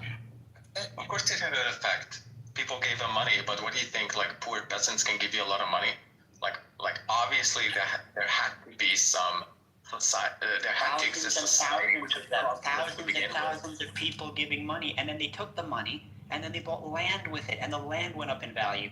Do you know the Catholic Church is one of the biggest? Why do you think the land goes up in value unless it exists in some prosperous society? Because of inflation. That's why. Because of, my God, that would make it, that would devalue it. So, let me get this straight. So here's your hypothesis why science developed mostly in Christian nations. It's because the Catholic Church stole money from people, which led to widespread inflation, and then widespread inflation allowed the Catholic Church. I didn't say that. I did not say that. I didn't say it's why it is a possible scenario, though. It happened. Science happened to come about in the modern form in European / Christian nations. That doesn't mean it came about because of Christianity. Like I said, it came about in spite of it. You can't say it's from Christianity when the church itself was oppressing scientists and censoring them and burning books. The church didn't oppress scientists; they oppressed certain scientists and certain particular views. But I can point to the correlation. That's not very scientific. And the causal mechanism. I mean, I can even admit it. I can even admit it. But do we still do that now? No, we don't. Well, the reason I'm saying Christianity was responsible for the scientific method is because I'm first looking at the correlation, and second, I'm looking at causal mechanisms. So the correlation is that the scientific method developed in Europe, and it was mostly developed by Francis Bacon and Descartes and all these like religious people who weren't like closet atheists. They wrote extensively on theology. And second, the causal mechanisms. Okay, first of all, Christianity leads to prosperous societies. Prosperous societies can have a lot of free time on their hands, or a lot of people in prosperous societies have free time on their hands, which they can devote to pursuit of the natural world and to the arts. Second, specifically, the people who developed the scientific method said that the reason why you have to look at the natural world is because God has free choice, and therefore you can't know the natural world just a priori from sitting in an armchair. So it was specifically religious doctrines which sparked them, or which motivated them to develop these methods. Yeah, that's highly speculative. I just want to say, Albedo, can I give you something to link on the top? Sure. Yeah, thank you. Hold on, I'll just send it to you. For anyone who's interested in this kind of topic, I'm just going to give Albedo a link. He's going to post it. It's basically a site that has good sources of history about Christianity, and it goes through a lot of the stuff I was talking about, like the bad stuff about like the opposition to science and stuff like that. It's called badnewsaboutchristianity.com. So you can take a look at that if you want to know more about like the horrific history that Christians have, and Christian morality. Like that's actually what I think is probably the most egregious, the fact that we're in the year 2025 and like religion is still looked at as a source of morality. You know, the idea that you can just like shorthand go to someone on the street and say like, oh, as a Christian, or I'm a Christian, therefore X, Y, Z. And the idea that if I went on the street and I'd be like, as a secular humanist atheist, I'm a moral person, you know, they wouldn't believe that. They'd like get angry at me. So there's this huge double standard, and it really has to stop because it's like not borne out by any of the history. Yeah, but we allow it. We want people to record. There has been a study on those bad times in Christianity. They're promoted.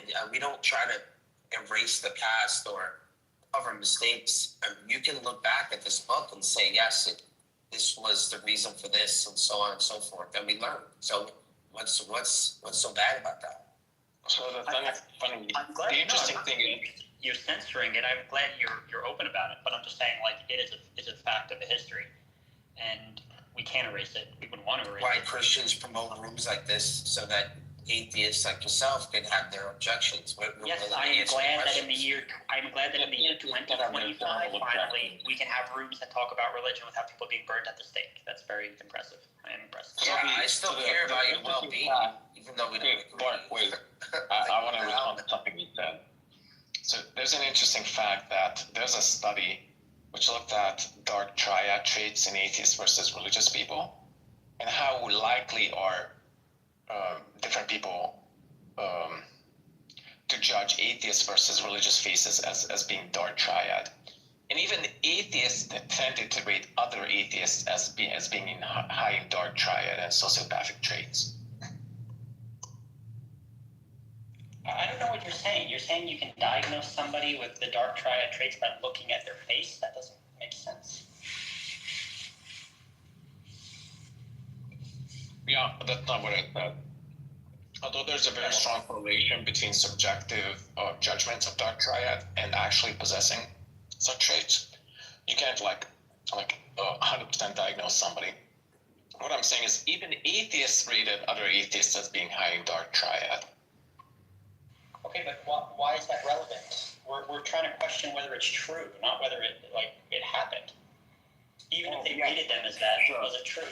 Sure. Okay, there's a different study which shows that atheists tend to score in higher in sociopathic traits.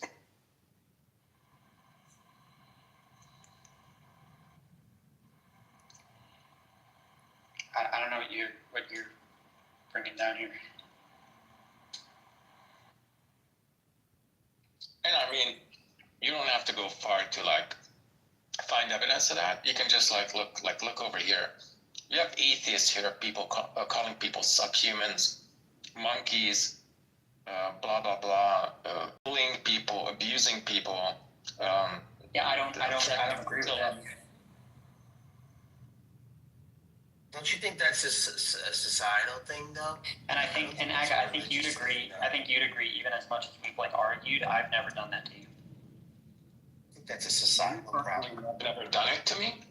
Right. But plenty of atheists have called black people subhuman monkeys. Yeah, and those people, I don't care about them either because they're not secular humanists. Like I don't agree with them doing it. So it's completely not my position. Do you think secular humanism gives you like this inviolable guide to how you ought to act in certain circumstances? I never said it was inviolable. I said it was the best one we had. And you can see by my conduct the fact that I've never called you subhuman or like, you know, spoke to you in that way. Like, I actually do that. I'm not just talking about it. I don't give a fuck if you're quoting some, like, wacko, you know, sadist on Clubhouse who calls people subhuman. I'm talking about actual secular humanism and the principles that are involved in that philosophy. So, that's what I'm espousing, and that's what I'm saying is good for society. We can discuss secular humanism, because I think secular humanism is just a vacuous philosophy. It's like, it's basically the idea that you can get an ought from an is. Well, it can't be vacuous if I'm literally saying that, like, that is what I'm saying is better for society. Like, it has literally, like, beneficial, valuable effects on human well-being. No evidence of that, because there's no society which is secular humanist, or there's not even a society in which like a sizable percentage of people are secular humanists. Second, what is secular humanism to begin with? Secular humanism is based on tendentious presuppositions like, oh, you can just get an ought, what you should do, from purely descriptive scientific facts. No, that's not. See, that's a misunderstanding of secular humanism. The basis of secular humanism is, number one, it's basically the idea of a materialistic universe, right? It's the universe that we're in right now. It affirms our ability to live meaningful lives without any type of supernatural / God beliefs whatsoever. That's it. That's secular humanism. Now, there are many different types of secular humanists, right? Even you're going to have some who are going to like try to affirm moral realism. I think most of them would probably be moral subjectivists. I'm a moral subjectivist because I don't see any way that you can objectively ground morals or ethics in a universe. But that doesn't matter because the fact that I might have like some philosophical belief about morality being subjective, that doesn't mean that you can't have a whole philosophy of secular humanism. You're saying you can't get an ought from an is. I'm never saying I could get an ought from an is. I'm saying that I believe morals are subjective, and that's it.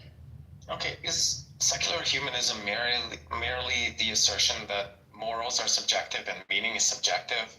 No, secular humanism is the assertion, like I said before, it is a materialistic worldview that is informed by primarily science, also art and humanism and secularism, and it primarily says that we as human beings, we can live our lives happy and fulfilled without referencing any type of supernatural beliefs whatsoever.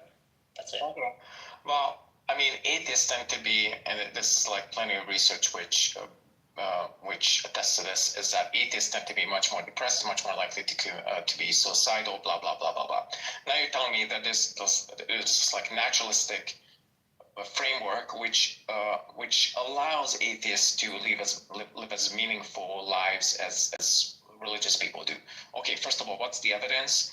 And second, what is the causal mechanism which like allows, which is conducive towards this particular goal? So here's the thing, it's funny the way you word it. The idea that like we're not going to do like broad brushstrokes here. There are millions of religious people who are depressed. Okay, it's not like religion has this magic bullet or magical meaning that you just become religious and your life is just happy. Of course, because like there are millions more religious people compared to atheists. I'm talking about like per capita. If you look at even an per atheist, capita, yeah. if you look at an atheist, atheists are significantly more likely to be depressed. Okay, you're saying there's a framework, naturalistic framework, which can counteract that. Okay, tell me the details of this particular framework besides saying it just says, oh, you can have meaning without God. Okay, well, when you put that to practical uses, apparently the outcome is that well, it doesn't really work. If you think it does, provide the evidence. Yeah, sure. I mean, although it's going to start looking like, are you asking for my anecdotal evidence in the same way that you ask a religious person, like, no, I'm looking for studies. Like, I can provide you studies that atheists tend to be much more depressed.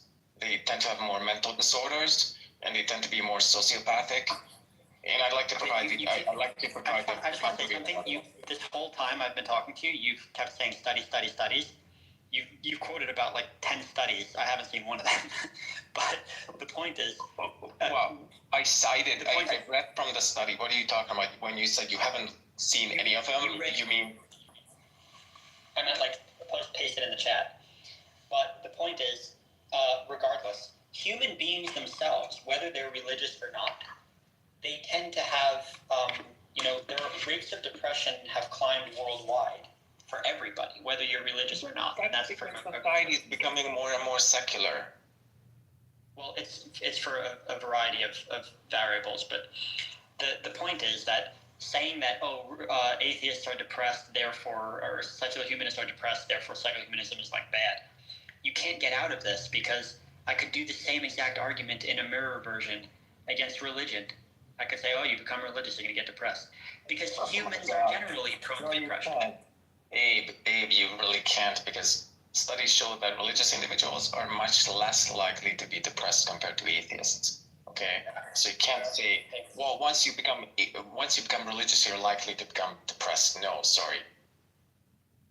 No, because the arguments for look, religion is not wholly good. There are religious people who literally have like psychotic breakdowns because they fear hell and they can't get it out of their head. And that's all from religion, because you never have secular humanists breaking down from hell in that same sense, if they don't have the belief. What are you talking about? Secular humanists do have atheists, do have religious delusions. If you're schizophrenic, it doesn't matter if you're a secular humanist or religious person, you're just as likely to have religious delusions if you have suffered from schizophrenia. No, but I'm just saying normal people who don't have schizophrenia, but they're brought up believing in hell. Normal people are not going to have delusions Or are you defining all religious beliefs as delusions now? Not all, but almost all. Are you saying eternal punishment for sins is now a delusion and therefore secular humanists do better because they don't believe in it? That's for sure true. Okay, so why are they more depressed and more likely to commit suicide?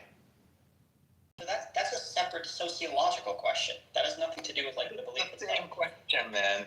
You're saying there's the single variable called religiousness and belief in eternal punishment, which is responsible for worse social outcomes, worse psychological outcomes.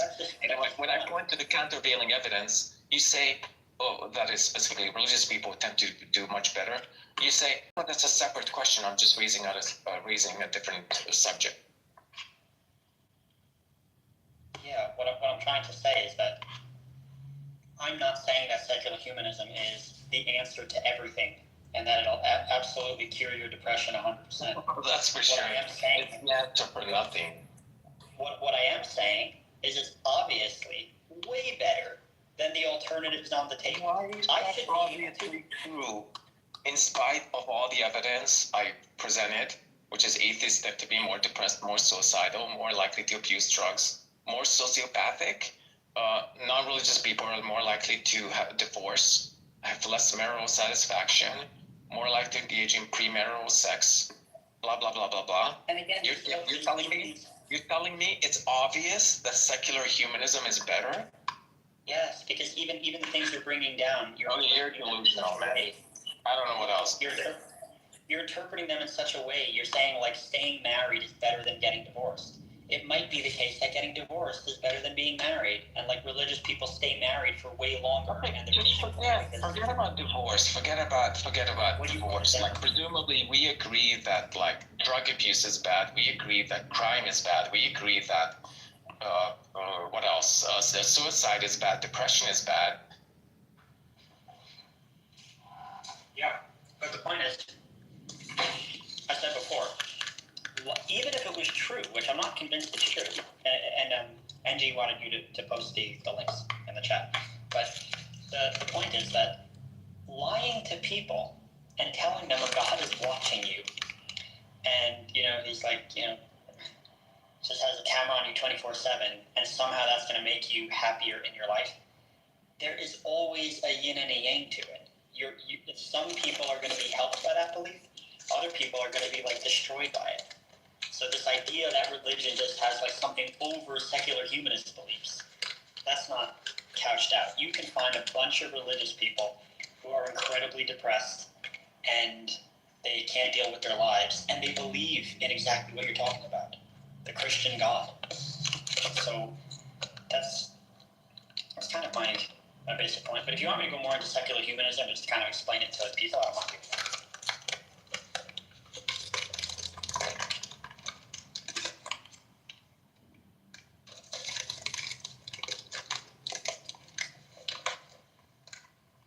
By the way, Aga, if you want to check out the link that Albedo posted, I think you'll like it too.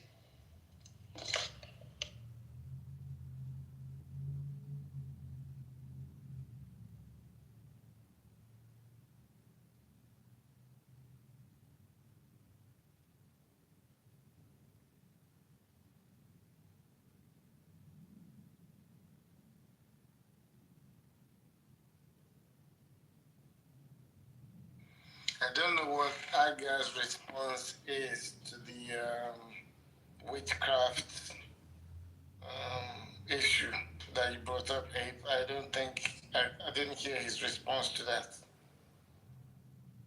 What are you asking, Chris? Yeah, you made this point about religious people in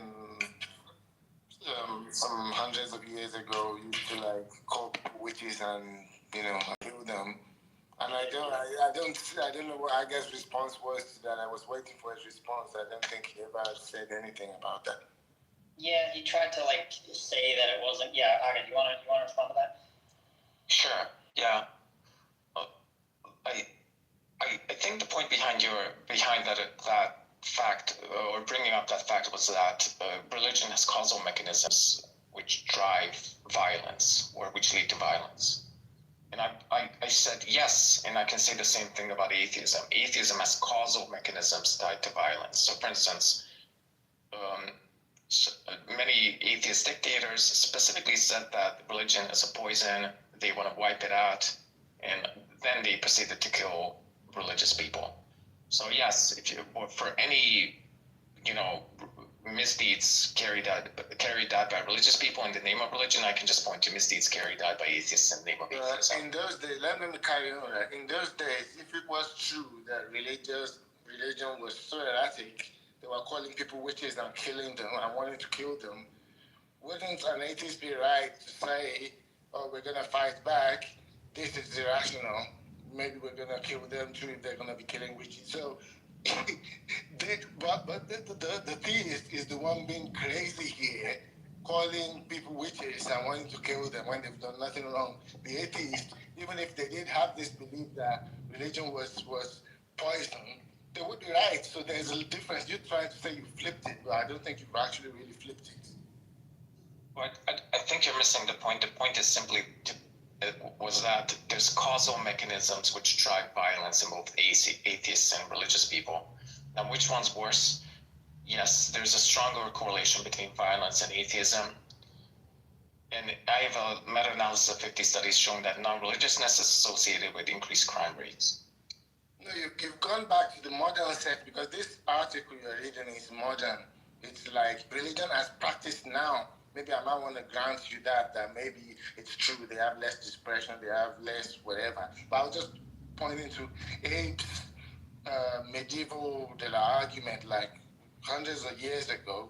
This wasn't true, so you're like jumping back and forth. I'm interested in that one. Like we can come back to this one later. Maybe you're even right, but when you want to say it's equivalent, if it brings up witches, you can just bring up atheists can kill religious people just because they're religious. I'm saying it's not equivalent. That sword cuts both ways. I can point to the historical injustices carried out by atheists. So, okay, who cares? Isn't it like religious people have done a lot of things? Atheists have done even more horrible things. Isn't the point about the degree of religiosity? Because it's like there's like the idea, like for instance, like if you're some fair weather theist, or if you're fair weather Christian or Muslim, whatever, there's a question as to how much influence religion just has on your life. But then if you're someone who's like very I don't want to say pious because that connotes a level of peacefulness. I mean, like if you're someone who's, let's just say, very, very committed, or something, you're a strict adherent. I think I have the intuition that you're likelier to be more violent in that respect. I was right in that instance. Sorry, being more committed to something leads to greater violence. Is that the idea? Yeah, as in, so when you let's say a lot of people have the intuition or the suspicion that if someone's a fundamentalist or something, they're almost more committed to their religion. They're just someone who is a Christian in name only, right? Or at the very least, someone who claims to believe, but maybe isn't as strict about how they practice their religion. And you can imagine people who generally are very literalistic, kind of dogmatic. Those people are more committed to the religion, allow the religion to influence their lives more. It's also an interesting to see, to take that rather than people who are cultural Christians, because it's in what way, in terms of their actual beliefs, how much do they differ from the secularists? Well, this is definitely false. So this is definitely false. So there have been studies on this which compared intrinsic versus extrinsic religiosity. So intrinsic religiosity are people who said religion isn't the most important thing to them in their lives. Mm-hmm. And the higher you are in intrinsic religiosity, the less likely you're to engage in crime. Where's the evidence for that? Yeah, let me just finish making the question, then I'm going to provide the evidence. The lower you are in intrinsic religiosity, the more likely you are to engage in horrible behavior. Define study, please. That's interesting. That's not the intuition I have, right? I'm saying. Yeah, that's no problem. I'm kind of surprised you guys are not even aware of these studies. I am aware. Any sort of cursory research of the subject, you should have come across it. I haven't done any research. I am aware. Yes, of course you haven't done any research. But you're making... Oh, is my mic muted? No, just calm down. Yeah, Tom Holland, Glenn Slipner, the two guys, they've written books, and this is what they do, because they are tired of trying to say religion is true. Now they're saying religion is beneficial, and they have these books, and there are these studies saying, if you look at Jones, what was his name? Inspired philosophy as well. This is the style of arguments as well, and he has papers to this effect, saying they've studied it, that if you're intrinsically religious, they kind of carried out these studies and found out that their depression is less, they're happier, they're blah, blah, blah, and stuff like that. So I'm aware of that.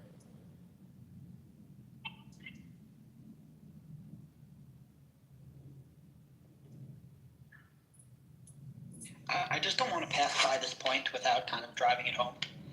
The idea that Aga's saying that he can point to some correlation between world leaders who committed horrific human rights crimes, and they happen to be atheist. That's very different. Like I said, when you look at Stalin and Pol Pot and Mao, like these people had major mental health issues. They were delusional.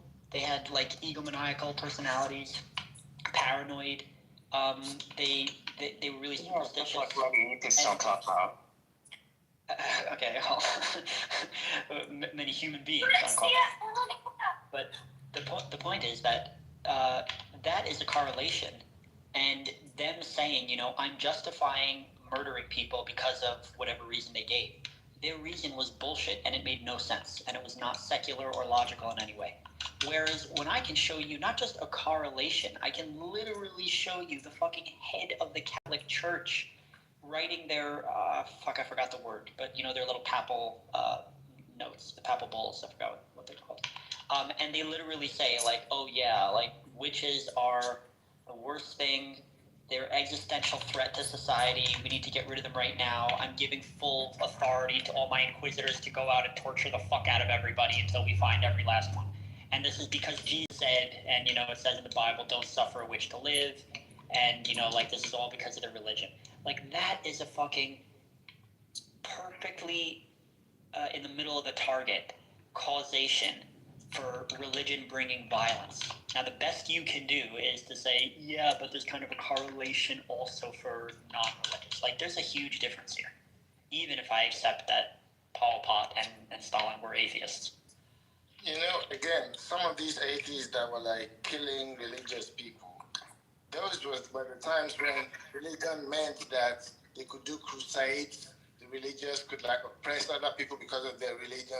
Religion was doing evil things. So if we had someone that said, oh, religion's bad, we need to wipe them out, they're doing something a little different than someone who's just calling people witches with no evidence. And I just trying to say that they're like equivalent. The person that's actually saying religion, we need to push back, we need to like maybe fight back because they might do crusades, they might do this, you know, they'll say chosen people, they'll slaughter everybody, let's resist this. I'll say they're actually being rational, but the one just calling people witches, that's crazy. Yeah, honestly, I don't think you're tracking the point. The point was merely to show that there's certain causal mechanisms which might spur. Can you just respond to my point though about the causal point? Sorry, I wasn't. No, before please let him do with me a little bit. I listened to you talk like an hour, so because he's trying to say there's some points I'm not getting, but yeah, can you really? I think you were trying to say that Abe, to respond to Abe, to say that you recast Abe's argument as if he was just saying there's a causal mechanism between religion and evil things, bad things, and that you can just do the same with atheism. I think you're actually like kind of like strawmanning Abe's argument. He didn't characterize it that way. I'm interested in that witchcraft bit because when you try to flip it and say some atheists have said, oh, religion is bad, we need to kill religious people, I can argue that they were rational because if religion as practiced in those days meant crusades, meant religion was actually oppressing people, slaughtering people because of their religion, then some of these atheists who said we need to resist this, they're rational, while the theists who just saying, oh, my God said if you are a witch, I need to kill you, they're like a different level of evil. You can't just claim, oh, because you're saying causal mechanism that I'm not tracking. I'm tracking what you're saying. You're just trauma in Abe's arguments. Well, no. The reason why I brought this up is merely to show that there are causal mechanisms between atheism and violence. The two causal mechanisms, one is explicit, the other one is implicit. The first explicit is that atheists have often said that religion is the opiate of the masses. It just keeps people poor and ignorant, and therefore we need to kill religious people. Thus, the implicit causal mechanism, and causal mechanisms don't have to be explicit. They can also be implicit. And the implicit causal mechanism is a disbelief in an afterlife, a disbelief in objective morals, disbelief in free will, and a disbelief in punishment for eternal sins. And all of these can, like if you have these beliefs, they can mitigate your disposition to commit violence. If you don't have them, they can increase the probability of committing violence. Yeah, okay. The way you recast I'm not read that much history, but I don't imagine that if religion was as docile as people don't congregate, they just pray in their mind to Jesus, and they never really try to do crusades or try to like oppress other people's religion. It's only in their minds. I really doubt that you have these atheists say we need to go into their individual houses where they're praying in their minds to their gods, we need to kill them. The reason why this thing was playing out that way was because of what religion was doing back then. So that's what you're omitting, thinking that these atheists were just irrational, just saying, oh, religious people, we need to kill them. There was a certain... Whether they're rational, like what are you talking about? I'm not saying whether they're rational. I didn't comment on whether they're rational or non-rational. I'm merely saying there are causal mechanisms between their atheism and violence. Well, I don't think it's right to just look at causal mechanism alone, because if religion, I'm not saying this is what religion is, but if religion meant oppressing people that were different religion and doing crusades and rushing into other people's land to like do that, if that was what religion was, then an atheist that says we need to resist them, we need to fight back, that would actually be good. That wouldn't be an example of just violence for violence sake, but you were trying to recast it as, oh, they were just saying religion is the opiate of people, religion is therefore we need to kill them. No, I reject that. Even without reading history, I'm sure if we look at it, it's not that simplistic. There was a certain way in which religion was playing out that was actually like harmful, that led to people actually like thinking in that manner that, oh, we need to eradicate this thing. Some people did some stage thing where they said, no more religion, let's make it an atheist country. And then they did persecute some religious people. But it was because of how religion was playing out rather than just religion simplicity. So, Chris, perhaps you're not understanding the context. The context here was I brought up a study, in fact, a meta-analysis of 60 studies, which showed that non-religious adults have significantly higher crime rates. In fact, the more non-religious you are, the higher levels of crime you tend to engage in. And Abe retorted that that's simply correlation, it's not causation. You don't have a causal mechanism between non-religiousness and propensity for violence, at which point I pointed out the causal mechanisms. I'm not commenting on the morality or the rationality of atheists killing religious people.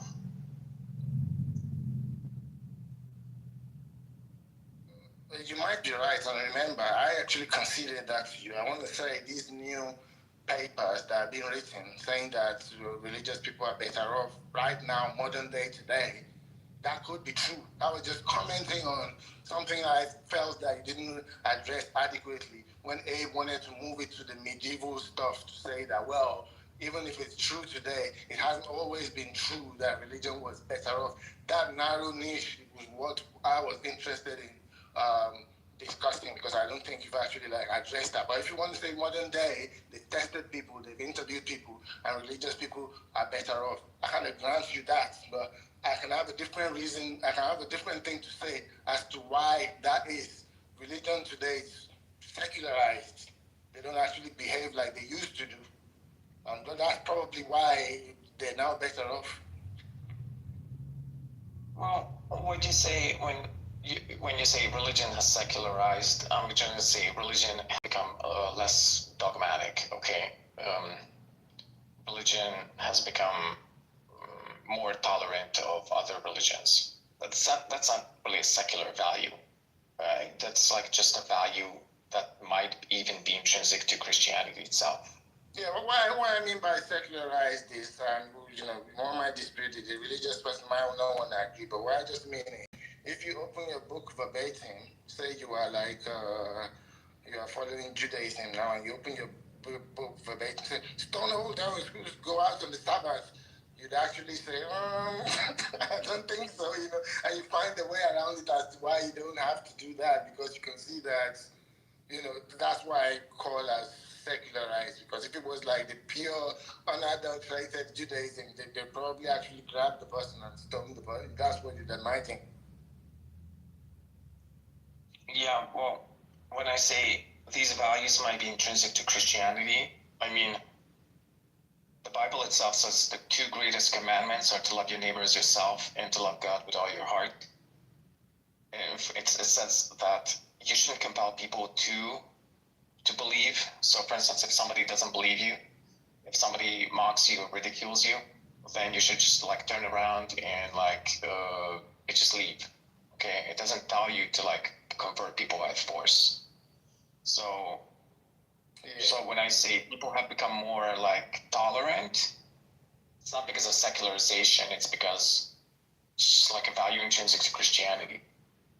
Okay, you could say that. The thing is, like, unlike Abe, I'm willing to actually really concede that religion as practiced today, in modern day, they might be like better off, than an atheist. And I can see, like, if you, as long as your religion is practiced in a moderate manner, and you don't open the book and just like do what was said 1,000 years ago, and you add hopes of the afterlife, hopes that someone's watching over you, and you add all those together in there, and fellowship, because you're able to like meet other believers and whatever. If you add those, you might end up with something of a quality of life better than an atheist.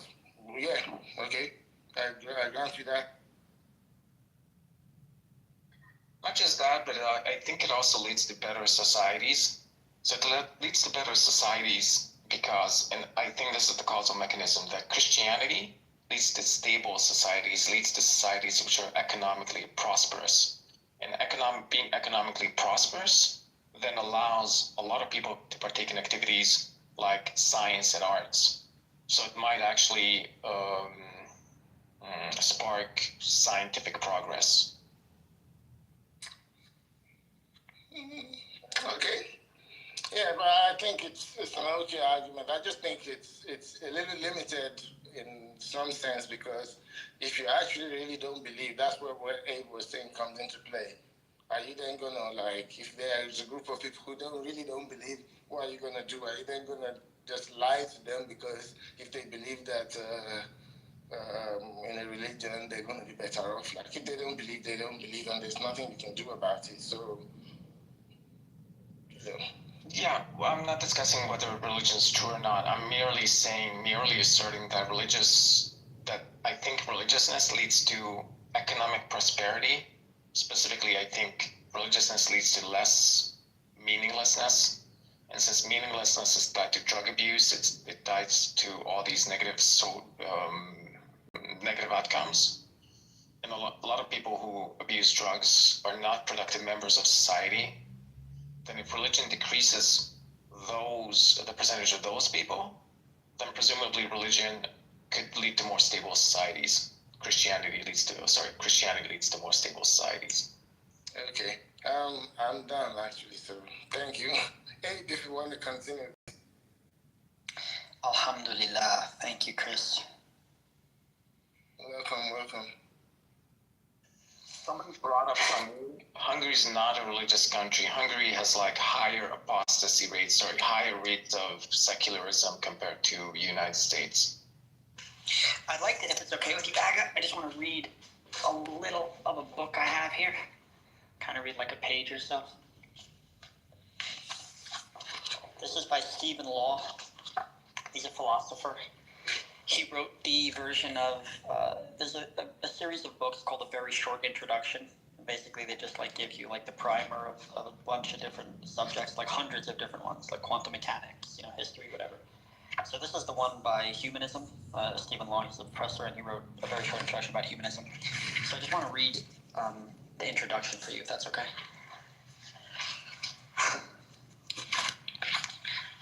What is humanism?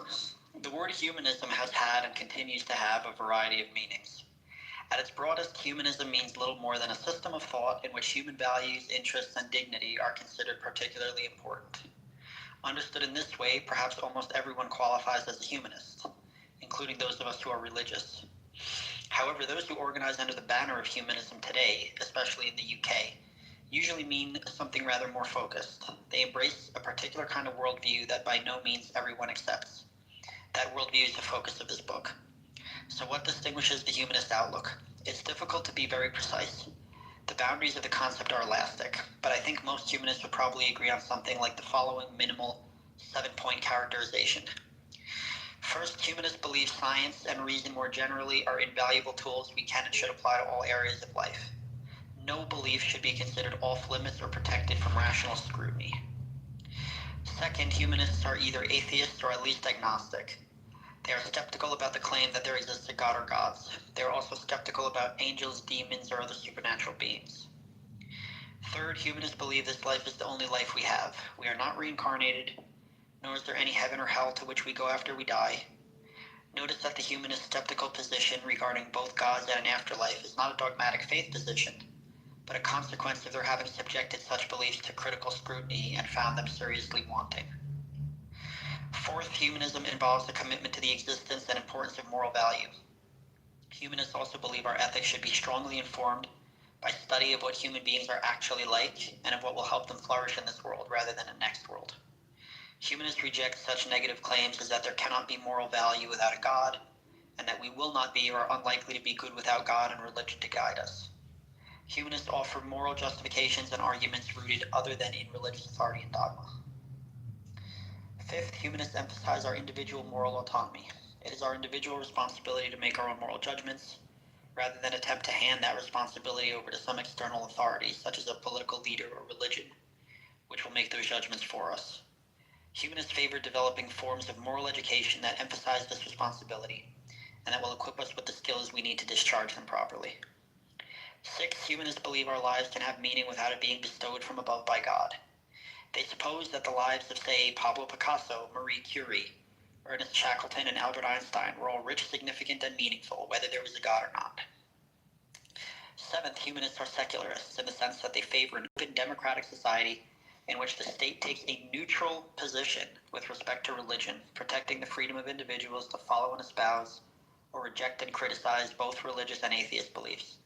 While humanists will obviously oppose any attempt to coerce people into embracing religious belief, they are no less opposed to coercing people into embracing atheism, as happened under certain totalitarian regimes. And basically it. I can continue on if you want me to, but that was just the 7-point list that I wanted to. My personal opinion is these ideas are at best hopelessly confused, and I can just go point by point. First point, I'm just going to go with the first 4 points because. You want me to do number one again? Number one, science should be applied to all facets of life. No aspects of life are immutable from scrutiny through science, or something like that. Did you write it down, or did you remember? I wrote it down. Okay, yeah, that's number one, yeah. So what's your issue with that one? It's obviously the case that certain aspects of life are immutable to science. So, for instance, like logic itself. Science, the scientific method presupposes logic. It's not like science can change logic because, like, science can't just contradict. Science, we can't just find out through the scientific method that the principle that certain laws of logic are false, because the scientific method is based on the laws of logic. Second, morality. Okay, you can't find out through science what you ought to do, because ought is a prescriptive statement, like what you ought to do. Well, sorry to interrupt. The second was about being atheist or at least agnostic and rejecting. Well, I'm on the same point. So moral principles can be discovered through science. So moral, like what you ought to do, is a prescriptive statement, and you cannot get a prescriptive statement from a purely descriptive statement. So, for instance, that the chair has 4 legs. It's not going to tell you what you ought to do. Okay. Second point. On to the second point. Humanists and atheists. Humanists are agnostic and atheists. Sorry, humanists should be agnostic or atheists. And this ties into the 5th point, which is you can have moral values without God. Well, I don't think so. I don't think you can have objective or binding moral values without God. So here's the argument. We have 3 intuitions about morality that theism can make sense of, but atheism or naturalism can't. Specifically, moral principles are inextricably tied to agents. So, for instance, in a universe without agents, it doesn't make sense to say that you ought to do something. So, suppose there's only a world in which particles exist and no agents. Well, in such a world, no moral principles exist either. So, morality is inextricably tied to agents. Second, moral principles are immutable. Okay, if slavery is immoral, it's immoral now, and it was immoral, I don't know, 500 years ago. Third, there are correctness and incorrectness conditions for moral principles. So, for instance, it's incorrect to torture children for fun, or sorry, it's incorrect to say that you ought to torture children for fun. Okay, what is the view that can make sense of all these intuitions, that respects all these intuitions? Well, theism does, because it grounds morality in an agent. It makes certain moral principles true or false, their correctness, incorrectness conditions, and it makes certain moral principles immutable by virtue of being grounded in an immutable agent. I think on naturalism or atheism, though, I don't know, this is the last point I want to make. On naturalism, atheism, moral principles just come down to your subjective preferences, right? If somebody has different subjective preferences from you, well, there's nothing really you can say to them.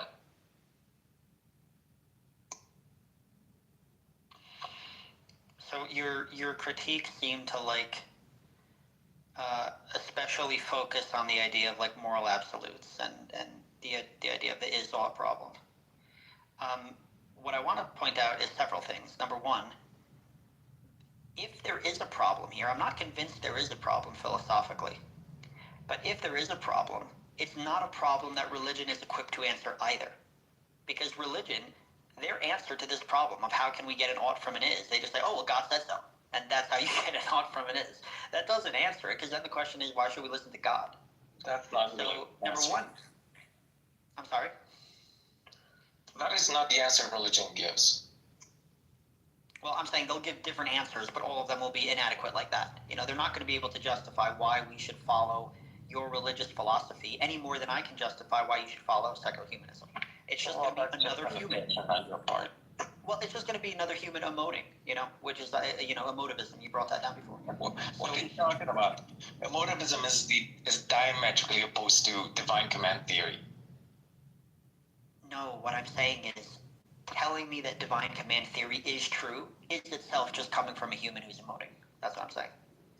No, I gave you a specific argument for it. I said it respects 3 deeply held intuitions people have. Well, it claims to respect them. I don't think it really does that. Well, and the issue with this is that right now. Test it. Can I just finish my point, and you can test it? Let me just finish my point, then you can test it. Sure. The point I'm making is your critique, which was focused on, you can't get an ought from an is, or this or that. None of these are critiques for subjective morality or subjective moral systems, because subjective moral systems acknowledge, of course, you're going to have different people feeling different ways, because we all have different brains and we all perceive a little bit differently. So what secular humanism says is we acknowledge we're all subjective beings. Now let's try, through dialogue and cooperation and understanding and compassion, let's try to understand each other's viewpoints and come out with some basic moral principles that apply to everybody. That this way it allows us to live and let live, to first understand someone and then to be understood. These are very simple principles that we don't have to solve the is-ought problem in order to have a dialogue. And I think this is what it is that I'm trying to point out, very pragmatic arguments for how secular humanist philosophy works. And what you try to do is you try to drag it back into the mire of philosophy and say, yeah, but you don't have an ought from an is. I don't need to. That's what you're not understanding. Humanism doesn't try to solve philosophical problems. It goes to the here and now and says, we are human beings. What's the best way to live a good, happy, pragmatic life? But it's not the best. It's missing a lot I think it's the best we currently have. There's so much. There's so much missing. No, it's just a container. It's an idea. It's an articulation of the thing. And what Mr. Agaman I like the name Mr. Agamenon was to my opinion only, again, is to articulate to you that those are limiting. And I don't know how to word this to you, because words are just the last thing that comes after all of it. It's an articulate, one word defines the great, the all that is. And to try to contain all of it into simple 7 little principles, get bent, bro. Sorry, I apologize for being condescending towards you. You said being unable to get an ought from an is not a critique of secular humanism. Yet, as you outlined secular humanism, the first principle that science should be applied to all facets of life, every aspect. No aspect of life is immutable to scientific scrutiny. Okay, let's just apply that to morality. Okay, science is purely descriptive. It just tells you how things are. It doesn't tell you how things ought to be. So therefore, there's an aspect of life, which is morality, which is immutable to scientific scrutiny. Conclusion, the first principle of secular humanism is false. Okay. There's a certain aspect of human life which is immutable to scientific scrutiny. Yeah, that doesn't follow. Again, what you're calling morality of human behavior or whatever, right? Human behavior is substantiated by facts about the physical universe. We can start off with certain assumptions, which we do as particles moving in a certain direction gets you to, you ought not to, you ought to help the poor. Because it's not just atoms moving in a direction. I am conscious. I'm aware of the atoms moving in another direction. That all that science tells you, science tells you that, hey, such and such a particle moves in such and such a direction, such and such a neural net fires this way. It's all purely descriptive. How does facts about neural networks tell you what you ought to do? I'm getting to it. I give the analogy about the chessboard because I play chess. I teach chess, actually. And my analogy I always give is on a chessboard, it is completely subjective about the way we made the pieces move. There's no logic I can give you to tell you why a rook moves horizontally and vertically and a bishop moves diagonally. Like, that's just completely made up. But once you acknowledge that and you say, okay, I'm going to accept that the fundamental point of this game is to checkmate the enemy king. Then, once you accept that starting point, there are objectively right and wrong moves that you make on a chessboard. And what I would say is it's exactly the same regarding morality in real life. Once you accept the fundamental starting point of human well-being, missing the point. You can say objectively there are right and wrong moves to do. If you value human well-being, it is objectively wrong for you to go out and run someone over with your car. Yes, I got it. But that's just missing the point. Of course, once you have normative principles, once you have oughts, then you can use empirical facts to discover what's the best course of action to take. And that's what you need to have normative, like in your chess example, you need to have normative presuppositions or shared normative assumptions to begin with. And that's the point. From science itself, you can't arrive at these shared normative assumptions because science just is purely descriptive. It just tells you how things are. Yeah, but that doesn't make sense. You can get there by just subjectively assuming it, which is exactly what most people do. Most people subjectively care about their human well-being. I think you're speaking from a subjective perspective. I am. I already acknowledged that. Right. So why don't you speak from the whole instead? How about we zoom out? Because I don't believe there's any such a thing as subjective morality. So you're captured by your beliefs. That's what you're saying. You're refusing to go out further, connecting dots deeper, because you don't want to lose your place. Is that what you're saying? No, he's conceding the point. It's conceding the point that once you have some normative principle that you presuppose, then you can use some sort of scientific method to come up to determine what's the best course of action. But that's the point I was making.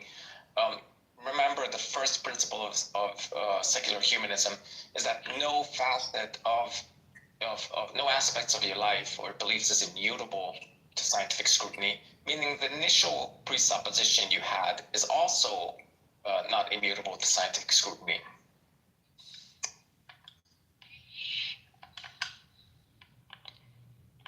Yeah, but like I said, this issue, I don't think there's an issue, but if there is an issue, it is not fixed in any way by saying, how do we get an is ought? Well, I don't know, because God said so, or because God exists, you know, something like this. Like, this doesn't answer the question. Well, you contradicted yourself. The issue is, like, you can't say this is just a presupposition, and at the same time saying, and at the same time say that, well, all aspects of it, or no aspect of your life should be immutable to scientific scrutiny. Like, either you have presuppositions, which are not immutable, or every aspect of your life is immutable. So which one is it? It might be the case that every aspect is immutable. I don't know. But that doesn't mean we can't. That doesn't mean we can't pragmatically live right now with certain That's contradicting the principle of secular humanism as you outlined it. Yeah, there's nothing in secular humanism that's like dogmatic that we say we 100% know it's going to be true till the end of time. Okay, so then you're rejecting the first principle of secular humanism. Okay, we can go down the list, see what other principles Hold on. The first principle, wait. The first principle, as outlined here, was that they believe science and reason more generally are invaluable tools we can and should apply to all areas of life. No belief should be considered off limits. Could I try? Hey, could I try? One second. Saying that no areas should be off limit and protected from rational scrutiny. That includes my own agnosticism about these like deep philosophical principles you're trying to desperately like jockey the conversation toward, because you think about how it highlights. Obviously, it doesn't highlight weakness. I don't know. Well, obviously, you're committed to some aspects of your life being immutable or protected from scientific scrutiny, specifically the laws of logic themselves upon which scientific method is based. No. I'm open to. Just want to finish. And second, on the initial presuppositions, normative presuppositions you have, because the initial normative presuppositions are required to apply the scientific method to determine what you ought to do. So you can't use the scientific method itself to like revise these normative presuppositions. Yeah, all I'm saying is I don't think like somebody being honest and saying I don't know a lot of things about the universe, but these are the basic assumptions I'm going to start with to have a good life. I don't think there's anything unreasonable about that. It violates the presuppositions of secular humanism. With all due respect, Mr. Abe, I don't think you're equipped with the tools and the intellectual and the wisdom and know-how to arrive at the understanding of the all that is God. This is a journey Jesus went on for years, and people leave, and because do you agree that everything is connected? Can that be a thing? I don't know what you mean when you say everything's connected. Everything is a reason because of something else, and if you just that's what it appears in our universe. Right, but if you go grounded truth, okay? Before we can speak, before we can think, before we had any choice or the ability to, what were we doing? We were like plants and other animals, grounded in nature. So why do we feel better when we go into nature? Because we get out of our inventions, our ideas, our ideologies, all these words, humanisms and isms, all your isms. Isms is a way of putting something into order. But order is limited because it is attacked by truth. What is truth? What is true? What do you Pontius Pilate? For something to be true, it must equal lies on both sides of the equation. That's why it's called an equation. When your answer to a question is true, it is equated equilaterally. It's in the wording, sir. I'm feeling like this is a non sequitur. Can you just make your point, though? I'm speaking divergently to you, and it's your job to connect the dots by thinking about what I said. I cannot connect them for you. I can go in a linear order, but then I'd be preaching and talking down to you. Yeah, well, Yeah, I'm talking past you. Goodbye. that was bizarre. Where did Aga go?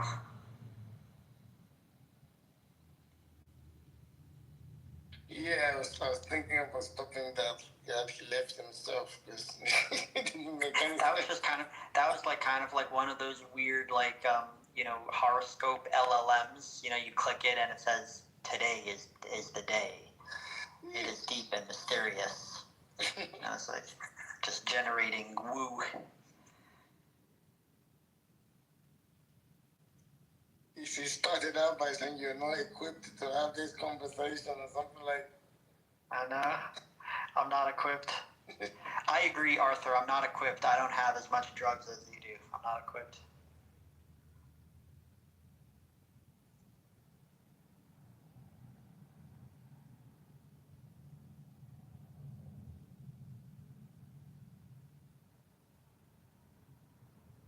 I don't know, Chris. What do you think about this? This idea that religion has all the answers and they solve all these unsolvable philosophical problems. I don't know. this move I was doing, I would respond in the same way that you're doing, right? Because even if we don't have this objective morality in the sky, right, we can just do, oh, we're humans, we find ourselves here, we want to live, we want to be happy, what can we do? Like the chessboard analogy you're doing, right? Humans are valuable, even if we don't have a way to absolutely ground that, we can all agree subjectively and just move on from there. Yeah, can I just read one last paragraph here? I wanted to read this to Aga, but I'll just read it for the room. It's that, because he kept bringing this down, saying, oh, it's like this, just a bunch of different beliefs that make no sense. And this is what I want to read. Humanist thinking is also sometimes caricatured as a hodgepodge of disparate, unconnected ideas. But again, this is untrue. Humanism's focus is on the big questions, for example, of what ultimately is real, of what ultimately makes life worth living, of what is morally right and wrong and why, and of how best to order our society. While religion typically addresses such questions, they are clearly not the unique preserve of religion. Such questions also belong to philosophy and were being addressed in a rational, non-religious way before the appearance of Christianity. What pulls our 7 characterizing views together into something like a system of thought is their shared focus on the big questions. A degree of interconnectedness, for example, if you are skeptical about gods, that will lead you to be skeptical about the claim that our moral sense was placed in us by a god. And finally, the overarching role played by the first. These views on the big questions are collectively embraced, not as a dogmatically held faith position, but because having subjected the various alternatives to rational scrutiny, the humanist considers these the most reasonable positions to adopt. So it's just the idea that, I don't know if religious people realize that they don't realize that you can get everything that religion promises from secular humanism. Just by being honest and just saying, I honestly don't know, but this is currently the best I have, and I'm going to do my best to try to live a good life and understand things to the best of my ability through rational, skeptical inquiry. I just feel that's that's not a hodgepodge. That's just being honest. I think that they're just struggling to try to make sure they show that theism is better than atheism, but they don't believe that deep down, because most of the more sophisticated ones, they grant that the atheists can do good, the atheists can give to charity, the atheists can not rape, kill, and they can, but they just say, oh, but you don't have the grounding for it, you don't have the, there's no metaphysical this thing for it. That's all they do now. James, yeah, I like your, I like his thing in the chat. Pre-suppers think they wield a broadsword, but it's a wiffle bat. It's a good one.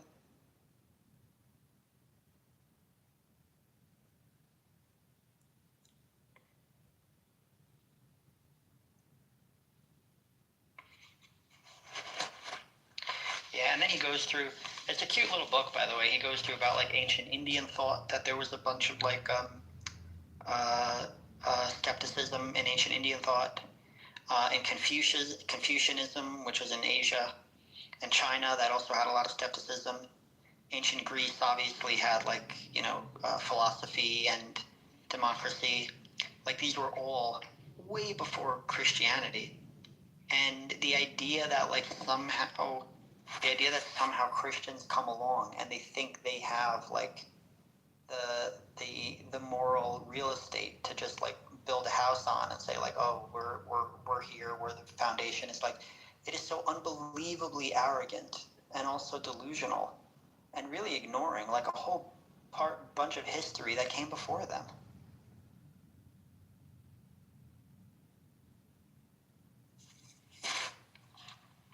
The Roman Empire, the Renaissance,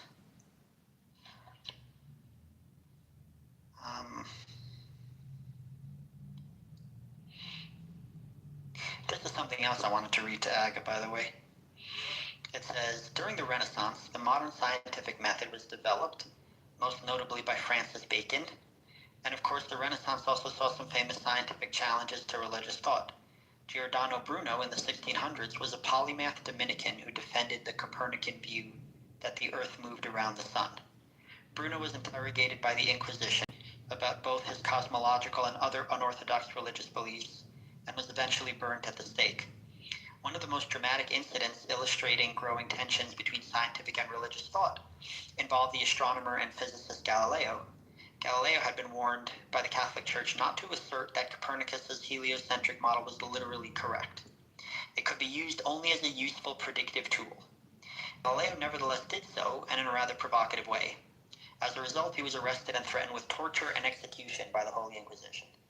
After Galileo recanted, because he wasn't stupid, by the way, he knew what was going to happen, so he just lied. He was merely imprisoned, a sentence later commuted to house arrest. A number of modern Catholic commentators insist it would be unfair to characterize the Catholic Church as being anti-science at this time. Some maintain it was Bruno's theological views, not his cosmological views, that got him into trouble with the Inquisition. However, that claim is not borne out by the Vatican's own archives, which clearly indicate Bruno was interrogated about his cosmological views. Some commentators also maintain Galileo was arrested not for his scientific views, but merely for his views concerning the interpretation of Scripture. But this is disingenuous as well. Because Galileo maintained the Earth moved around the sun, he had no choice but to say either that scriptural claims to the contrary were simply mistaken, which would of course have been suicidal, or that those parts of Scripture that appeared to claim the Earth did not move would need to be reinterpreted. In fact, some Catholic theologians, such as Cardinal Bellarmine, who was charged with investigating Galileo, conceded that were it conclusively proved that the Earth moved, then Scripture might have to be reinterpreted. The problem was that Galileo possessed no conclusive proof. So to characterize the Catholic Church's position at the time as wholly entrenched and insensitive to new scientific developments would be to exaggerate somewhat. Nevertheless, it does appear the Church was willing to torture and kill any scientist prepared publicly to contradict its Earth-centered cosmology without possessing conclusive scientific proof.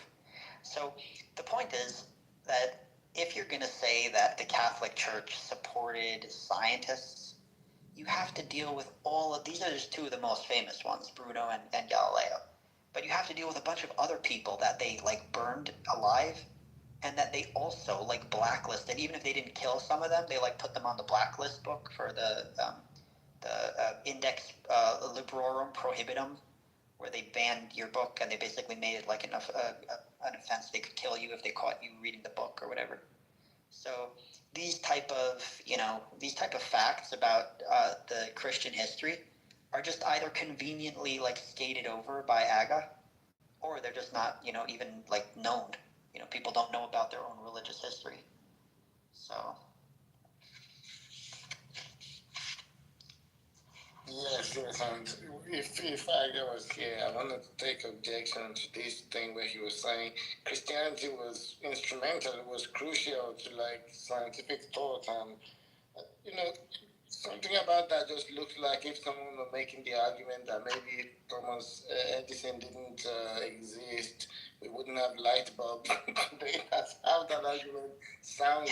I think if that we didn't have Christianity and we had some other religion or some other means of thought, I think we probably would end up still, if we spent enough time on Earth, still ending up with science eventually. So I don't think like that Christianity is kind of like some kind of like necessary condition. No. I literally said if anyone in this room is interested in like the history of religious violence, just look at the top of the page. Albedo posted a while ago, The Truth About Christianity. There's a link there to the website badnewsaboutchristianity.com. That literally, just look through that. Don't take my word for it. Just click anything in the index over there, in the little links on the side. Literally, it will go through every aspect of society, like financial, economic, governmental, institutional, farming, peasants, whatever, all the things of like medieval Europe. And you will see how like Christianity was a horrific source of like violence and destruction and exploitation. There was almost literally nothing good about the church. Almost nothing. And I'm being very grateful with my interpretation here. The tiny little good they did, like, you know, give back some money with like public services and stuff and like build bridges and shit like that. Like the tiny little good they did, they literally did because they had so much money that after building a church with like marble coated floors and walls and golden instrumentation, they had so much money that they said, you know what, we have a lot of money. It would probably be easier for people to get to church if we built some roads. Like they had so much money they didn't know what to fucking do with it. And this is all from like exploiting people, not to mention, you know, murdering people and then taking their entire estates, which I said before, once you like burned people at the stake, the church literally went into their house and took all their shit and took their house itself and the land that was on it. So you can imagine that there was this huge incentive from the church to burn people at the stake. And a lot of times, if they were richer, the better, you know. So yeah, pretty messed up.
Hey, Africo, get up here.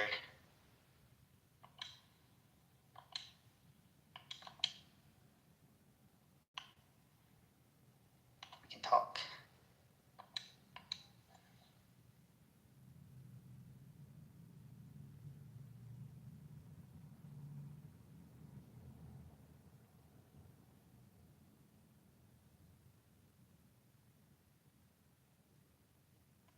Hello.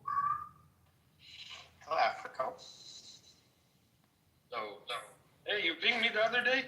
Wanted to ask me something? I think I did, but I forgot what. Oh, I think we were talking about, remember we talked about, what was it, religion or atheism? yeah, religion and God, basically. Purpose of life. So how have you been since we last talked? Where are you at? I still believe in I still believe I'm alive for a reason, for a specific reason. What reason is that? The reason is to recognize who gave me life, to appreciate him. Who gave you life? Your parents? No. Your parents didn't give you life. No. Who gave you life? They just gave me my DNA, but they didn't give me the life. So That's the what is question. life? That's the purpose of life. Find out who gave you life. What if the universe just gave you life? The universe is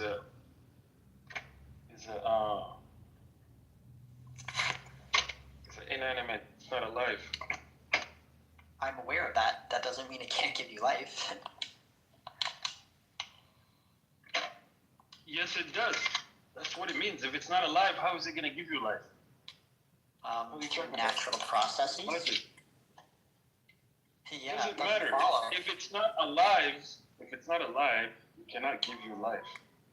That doesn't follow. You're making a syllogism that doesn't make sense. Something you can get life out of non-life, 100%. This kind of life that we're alive now. Yes, of course. How do you think we got here? Well, you keep on believing that, and I'll keep on believing that. It's a very powerful power that's alive, that's able to, decide and design and create. Is the life that gave me this life. Yeah, but that's just your assertion. I want to know whether it's true. Well, like I said, that's the purpose of life, right? Is to find that out who gave you life and appreciate them. Like you asked me, I told you. So I found that out for myself, and you need to do that for yourself. I just told you now, you wouldn't accept it from me. Well, I found out by observing everything in my life. Yeah, but you're making a bunch of claims without demonstrating them. The reason I don't accept what you're saying is not because I don't understand what you're saying. It's because you're just making a claim without telling me why you believe it. Like, do you have any empirical evidence that backs up what you're saying? Yeah, the empirical evidence is well, you refuse to accept it. I just told you the first one. I think there has to be like agency, will, power. Something has to be alive in order to create me. Yeah, but this is again. This which is I'm a person with a life. This is an assertion. How do you know it's true? That's what I've observed in my life, brother. I've never seen something not alive give life. Where have you seen that? We've seen it on Earth. We have evidence that that's what occurred. No, you personally. When did you see that? In your life. What you're describing, right? You're describing like abiogenesis, which is like the start of life on planet Earth.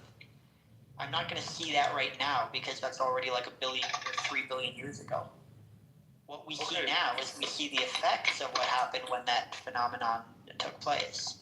You haven't seen that, right? So who's the one making the assumption? I'm not making an assumption. I see the evidence of it. I see the evidence of it right now on Earth. You're the one making a claim that what's the evidence of abiogenesis? The evidence of abiogenesis is there's a bunch of life on planet Earth. No, how do you know that it came from non-life? How do you know it came from non-life? Forget about all of that. Let's go back to my original question. You asked me what made me come to the conclusion, right, that I was created by another life form. So I said that's what I've observed in my life. There has to be life to give life. But your belief is otherwise, right? Life can come from non-life. So when have you seen that? You said there's no way to see it, right?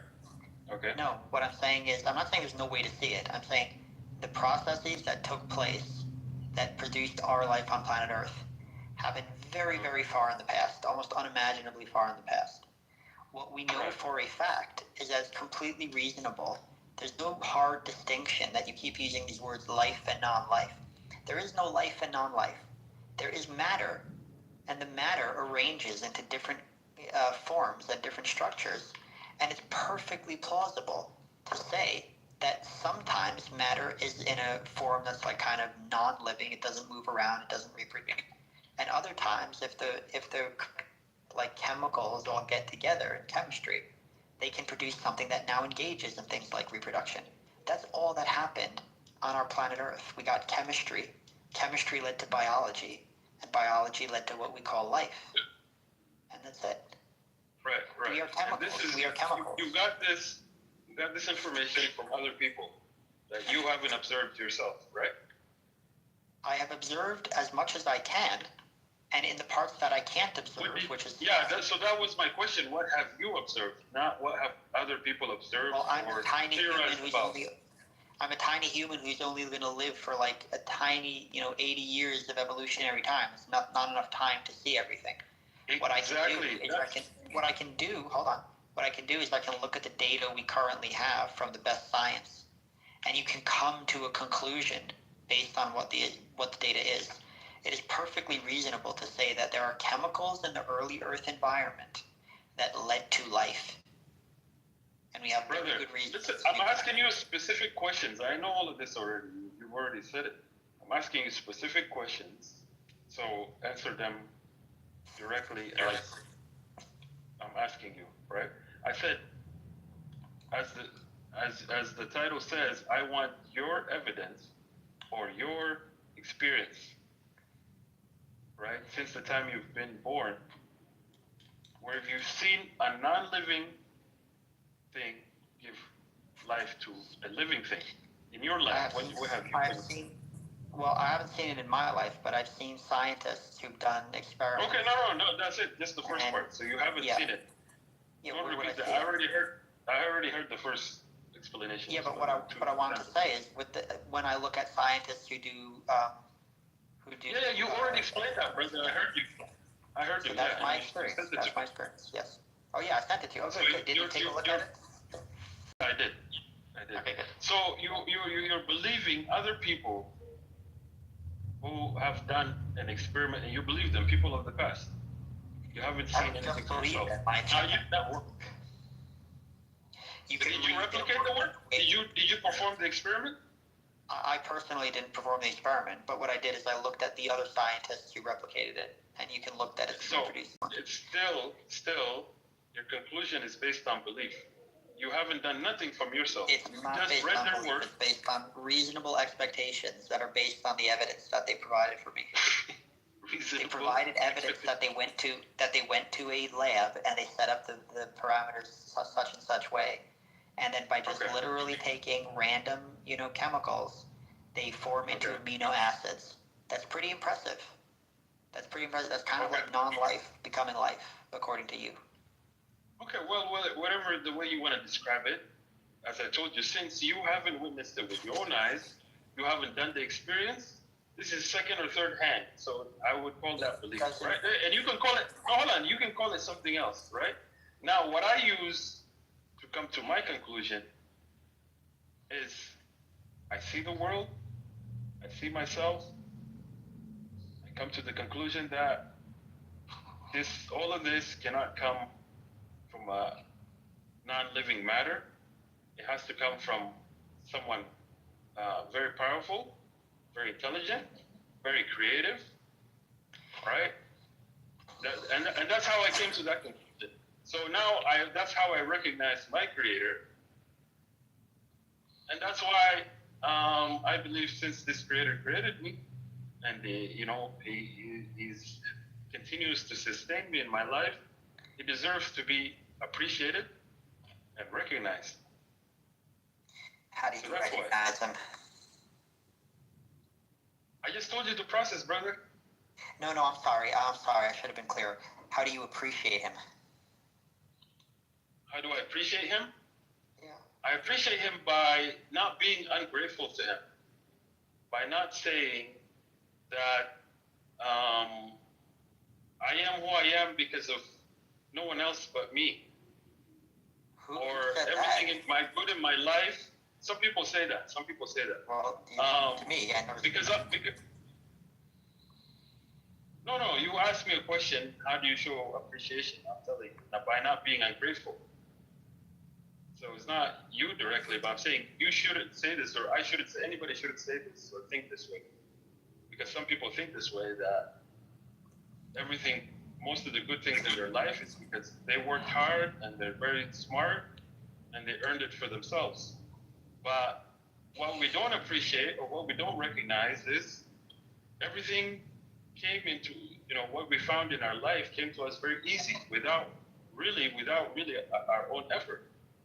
Our eyes, our arms, our body, our brain that's helping us to, function and earn money and all of that.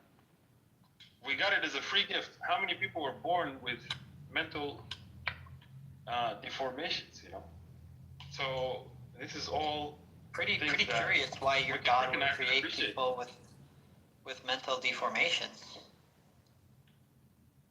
Because it's his world. It's his choice. Is that a justification to create people with mental deformations? I know it's his choice. My question is, why is he doing that? Why is he doing that?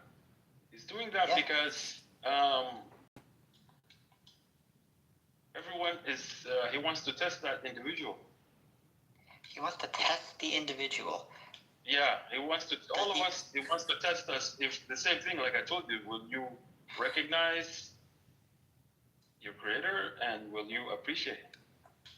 Why would someone appreciate their creator if he like creates them sick or ill or has issues?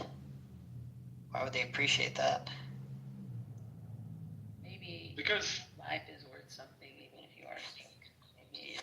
Maybe it doesn't have. Yeah, go ahead, Emma. Your voice is low. Can you increase your mic?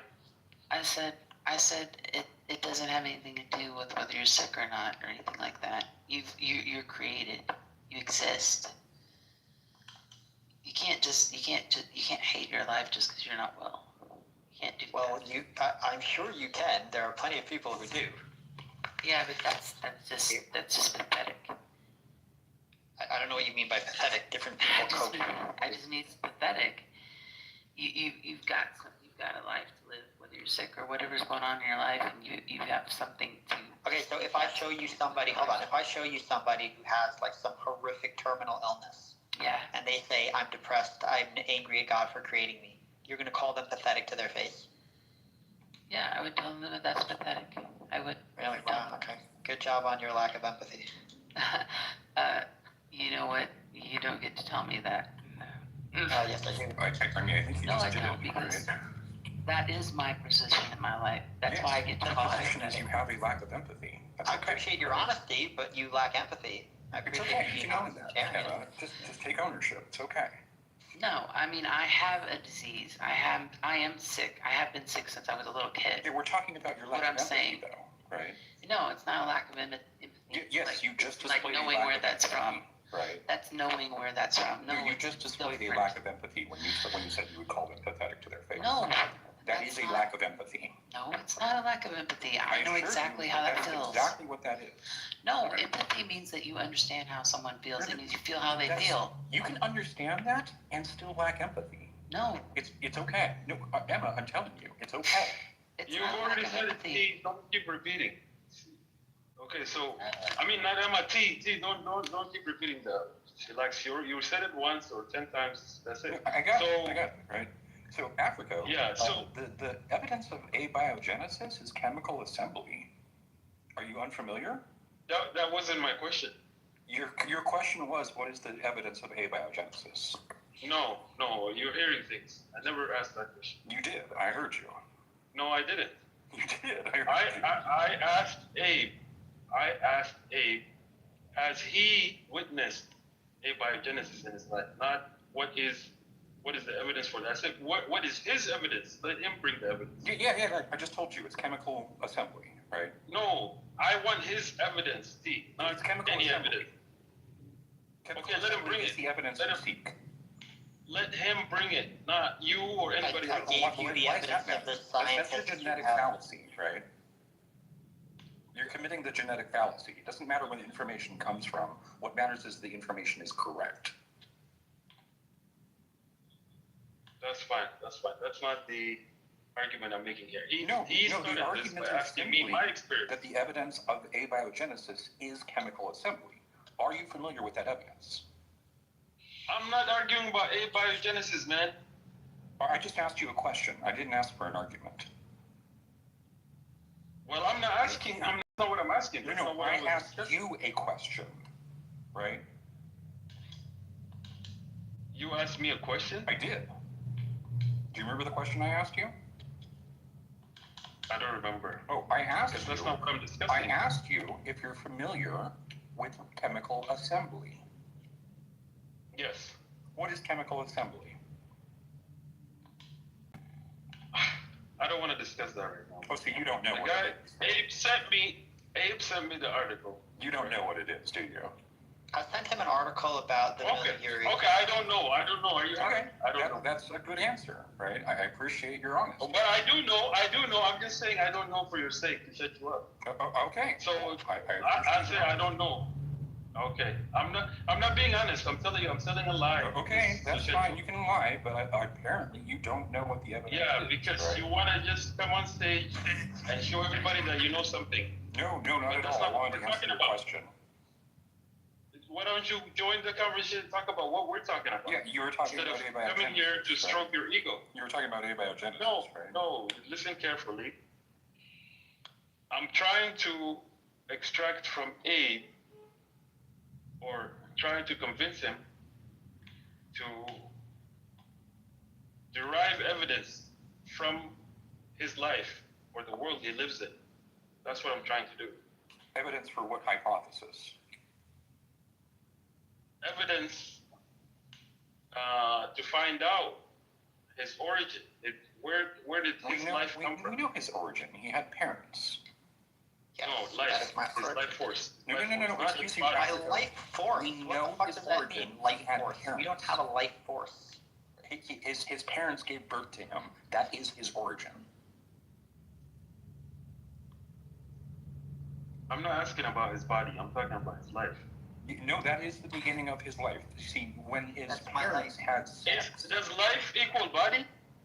Excuse me, I wasn't done yet. Yes. When his parents had sex, what happened is they combined their sperm with the egg, and thus continued the life process, right? So the life process was a continuation of a chemical process that started and continued into Abe when the sperm fertilized the egg. All right. So, Abe, I think you should take a look at your life very carefully. What makes you think I have it? Well, it's another look. Okay, what am I looking at? Look at everything. Look at basically the algorithm. Right? I'm waiting to see where the God comes in. Can you be more specific? The algorithms. Basically science. Can I focus on the part where the God comes in? What algorithm specifically? This is where God is, man. That's what I'm trying to tell you, bro. Yeah, look at the science. Look at the algorithms of life, right? What algorithm? I keep asking. Of how everything functions. No. Be specific. Okay. Why they Give me the algorithm you're referring to. You're talking about let me try to give an example. Okay. Binary. I'm looking at the algorithm of how my lungs work. Okay, they inhale oxygen, they exhale carbon dioxide. Okay, there's an algorithm. Very good. What the fuck does that have to do with God? Very good question. That's a very good question. So now, your lungs, they're inhaling and exhaling. Yeah. Are you, and that happened since the moment you were born. Yeah. Did you decide any of that part, that your lungs should start inhaling and exhaling? No, I didn't. Who decided? For your point. Nobody decided. That's the thing you're not understanding. Okay. You keep putting the question. No. That's the part I want you to understand. So it was decided. Wait. It was decided by natural processes that had no consciousness. Natural. That's not an example of had decision no making. consciousness. But hold on, Yeah. Africo, that's not an example of decision making. No, I know. That's what he's trying to say. I understand. Right, so you're begging the question by saying, Do me a favor. I'm not. Relax. Let me relax. hold on. I just want to read. Hold on. I just want to read this. This is another excerpt from the Book of Humanism.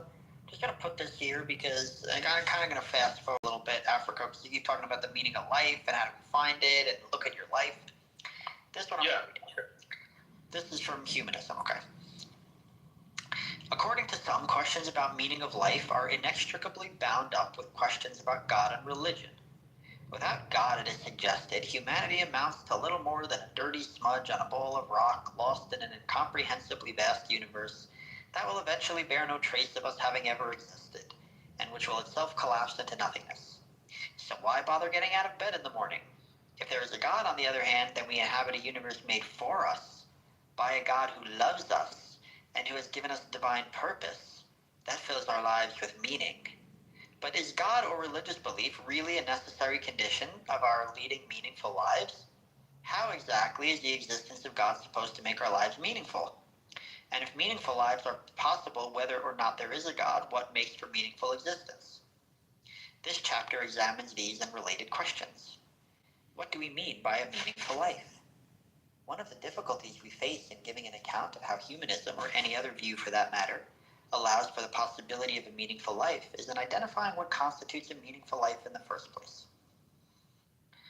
I imagine there's a broad consensus that certain answers won't do.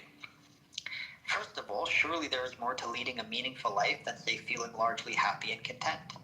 Someone continuously injected with happiness-inducing drugs might have a pleasurable time, but that wouldn't necessarily guarantee a particularly worthwhile or meaningful existence. Secondly, there are presumably more ways of leading a meaningful life than just doing morally good works. While leading an exceptionally virtuous existence is one way we might perhaps have a meaningful life, it's not the only way. Many great artists, scientists, explorers, musicians, writers, and sportsmen and women have surely lived meaningful lives, despite not being noticeably more moral than the rest of us. Indeed, some have actually been rather immoral. It seems that not only is a lifetime spent performing good deeds not necessary for a meaningful existence, neither is it sufficient. Consider a man who lives under a totalitarian regime, who devotes his entire life to helping sick children, but only because he fears the consequences of not obeying orders. Has he led a meaningful life? Despite his good deeds, it's by no means obvious that he has. What this example illustrates is that in order for your life to be genuinely meaningful, you must exhibit a kind of autonomy. You must be self-directed rather than just following the instructions of another. So let me just pause there for a second, right? That's actually a really important point about life, because religious people say you need a God to give you meaning and purpose. But what they don't realize is having a God in your life actually takes away your meaning and purpose, because it makes you just a little pawn, a little cog in the machine. That you're like, oh yes, God, I'll do whatever you say, just order me around and I'll do this and that. It almost takes you out of the equation where you have no freedom and autonomy. So how is it that religious people think that God gives them purpose when in fact they become no different than like someone being ordered to do something under an authoritarian state? You asked a very good question. That's very, very good. I have a good answer. But I want to give a chance. T, you want to say something, or I don't want to be interrupted. No. I was quite interested in what was going to come next. All right. So, Abe, I agree with you. Totally agree with you 100%. When we choose to obey God, we do lose our own self, autonomy. And that's a big sacrifice. And that's why we believe we will be rewarded with eternal life for that, right? Eternal life of happiness. So yeah, but you're saying that you're willing to wait to get a reward, but give up this life. Like you're literally giving up all your freedom. Wow, yes, that's pretty crazy. And I'll tell you why. Because as you said, if I decide to to create purpose in my life and do whatever in my life, guess what? All of the things that I want to do with my life, I will never be able to achieve. And the second aspect is I have little to no control over many aspects of my life, right? So one of the big things that I want to do in my life is I want to live forever. I want to live 1,000 years or 10,000 years. Can I do that? Not yet. But that was a tacit admission that you are surrendering any concept of meaning over to something else, some other authority. You're effectively giving up your own meaning in order to say, well, I assume that somebody else has a meaning for me. I don't think that's fulfilling at all. Yeah, like you're literally saying you're willing to give up your whole life, no meaning, no purpose, become a robot, but only because you believe that you're going to be rewarded in another life. But here's the problem. Yeah, I'm going to be rewarded in another life with the things that I actually want. Yeah, but number one, that's a dangerous gamble, because that's assuming the other life actually exists. The only life we know we for sure have is the one that we have right now. Because even if you're right and there's an afterlife, you don't know that 100% in the same way you know this life exists 100%. This life, we know it exists because we're here right now. The afterlife, maybe it exists, maybe it doesn't. But you're gambling and you're saying, I'm willing to lose the one life I know I have on the off chance I can get an additional life after this, which I think will be better. But why take that risk?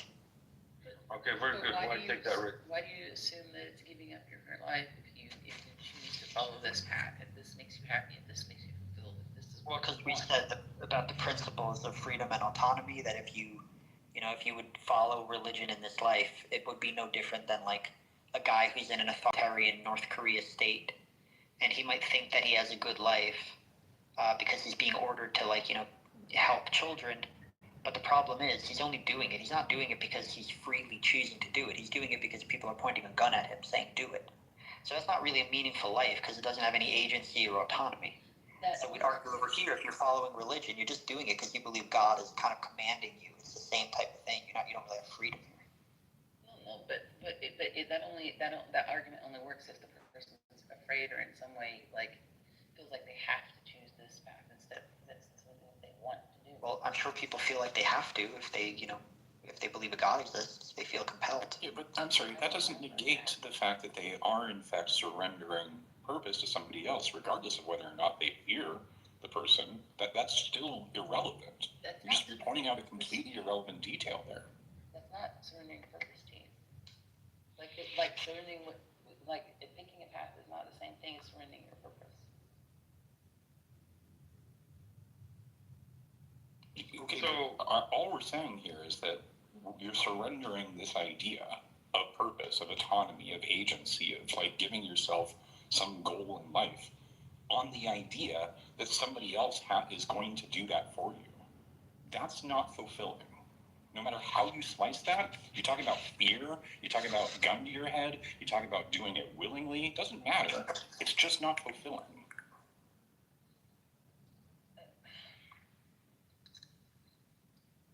So, Abe, like I said, there's multiple reasons, right, why I choose to give my autonomy to my creator.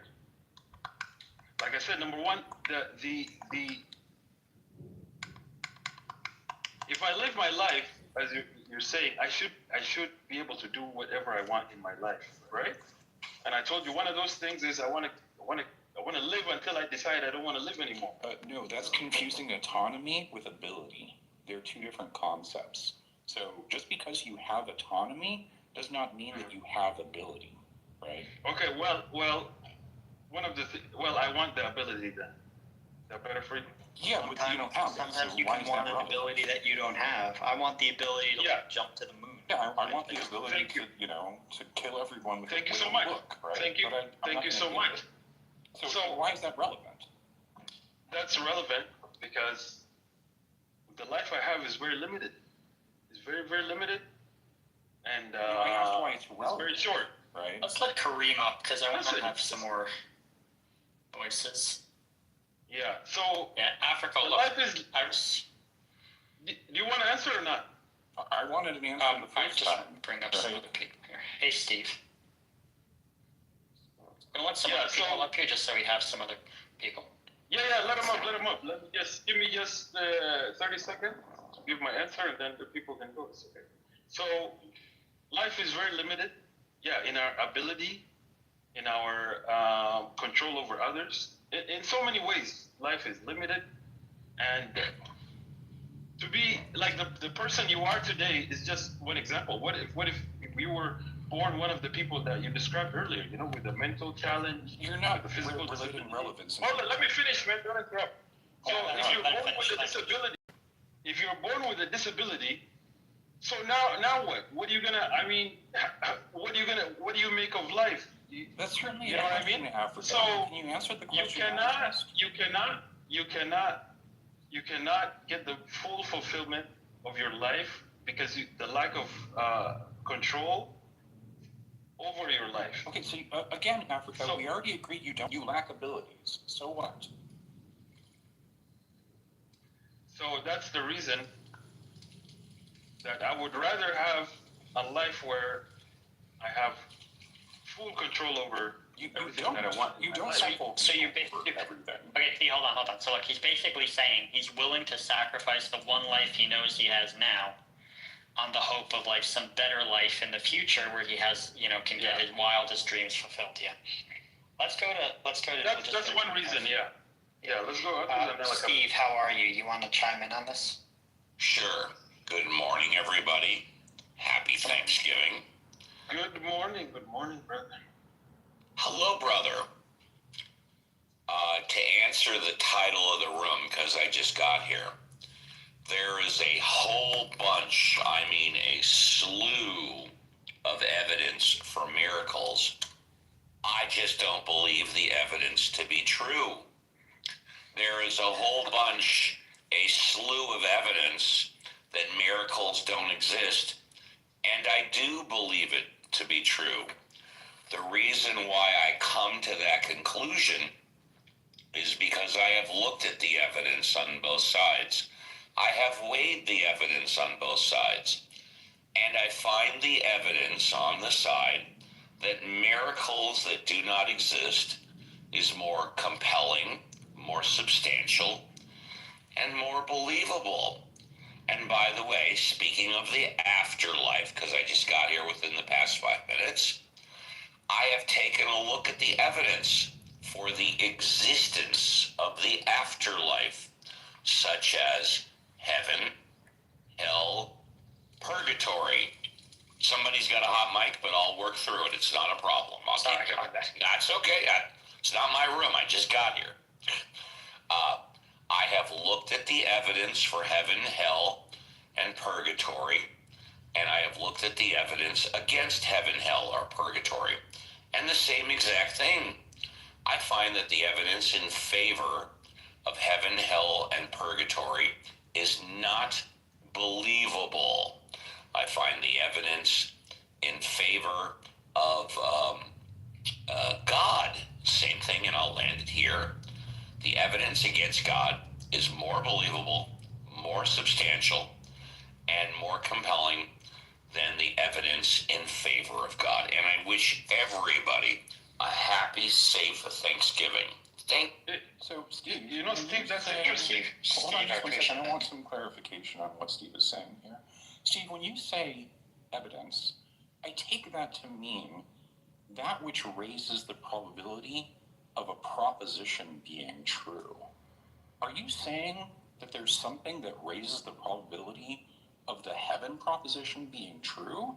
Because I don't think that's actually the case. I don't think there actually is anything which raises the probability of the heaven proposition being true, is there? I may define evidence different than you do because I have a law background. Admittedly, I'm not a lawyer. To me, evidence is whatever someone verbally testifies to in regards to what they see, hear, or in the cases of experts, and of course not everybody is an expert, what they think. If God were on trial, which of course God is not, You would put people into the witness stand that if they're not experts, they will give you their testimony. Then you put an atheist like me into the witness stand, and I would give you, well, for lack of better words, you would call it my testimony. And then the jury would weigh the evidence and find out which evidence is more compelling. I don't know if that answers your question, but that's my answer.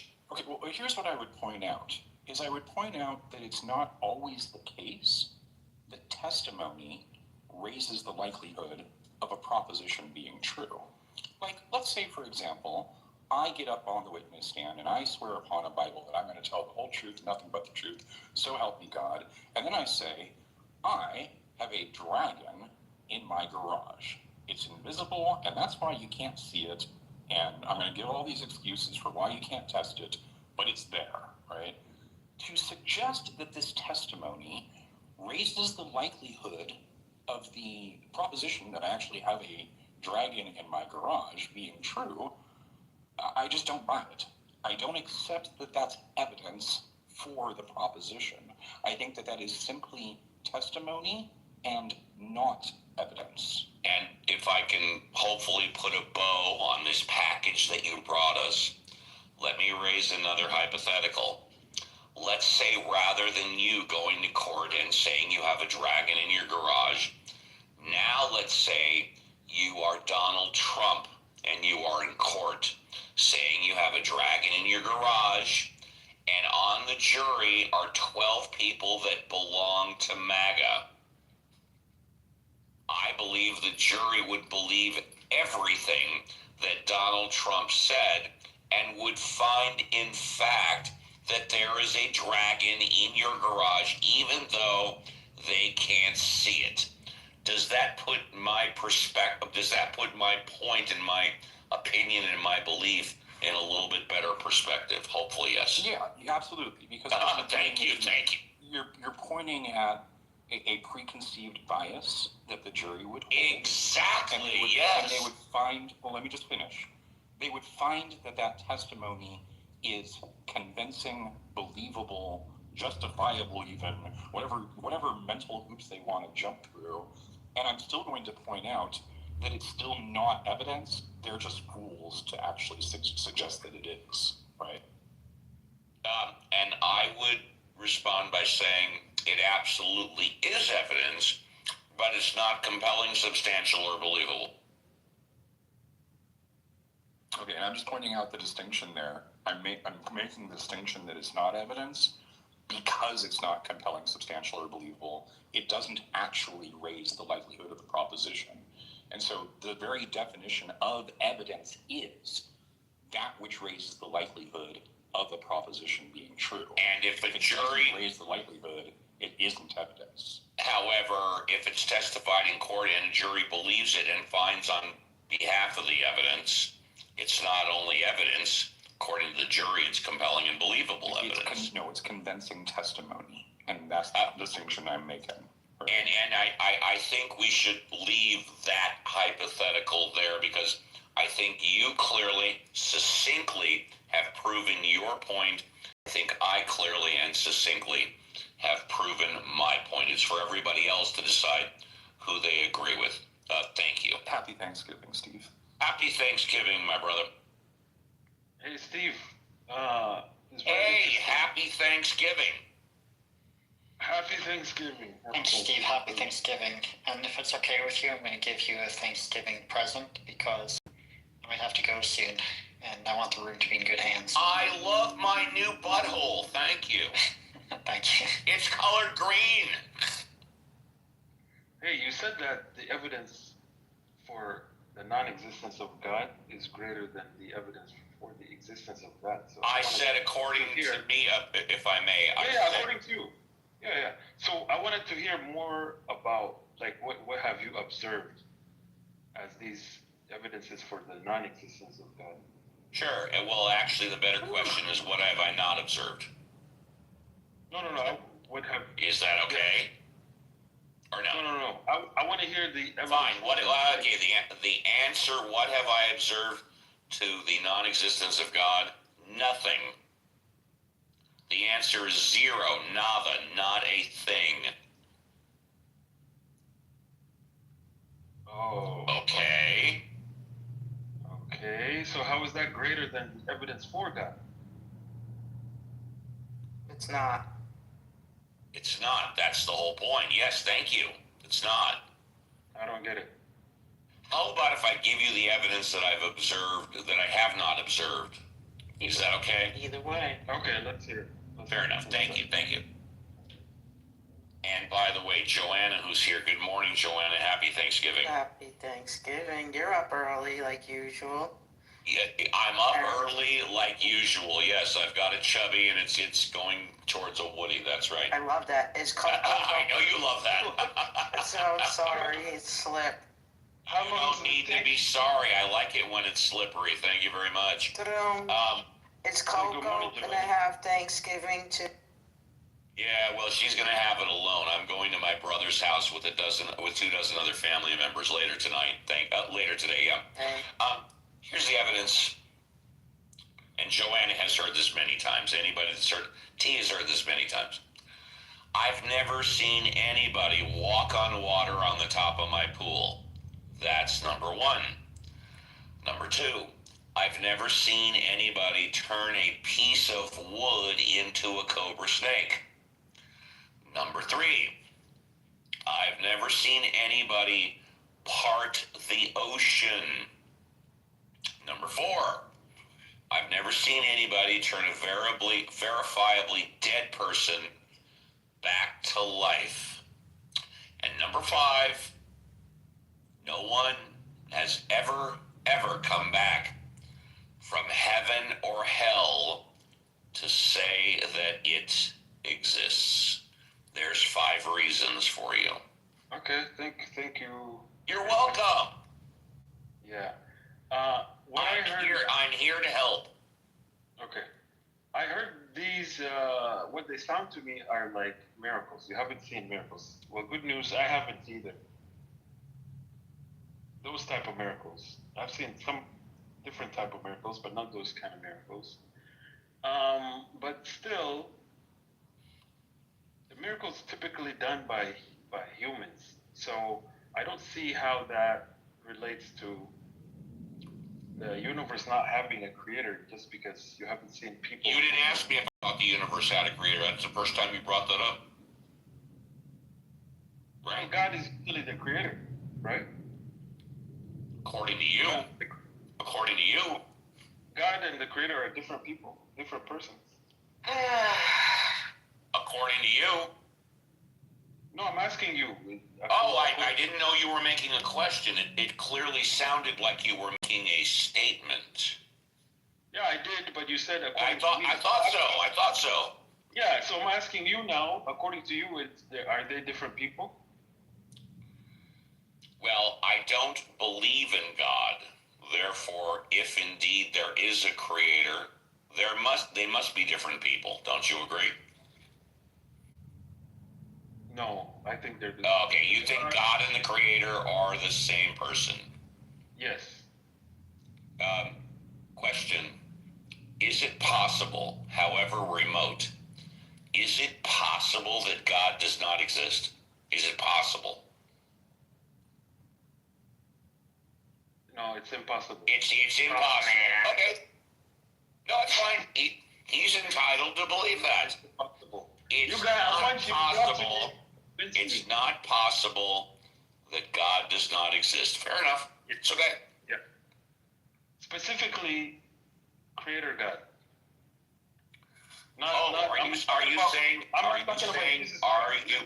Are you saying you believe in more than one God? No, there's only one. Okay, because you just said Creator God. It made me think, well, wait a minute. Does this guy believe in a creator God? Does this guy believe in a different type God? Does this person believe in the death God? Sounded to me like you believe in more than one type of God. Let me explain it to you. There's only one God, but people's understanding of God is many. So I'm talking about. Why don't you tell me? Why don't you tell me about your understanding of God? Okay. My understanding of God. That's a very good question. Well, you're the one that just said 10 seconds ago that people's understandings of God is different. And then after that, I want to go to Joanna. Thank you. Okay. Yeah, because the first thing you said is someone walking on water, which Jesus performed that. And according to me, Jesus is not God. Okay? God is the God of Jesus. The God that Jesus prayed to is God. So a good explanation, my explanation of God is that, say that God is one. He's self-sufficient, needed by all, needing none. He neither begets nor is he born. And there's nothing comparable to him. So that's a brief understanding of God. Okay. You can go ahead, John. I think Thank you. Thank you. Hi, Joanna. Hi, I think Creator God is the least needed God of all, because we don't need a Creator God to make anything that's in existence. If you want to have a God because it gives you a warm and fuzzy, that's different. But we already figured out we don't need a Creator God to make all the things that are here. If you look, but also I learned this and it was kind of cool. The sun is the S-U-N, okay? And it's a whole theory, no one has to believe it, but the sun walks on water. If you look at any body of water, when the sun reflects on it, it looks shimmery, and it looks like the sun, the S-U-N, is walking on water. All of these things, to me, are metaphors. When I took a lecture on the metaphor of the sun is the sun, it all made sense. And I thought that was kind of cool to share with the room. Joanna, thank you very much. If anybody in the audience wants to come up, or if anybody on stage wants to speak, please do so. I just want to say that my comments are the best comments out of anybody's. I'm kidding. Happy Thanksgiving. Well, Joanna, happy Thanksgiving to you also. Let's not get into the Indians and the white man. Okay, let's not get into the Indians and the white man. A lot of people are protesting Thanksgiving lately, the new generations, because of, why are we celebrating the Indians being taken off their land? And I wrote a book, actually, and I'm going to plug it, if I may, The Raven and the Rabbit. It's by me, and it's on Amazon Kindle, and it's about the American, and it's about my Indian, Hachihi, going on a spirit journey to find out what's going to happen to the fate of his people. So that's Is The it Raven. fiction or nonfiction? Fiction. It's a novel. It's a spirit journey, and it's called The Raven and the Rabbit. Thank you. Yes. Interesting. Oh, go ahead, sir. Go ahead, sir. Oh, yeah, sure. I was just saying, before you were here, Steve, we were talking about secular humanism. And I was just wondering, do you identify as a secular humanist, or have you ever, not really done that? I've never really done that, so the answer is I don't know. I've heard the term, but I don't know what it means. If you give me the definition, I can tell you. Yeah, sure. The definition is, it's not like a fixed definition, but essentially what it is, it's a philosophy of life that affirms our ability to, research the universe, find out how to live a good life, all without reference to any type of gods or supernatural things. Yes, the answer is yes. I support that. If that's indeed what it means, I support that. Absolutely, no question about it. Yeah, that's fine. I think literally, probably high 90% of atheists would identify with the vast majority of principles in secular humanism. They just never looked it up or read about it. Yes, and I believe that 90% of all humans would not identify with that, because 90% of all humans believe in God or a higher power of some type. Yes. Yeah, it's very unfortunate, yeah. Why is it unfortunate? I feel it's unfortunate because I was in a room earlier today where I was debating about how I feel that I'm kind of like an anti-theist. So I believe that like religion overall has caused more harm on the planet than good. So I say it's unfortunate because I think that there's more harm that comes from religious belief than good stuff. Yes, and I am of the opposite belief. I believe that religion has done more good than harm. In fact, if I were to correlate, I would, in that specific frame of reference, I would correlate religion with prescription medication, if you've never heard me use this metaphor. And I know Joanna has many times. In that, most people are on some type of prescription medication. Of those people that are on prescription medication, 90-95% use it reasonably and how it's directed to be used. Unfortunately, there are 1 to 5% of the population that are on prescription medication that abuse it and use it for nefarious reasons. I believe the same thing applies to religion. Well, I mean, that's a colorful analogy. I think I could just point out the way I don't agree with it. If you look at the link at the top of the page, we shared that a while ago. That's one of my favorite websites. It's called badnewsaboutchristianity.com. Basically what it is, it's a historian, and he basically runs through, if you click the links, they'll give you like sources for like all the bad stuff, particularly that like Christianity's done throughout since its inception all the way to the current modern age. And I think that in general, while it is true that your analogy holds that you can like abuse religion and kind of like, you know, interpret it in ways that are not really meant to be interpreted, and that's fine. But in general, the actual codified teachings, a lot of them, of most of the main largest religions on the planet, they do tend to be overall like patriarchal, misogynistic, divisive, tribalistic, and generally, you know, violent. Like the idea of Christianity, thou shalt not suffer a witch to live, resulted in like the governing church back then to literally lead like witch hunts and burning women alive at the stake. So I would think that that's, I'm not saying it's 100% the sole reason for bad human behavior, but it certainly exacerbates, at the very least, you know, human violent tendencies, and we can like literally trace that to the foundational beliefs. So yes, that's true. However, and by the way, is it Jade or whatever? We'll go to you in a minute. What you said is true.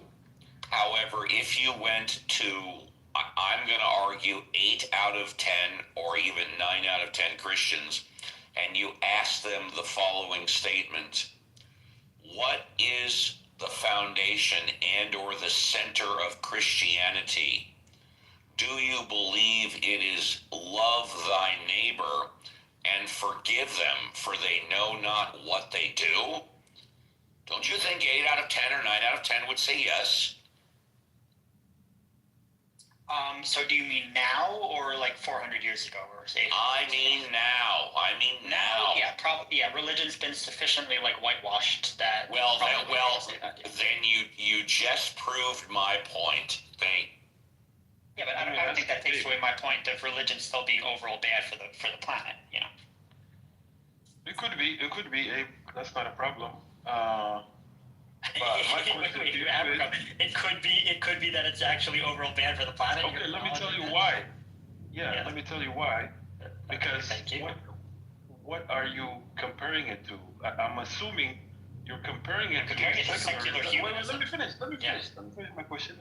You're comparing to secular humanism, which you assume that, you know, if humans lived secular humanism from the beginning of the cavemen or whatever, the world would be smooth and none of these problems that happen wouldn't have happened. But what is your evidence for that? That secular humanism would lead to a happy and much less problematic world? Well, that's a fair question. That's a fair question. I'm not 100% it would be completely smooth and there'd be no problems. What I am saying is it would have been less than it currently is, because I know for a fact that if the whole world was brought up secular humanist, we would never have had witch burnings, because secular humanists don't believe in witches. There's no such a thing. So that's one thing. That's false. Yeah. I disagree because you think secular humanists would burn witches? Absolutely, because the very definition of secular, that means you don't. If you don't believe in religion, you believe in anything. So if I believe that being a serial murder, let me say, if I believe in being a serial murderer, and that's makes me happy, and I get a kick out of putting my name after I kill someone, then this is what people will do. This is what someone who wants to do that will do. So there's no way to stop. No, it does follow, because when you remove religion, people do what they want, and there could be like a big. This is not true. Where are you getting this information from? There could be a number of people. You're just making assertions. That do what? Yeah, because there's nothing in secularism that stops them from doing that. So you need to show us how secularism I just read you a whole page from the book about secular humanism, about how we deal with moral subjectivity, and about how secular humanists affirm that we can have moral responsibility, even if the universe doesn't have objective moral value. Yeah, it's possible. I'm not denying a couple of minutes ago. So why are you saying that if everybody was secular humanists, we would have burned witches? I'll tell you why. Because I want to understand how you're going to apply it. How are you going to force people to stop committing crime? That's what I want. Because if there's people that believe crime is part of their philosophy in life, who are you to come and tell them, no, don't commit crime, and this is... So I answered this already, but I'll answer it again for the room, okay? I answered this already. If this is a problem, I'm not convinced a problem, because we as human beings, we always have to get along with each other. People always disagree. Even if you're religious, different religious people disagree. But furthermore, secular humanists, again, we don't have to solve the problem of how do you get an is from an ought, or how do you have objective moral values. What we do is we say we're starting off with a subjective understanding. We all care about human well-being. Now, starting off with that foundation, there becomes objectively right and wrong things to do if we care about human well-being. So what you're fear-mongering when you say, oh, if we don't have religion, we're all going to kill each other, that's literally what's happening right now on the planet. When 80%, 90% of people are religious, they're still all killing each other. So your little idea about having that's objective... That's because they're not applying religion. No, and there you go with the special pleading. If I may very quickly add, hello. The statement that they're all still killing each other couldn't be further from the truth. The fact is that 99% of them are not killing each other. No, I think that's pretty high. I'm not saying it's... I'll tell you what. Hold on. Really quickly. If you think it's high, fair enough. Let's look at the numbers. Yes. 350 million people in America. 70% of them are Christian. That's 250 million, give or take. If you take 1% of 250 million, that's 2.5 million people. Are you saying that 2.5 million people in America are murderers? Okay, so just hold on. Just let those numbers, which are accurate based on what you're saying, percolate and then respond. Go ahead. Sure. When I said everybody's killing each other, I meant it in two ways. Number one, I meant it historically, that everybody basically was killing each other about religious arguments, and inquisitions, stuff like that. But number two, I meant nowadays. I more meant planetary-wise, that you still have a lot of religious conflict in Pakistan and India and different places, Israel and Palestine and stuff like that. That's what I meant when I meant everyone's killing each other. I didn't mean that the percentage. I meant that there's lots of conflicts that are exacerbated by religious beliefs. No problem, and happy Thanksgiving. No problem. Thank you. For all the Abrahamic faith, the first commandment is thou shalt not kill.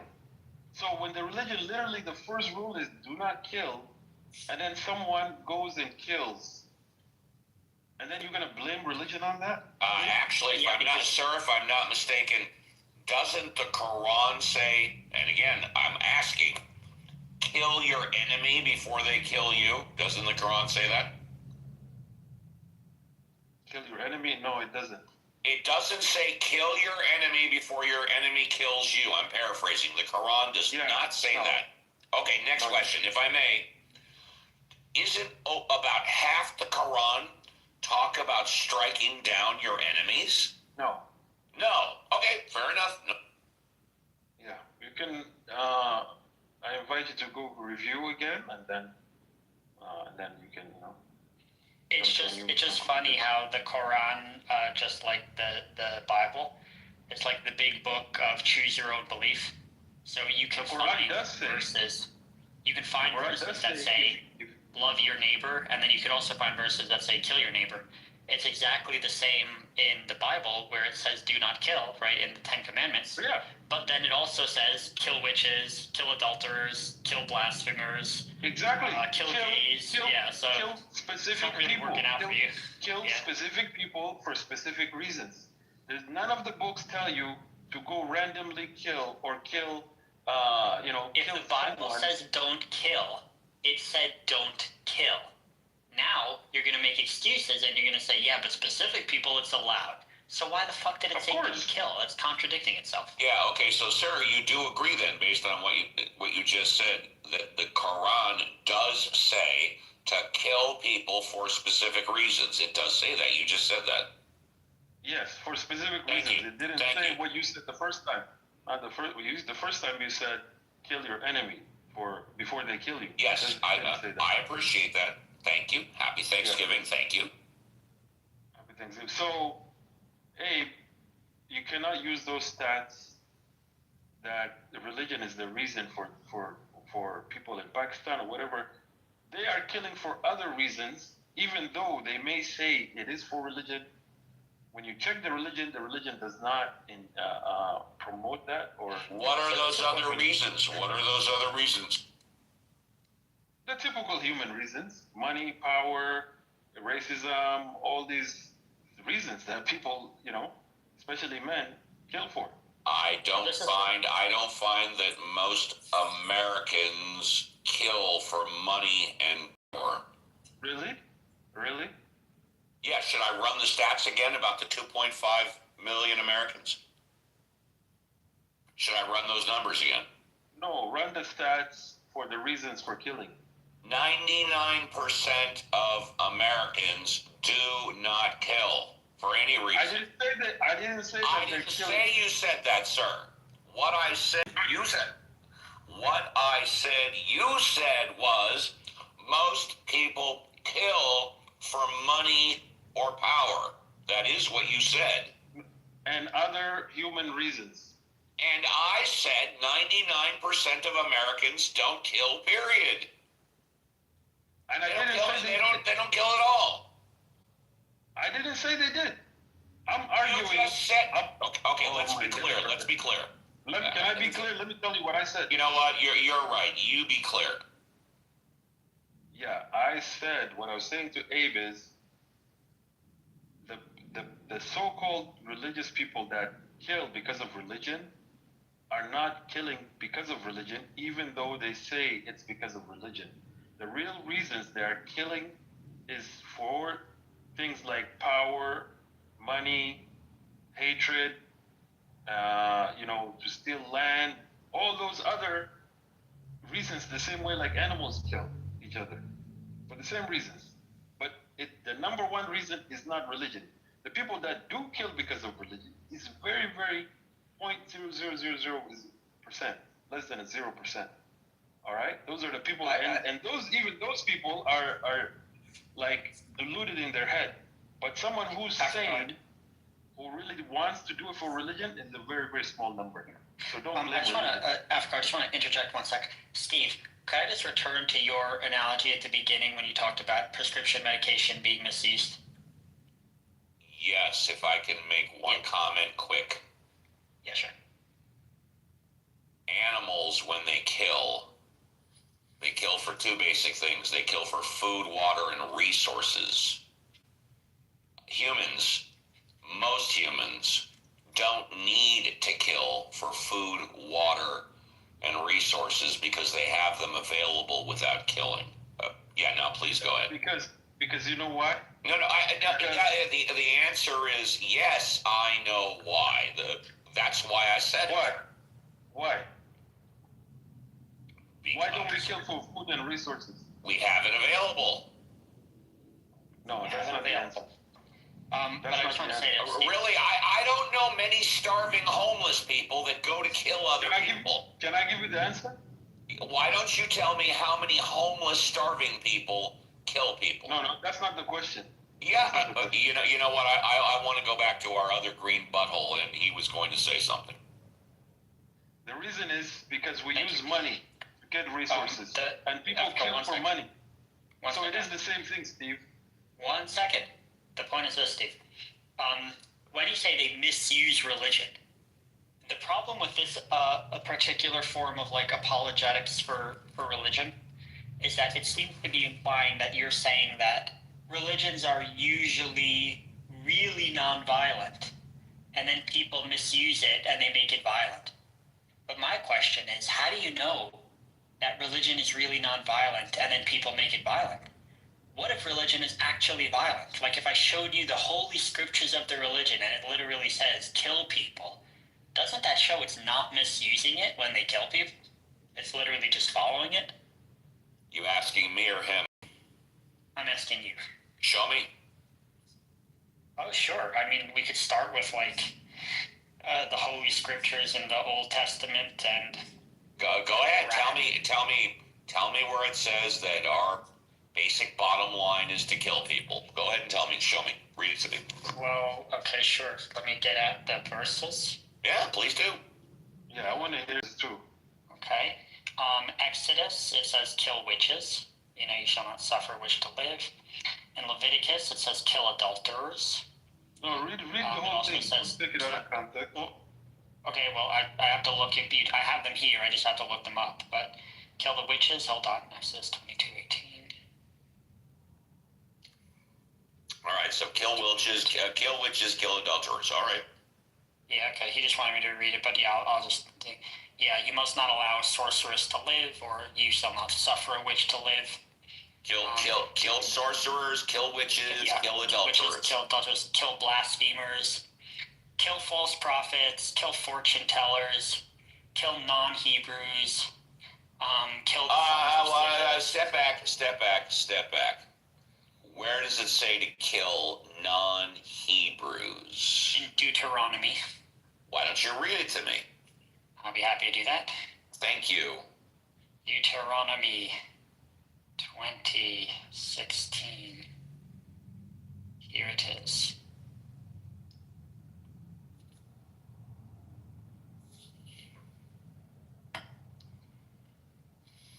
It's up on the Bible. Okay. However, in the cities of the nations, the Lord your God is giving you as an inheritance. Do not leave alive anything that breathes. And then they say completely destroy them.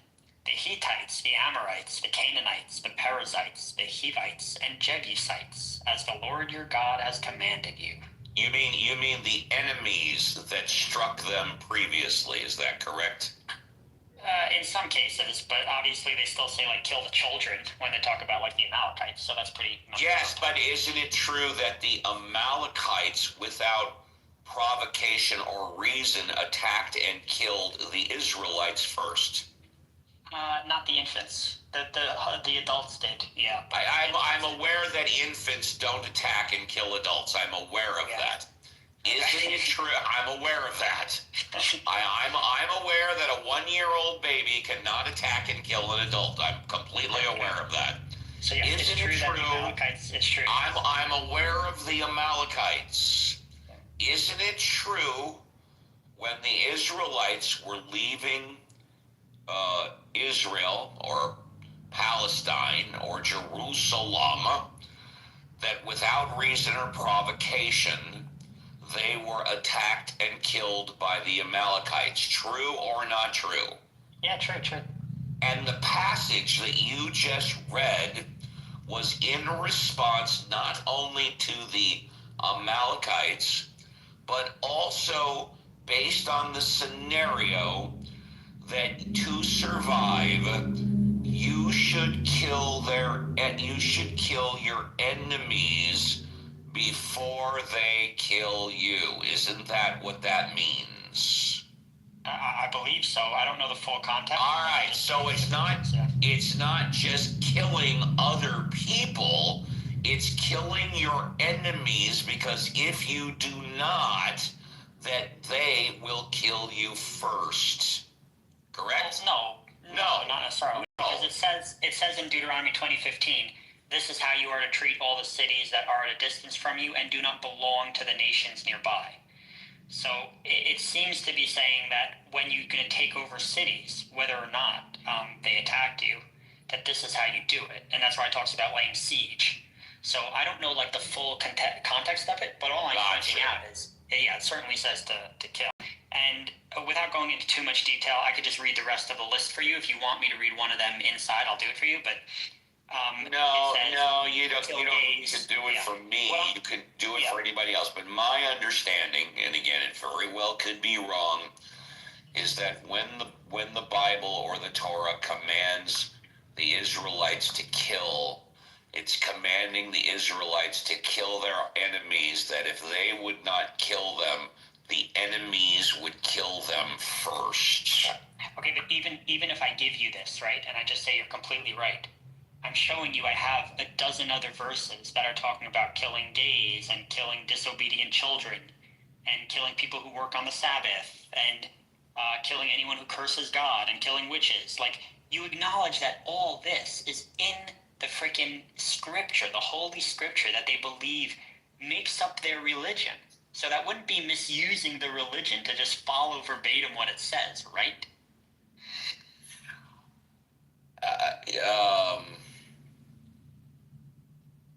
Once again, I believe that 99% of people that believe in God and 99% of people that believe and belong to a religion use it in good, charitable, loving ways. It's the one. What you're saying is they don't follow their religion. That's what you're saying. They do not follow what's written in the book. Okay, hold on.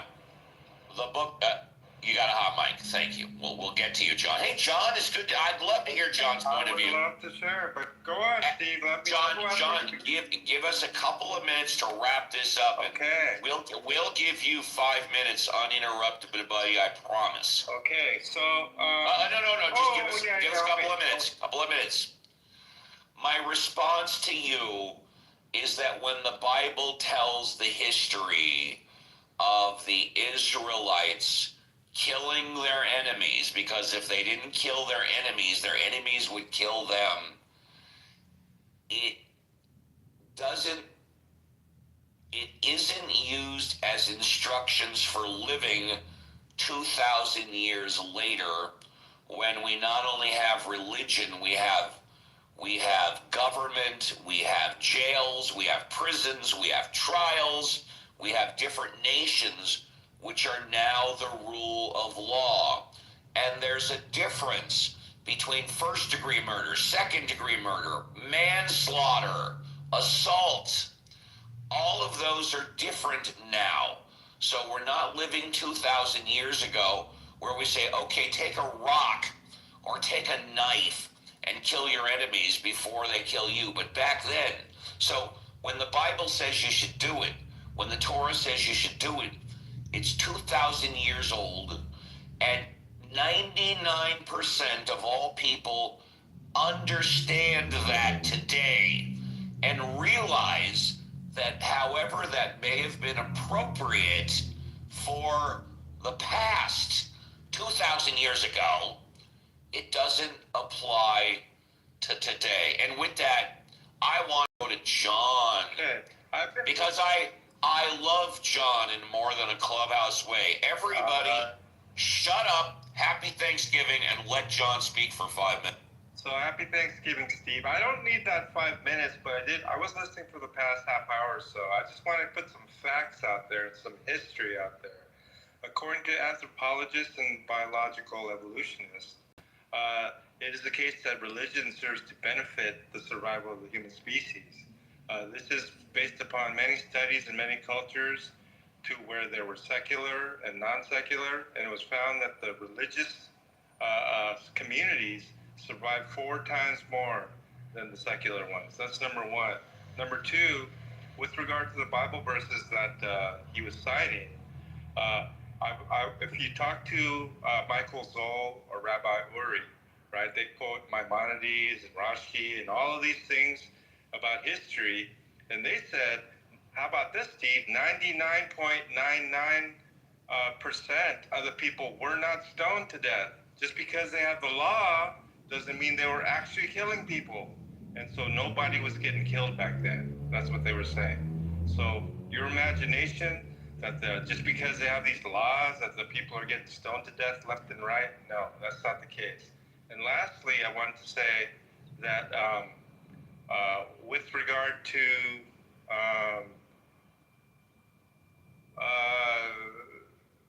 it was something point that you made, Steve. I forgot what I was going to say, but yeah, I mean, basically, religion is good. I forgot the last point. My point overall is that the benefits of religion far outseed the negative parts of religion. That I compared it to prescription medication, which may or may not be a good comparison. But the fact of the matter is, in my humble opinion, I think you'll agree, John, that religion overall, 99%, has benefited people rather than taken away from people. That's pretty much it. That's according to the science and historians. There you go. If anybody else wants to come up and contribute, please do. Absolutely. Absolutely. And secularism. Africa, happy Thanksgiving. Happy Thanksgiving. He made the assertion that secular humanism, they will all agree on what did you call it? The shared benefit of. Well, I don't use the term secular humanism. I believe if anybody brought it up, it was Abe. I don't use that term, but go. Yeah, Abe. But his argument is that with secularism, people would all agree that, okay, we don't want to harm each other, and so let's obey that law. Yes, I said that, yes. No, he said that too, basically, secular humanism.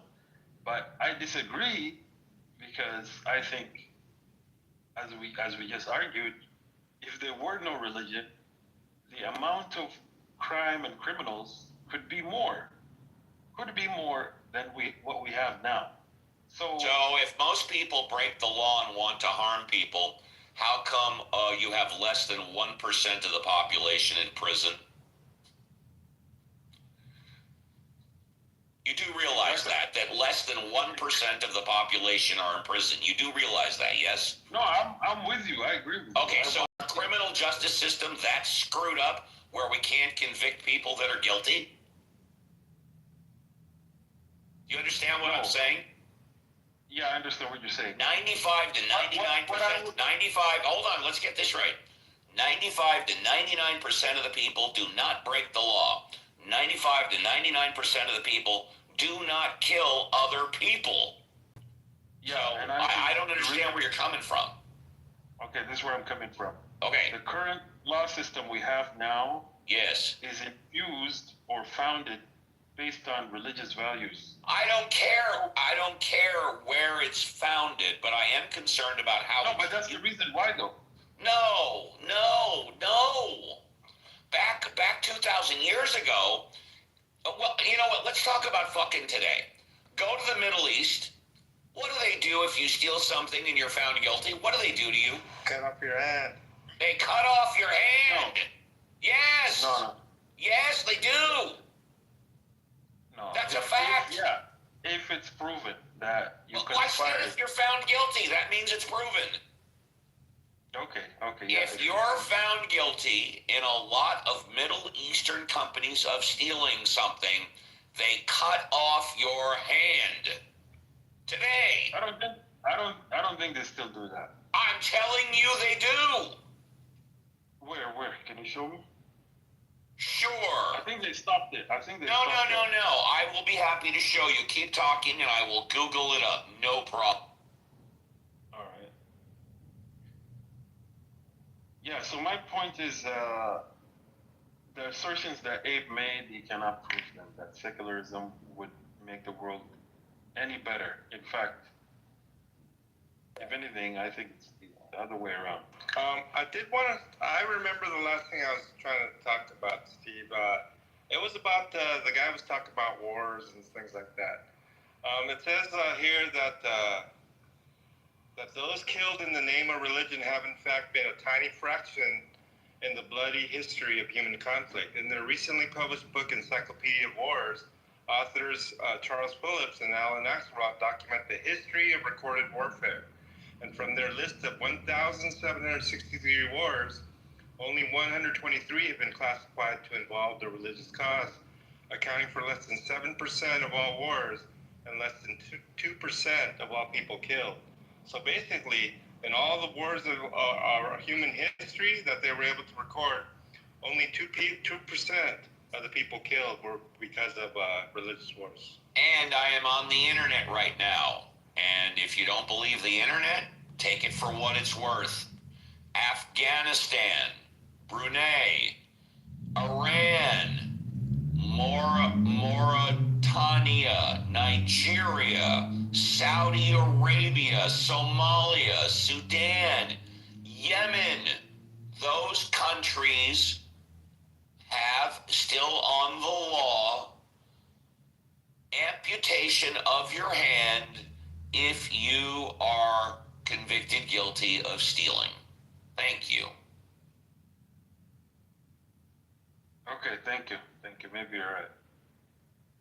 It's not maybe. It's definitely I'm right. Believe me, if there was a maybe, I would tell you maybe. It's definite. It's on the books. It doesn't mean if you steal a loaf of bread, you're going to get your can cut off. But they still have on their books, all of those countries, amputation. Yeah, go ahead. I forgot why you brought that point. I don't remember either, but it's true. I also went to look on the internet because you said it's not true. No, I know, but I don't remember why you even brought it up. I don't know. I didn't bring it up out of thin air. Replace on. Let me see. The law system. We were talking about law and all that, religion. We were talking about 99% of people don't break the law, and then you talked about. I don't remember. I remember now. Look, the law. If we had a purely secular state, I think a lot of things have to be allowed. That under secularism, there's no reasonable reason to forbid them by law. So, I think the world would be a much more messed up place than it is now with religion. So I agree with you. I think religion is overall a good thing. I think most people that believe in God and most people that belong to religion are good people, and that they look for the good in people rather than the bad. That's good. But you're atheist though, right? Yeah. So what? So, does that mean I can't? Does that mean I'm not allowed to comment on God and religion? No. Okay, so what difference does it make if I'm an atheist, or were you changing the subject, which is fine? No, if you're atheist, then I am an atheist. Then obviously, I would think that your way of life, you would think is the best way of life for all people. my way of life is pretty much the same as most people, and most people believe in God. Let me give you an example. I was married. Most people who have been married are now divorced. I have kids. Most people, adults my age, have kids. Again, more than 50%. I have a home. Most people have a home. I have a job. Most people have a job. I pay my bills. Most people pay their bills. And I'm a productive member of society. So me as an atheist, I live my life like most people that believe in God and belong to a religion. Right? Okay. Yeah, there you go. Well, most people that believe in God, they do sacrifices. Sacrifices? Well, what do you, such as what? Like They don't go out and kill. They don't go out and kill animals. No, let me tell you. They sacrifice their time. They sacrifice their money. They sacrifice their ego for the sake of God. Yeah, like 10 to 20%, right? Whatever. No. It's, you can say you don't know, but when you say that most people that believe in God or belong to a religion, you said sacrifice their time or their money. I agreed with you, and I said basically 10 to 20%, if that.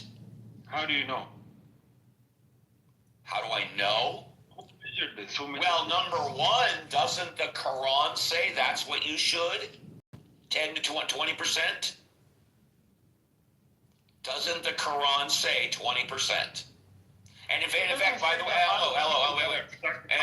let me finish. Doesn't the Quran actually say that 20% of the money you make should go to pay for all charitable and taxable reasons? That's both to the state as well as religion. Doesn't the Quran say that? Say it again? Doesn't the Quran say that up to 20% of your income should be given to both the government as well as the religion? No. Okay. How much does the Quran say to contribute? Okay. The Quran doesn't say the specific amount. It just says to give charity. However, when and it doesn't give a general idea of how much charity to give. It doesn't say that. No, it doesn't. Okay, tell me then.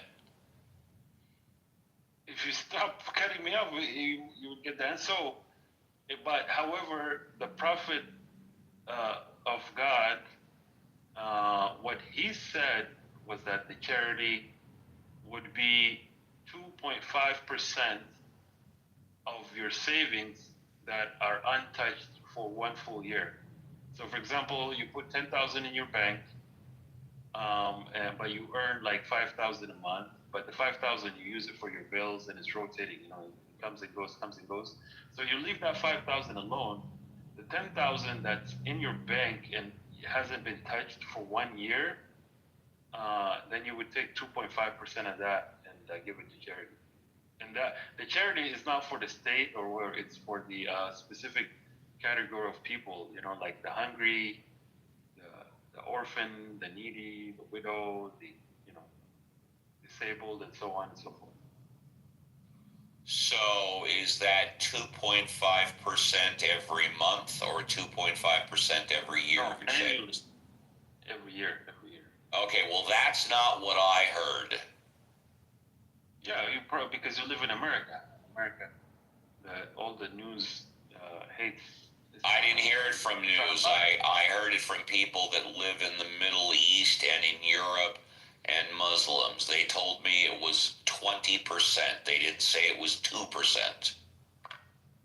But I will obviously have to do more research because now you're saying it's not 20%, it's 2%. I will do more research.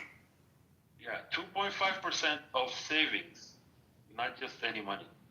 There has to be savings. Well, what if you don't once a year. save? That means you don't have to give anything to charity if you don't save. Yeah, then you don't have to pay. Yeah, you don't have to pay. You can All right, do it. I will do more Yeah, you can do it voluntarily, and you get good deeds for that, and it's recommended. And how much does it recommend to do those good deeds?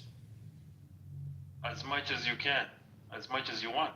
And it doesn't give any percentage amount at all. None at all. No, that's optional good work that you want to do. And for it says optional, it does not give a recommended percentage. Is that what you're saying? Yeah, that's the optional one. The obligatory one, the mandatory one. Does the optional one give a recommended percentage? No. Okay, I will do more research. Yeah, so it depends on how generous you want to be. You know, you can give as much as you want. You can give all of it up if you want to. But yeah, so the number you said, 10 to 20%.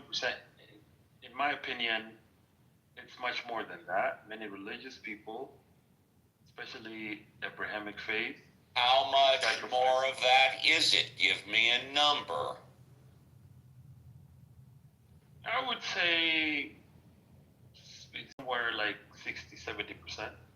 Donate 60 to 70% of your income to charity?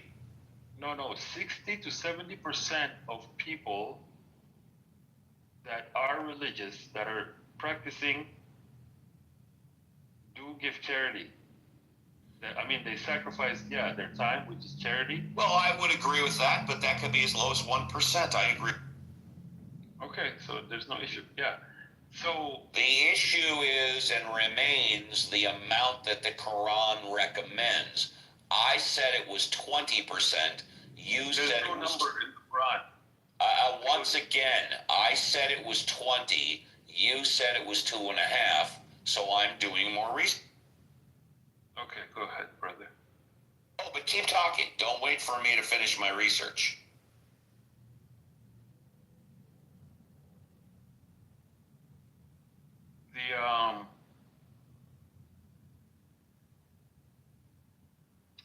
I forgot, man.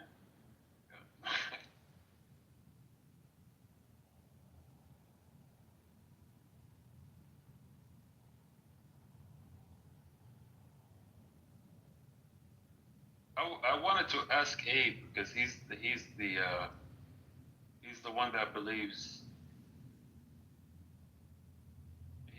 in secularism or atheism for the world, for the entire world. And by the way, before Abe answers, according to the internet, you were right and I am wrong.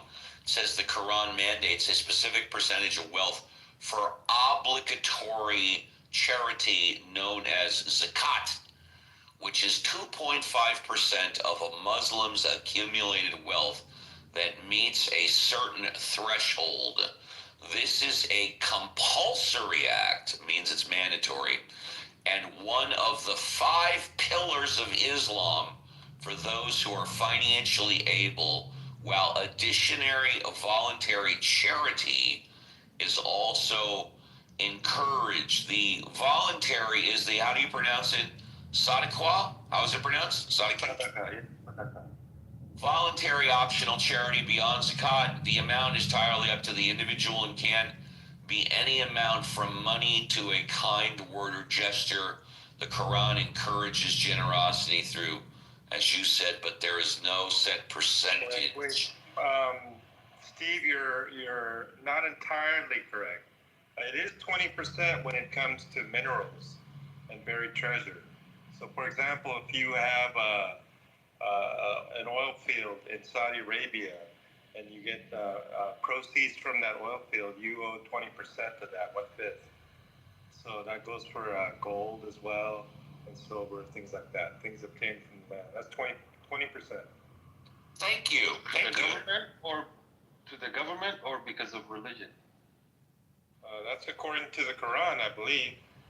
And it doesn't matter if you give it to God. The fact is, you have to give it. You have that's to give separate it. from the zakat, which is 2.5%. This gentleman's talking about. Yeah, but where's your source for? Where's your evidence? This is called the rakaz. You know what Rakaz is, sir? Yeah, R-I-K-A-Z. R-I-K-A-Z. Okay, let me look it up. I never heard it. Rakaz.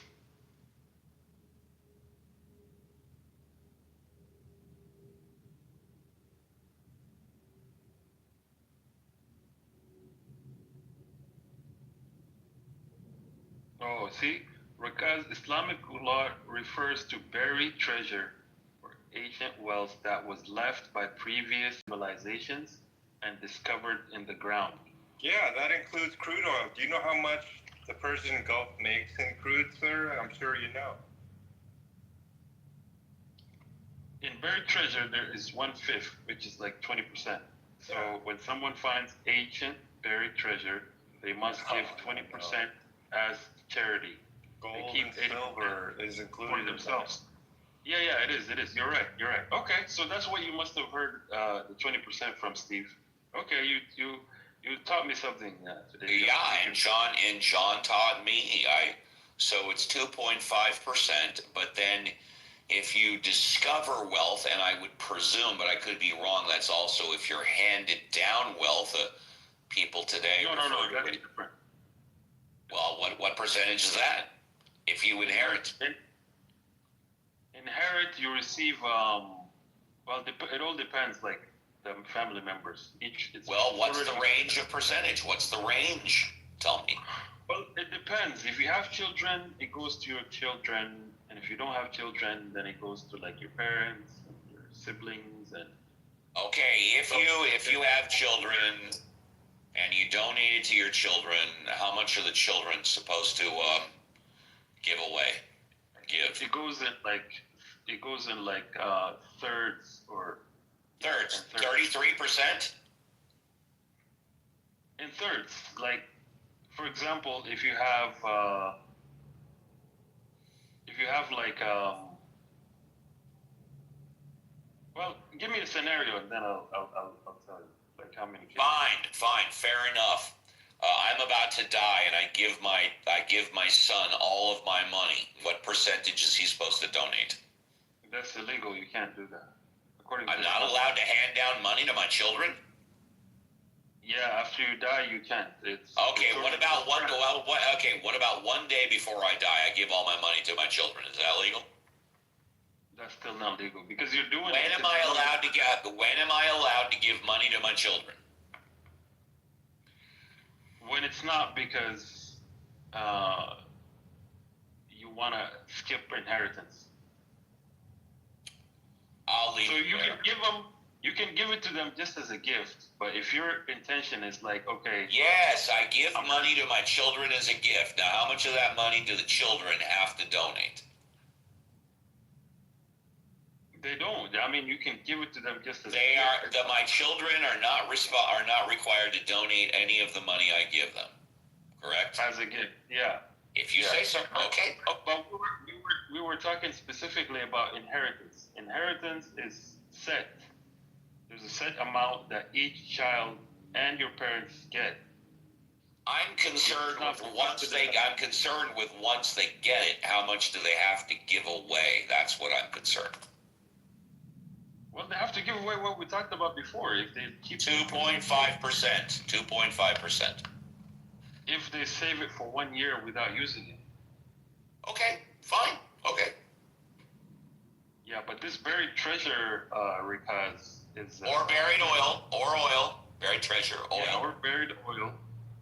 You have to give away 20%. Well, that's basically you found free money, so it shouldn't hurt as much, to give.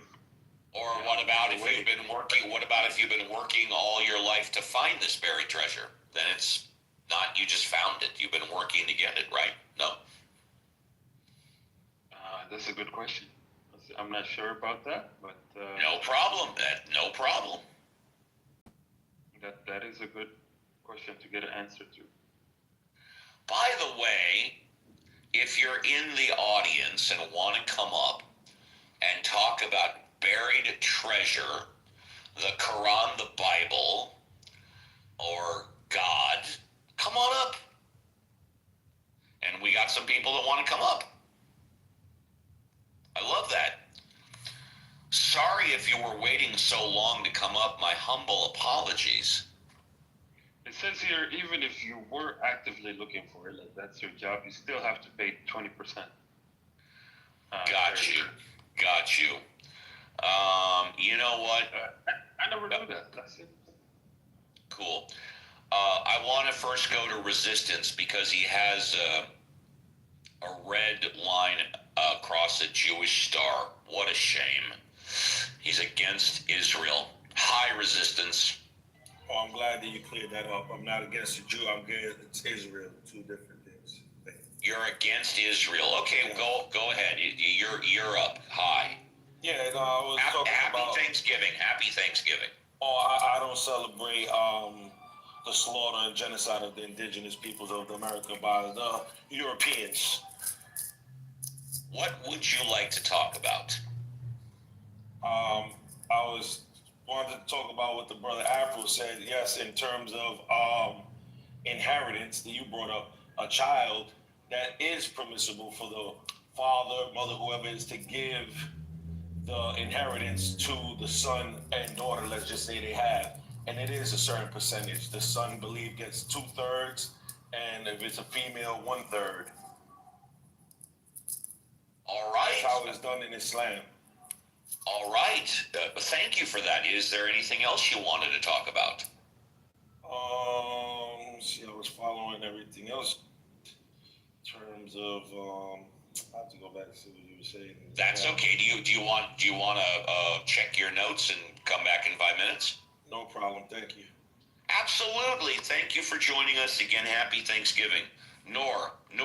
Hi. Happy Thanksgiving, Noor. Noor, going once. Hi. Hello. Yeah, I'm agree with like brother, like he's against like genocide in Israel. We love Jews so much, the Democrats. Then okay, I'm catching about half of what you're saying. It's a heavy accent. Just talk a little slower so I can understand, please. Okay, just ask me a question if you want, Steve. Ask you a question. I'll be happy to ask you a question. What would you like to talk about? Everything you like the title, or just you can ask me a question if you want about this. I just did ask you a question, but it seems like you want another question. Fine, no problem. Do you believe in God? Yes, I do. Why do you believe in God when you cannot prove that God exists? Oh, I can prove if you want. Yes, I do, because I know for 100% certainty that nobody can prove that God exists. If you were, you would be the first person on the history of the planet to do it, so go ahead. Okay, then, what God means to you, Mr. Steve? Okay, so far you have not proved that God exists. Would you like to continue? Yeah, for sure. God exists because we believe that God is all. Then believing God, it can be proved today. We're not crazy, by the way, Steve. We're not delusional today. I didn't say you were crazy, but so far you still have not. It's still I'm talking. Oh no, go ahead. I won't interrupt you. Thank you. And I said, God exists because we do have a God today. Then millions of people agree they have a God, then there is a God. And the percentage today we have against the God, there are very few people. Then majority of the human today, they do believe God. That's it. Then you can find a God when you need it. That is my point, Steve. Go ahead. Well, yes, you're right. 90% of the people on the planet do believe in God. And yes, you can drop down to your knees, put your hands together, look up, and you can absolutely find God whenever you need him. However, that does not prove that God exists. Would you like to continue? Do if you want. I do want. my point to you, you believe, like, I mean, you know something, like maybe you know the pain you're feeling sometime, you know the love or attachment or feeling in your mind, but you don't want to see the God.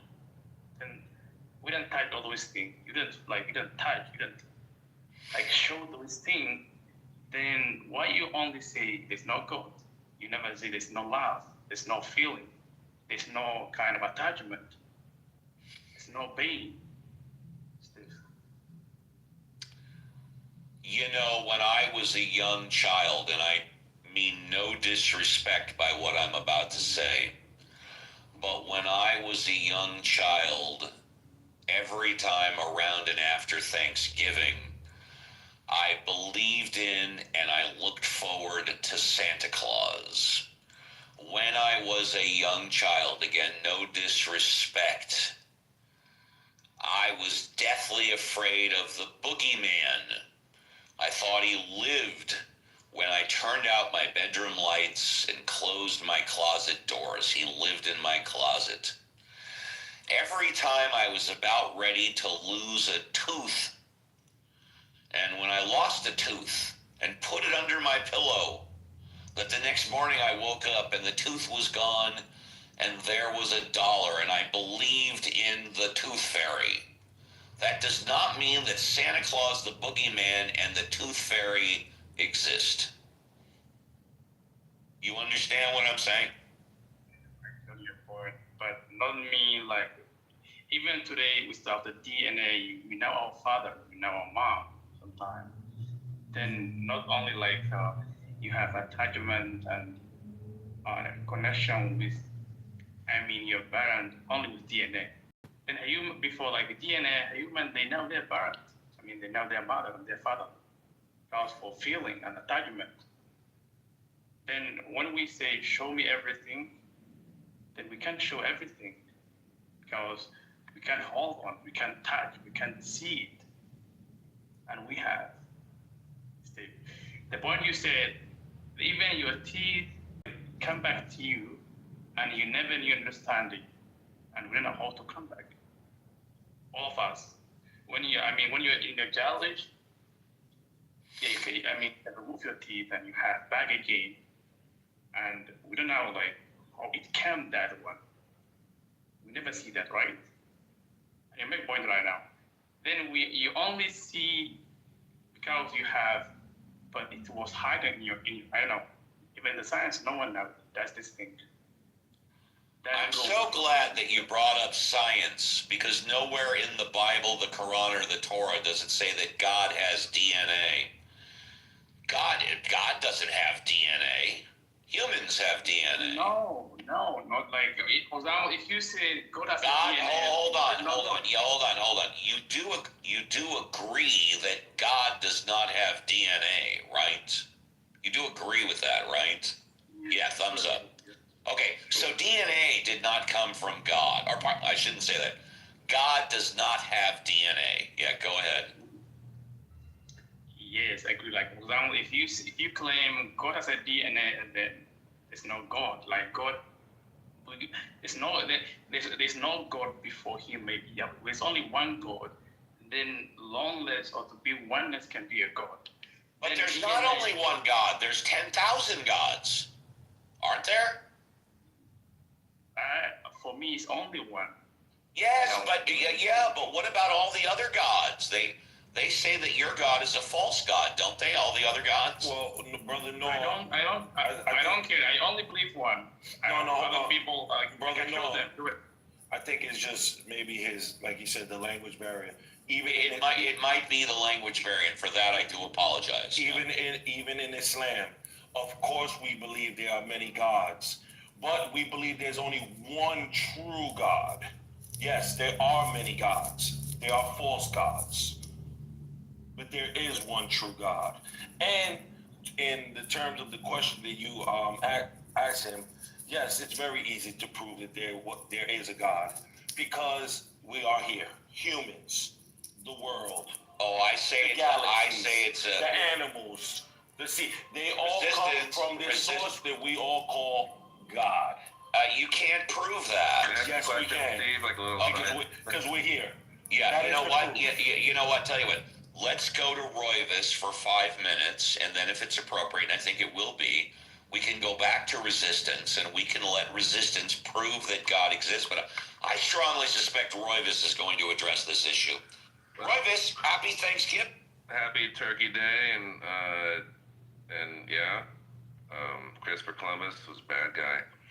Anyway, I wanted to apologize to the community because I used to go around saying like, oh, I hate metaphysics and blah, blah. But that was just ignorance on my part. I get when I thought about it, and what I really don't like is just metaphysics like stretched beyond the realm of experience.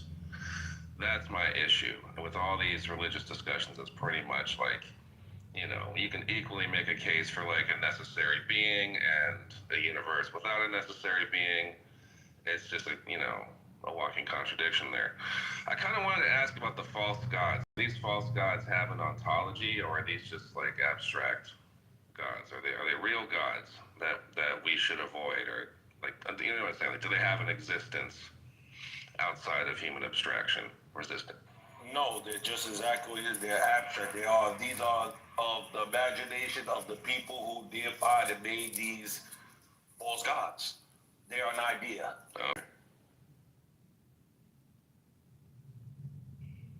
But when it comes to the Abrahamic faiths, as the people call them, Christianity, Judaism, and Islam, they are literally the same God. Just people chose to praise them in different ways. Like it's still like, but how you have the name God itself? Like you're saying God, the name. Then you think there's a name without something. Like you think there's a name and there's no God. How does this name come from, Mr. Steve? I'm sorry, what? Like how do we have the name God? Like, I know you're saying God, right? I do that. What that mean? I don't know how we have the name. I'll tell you how we have the name. You take a G, you take an O, you take a D, and then you pronounce it. That's how we have it. It's from German. It's the German word for good. My question, it's a German word. It means good. That's simply what it is. Yeah, I think in the Bible, God was called Jehovah, wasn't he? Or no? But you didn't say to me like proof there's a good. You're saying there's a God. In Hebrew, God is called Adonai, right? No, listen. What I No, mean. he's not. He's not. Like I mean, let's come back. What I'm saying to you right now, like I didn't say good or like kind of. Okay, here's okay. Let me tell you. Let me just respond. Just because you have a word for the supernatural being does not mean that supernatural being exists. Just because we have a word of God doesn't mean God exists. There you. Then you have that word, then you have the name, then you don't have this. Sometimes I'm not going to write. Well, I said it earlier. What about the name Santa Claus? What about the name Tooth Fairy? What about the name the Boogeyman? Just because we have those words doesn't mean those people exist. Okay, you say superpower, supernatural. Then why are you saying this thing? There's something in your conscious of mind, right? It's going to. Then you have this imagination, then at least there is. Because name go with things, right? They go with animal, a human, or like something, right? Then there's no name without something, even though. Then asking this question is good for yourself right now. You see, then when you're saying there's superpower, there's supernatural, there's a God, or there's not, then why we have a name? Or this. Just because you name something does not mean it exists. I gave you 3 examples. Oh, like you're saying there's something. I said Santa Claus. I said the Boogeyman, and I said Tooth Fairy. Yeah, but those are names that man created for fictional things. Like, well, man created God, didn't he? No, of course not. Really? Well, you tell me then. Hold on. You tell me. Where did the word God come from? Tell me. I couldn't tell you the origins, but that's not how the first creation, which would be Adam, pronounced the worship of the Creator. That is something that's made up through time. Right. I agree with you. We know with the prophet. We know that the prophets, according to what we know through historical, scripture or history, that most of the original texts and the people who brought those texts, those revelations, even when the languages were different, whether it was Arabic, Aramaic, even original Hebrew, it was Elohim, Allah, or Ilah. Or Adonai or Jehovah. So right? Jehovah is another thing that was made up. No. Okay. Where did that come from? No. Okay. That is not in the scriptures. I maintain that all the different names of gods were made up by humans. And I'm telling you, I disagree because the prophets weren't just ordinary humans. Well, you can't prove that. And you can't prove they weren't. I agree with you. Neither of us can prove it. You're right. There you go. There you go. I'm glad you agree with me. Yeah. We are basing it off of, for me, because I'm not like most people, I don't lie. I'm not only basing it on what I see in the world today or historical events. I'm basing it also on my faith. My faith to believe that this is the truth that came from these people. What is the name of your faith? Islam. Thank you. Thank you. You seem for me, like we have like the God. Why people have only one? Maybe they worship the idol. Maybe they were worshiping the stone or the tree. Then they're trying to have one. I mean, separate other people. If I like worship like that, it's like if they are more stone, they're trying to give a name only one stone. They're trying to give one name on that tree. They're trying to give that idol one. That's where Arab come from. They use like that way, like super great, supernatural, or they use this Arab from like above like am I right? Then that was they have their own like kind of their own God. It can be tree, it can be stone, it can be something they made themselves. Then they give this name why to be like specified what they have today. That they're calling God. It's all come from my mind. Like as a Muslim, the name came from the God name. He gave us this name. We should call Allah. Then he said to us, "This is my name, and call me that name." That's it. Same in the Bibles and the Torah and the Holy Quran states. But my question was asking my mind, like, how they are kind of what's wrong with them? Like, they lie themselves, but sometimes you create your God, and you can do nothing. Example, when they are worshiping the tree, they eat the leaf of the tree. When they will worship the stone, they're kind of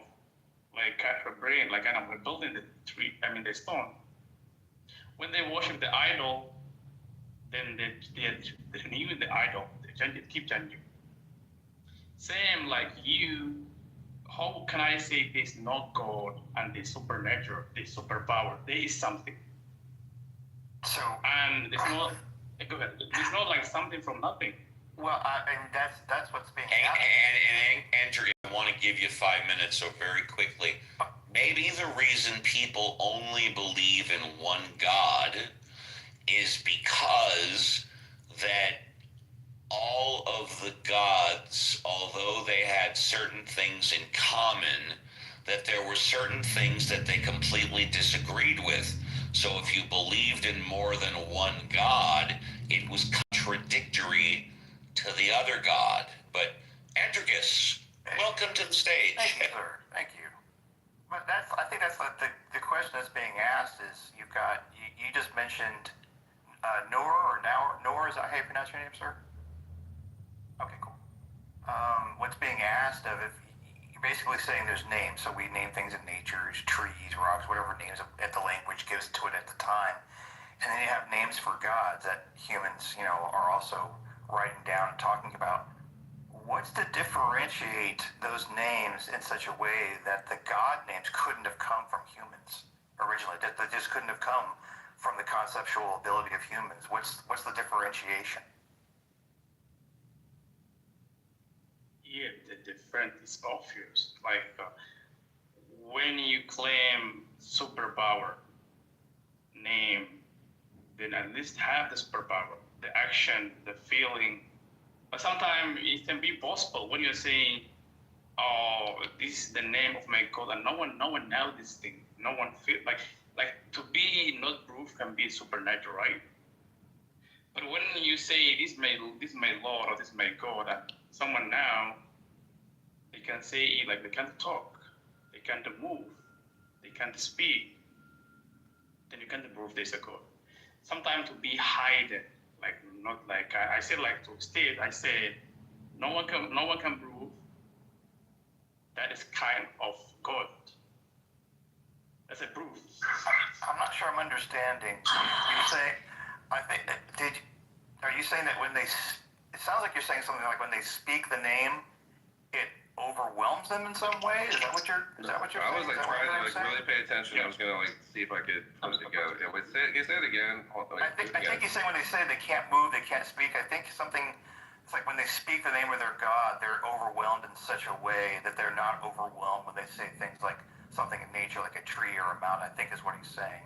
Right. And that's gonna apply. The only problem you're gonna run into there is that's gonna apply to multiple belief systems, people are gonna all over the world are gonna say the name of whatever their particular god is, and because of their cultural appropriation of the term, or because it means something to them as a group, people are gonna be able to experience that regardless of what particular god concept they're talking about. So I don't think that's really gonna be some kind of evidence that they're talking specifically about an actual god in a real way, is like talking about a tree. It just means they're emotionally overwhelmed by talking about the concept. Now, you're going to have people talking about a mountain that they grew up next to that means something a lot to them from their childhood. They could have had great life experiences living in a certain part of the world. There's these features of the world around them that when they see them, they become overwhelmed with emotion, nostalgia, or just good feelings. You're going to have people be overwhelmed by all kinds of words associated with all kinds of things, not just God. So I don't see what being overwhelmed by the speaking of a God name, how that's going to be significant in any way to show that it's actually something actually like a God exists. I don't get how that would.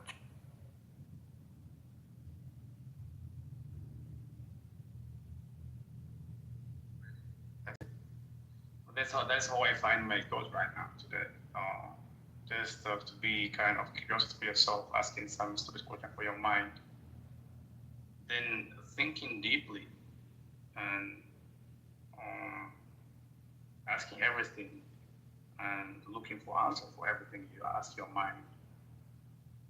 Then that's how I find the God. And you're right. I can show you. I can I can say to you or talk to my God. Then there's no one. There's not like master language, right? I can show you that today, but we believe it. Yeah. I mean, I understand that you believe it, but what you're trying to tell me is what is pointing you to the actual existence of the thing is something that can be attributed to the same kind of feelings that people get by other features of the world, or even talk about another person. They could get overwhelmed in such a way. And it's interesting also that you keep saying you search your mind for the answers, right? If that's where you're going to find answers in life, you're going to your mind. What would be indicative about that journey that would say that what you find there is God instead of just your mind? I don't understand what significance. I don't understand why searching your mind you would think that you searching your mind and finding answers would be more indicative of a God than your mind. I don't want to confuse that. That's right. When I was 7 years old, my mom died, passed away. Maybe she can. I don't know. Maybe I didn't see that time. I don't know. Something wrong with her. Maybe she died, passed away. I love her so much. I never seen my mom. That's the first question. What's wrong with my mom? Second, like what going like in like my body sometime, like we have to stay today, or like you can be kind of child, then you have material like something as a man, as sounding a man, then like even like kind of everything happened to me is asking question. Then if there's no answer, then it can be more complicated for myself. So